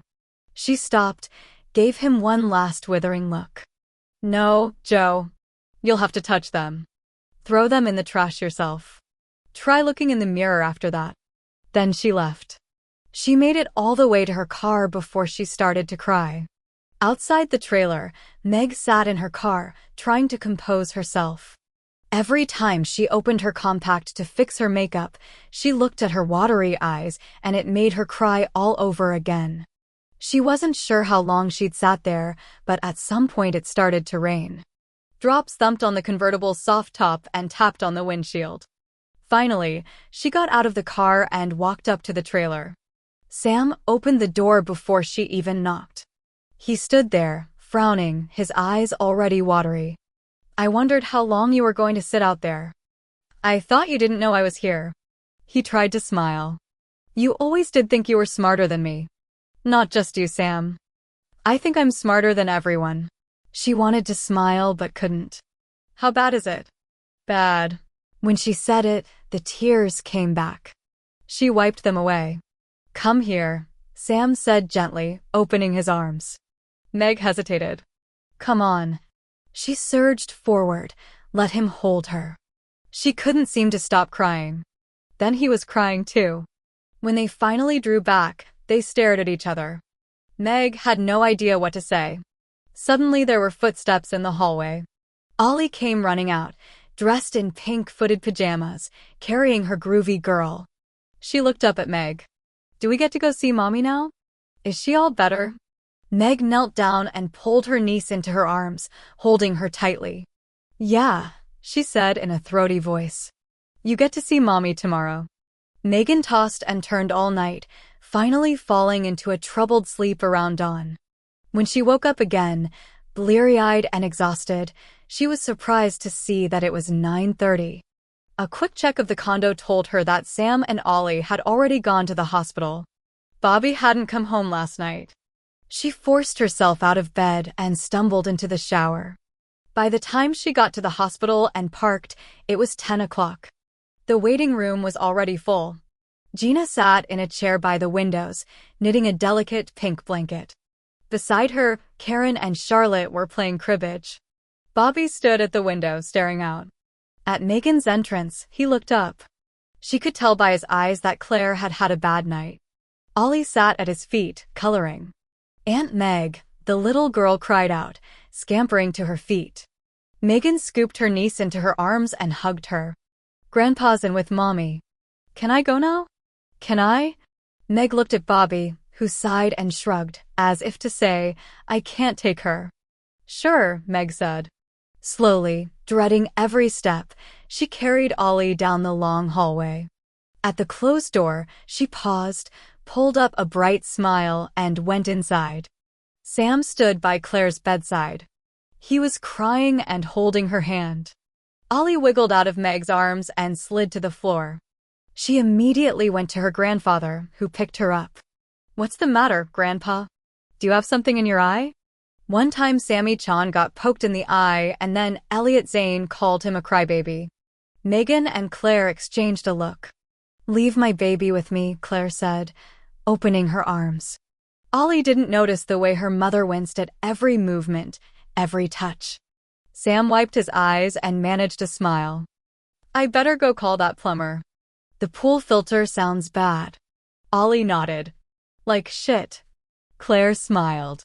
Tears glittered in her eyes. "Allison Catherine, I've told you not to copy Grandpa's bad language." "Oops." Ollie grinned. Sam and Meg looked at each other, and a question hung between them, clear as a sunny day. Who will tell Ollie things like that? Meg backed out of the room, left the three of them alone. She went back to the waiting room and thumbed through a magazine. An hour or so later, a commotion in the hall got her attention. She looked up. Mama had arrived. Sheathed in elegant, flowing black, she marched forward carrying a tiny dog in a beaded carrier and leading the way. Behind her was a cluster of people. One of them was snapping photographs. Mama came to the waiting room and looked around. When she saw Megan, she burst into tears. "How's our girl?" She pulled a silk handkerchief out of her sleeve and dabbed her eyes. A photographer flashed a photo. Mama offered a brave smile. "This is a mother-daughter, Megan Dantes. Don'tss. She's 29 years old." Megan counted silently to 10. Then, in a steady voice, she said, "Dogs aren't allowed in the hospital." "I know. I had to sneak him in. You know, Elvis is going to be as dead as his namesake in about 10 seconds. At Mama's affronted gasp, Megan looked at the man standing slightly apart from the crowd. Dressed in black, necklace, he looked like a WWF combatant. "You, Mr.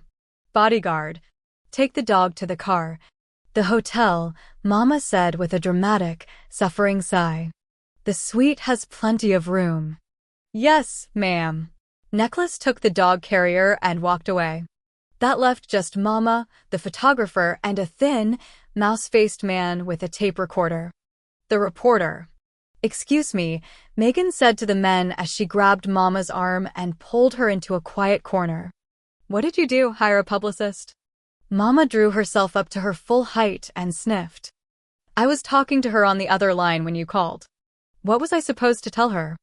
"It's hardly my fault that Us magazine wanted to cover my visit to my gravely ill daughter. I am, after all, news.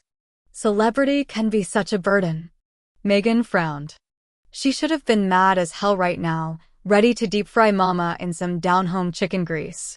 But when she looked into her mother's heavily made-up eyes, she saw something that surprised her. "You're afraid," she said softly. "That's why you brought the entourage. So, it would be a performance." Mama rolled her eyes. "Nothing scares me. I just... What?" "It's Claire," Mama finally answered, looking away. "Claire." Her voice thickened, and Megan saw something honest for once. "Can I see her?" "Not if you're bringing the circus with you." Mama said quietly, "Will you go in with me?" Megan was surprised by that. She'd always imagined Mama to be shallow as a pie pan and tough as nails, a woman who knew what she wanted in life and made a beeline for it, the kind of woman who would cross police tape and step over a body if it was in her way. Now, she wondered if she'd been wrong, if Mama had always been this weak and frightened. She wondered if it was all an act. Fear was something Megan understood, especially when it grew out of guilt. "Of course I'll come with you." They went over to the magazine people. Mama made a teary plea for privacy in this difficult time, then recommended a restaurant across the street for the rest of the interview. Mama's high heels clacked on the linoleum floor. The sound seemed designed to draw attention, but no one noticed. At Claire's room, Megan stopped. "You ready?" Mama pulled up a smile, nodded, and swept into the room like Auntie Mame, her long black sleeves fluttering out behind her. "Claire, darlin', it's Mama." Claire tried to smile, but against the white mound of pillows and industrial gray blankets, she looked worn, impossibly pale. The patch of baldness gave her an odd, lopsided look. "Hey, Mama. You just missed Sam and Ollie." They went down to the cafeteria. Mama stumbled, her arms lowered. She glanced back at Megan. I know I look like shit, Mama, Claire said, trying for a laugh. Mama moved slowly this time. Why, darlin', that isn't true at all. You're lovely. She pulled up a chair and sat down beside the bed. Why, I remember an episode of Starbase 4. It was called Attack Buffet, remember that? I ate a bad bit of space food and all hair fell out. She smiled. I sent that episode into the Emmy voters. Course it didn't work. Too much politics. I sort of liked the freedom of no hair. It was a rubber skull cap, Mama. Still, it makes a woman's eyes look beautiful. I do wish I'd brought my makeup though. You could use a little blush, maybe a touch of liner. Megan should have told me. And I'll pick you up a pretty little bed jacket. Maybe with some fur around the collar. I remember a dress I once wore to the... Mama. Claire tried to lean forward. The effort clearly cost her. There's a tumor eating through my brain. Mama's smile fluttered. That's awfully graphic of you, darlin'. We Southern women. Please, Mama. Please. Mama sank into her chair. She seemed to lose mass somehow, become smaller, ordinary, until the flapping black outfit swallowed her up, leaving behind a thin, heavily made-up woman who'd had one too many facelifts. I don't know what you want from me. It was the first time in 20 years Megan had heard her mother's real voice. Instead of the sweet lilt of the South, it had the pinched flatness of the Midwest. Oh, Mama, Claire said, of course you don't. You never wanted children. You wanted an audience. I'm sorry. I'm too tired to be polite. I want you to know that I love you, Mama. I always did. Even when you looked away. Looked away. That was how Mama always put it. I was standing there one day, taking care of my babies, then I looked away for a minute and they were both gone. It had been easier, Megan thought, than confronting the fact that Mama had simply let Claire go. Sam was a good man, Mama said so softly they had to strain to hear it. The only good one I ever found. Yes, he was, Claire agreed. Mama waved her hand airily. But y'all know me. I'm not one to go pickin' through the past. The accent was back. I keep movin'. That's always been my way. They'd lost Mama. Whatever opportunity had been opened by the sight of Claire's illness had closed. Mama had rallied. She stood up. I don't want to tire you out. I'm going to run over to Nordstrom and buy y'all some makeup. Would you mind if a friend of mine took a little picture of us together? Mama, Megan warned. Sure, Claire said, sagging back into the pillows. Megan, would you send Bobby and Ollie in? I want to kiss them before I take another nap. Mama bent down and kissed Claire's forehead, then barreled out of the room. Megan almost fell into her when she left. Mama was standing in the hallway. Makeup, Mama? I don't care if she is dying. There's no need to let herself go like that. Mama's composure cracked. Megan reached out. Don't you dare touch me, Maggie. I couldn't take it. She turned and walked away, skirts flapping behind her, heels clattering on the floor. There wasn't a single person who didn't look at her as she passed. Claire grew weaker. By her second day in the hospital, she wanted simply to sleep. Her friends and family had begun to exhaust her. They'd shown up religiously. All of them. The Bloozers had descended on her tiny hospital room, bringing life and laughter, flowers and fattening food, and Claire's favorite movies. They talked and told jokes and remembered old times. Only Gina had had the guts to brave the harsh, icy landscape of Claire's fear. I'll always be there for Ollie, you know, she said when everyone else had gone to the cafeteria. Claire had never loved her friend as much as in that moment. No wartime charge ever took more courage. Thank you was all she'd been able to say. Then, softly, I haven't been able to tell her yet. How could you? Gina's eyes met hers, filling slowly with tears. They'd both been thinking about how a woman said goodbye to her 5-year-old daughter. After a long pause, Gina smiled.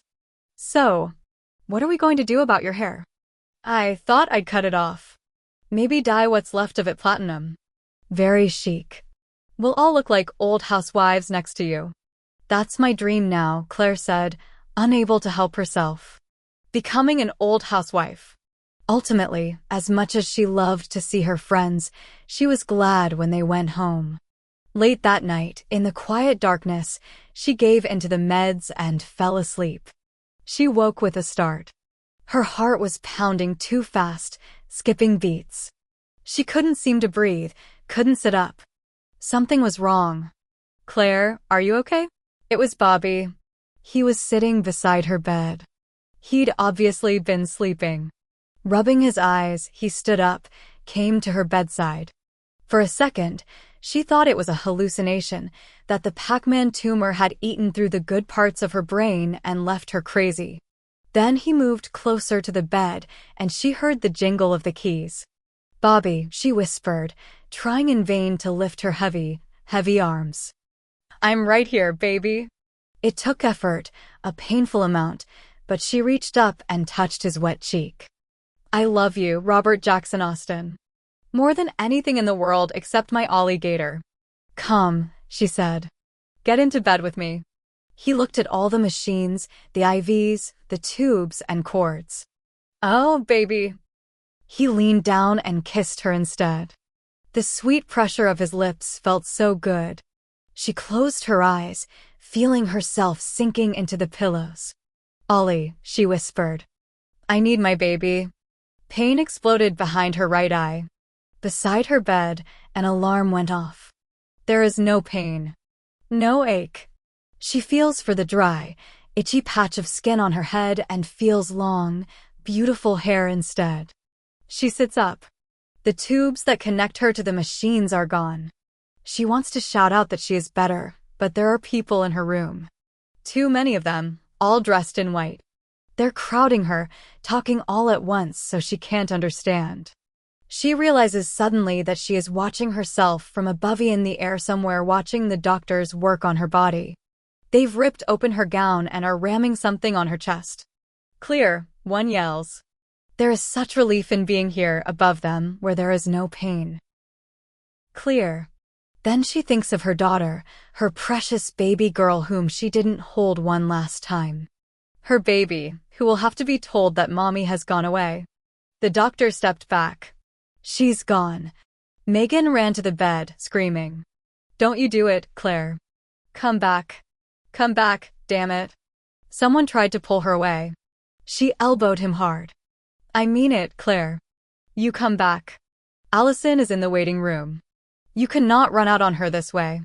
You haven't told her goodbye. She deserves that, damn it. Come back. She grabbed Claire's shoulders, shook her hard. Don't you dare do this to Allison and me. We have a heartbeat, someone cried out. Megan was pushed aside. She stumbled back into the corner of the room, watching, praying as they stabilized her sister. Finally, the doctors left, dragging their crash cart with them. Except for the buzz and beep of machines, the room was quiet. She stared at Claire's chest, watching it rise and fall. It was a moment before she realized that she was breathing intently, trying to will her sister's body to keep up the rhythm. I heard you, you know. At Claire's voice, Meg pulled away from the wall and moved forward. There was Claire, half bald, pale as parchment, smiling up at her. I thought, Christ, I'm dead and she's still yelling at me. Chapter 29. Joe had tried to throw out the damn envelope at least a dozen times. The problem was he couldn't bring himself to touch it. Coward. He heard the words so clearly he looked up. The cabin was empty. He stared at Diana, who looked back at him from her place on the mantel. He closed his eyes, wishing she'd come to him again, maybe sit down on the bed beside him and whisper, "You break my heart, Joey," the way she used to. But she hadn't come to him in so long that he'd forgotten how those hallucinations felt. Although he didn't need to conjure her image to know what her words would be right now. She would be ashamed of him, as ashamed as he was of himself. She would remind him that he'd once taken an oath to help people. And not just anyone, either. This was Claire Kavanaugh, the woman who'd sat by Diana's bedside hour after hour when she was ill, playing dirty word Scrabble and watching soap operas. Joe remembered one night in particular. He'd worked all day, then headed for Diana's hospital room, exhausted by the prospect of another evening spent beside his dying wife. When he'd opened the door, Claire was there, wearing nothing but her bra and panties, dancing. Diana, who hadn't smiled in weeks, was laughing so hard there were tears on her cheeks. No way, Claire had laughed when he asked what was going on. We are not going to tell you what we were doing. A girl has to have some secrets, Diana had said, even from the love of her life. Now it was Claire in a bed like that, in a room that smelled of despair and looked out on graying skies even in the height of summer. There was probably nothing he could do for her, but how could he live with himself if he didn't try? Maybe this was God's way of reminding him that a man couldn't hold on to old fears if he wanted to start over. If she were here right now, Diana would have told him that chances didn't come any plainer than this. It was one thing to run away from nothing. It was quite another to turn your back on a set of films with a friend's name in the corner. You're killing her, and this time no pretty word like euthanasia will fit. He released a heavy breath and reached out, pretending not to notice that his hands were shaking and that he was suddenly desperate for a drink. He pulled out the films and took them into the kitchen, where full sunlight streamed through the window above the sink. He studied the first one, then went through the rest of them. Adrenaline made his heart speed up. He knew why everyone had diagnosed this tumor as inoperable. The amount of skill needed to perform the surgery was almost unheard of. It would require a neurosurgeon with godlike hands and an ego to match. One who wasn't afraid to fail. But with a careful resection. There might be a chance. It was possible, just possible, that this one thin shadow wasn't tumor, that it was tissue responding to the tumor. There was no doubt about what he had to do next. He took a long, hot shower, then dressed in the blue shirt he'd recently bought and the new jeans, wishing he had better clothes, accepting that he didn't. Then he retrieved the film, put it back in the envelope, and walked over to Smitty's house. Helga was in the kitchen, making lunch. Smitty was in the living room, watching Judge Judy. At Joe's knock, he looked up. Hey, Joe. I know this is irregular, but could I borrow the truck? I need to drive to Seattle. I may have to stay overnight. Smitty dug in his pocket for the keys, then tossed them. Thanks. Joe went to the rusty old '73 Ford pickup and got inside. The door clanged shut behind him. He stared at the dashboard. It had been years since he'd been in the driver's seat. He started the engine and hit the gas. 2 hours later, he parked in the underground lot on Madison and Broadway and walked into the lobby of his old life. The painting of Elmer Nordstrom was still there, presiding over the sleek black high-rise that bore his family name. Joe kept his head down as he walked toward the elevators. There, making eye contact with no one, his heart hammering, he pushed the up button. When the doors pinged open, he stepped inside. 2 white-coated people crowded beside him. They were talking about lab results. They got off on the 3rd floor, the floor that led to the sky bridge that connected this office building to Swedish Hospital. He couldn't help remembering when he'd walked through this building with his head held high, a man certain of his place in the world. On the 14th floor, the doors opened. He stood there a half-second too long, staring at the gilt-edged black letters on the glass doors across the hall. Seattle Nuclear Specialists. The business he'd started on his own. There were 7 or 8 doctors listed below. Joe's name wasn't there. Of course it wasn't. At the last second, as the doors were closing, he stepped out of the elevators and crossed the hall. In the office, there were several patients in the waiting room, none of which he knew, thank God, and 2 women working the reception desk. Both of them were new. He considered walking straight down to Lee's office, but he didn't have the guts. Instead, he went to the desk. The woman Imogene, according to her name tag, looked up at him. Can I help you? I'd like to see Dr. Lee Chin. And your name? Tell him an out-of-town doctor is here for an emergency consult. I've come a long way to see him. Imogene studied Joe, no doubt noticing his cheap clothes and small-town haircut. Frowning, she buzzed Lee's office, gave him the message. A moment later, she hung up. He can see you in 15 minutes. Take a seat. Joe went to one of the chairs in the waiting room, remembering that Diana had picked the fabric and colors for the office. There had been a time when their home had been wall-to-wall samples. "I want it just right," she'd said when he made fun of her. "Your job is the only thing you love more than me." He wished he could smile at the memory. It was a good one. "Doctor? Doctor?" He looked up, startled. That was a word he hadn't heard directed at him for a long time. "Yes." He stood. "Dr. Chin will see you now. Go down the hall and turn right. I know where his office is." He went to the door, stood there, trying to breathe evenly. He was sweating and his palms were damp. His fingerprints would be all over the envelope. "Doctor? Are you okay?" He released a heavy sigh and opened the door. The interior hallways and offices were filled with familiar faces. Nurses, physicians' assistants, radiology techs. He forced his chin up. One by one, the people he'd known made eye contact, recognized him, and looked quickly away. A few of them smiled awkwardly or waved, but no one spoke to him. He felt like a ghost passing through the land of the living. No one wanted to admit they'd seen him. Some of the gazes were frankly condemning. That was the look he remembered, the one that had sent him running in the first place. Others, though, seemed embarrassed to be seen looking at him, confused by his sudden appearance. What did you say to a man you'd once admired who'd been prosecuted for killing his wife and then vanished for 3 years? He walked past the row of women in hospital gowns waiting for mammograms, past the second waiting room, then turned onto another, quieter hallway. In the far end, he came to a closed door. He took a deep breath and knocked. "Come in," said a familiar voice. Joe entered the big corner office that had once been his. Huge picture windows framed the Seattle high-rise view. Lee Chin was at his desk, reading. At Joe's entrance, he glanced up. An almost comical look of surprise overtook his normally impassive face. "I don't believe it," he said, remaining in his seat. "Hey, Lee." Lee looked awkward, uncertain of how to proceed, what to say. "It's been a long time, Joe. 3 years. Where did you go? Does it matter?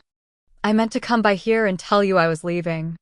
But he sighed, hearing how pathetic he sounded. "I didn't have the guts. I kept your name on the door for nearly a year. I'm sorry, Lee. It was probably bad for business." Lee nodded. This time his dark eyes were sad. "Yes. I have some film I'd like you to look at." At Lee's nod, Joe went to the view box and put the film up. Lee came closer, studying it. For a long moment, he said nothing. "Then, you see something I do not?" He pointed. "There." Lee crossed his arms, frowned. "Not many surgeons would attempt such a thing. The risks are grave. She's going to die without the surgery. She may die because of the surgery. You think it's worth a try?" Lee looked at him, his frown deepening. The old Joe Wyatt never asked for other men's opinions. "Things change," he said simply. "Do you know a surgeon who would do it?" "Who could do it?" "Stu Weissman at UCLA. The cowboy." "Yes, maybe. I can't practice. I've let my license lapse. Could you send Stu the film?" "I'll call him." Lee flicked off the light. "I will. You know, it's an easy thing to reinstate your license." "Yes." Joe stood there a moment longer. Silence spread like a stain between the men. "Well, I should go call Stu." He started to leave. "Wait." He turned back around. "Did any of the staff speak to you?" "No. It's hard to know what to say to a murderer." Lee moved toward him. "A few believed that of you, yes. Most of us just don't know what to say. Privately, many of us would have wanted to do the same thing. Diana was in terrible pain. Everyone knew that, and there was no hope. We thank God that we were not in your shoes." Joe had no answer to that. "You have a gift, Joe," Lee said slowly. "Losing it would be a crime, too. When you're ready, if you ever are, you come back to see me. This office is in the business of saving lives, not worrying about old gossip." "Thank you." They were small words, too small to express his gratitude. Embarrassed by the depth of his emotion, Joe mumbled thanks again and left the office. Downstairs, in the lobby, he found a bank of payphones and called Stu Weissman. "Joe Wyatt," Stu said loudly. "How the hell are you? I thought you fell off the face of the earth. Damn shame, that hell you went through." Joe didn't want to waste time with the "where have you been" stuff. There would be time for that when Stu got up here. So he said, "I have a surgery I want you to do. It's risky as hell. You're the only man I know who is good enough." Stu was a sucker for compliments. "Talk to me." Joe explained what he knew of Claire's history, told him the current diagnosis, and outlined what he'd seen on the film. "And you think there's something I can do?" "Only you." "Well, Joe, your eyes are the best in the business. Send me the film. If I see what you do, I'll be on the next plane. But you make sure the patient understands the risks. I don't want to get there and have to turn around." "You got it." "Thanks, Stu." "Good to hear from you," Stu said, then hung up. Joe replaced the receiver. Now all he had to do was speak to Claire. He went back to the elevators, then crossed the sky bridge and headed into Swedish Hospital. He kept his gaze pinned on the floor. A few people frowned in recognition, a few more whispered behind him. He ignored them and kept moving. No one had the guts to actually speak to him or ask why he was back here until he reached the ICU. There someone said, "Dr. Wyatt." He turned slowly. It was Trish Bay, the head ICU nurse. They'd worked together for years. She and Diana had become close friends at the end. "Hello, Trish." She smiled. "It's good to see you back here. We missed you." His shoulders relaxed. He almost smiled in return. "Thanks." They stood there, staring at each other for an awkward moment. Then he nodded, said goodbye, and headed for Claire's room. He knocked quietly and opened the door. She was sitting up in bed, asleep, her head cocked to one side. The patchy, hairless area made her look impossibly young. He moved toward her, trying not to remember when Diana had looked like this. Pale and fragile, her hair thinning to the point where she looked like an antique doll that had been loved too hard and then discarded. She blinked awake, stared at him. "Joey," she whispered, smiling tiredly. "I heard you were home. Welcome back." He pulled a chair over and sat down beside her bed. "Hey, Claire." "I know. I've looked better. You're beautiful. You always have been." "Bless you, Joe. I'll tell Dee hi for you." She closed her eyes. "I'm sorry, but I'm tired. Don't be in such a hurry to see my wife." Slowly, she opened her eyes. It seemed to take her a minute to focus on him. "There's no hope, Joe. You of all people know what that's like. It hurts too much to pretend." "Okay. I see it differently. You think the white coats are wrong?" "I don't want to give you false hope, Claire, but yeah, maybe." "Are you sure?" "No one is ever sure. I'm not asking anyone else's opinion. I want yours, Joey. Are you telling me I shouldn't give up? Surgery might save you. But there could be bad side effects, Claire. Paralysis. Loss of motor skills. Brain damage." At that, she smiled. "Do you know what I was thinking about just before you got here?" "No." "How to tell Ollie Cat that mommy is going to die. I'd take any risk, Joe. Anything so I don't have to kiss Ollie goodbye." Her voice cracked, and he saw the depth of her pain. Her courage amazed him. "I've sent your films to a friend of mine. If he agrees with my diagnosis, he'll operate." "Thank you, Joe," she said softly, then closed her eyes again. He could see how tired she was. He leaned down and kissed her forehead. "Bye, Claire." He was almost to the door when she said, "Joe." He turned. "Yeah?" She was awake again, barely, and looking at him. "She shouldn't have asked it of you." "Who?" he asked, but he knew. "Diana." "I would never ask such a thing of Bobby. I know what it would do to him." Joe had no answer to that. It was the same thing Gina always said. He left the room and closed the door behind him. With a sigh, he leaned back against the wall and closed his eyes. "She shouldn't have asked it of you." "Joe!" He opened his eyes and stumbled away from the wall. Megan stood a few feet away, staring up at him. Her cheeks and eyes were reddened and moist. He had a nearly irresistible urge to wipe the residue of tears from her eyes. She walked toward him. "Tell me you found a way to help her." He was afraid to answer. He knew, better than most, the double edge of hope. Nothing hit you harder than the fall from faith. "I've spoken to a colleague at UCLA. If he agrees with me, he'll operate, but—" Megan launched herself at him, clung to him. "Thank you. It's risky as hell, Meg. She might not survive the surgery." Megan drew back, blinked her tears away impatiently. "We Sullivan girls would rather go down fighting." "Thank you, Joe. And I'm sorry for the things I said to you. I can be a real bitch. The warning comes a little late." She smiled, wiped her eyes again. "You should have told me about your wife, you know. In one of our heart-to-heart talks?" "Yeah, in one of those. It's hardly good between the sheets conversation. How do you make love to a woman, then tell her that you killed your wife? You didn't kill her. Cancer killed her. You ended her suffering. And her breathing." Megan looked up at him steadily. "If Claire asked it of me, I'd do it. I'd be willing to go to prison for it, too. I wouldn't let her suffer. Pray to God you never have to find out." He heard the way his voice broke. Once, he would have been ashamed by such obvious vulnerability. Those were the days when he'd believed in himself, when he'd thought he was a demigod at least.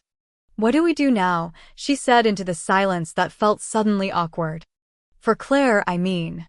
She stepped back from him, put some distance between them. "We wait to hear from Stu Weissnar. And we pray he agrees with my assessment." Joe was at the front door when he heard his name called. He stopped, turned. Gina stood there. "I hear my brother is acting like a doctor again. All I did was call Stu." She came closer, smiling now. "You gave her a chance, Joe. We'll see what Stu says, but yeah. Maybe. I hope so." Gina touched his arm. "Diana would be proud of you." "So am I. Thanks. Come sit with us in the waiting room. You've been alone long enough. It's time to start your new life. There's something I need to take care of first. Promise me you'll come back." "I promise." An hour later, he was on the ferry headed to Bainbridge Island. He stood at the railing on the upper deck as the ferry turned into Eagle Harbor. The pretty little bay seemed to welcome him, with all its well-maintained homes and the sailboats clustered at the marina. He was glad to see that it looked the same, still more trees than houses, and the beachfront hadn't been cut into narrow lots. "This is it, Joey. This is where I want to raise our kids." His fingers tightened around the railing. That day hadn't been so long ago, maybe 10 years, but it felt like forever. He and Diana had been so young and hope-filled. It had never occurred to either one of them that they wouldn't be together forever. That one of them would have to go on alone. The ferry honked its horn.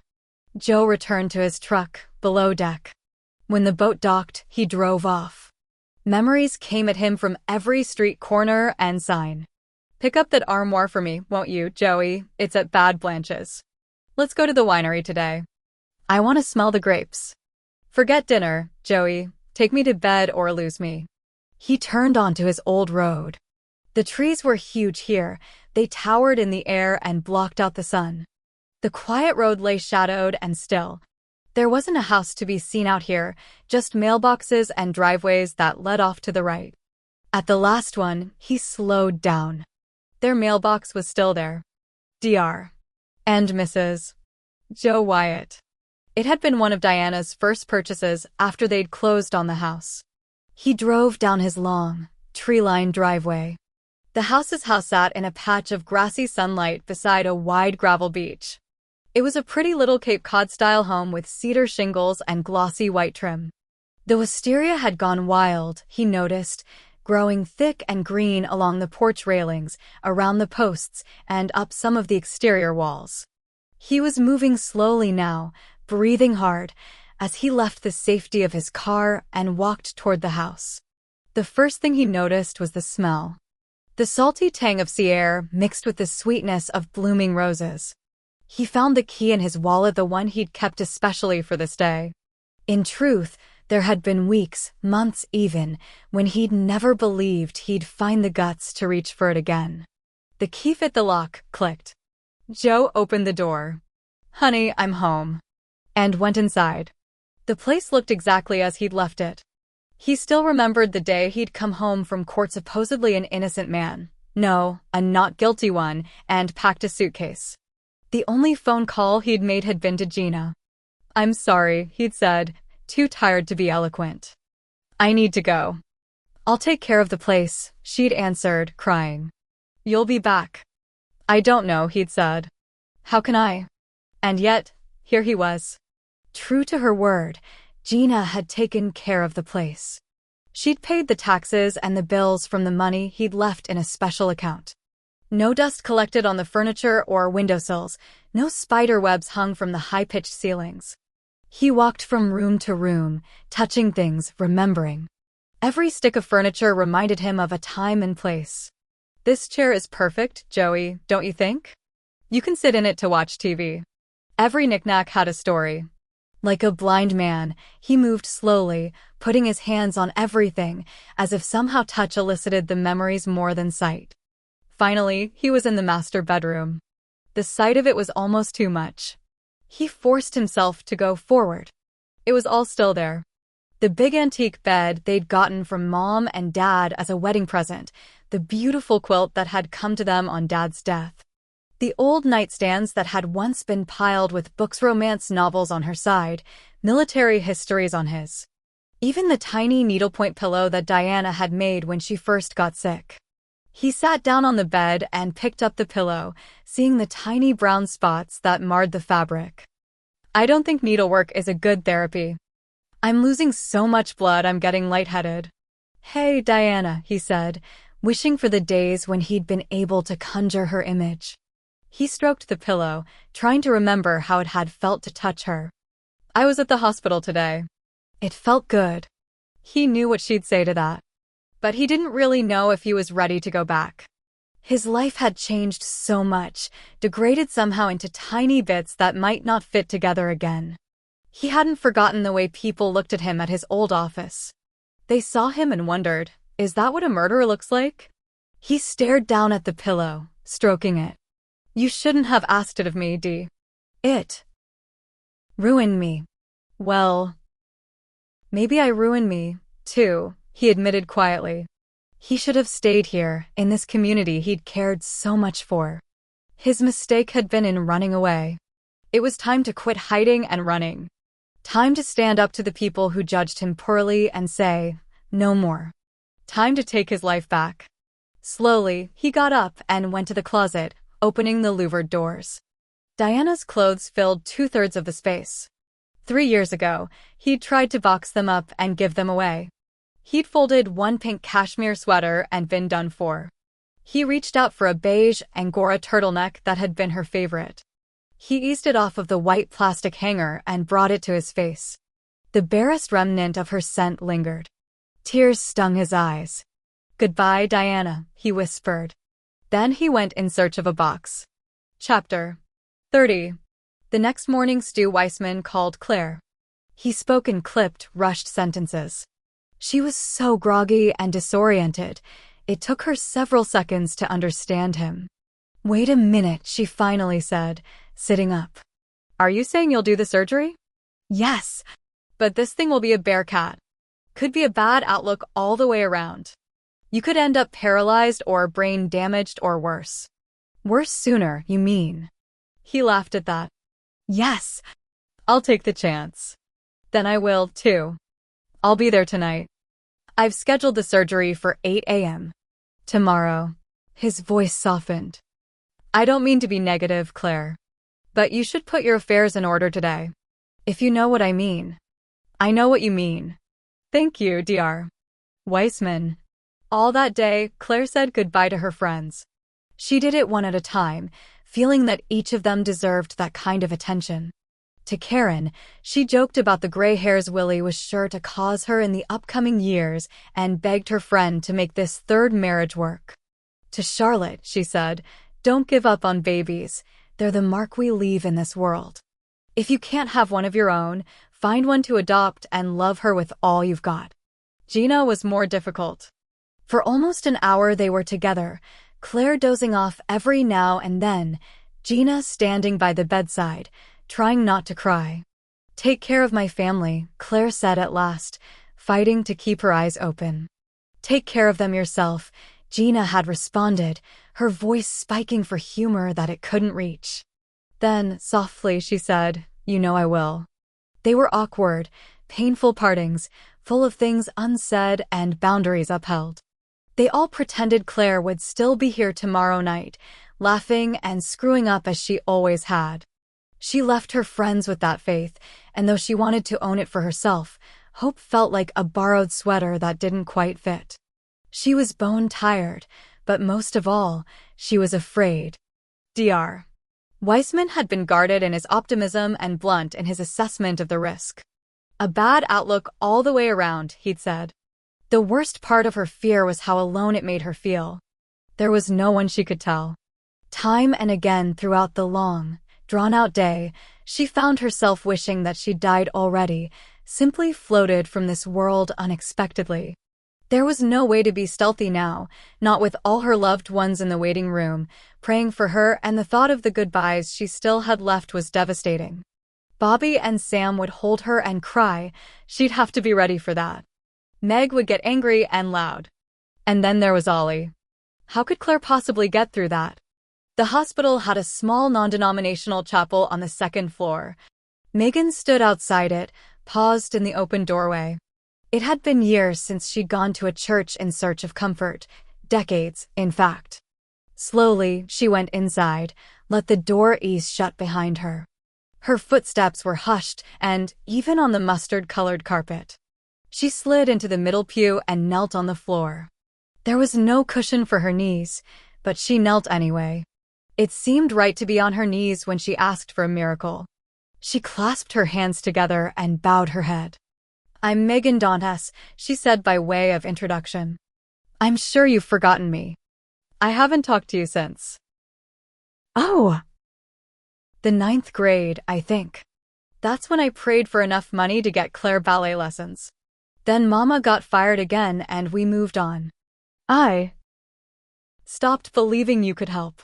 She thought of Claire upstairs, so pale and tired-looking in that hospital bed, and of the risks the surgery entailed. She's one of the good ones, God. Please. Protect her. Don't let Ollie grow up without her mom. She squeezed her eyes shut. Tears slid down her cheeks and plopped on her hands. She wanted to say more, maybe find a way to bargain, but she had nothing to offer beyond desperation. Behind her, the door opened, closed. Someone walked down the aisle.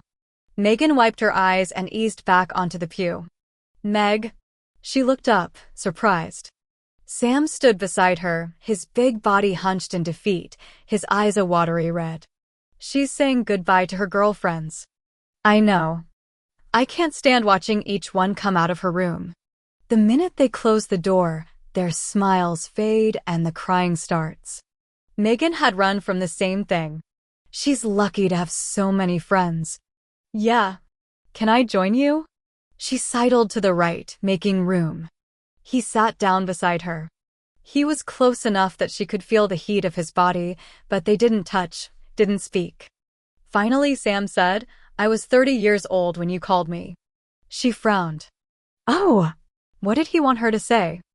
I had no brothers and sisters and no other children. I know that, Sam. You pointed it out every time I screwed up.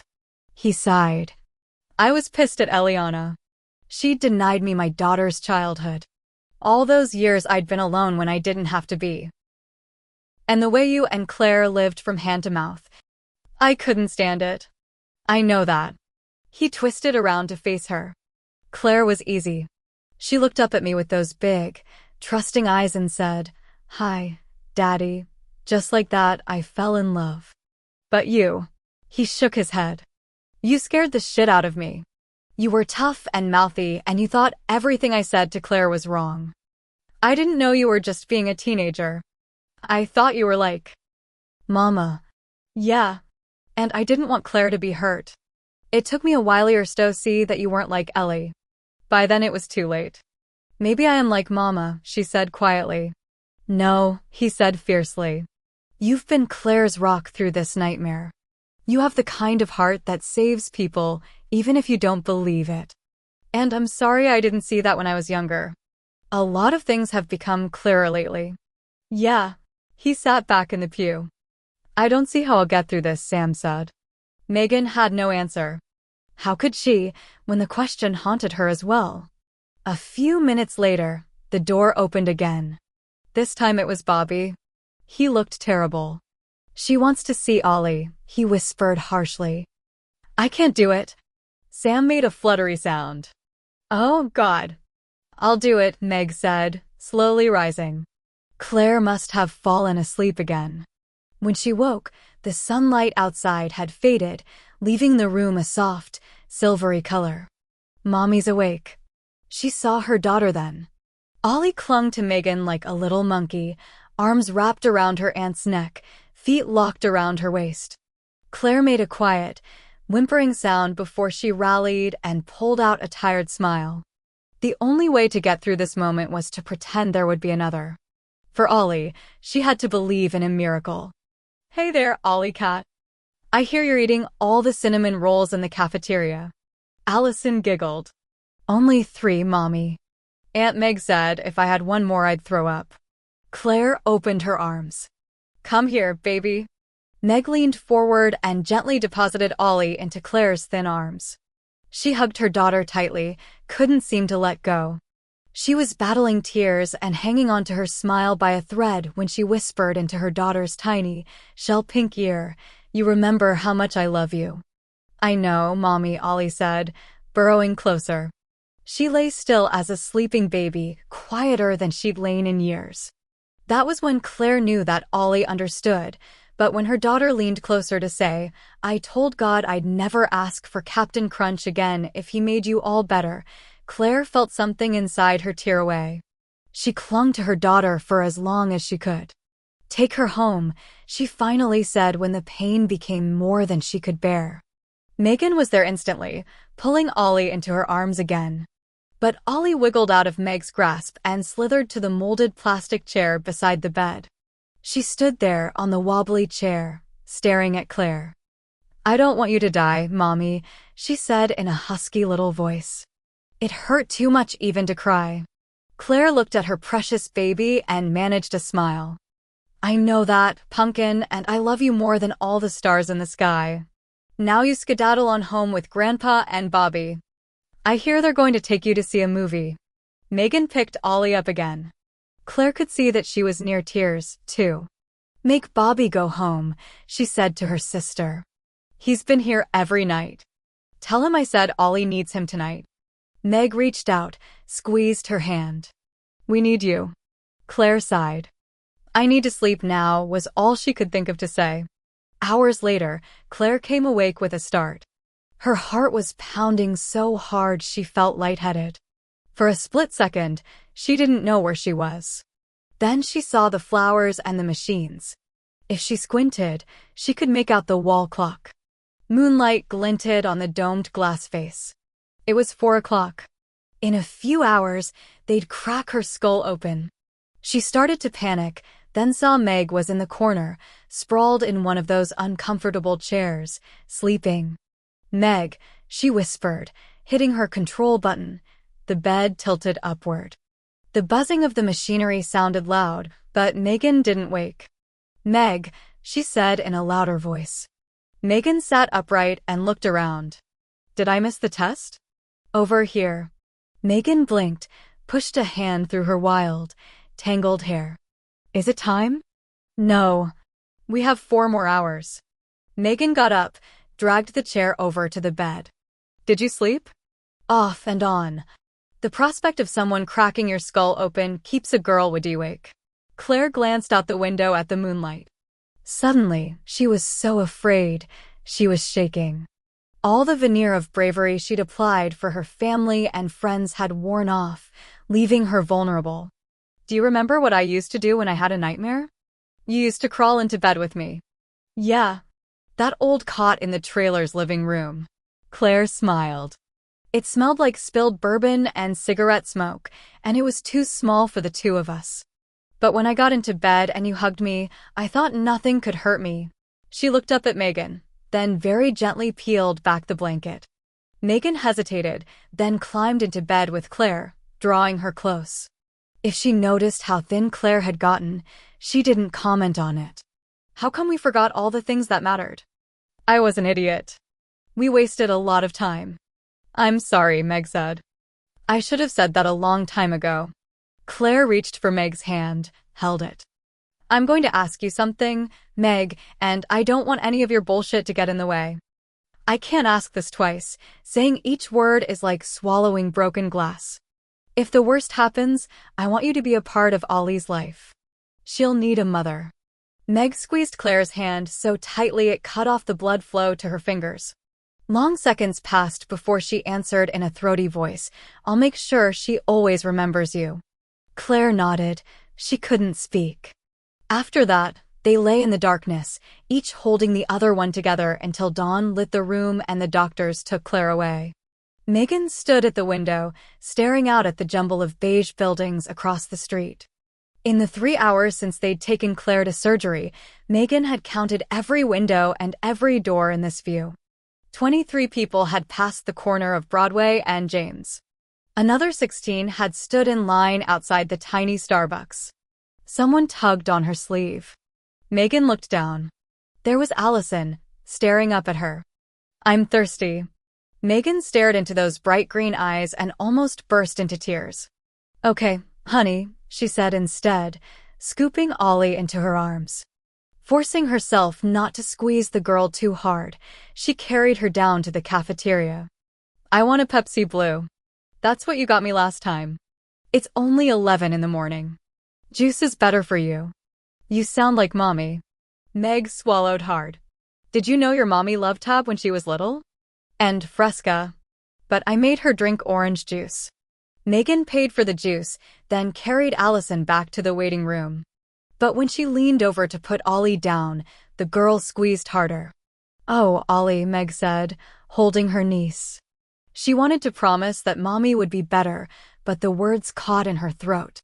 She sat down, still holding Ollie, and stroked her hair. Within minutes, the child was asleep. From across the room, Gina looked up, saw her holding Ollie, then went back to her crossword puzzle. Sam, Mama, Bobby, Karen, and Charlotte were playing cards. Joe sat off in the corner, reading a magazine. He hadn't looked up in hours, hadn't spoken to anyone. But then, none of them had spoken much. What was there to say?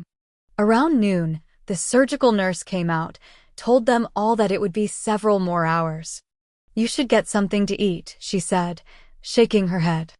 It won't help Claire if you all pass out. Sam nodded, stood up. Come on, he said to everyone. Let's get out of here for a while. Lunch is on me. I'll stay here, Megan said. Food was the last thing on her mind. Ollie needs the sleep. Bobby squeezed her shoulder. You want us to bring you something back? Maybe a sandwich for Ollie, peanut butter and jelly. You got it. When they'd gone, Megan leaned back in her chair, rested her head against the wall. In her arms, Ollie snored quietly. It seemed like yesterday that Meg had held Claire this way, telling her baby sister that everything would be okay. It's been almost 4 hours, damn it. What are they all doing in there anyway? Meg looked up. Mama stood there, holding an unlit Virginia Slims cigarette. Her makeup had faded a little, been smudged off in places, and without it, she looked faded, too.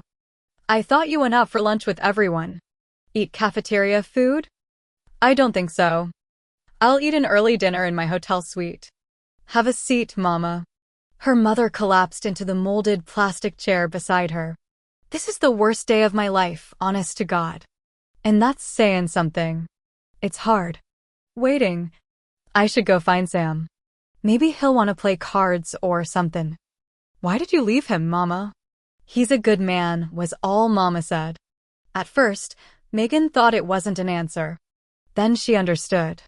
Mama had run away because Sam was a good man. Megan could relate to that kind of fear. There are things I should have said, Mama whispered, gesturing impatiently with her unlit cigarette. But I never was too good without a script. None of us talks really well. And, thank God, talkin' doesn't change a thing. Mama stood up suddenly. Talkin' to reporters always cheers me up. Bye, Maggie. I'll be across the street when her voice trembled. Y'all hear that she's fine. With that, she sailed out of the waiting room, her smile Hollywood bright. 1 hour bled into the next until finally, around 4 o'clock, Dr. Weissman came into the waiting room. Megan was the first to see him. She tightened her hold on Ollie and got to her feet. Bobby stood next, then Sam and Mama, then Joe, Gina, Karen, and Charlotte. In a silent group, they moved toward the doctor, who rubbed a hand through his thinning hair and managed a tired smile. The surgery went well. Thank God, they whispered together. But she's a long way from out of the woods. The tumor was more invasive than we thought. He looked up at Joe. The next few hours will tell us more. Chapter 31. Claire woke up in recovery feeling groggy and confused. A headache pounded behind her eyes. She was about to hit her call button and ask for an Advil when it struck her. She was alive. She tested her memory by counting to 100 and trying to list all the towns she'd lived in as a child, but she'd only made it to Barstow when the first of the nurses came in. After that, she was poked and prodded and tested until she couldn't think. Her family took turns sitting with her. 2 of her most vivid post-surgery memories were of Bobby, sitting by her bed, holding an ice pack to her head for hours at a time, and of her dad, feeding her ice chips when she got thirsty. Megan had brought in Ollie's newest drawing. This one was 3 brightly colored stick figures standing by a river. In an uncertain scrawl across the bottom it read, "I love you, Mommy." By the second full post-op day, Claire had become irritable. She hurt now, her body ached everywhere, and the bruises on her forehead from the iron halo had begun to throb like hell. They wouldn't give her much in the way of pain medication because they didn't want to mask any surgical aftereffects. "I feel like shit," she said to Megan, who sat in the chair by the window. "You look like shit." Claire managed to smile. Again with the bedside manner. "Do you think they'll come soon?" Megan looked up from her book, which Claire noticed was upside down. "I'll check again." Meg put the book down and stood up as the door opened. Claire's day shift nurse, Dolores, walked into the room, smiling. She was pushing an empty wheelchair.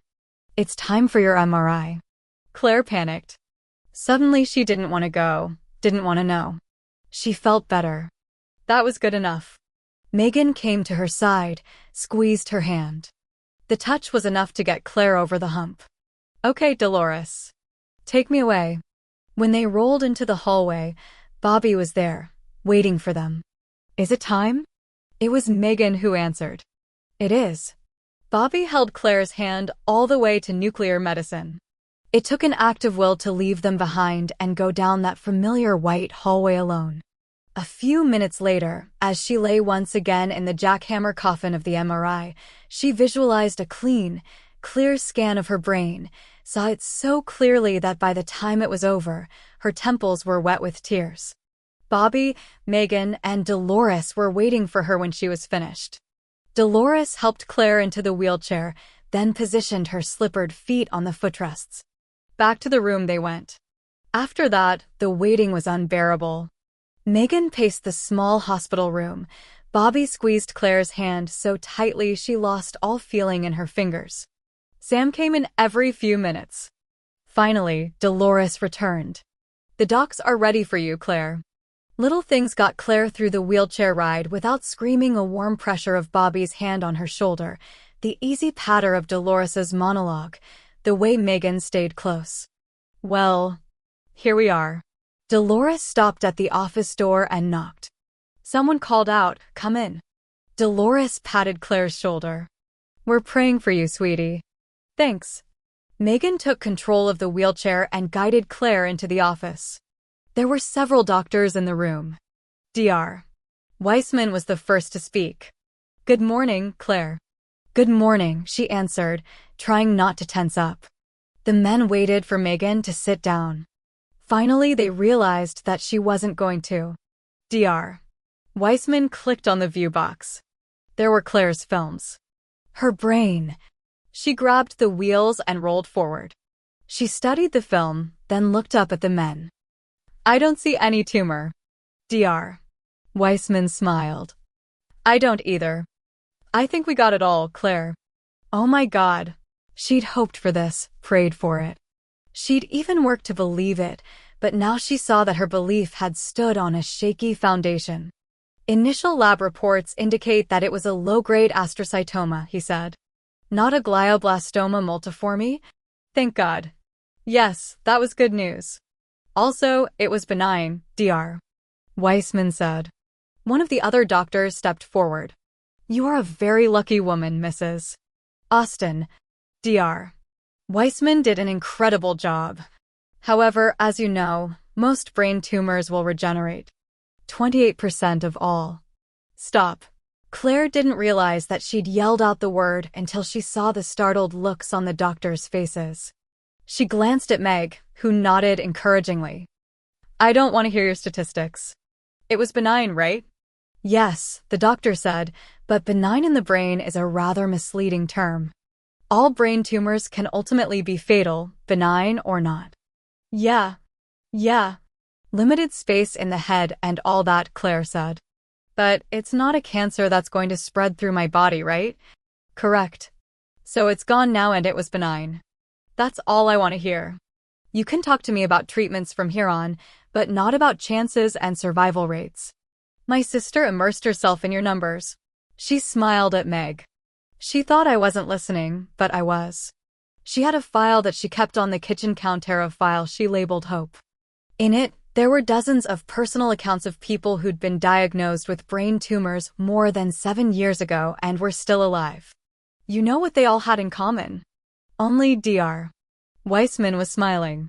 They'd all been told they'd live less than 6 months. You guys are like Seattle weathermen in June. All you ever predict is rain. But I'm not taking an umbrella with me. My future is sunny. Dr. Weissman's smile grew. He crossed the room and bent down to her ear. Good for you. She looked up at him. There are no words to thank you. Joe Wyatt is the man you should thank. Good luck to you, Claire. As soon as she was back in her room, Claire broke down and cried. She couldn't seem to stop. Bobby held her tightly, kissing her bald head, until finally she looked up at him. I love you, Bobby. He kissed her fiercely. She clung to him, then whispered in his ear, Go get our little girl. I want to tell her mommy's going to be okay. He hurried out. You were amazing in there, Meg said when they were alone. My new motto is, don't screw with Baldy. I won't, Meg grinned. Claire reached for her sister's hand, held it. Thanks. Meg kissed Claire's screw-marked forehead and whispered, We're sisters. It was answer enough. I'll go get Mama now. She'll probably bring a film crew. With a smile, Megan left the room. The tumor is gone, Claire practiced saying aloud to the empty room. Then she laughed. Megan found everyone in the cafeteria. Bobby was already there, talking to Sam. Mama was at the food line, signing autographs. The Bloozers and Allison were sitting in the corner, talking quietly among themselves. The only one missing was Joe. And there I was, Mama was saying to a rapt audience, all ready to take the stage in a dress that wouldn't zip up. I am not, she said, laughing prettily, a flat-chested woman, so y'all can imagine. Mama? Megan said, touching her arm. Mama spun around. When she saw Megan, her painted smile faded. For a moment, she looked smaller, vulnerable. Little Joni Jojovich from the wrong side of the tracks in Detroit. Well, she whispered. Go on up, Mama. It's good news. Mama sighed heavily. Of course it is. Y'all were so dramatic. She turned back to her audience. I hate to leave in the middle of a story, but it seems my daughter has made a miraculous recovery. I am reminded of a television movie I once did where... Megan walked away. Auntie Meg, Allison said, jumping up, throwing herself at Meg, who scooped her up and gave her a kiss. My mommy is all better. At that, another whoop went up from the Bloozers. "Come on," Gina said to her friends. "Let's go see Claire." Bobby walked up to Megan. "Come on, alligator," he said, pulling the little girl into his arms. "Let's go kiss Mommy." He started to walk away, then paused and turned back. Very gently, he kissed Megan's cheek, whispered, "Thank you." Megan closed her eyes, surprised by the depth of her emotion. When she looked up again, through a blur of tears, Sam was coming toward her. He moved slowly, as if he were afraid his legs would give out. He reached out, touched her cheek. It was a long moment before he said softly, "I'll expect you at the house this Thanksgiving. None of your lame-ass excuses. We're family." Meg thought of all the years she'd declined Claire's offer, and all the years one hadn't been extended. Then she thought of last Thanksgiving, when she'd eaten Raisin Bran for dinner by herself. All that time, she'd pretended that she wasn't lonely. No more pretending for her, and no more being alone when she had a family to be with. "Just try and keep me away." Sam nodded and kept walking. She saw that he looped over by the food line and grabbed Mama's arm, dragging her away from the crowd. She blew air kisses as she stumbled along beside him. Megan stood there a minute longer, uncertain of where she should go. "Joe." She ran through the hallways, smiling and giving thumbs-ups to the nurses and aides who had become more than friends in the past few weeks. In the waiting room, she skidded to a stop. It was empty. The magazine he'd been reading lay, still open, on the table. She glanced back down the corridor, but Claire didn't need her right now. There would be time for them later, when the excitement had dimmed and real life returned. There was a lifetime left for them. Right now, what Claire needed was clothes to wear home from the hospital. Megan went to the elevators and rode down to the lobby, then headed outside. She couldn't wait to call Elizabeth with the news. It was a glorious, sunny day. Everything about the city felt sharper, cleaner.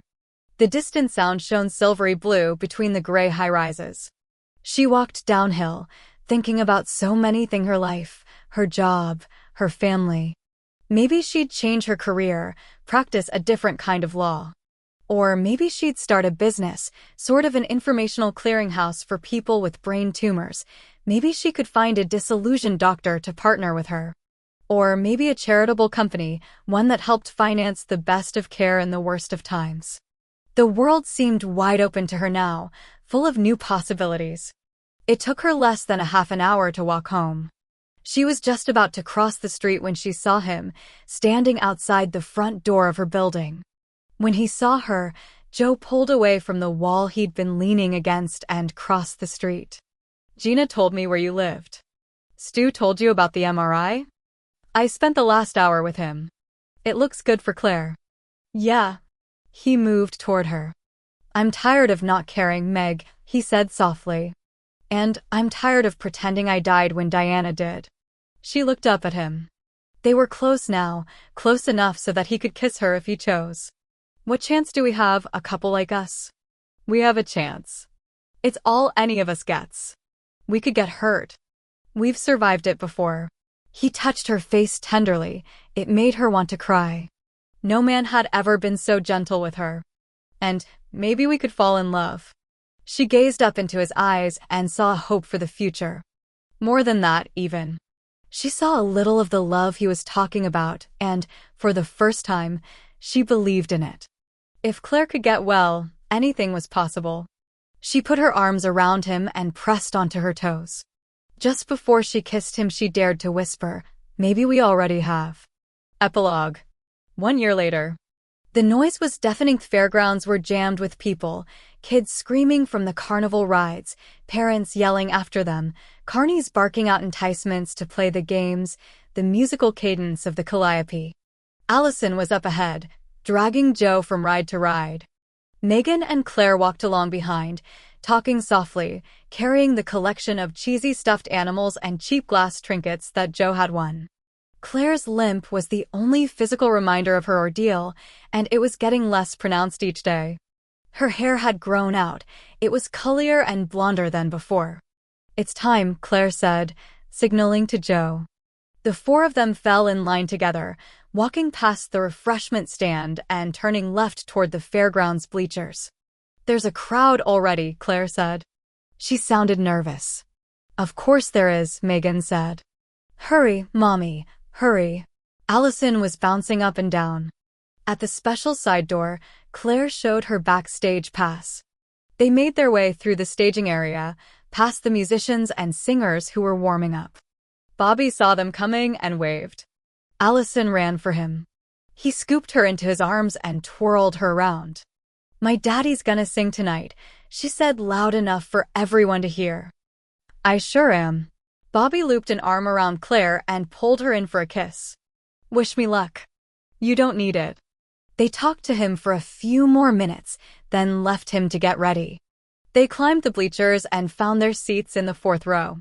Megan helped Claire sit down. Her sister was still unsteady sometimes. "Kent Ames called last week," Claire said. "Mama ripped him a new one for canceling Bobby's contract. She's been cussing him out for months." "I know. Last week she told him she'd gotten Bobby an audition at Mercury Records." Kent Ames threw a fit. "It seems he wants to give Bobby another chance after all. Said he hopes Bobby's priorities are straight this time." Claire smiled. A man took the stage and announced, "Bob by Jack Austin." The crowd applauded politely. Allison jumped up and down, screaming, "Yay, Daddy." Bobby leaped up on stage with his guitar. He scanned the audience, found Claire, and blew her a kiss. "This song is for my wife, who taught me about love and courage. I love you, baby."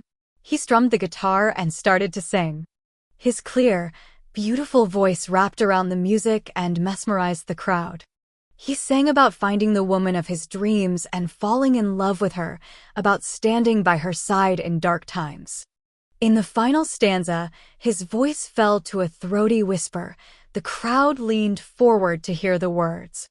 "When I saw you stumble over rocks along the way, I learned the truth of real love and the gift of one more day."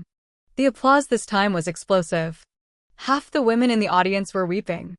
Megan put an arm around her sister. "I told you he'd make a great husband. I liked that guy from the first moment I saw him." Claire laughed. "Yeah, right. And what about you and Joe? You guys are practically living together. It looks to me like maybe there's a prenuptial agreement in your future." Megan looked at Joe, who was on his feet, clapping. Allison was in his arms. Since he'd started practicing medicine again, he said anything was possible. They'd taught each other to believe in love again. "A prenup? Me? No way. We were thinking about a small wedding. Outside. Where it rains. Where bugs breed. That outside. Maybe with hamburgers and hot dogs and Gina's potato salad." They both said it at the same time and laughed. "Yeah," Megan said, leaning against her sister. "That kind of wedding.